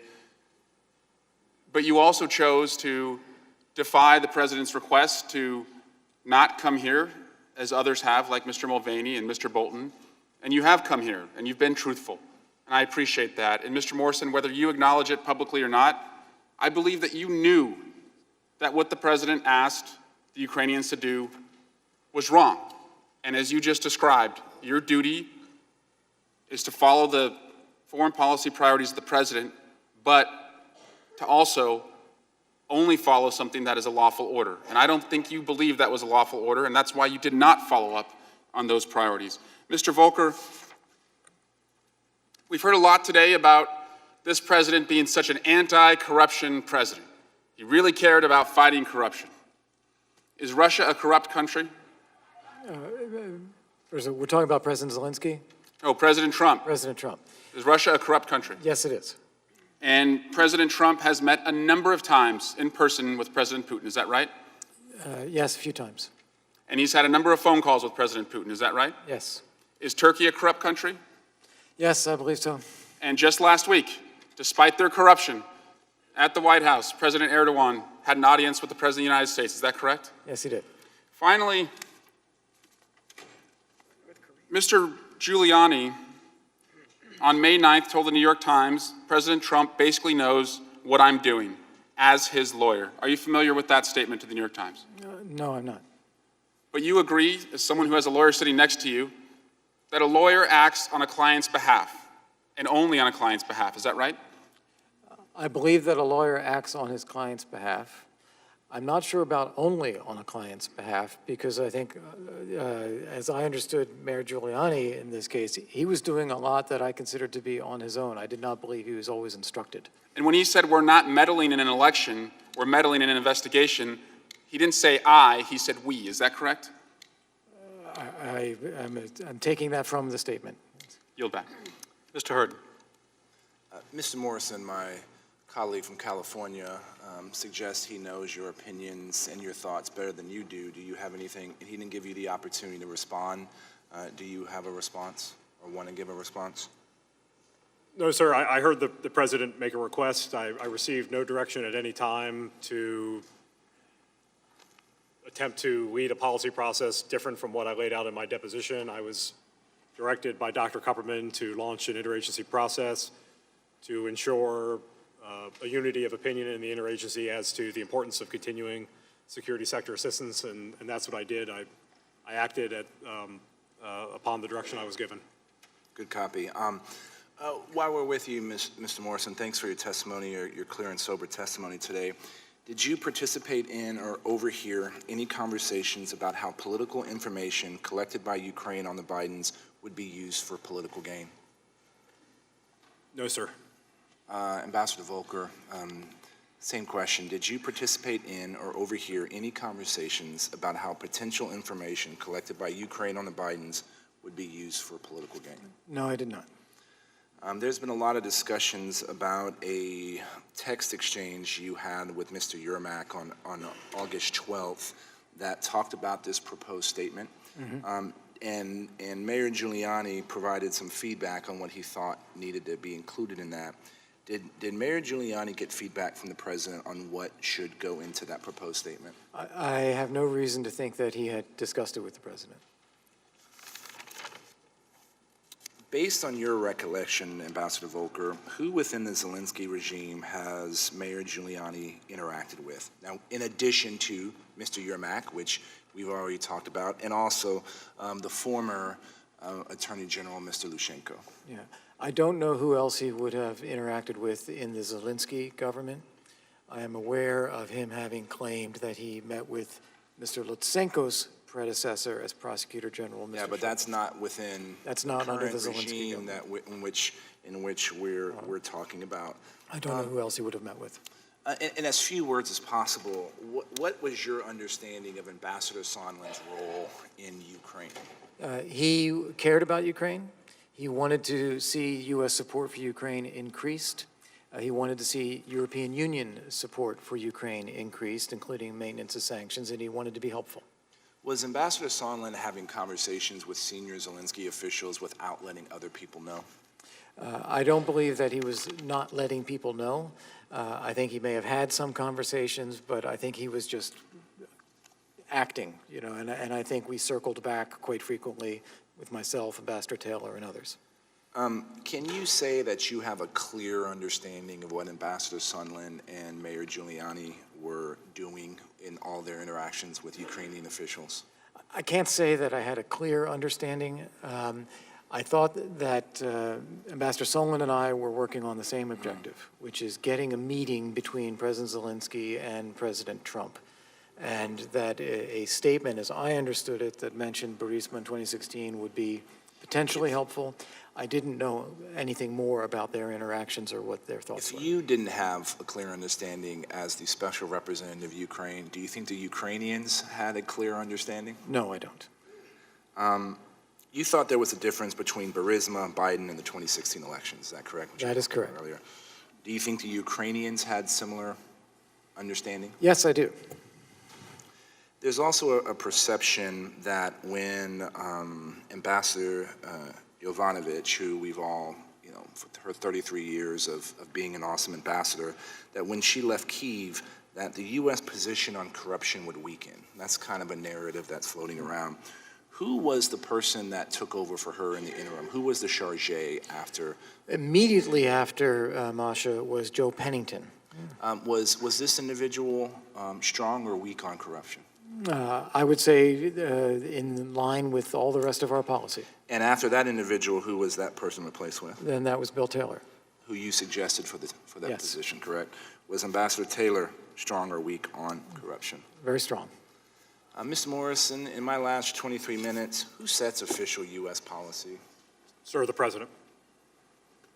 Not some other staffer within the NSC process? Sir, the NSC staff exists to ensure the President has the full array of options for his decision.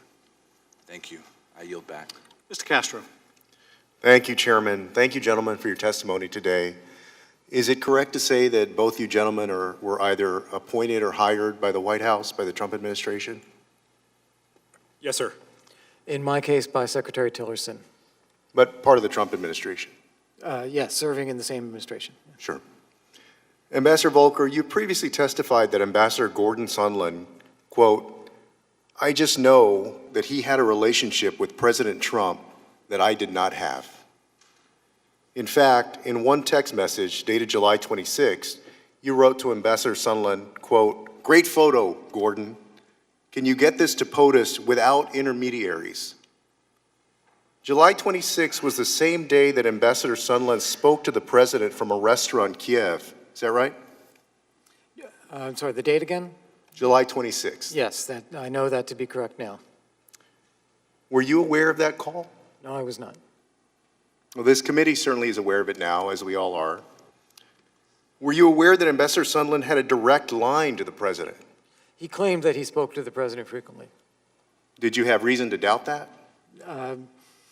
Ambassador Sondland's a big personality and sometimes says things that might be a bit bigger than life. But he was a political appointee. He was handpicked by the president or somebody in the president's administration to serve in his position. And I believe that he could speak with the president. He had also been a large donor to one of President Trump's campaign committees. Is that correct? I have learned that.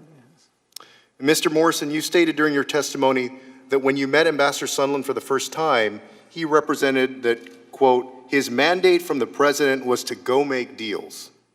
And in fact, you testified that between July 25th and September 11th of this year, you heard or learned that Ambassador Sondland and President Trump spoke on several occasions. Is it accurate that every time you checked, you were able to confirm that Ambassador Sondland had, in fact, spoken to the president? Yes, Congressman.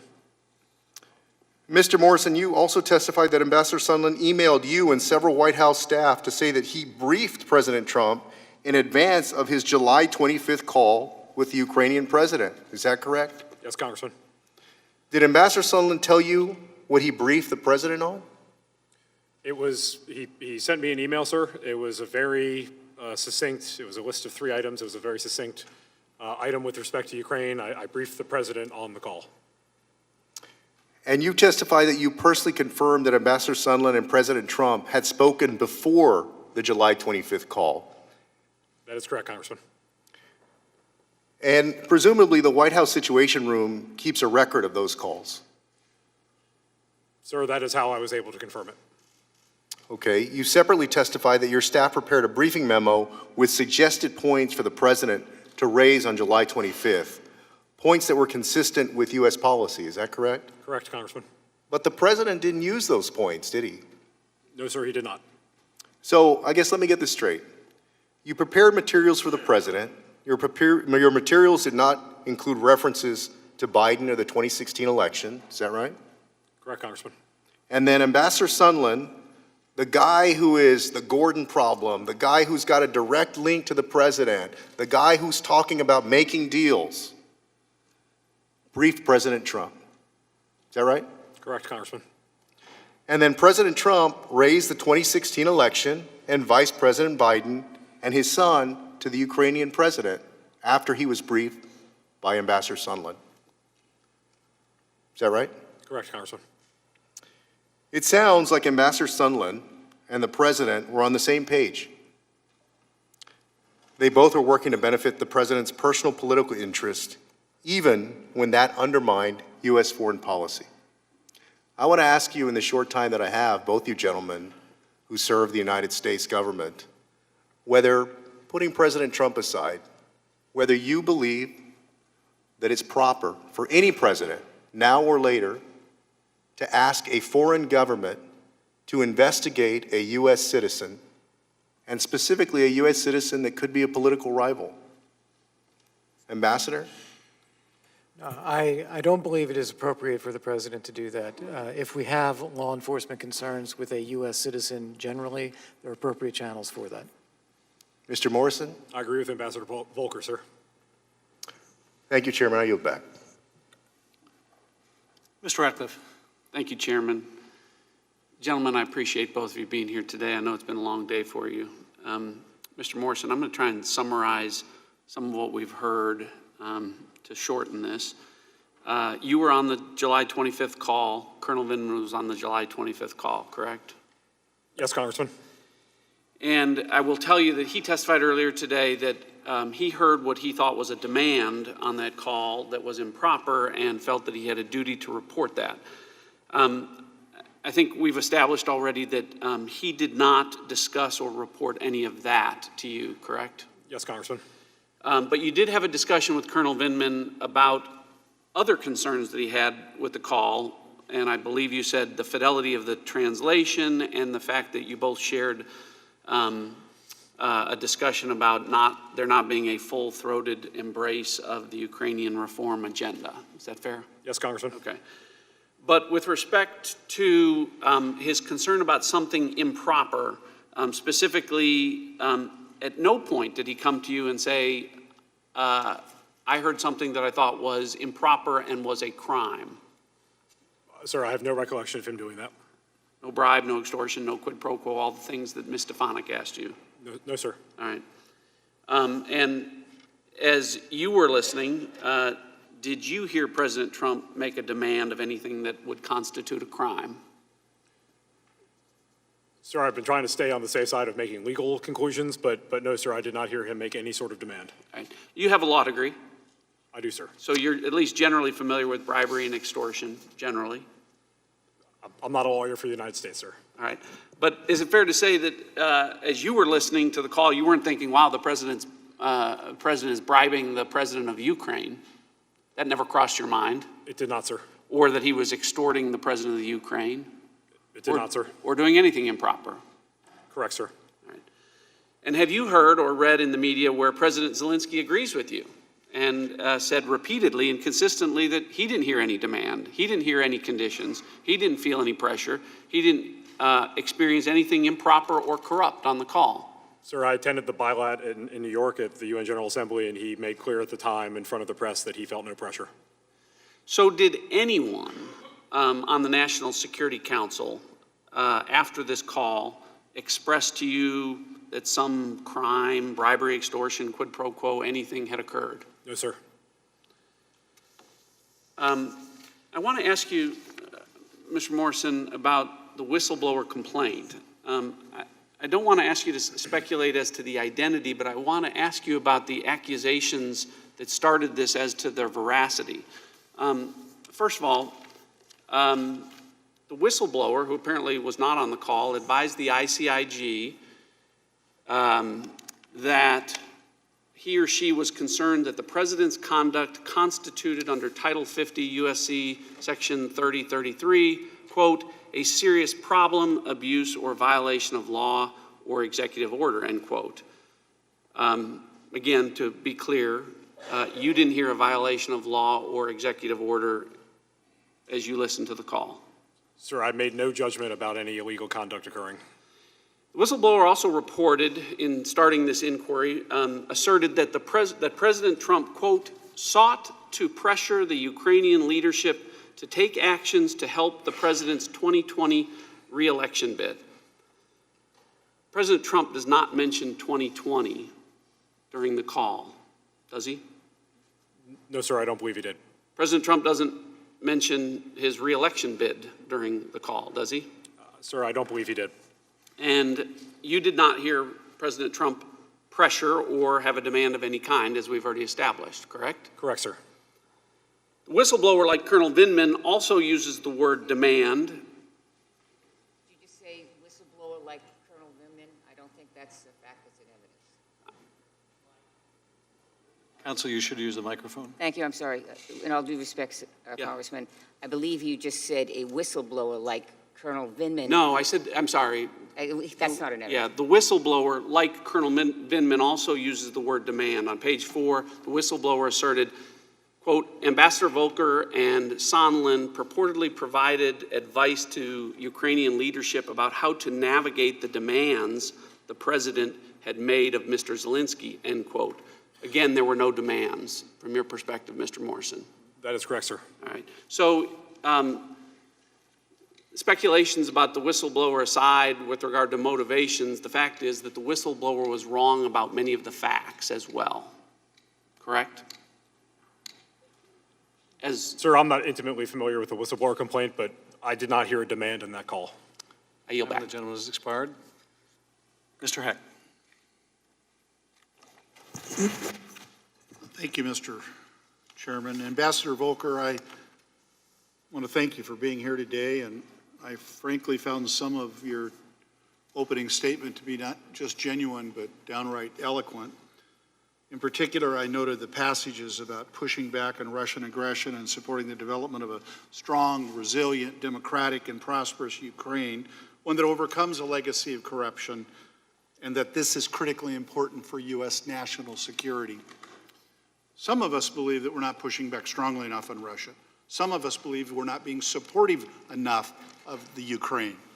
But one of our challenges is to go home to the people for whom we work and help explain to them why it is in our national security interest. You have an audience like you'll never have again to look into the camera and tell the American public why it is important to support Ukraine, why it should matter to them if the biggest issue in their life is getting their kids off to school, paying their bills, and the like.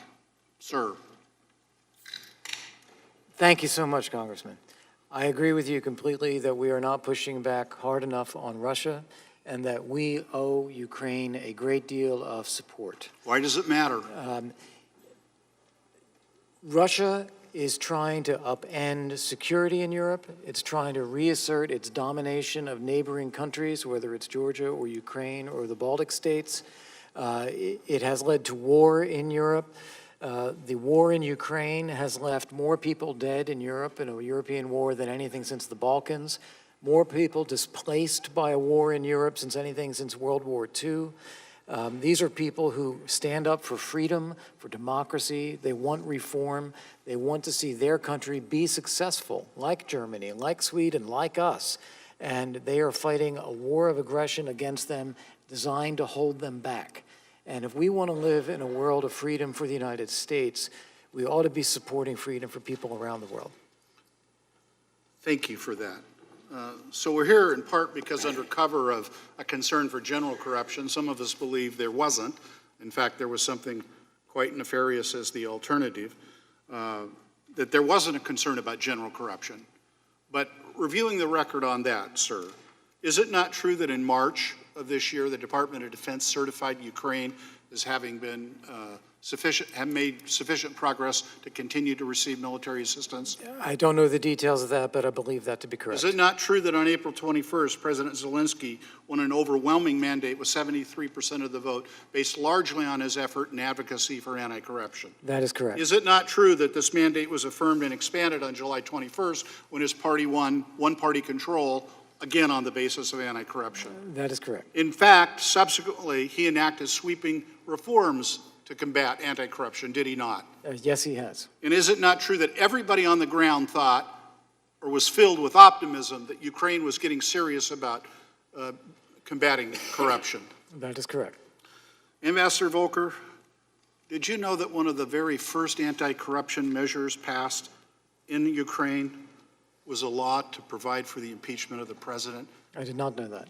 It's true, because he thought we should start with it himself. I raise this because my friends on the other side of the aisle keep characterizing this impeachment inquiry is inherently wrong because, and I'm quoting them, it will overturn an election.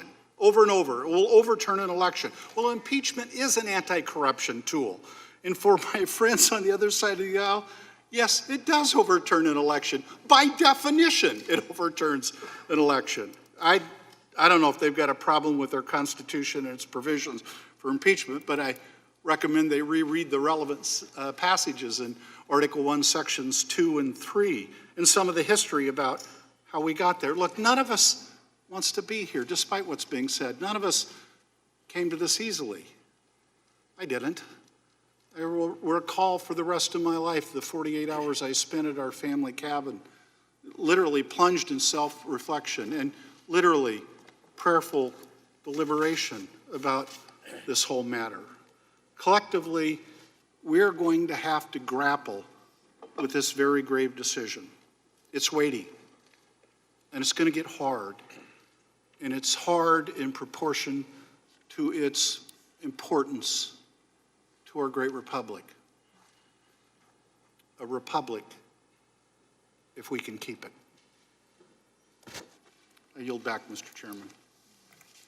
Mr. Jordan.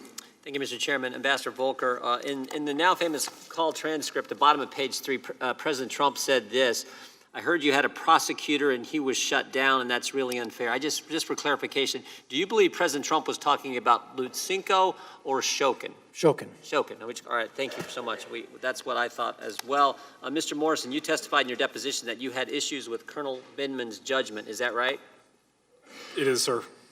And you said specifically that you had concerns with Colonel Vindman exercising, quote, appropriate judgment as to whom he said what. Is that right? It is, sir. You testified that Dr. Hill, your predecessor at NSC, told you that she had concerns about Colonel Vindman's judgment. Is that right? It is, sir. And you testified that Colonel Vindman did not always adhere to the chain of command. Is that right? I believe so, yes, sir. You testified that you were aware of issues with Colonel Vindman trying to access information outside his lane. Is that correct? Sir, I believe I stated that I was aware that there were those who were concerned about that. Yes, sir. Okay, thank you. You testified that Colonel Vindman was not included on certain trips. Is that right? Yes, sir.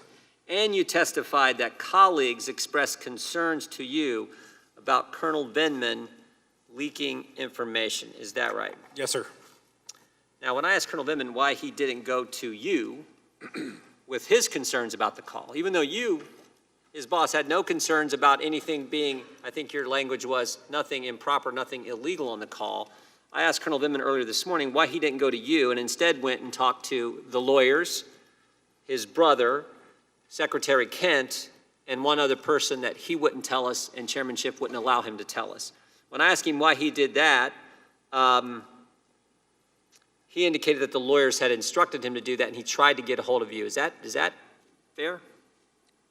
Sir, I watched part of the proceedings this morning. I heard him say that. Yes, sir. Okay, well, one thing that Chairman Schiff brought up at the end of this morning's hearing, he pointed out that you, Colonel Vindman's boss, also went to the lawyers. But your reason for going to the lawyers was a little different, wasn't it? Yes, sir. Yeah, I think you had a few things that Mr. Castor and you talked about earlier in today's hearing, but I think at the top of your list was you were concerned about the contents of the call leaking out. Is that fair? Yes, sir. And that's exactly what happened, isn't it? Sir, I don't know. I don't know that the contents leaked out. There was a whistleblower complaint. The president chose to declassify the MEMCON. Well, it seems to me you were prophetic, Mr. Morrison, because you said in your statement today, as I stated during my deposition, I feared at the time of the call on July 25th how the disclosure of the contents of the call would play in Washington's political climate. My fears have been realized. Seems to me you saw what might happen, and it sure enough did. Fair to say? Yes, sir. And we get all this. I mean, we get all this, and that's the part that gets me. We get all this, these hearings, these weeks, the basement and the bunker in the basement of the Capitol, and 4 facts that we keep coming back to have never changed, will never change. We've heard from both of you today that confirm these fundamental facts. We got the call transcript, as you've both said. No linkage to security assistance dollars and investigations in the call transcript.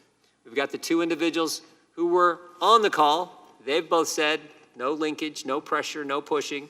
We've got the fact that the Ukrainians didn't even know aid had been withheld until August 29th. And most importantly, the Ukrainians did nothing as far as starting, promising to start, announcing they were going to start, investigation, did nothing, and the aid got released.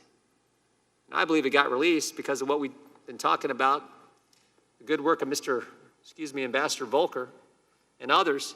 I believe that's why it happened. And yet here we are. And you called it all. You saw this coming. That's why you went to the lawyers. That's why you wanted to. That's why the concern was there. And that's the part that's most troubling. I yield back, Mr. Chair. I yield to the gentleman from Ohio. Ambassador Volker, on Daily Mail, they currently have this headline. It says, Ukraine Special Envoy Kurt Volker walks back his closed-door testimony and says he, quote, has now learned there was a link between U.S. military aid and a Biden probe. That's not your testimony today, is it? I don't believe that's in my testimony. Thank you. I yield back. Mr. Welch. Thank you. Just following up on Mr. Jordan, the easiest way to avoid investigation is to not do anything wrong. I want to talk a little bit about why we're here. Official government actions can't be traded for help in a political campaign. Let me give an analogy and ask each of you if you agree. Could a mayor of a city withhold funding for the police department budget unless the police chief agreed to open up an investigation on a political rival? Mr. Morrison? In that hypothetical, no, I don't think he should do that. Yeah. And Ambassador Volker, sure you agree? Yes. And the same would be true if it were a governor withholding the budget request of the state police unless the state police agreed to conduct an investigation on a political rival. You would agree? Correct. Yes, sir. In your view, is it any different for a member of Congress? Of course not, right? Would you agree that the president has the same obligation as the mayor, as the governor, as the member of Congress to not withhold aid unless he gets an investigation into a political rival? Mr. Morrison? Yes, sir, I would agree with that hypothetical. I would agree. Thanks. And we're having a debate here, both sides, as to how to read what's plainly before us, the presidential phone call where the president ignored the work of the advisors in the National Security Council of talking points and instead chose to talk about the Bidens and talk about Hunter Biden and ask for an investigation. So we are just going to have to debate that. But isn't the principle that no person, including the president, is above the law absolutely essential and worth the effort to make certain that we continue to guarantee? Ambassador Morrison? Sir, I haven't been promoted. I'm sorry, Ambassador Volker? I'm sorry, pardon me. Yes. Yeah, and Mr. Morrison? Sir, the rule of law is essential to our democracy. It's so true. You know, we've had some discussions and challenge from the other side that the president has authority in foreign policy to do what he likes. And in fact, he does. You know, a recent president by President Trump to take our troops out of Syria and allow the Turkish forces to go in literally meant that some Kurdish families went to bed Saturday night and woke up Sunday morning, packed their kids and fled for their lives. A lot of people, including both sides of the aisle, totally disagreed with that. But the president has the authority to do it, impulsive as that decision may have been, unwise as it may have been, as threatening to our national security. We're not talking about that here. And Ambassador Volker, I've listened to your testimony, and I take it and thank you for making efforts to try to advance what had been a bipartisan Ukraine policy. Help Ukraine get rid of corruption, help resist Russian aggression. But what you came to learn painfully is that there was a sidebar Ukraine policy with Giuliani as the advocate, and it appears Ambassador Sondland is very much involved. Is that correct? I don't know everything about that, sir.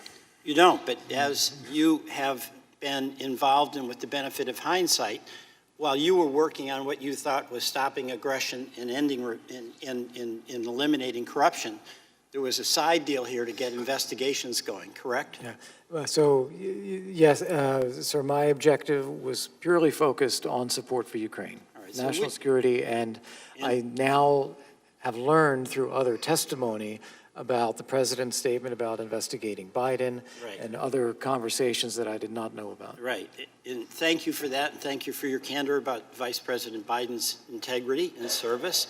But the bottom line here is, at the end of the day, we're going to have to make a judgment about what the president was up to with respect to that request for the favor and how it repudiated the policy that was the bipartisan effort in Ukraine, and raises questions about he, in that hypothetical example I gave of the mayor, held himself to be above the law. I yield back. Mr. Maloney. Gentlemen, thank you for being here. Ambassador Volker, I was struck by your opening statement. It moved a long way from the testimony you presented to us in October. And I know you gave a reason for that, which is that you were in the dark about a lot of these things. Is that fair to say? That is one thing, is that I learned a lot out of the testimony of You learned a others. lot. Yeah. You learned a lot. And what you said on page 8, I'm referring to your statement that you gave this morning, this afternoon, that I did not know, this is quoting, I did not know that President Trump or others had raised Vice President Biden with the Ukrainians or had conflated the investigation of possible Ukrainian corruption with investigation of the former Vice President Biden, right? Correct. You didn't know Burisma meant Biden. That's what you're saying. Right. Right? I had separated the two. I got it. Well, you didn't know, right? I mean, you were, well, do we have to go through it, sir? I mean, you were there on May 23rd for the meeting with the president when he said, talk to Rudy, and Rudy sure cared about the investigations, which you now know meant Biden, right? But you missed it on May 23rd, right? No, sir. I understood at the time that Hunter Biden, Vice President Biden's son, had been a board member of Burisma. I understand, but you didn't read that as a request to investigate the Bidens at that time. That's all I'm saying. Correct. And on July 10th, you were in not one but two meetings in the White House where Ambassador Sondland raised the investigations, but you didn't know it was about the Bidens. That's your testimony, right? At That's the time. right. I did not think he was talking about anything specific. Right. You heard him say investigations. You thought it was inappropriate, and the chairman asked you about that, but you said, oh, it's because I didn't know it was the Bidens. I just thought it was inappropriate. And then I guess when they were in the ward room and Ambassador Sondland raised Burisma and the Bidens in 2016, you missed that too, as I understand it. That is correct. Right. And then, of course, on July 18th, you knew aid was withheld. And then in August, you spent a good part of the time with this statement with Rudy Giuliani, right? I mean, you were the guy making the changes and interacting with the Ukrainians. You were putting in Rudy's changes, which included a call for investigating Burisma and the 2016 elections, which you now know meant Biden's, right? You didn't know it at the time, right? But now we know it, right? And then on September 1st, you were in Warsaw I mean, you were at every point in this. You were in Warsaw, and you were there when Ambassador Sondland told Andrei Yermak that he was not going to get security assistance, he wasn't going to get a White House meeting unless there was the investigation. And I understand you missed that, you were out of the loop then. That's not correct, sir. So I was not in Warsaw at these meetings. Oh, excuse me, you were not in Warsaw, but you heard about it right after from Sondland, is that right? No, that's not quite correct either. It was sometime later. I got it. So, but now we know, right? Now you know what it meant. And you said, in retrospect, I should have seen that connection differently, and had I done so, I would have raised my own objections. Right, that is correct. And What are the objections you would have raised, sir? it's that people, what I would have raised is that people are conflating investigating the Bidens with investigating this Ukrainian But if company, you, would you have Burisma, objected to the president asking for an investigation of the Bidens, as you sit here now, you said, I would have raised my own objections. Yes. If you knew it was the Bidens. If I knew we were talking about investigating Vice President Biden and asking the Ukrainians And to his do son. that, that would be inappropriate, and I would have objected to that. Right, and so if you had heard him ask for it on the call, and you said, in retrospect, Ukrainians clearly it would have been confusing, right? Correct. Is confusing the right word, sir? I mean, it would have put them in the position of having to do something inappropriate, right? No, Investigate the Bidens. I think confusing is the right word because they were clearly hearing something different from the president in one conversation and different from me as a U.S. Special Representative. Well, or from maybe, Bill sir, Taylor they on the understood ground. that investigating Burisma and investigating 2016, in fact, meant the Bidens, even though you didn't. I mean, in fact, at the time you were talking to Yermak and putting those changes in the statement, he had talked to Sondland, right, at the same time. And so the point being that they were put in an impossible position. They were being asked to do something inappropriate. And you now know that, right? And you would have raised your own objections. Well, I Is know that they fair to were say? asked in the phone call to do that. In the conversations that I had with the Ukrainians, we were not asking them to do that. And even at that point, the Ukrainians, perhaps with the knowledge of this phone call, which I did not have knowledge of at the time, they said, we just don't want to go there. Right. And so in retrospect, though, you would have raised objections. You would have said it was inappropriate for the president to do this. Correct. And Mr. Morrison, can I just ask you, sir, so I'm stuck on this issue of you didn't see anything wrong with the call, but you went straight to NSC Legal to report it. Is that your testimony to us today? Yes, sir. Thank you, sir. Yield back. Ms. Hemmings. Thank you, Mr. Chairman. Mr. Morrison, and to both of you, thank you so much for your service. Thanks for being here. It's been a long day.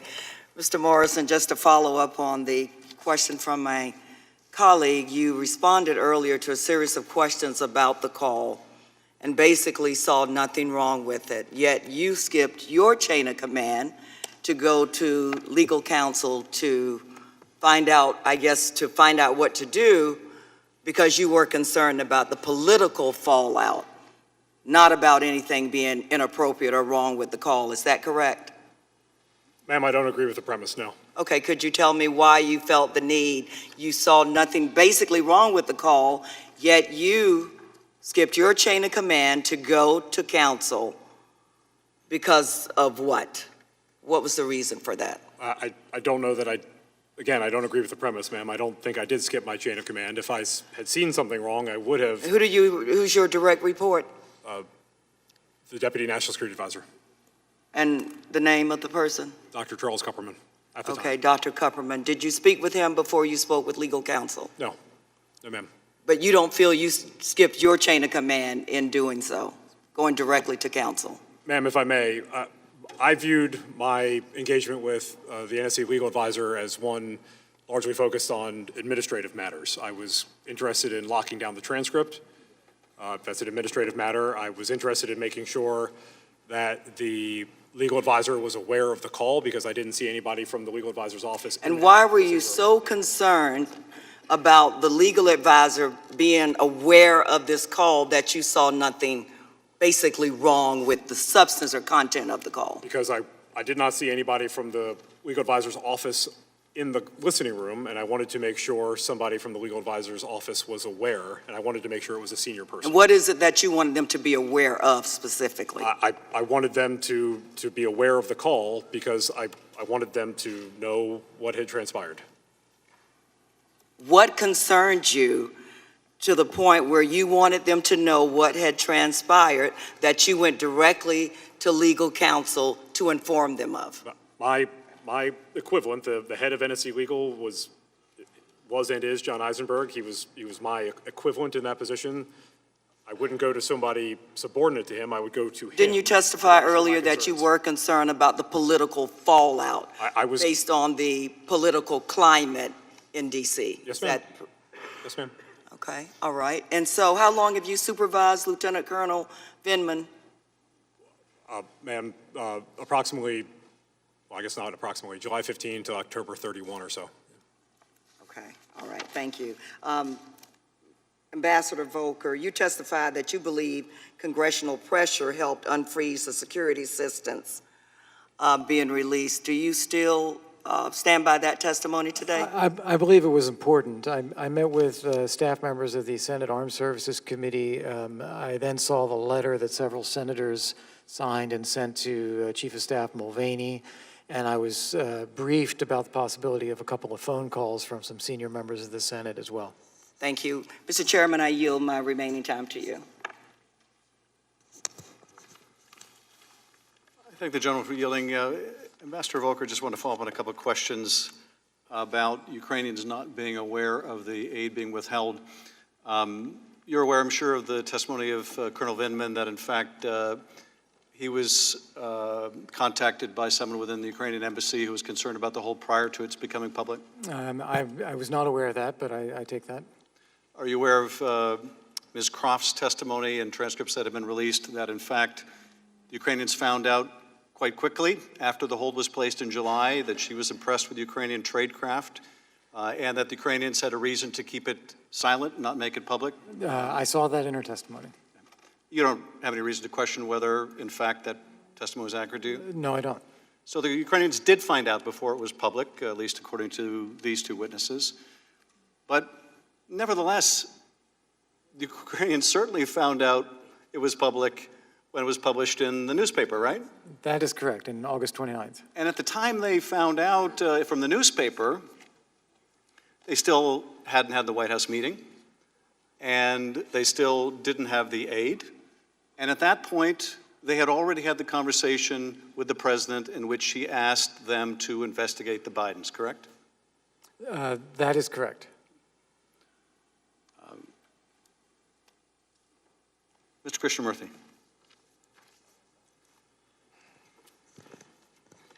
Good evening to both of you, and thank you for your service.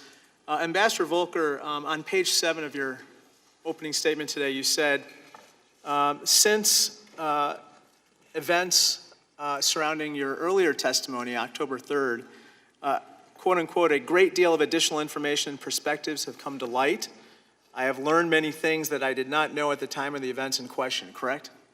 Yes, that is correct. That includes conversations that occurred as well as meetings that occurred of which you weren't a part, correct? That's correct. Sir, you obviously were not a part of the July 25th call. Isn't that right? That is correct. You were not aware that Ambassador Sondland, according to your opening statement, had a call with President Trump on July 26th, correct? That is correct. On September 1st, you weren't present for the sidebar meeting between Ambassador Sondland and Special Advisor Yermak. Isn't that right? That is correct.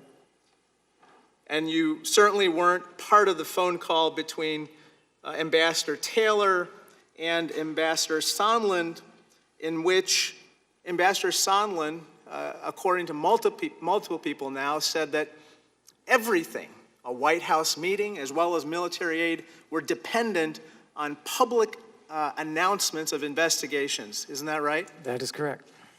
And certainly, sir, you weren't part of the phone call on September 7th between Ambassador Sondland and President Trump, in which President Trump insisted that President Zelensky go to a mic and publicly announce investigations of President Trump's domestic rivals. Isn't that right? That is correct.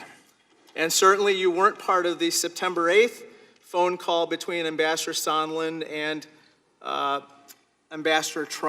President Trump, where President Trump again insists that these announcements have to happen. Isn't that right? That is correct. Sir, you say that you weren't a witness to any kind of quid pro quo or conditionality between military assistance and investigations, what someone called missiles for misinformation today. Isn't that right? That is correct. But sir, you weren't present for many, if not all of the phone calls and conversations where these alleged instances of quid pro quo occurred. Isn't that right? That is correct. Sir, let me turn your attention to another topic that's come up today. Or actually, it came up last Friday.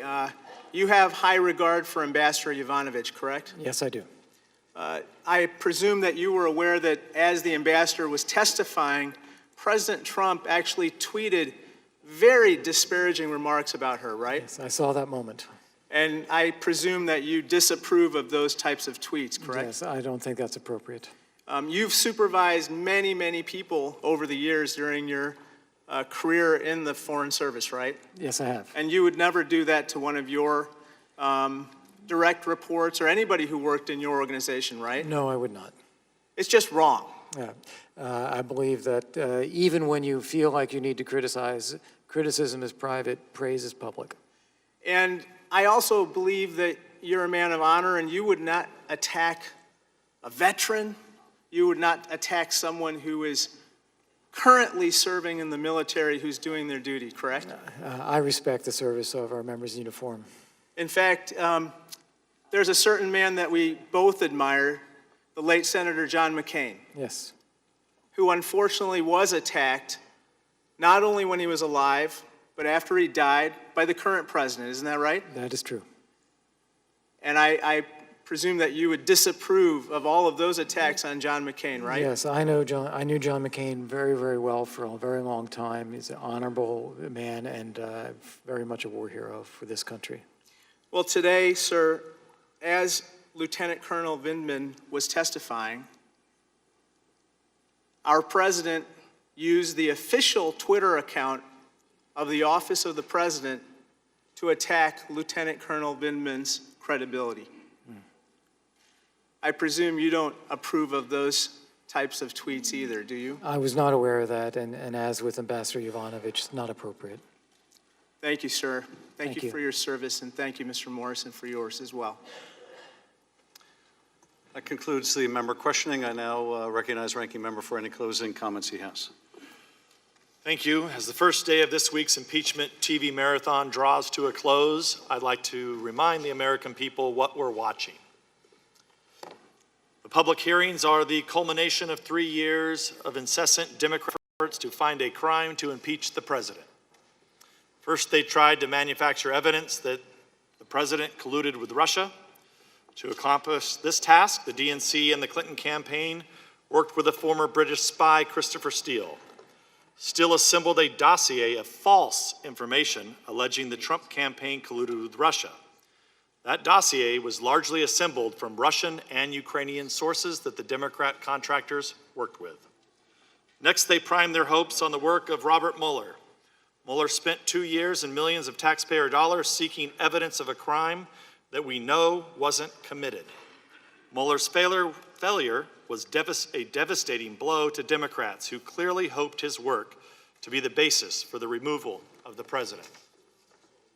Today we are witnessing the Ukraine hoax, the direct-to-TV sequel to the Russia collusion hoax. The plot of the Ukraine hoax is hard to follow. It shifts from day to day. First, the Democrats claimed they had evidence of quid pro quo, then extortion and witness intimidation. Now Democrats are pinning their hopes on bribery. Like any good Hollywood production, Democrats needed a screen test before releasing their latest attack on the president. They leveraged the secrecy of the House Intelligence Committee to interview a cast of characters in preparation for these public hearings.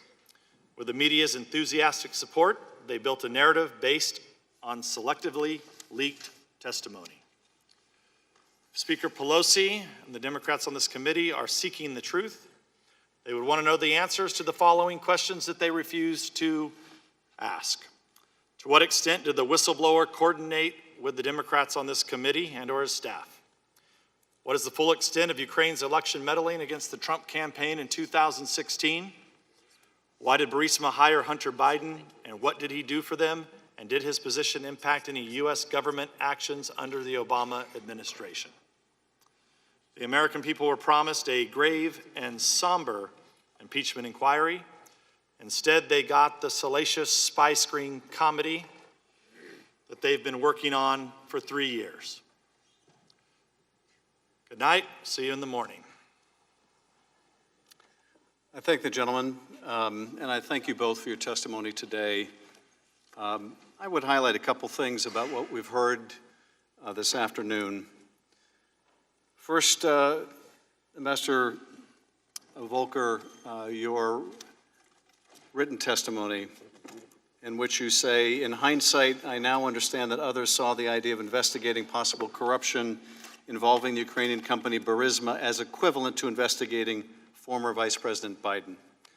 I saw them as very different, the former being appropriate and unremarkable, the latter being unacceptable.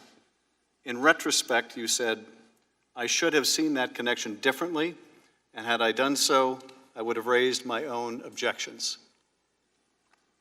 Ambassador, we appreciate your willingness to amend your earlier testimony in light of what you now know. And I think you made it very clear that knowing what you do today, that in fact the President sought an investigation of his political rival, Vice President Biden, that you would not have countenanced any effort to encourage the Ukrainians to engage in such conduct.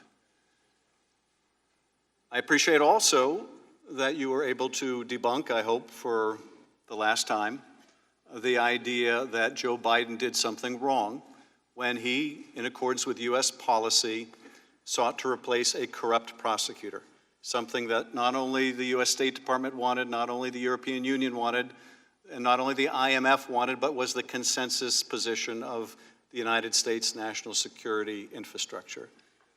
You didn't get a lot of questions about that today, as other witnesses did, because I think you effectively said that was all nonsense. We appreciate your candor about that.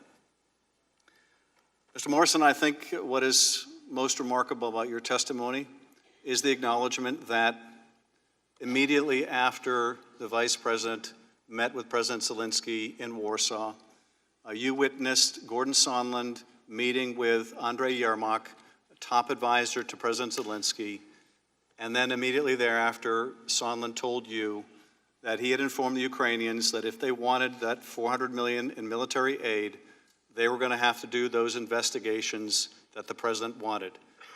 And you were later informed, and this is also significant as you've testified here today, that the Ambassador Sondland had a subsequent conversation with President Trump and informed you that it wasn't going to be enough for the Ukrainian Prosecutor General to announce the investigations the President wanted.